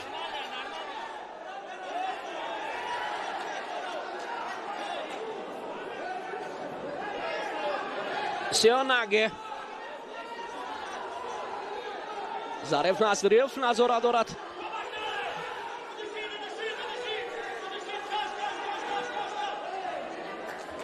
намате мегӯяд зариф назириев фоло. дар ин ҷо бисёр як ҳолати пурҳаяҷон.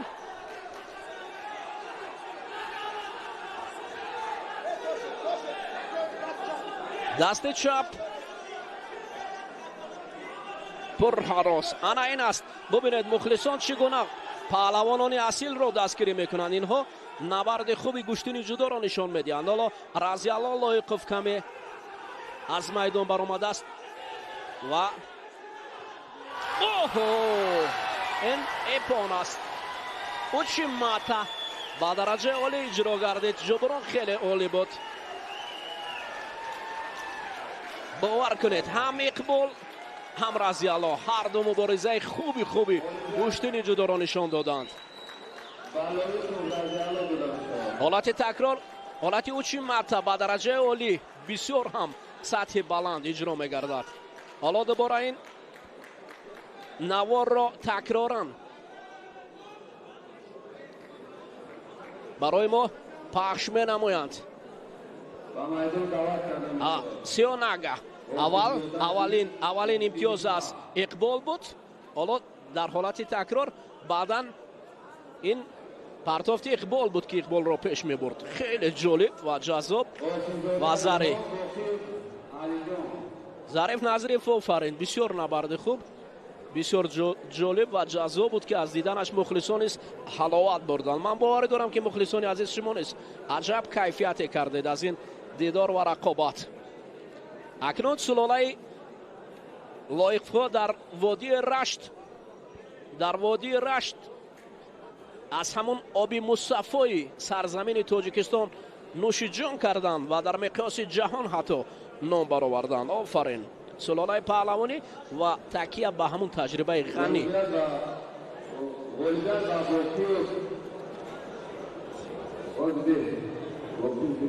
боқиев ҳоло ба майдон баромадааст.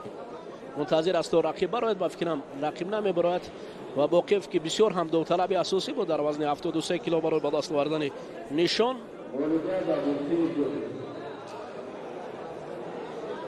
дар Разиялло Лоиқов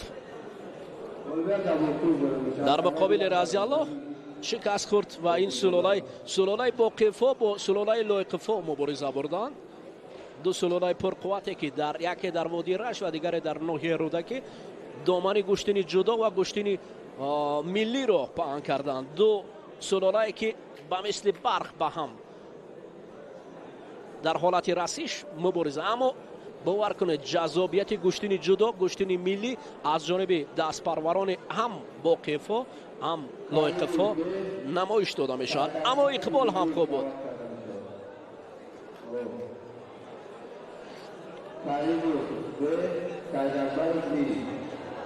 ва мунтазир ҳастем дӯстони азиз дар ин шом аз дидори набарди паҳлавонони тоҷик. ҳарчанд набарди паҳлавонони сабугвазн бошад ҳам боварӣ дорам кайфият мебарад, чунки ин тариқи телевизиони варзиш ягона шабакае ки мустақиман пешкаши шумо мегардад ва ба таври мустақим дар ин рӯзҳои истироҳат аз дидани ҷаззобияти гӯштини ҷудо ҳаловат баред. ҷуфти ваз мешавад.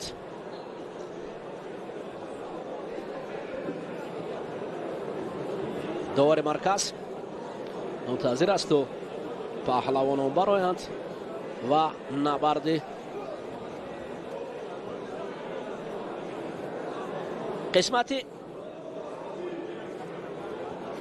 нима ниҳоӣ. Каримов пироҳани сафед ба бар кардааст. ду паҳлавони шаҳри Душанбе бо Саид Аброров мубориза мебарданд. Акбаров, Саид Акбаров. аҷаб лаҳзаҳои ҷолиб ва ҷаззоби гӯштини ҷудо.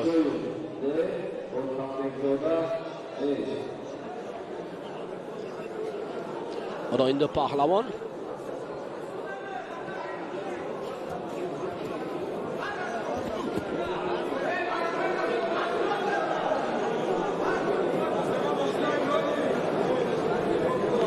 каримов паҳлавононе ҳастанд ки рақобатҳои пештараи худро бо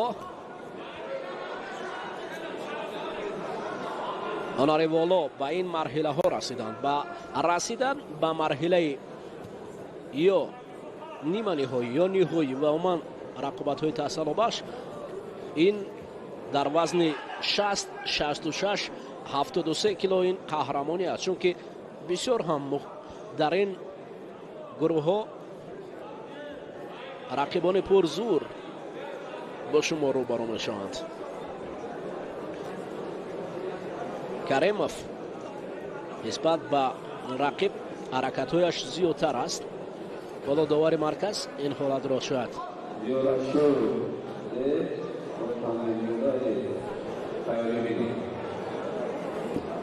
хубтар назорат баранд.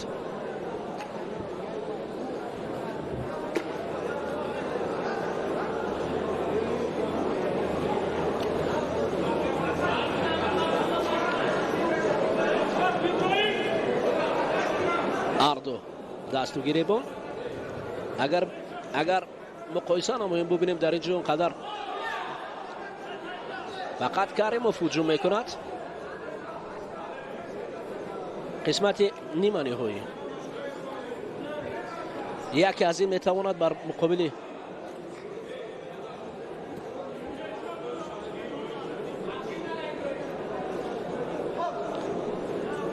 яке аз ин ҷуфт бо разиаллоҳ куштин мегирад дар қисмати финалӣ.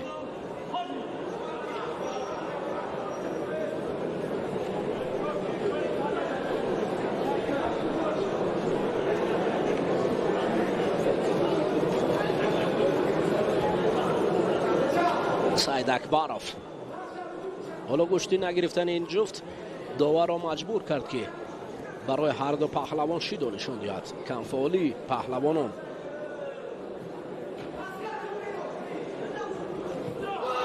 акнун ва заре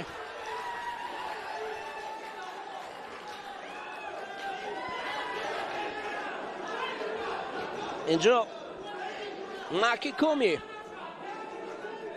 техникае ки дар гӯштани ҷудо яъне даст бағал кардан ва афтондан аст. аз ҷониби саид акбаров як вазари имтиёз дод. ҳоло қаҳру ғазаби каримов дар инҷо зиёд мешавад. бо дубора барои афтондан ду вазари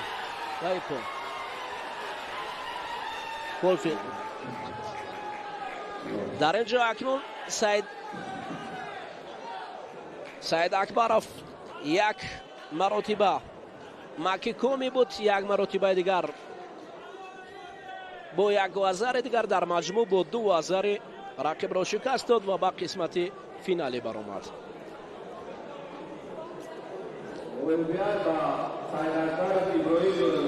иброҳим саид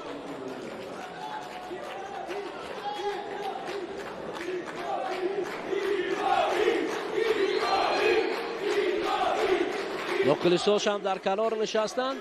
ба хотири иброҳим ба хотири ҳамин партовтои ҷаззоб ва ҷолиб кафкӯбӣ мекунанд. дар асл ду маротиба имтиёзи пеш ҳастанд.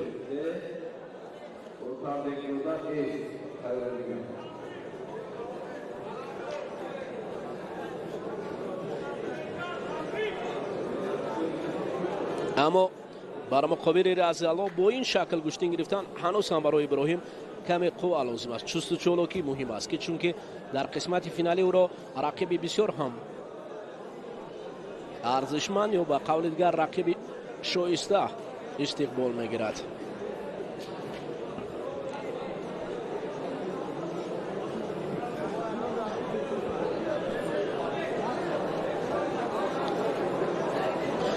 зиёрат шоев паҳлавони шаҳри душанбе дар муқобили отамбекзода сарвар паҳлавони суд.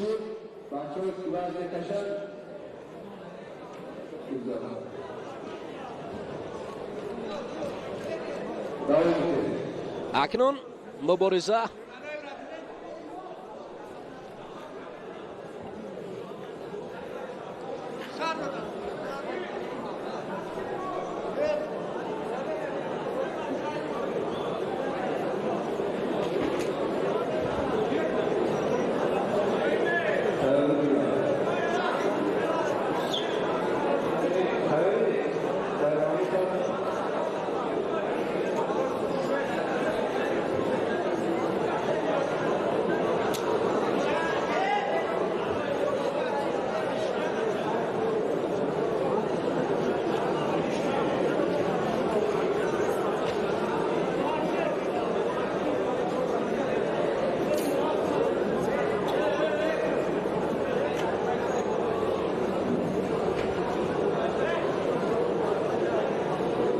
البته چون در اینجا به خاطر عوض کردن کیمانو روی است جایی که کیمانو کنترل میگویند در اونجا اصلاح میکنن. این طلبات در مقیاس جهانی است رعایت کرده میشود چون که هر یک نمودی ورزش قاعده های مخصوصی خود را دارد. در حالت ویران کردن قاعده ها مجبور است که ورزشکار یا مربی ورزشکار حتی جزا گیرد. این در حالتی برطرف کردیم پس کار خوب میشد. خب سرور برگشت اکنون سرور که از دست رضی الله مغلوب شده بود اکنون مبارزه میبرد برای برآمدن بهر مدال برنجی بر مقابل زیارتشاه پهلوان شهر دوشنبه.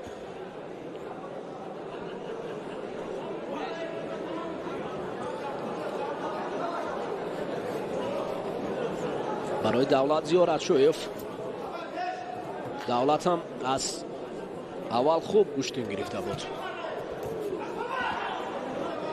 حالا بیرون از منطقه زرد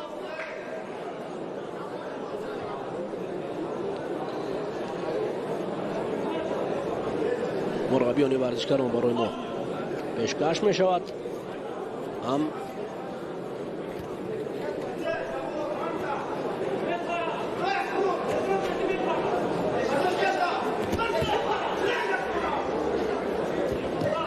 سرور فاصله را دور گرفته است و از رقیب کمی دورتر می رود و دولت زیارتشویف باشد پهلوان شهر دوشنبه این است. اما اصلا قبلا ولایت مختار کوهستان بدخشان را معرفی میکردیم. پهلوان پیراهن سفید پوشیده در یک جایی با قهرمان جهان سامبو خوشقدم خسروف با یک پهلوان دیگر است ناحیه ونچ این هم باشد ولو قسمت فینالی وزن 66 کیلو است. باقیف با مشق میکند حالتی اسای کومه پای را داشته است در حالت نگاه داشتن پای پس امکانیت از دست می رود.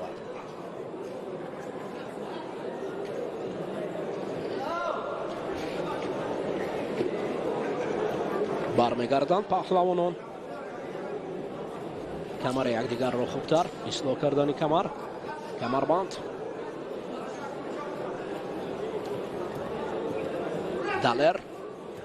دلرانه کمربند میگیرد. سرور باشد میخواهد که لااقل از سروری وزن تا 73 کیلو محروم شده است برای به دست آوردن مدال برنجی امکانیت پیدا کند.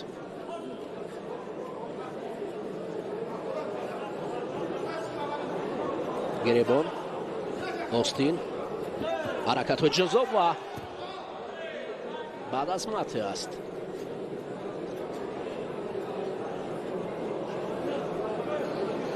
در حالتی اگر مته نمیشد عشی گرومه بود یعنی دست و گریبان داشتن و حالا که لب میگویند از بیرون از درون باشد او چی مته. حالا سرور اکنون میخواهد نه قوه سرور نمیرسد قوه سرور نمیرسد و پای رقیب را مجبور است که میان پای های خود مستحکم نگاه دارد تا اینکه لااقل اصول استفاده نبرده نتوانست لااقل زیر چنگال رقیب قرار نگیرد. این شامی گوشتنی جدا است دوستان عزیز. نبرد پهلوانان تاجیک در مسابقه ینوری هم میگویند این مسابقه فهرستی میگویند. مقصد اساسی برگزاری این مسابقه در اون است که امروز برای پیدا کردن چهره های اصلی گوشتنی جدا است. سرور آتن بگزاده روی نوار است این پهلوانی که در رشته کمربندی هنرنمایی کرده است و دلر باشد زیارتشویف پهلوان است که حالتی تکرار را میبینیم.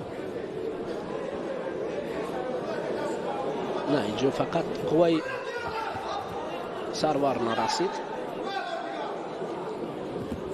سر کتف سیوناگه از جانب دالر. برعکس حال سرور اشیگورو را با کار برد ولی به نتیجه است. خوش قدم خسروف در اینجا نشسته است. قهرمان جهان گشتنی سامبو برای دولت مصلحت میدهد. کوبراشو برای سرور و خوش قدم باشد برای دولت مصلحت میدهد.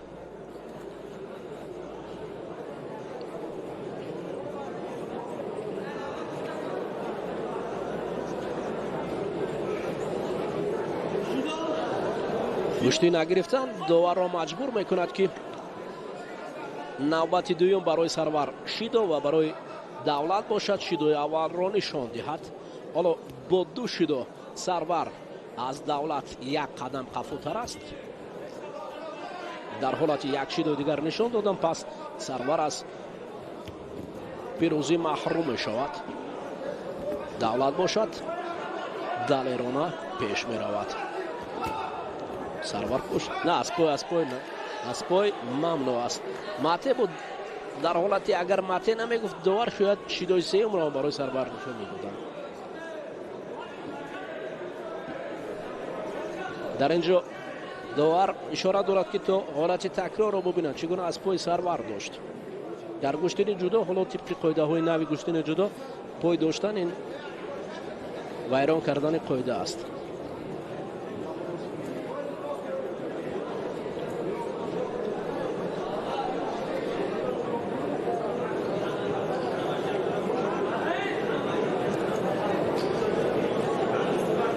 زیودین سفروف یواری کارگردان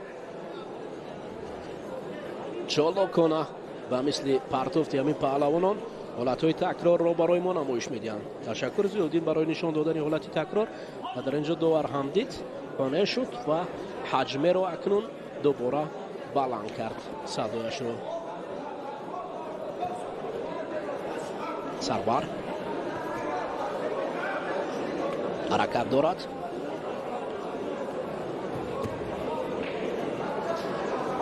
دولت باشد فاصله را دورتر نگاه داشته است.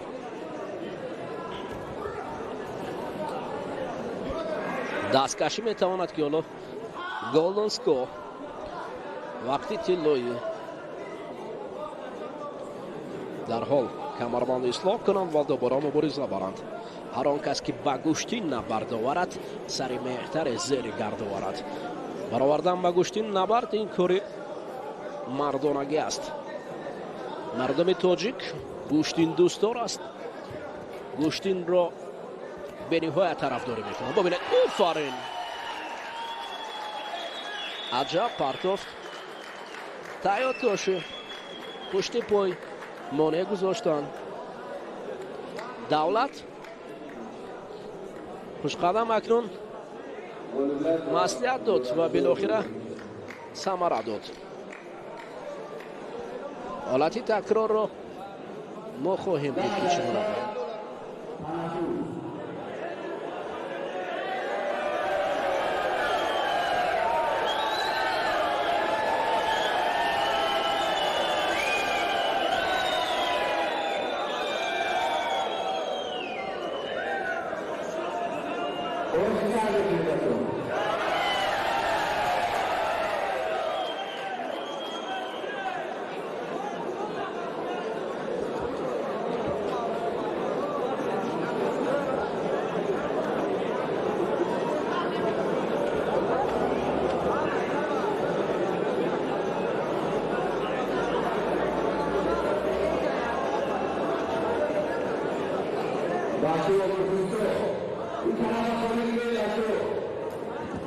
Muhammad Asif Bravo,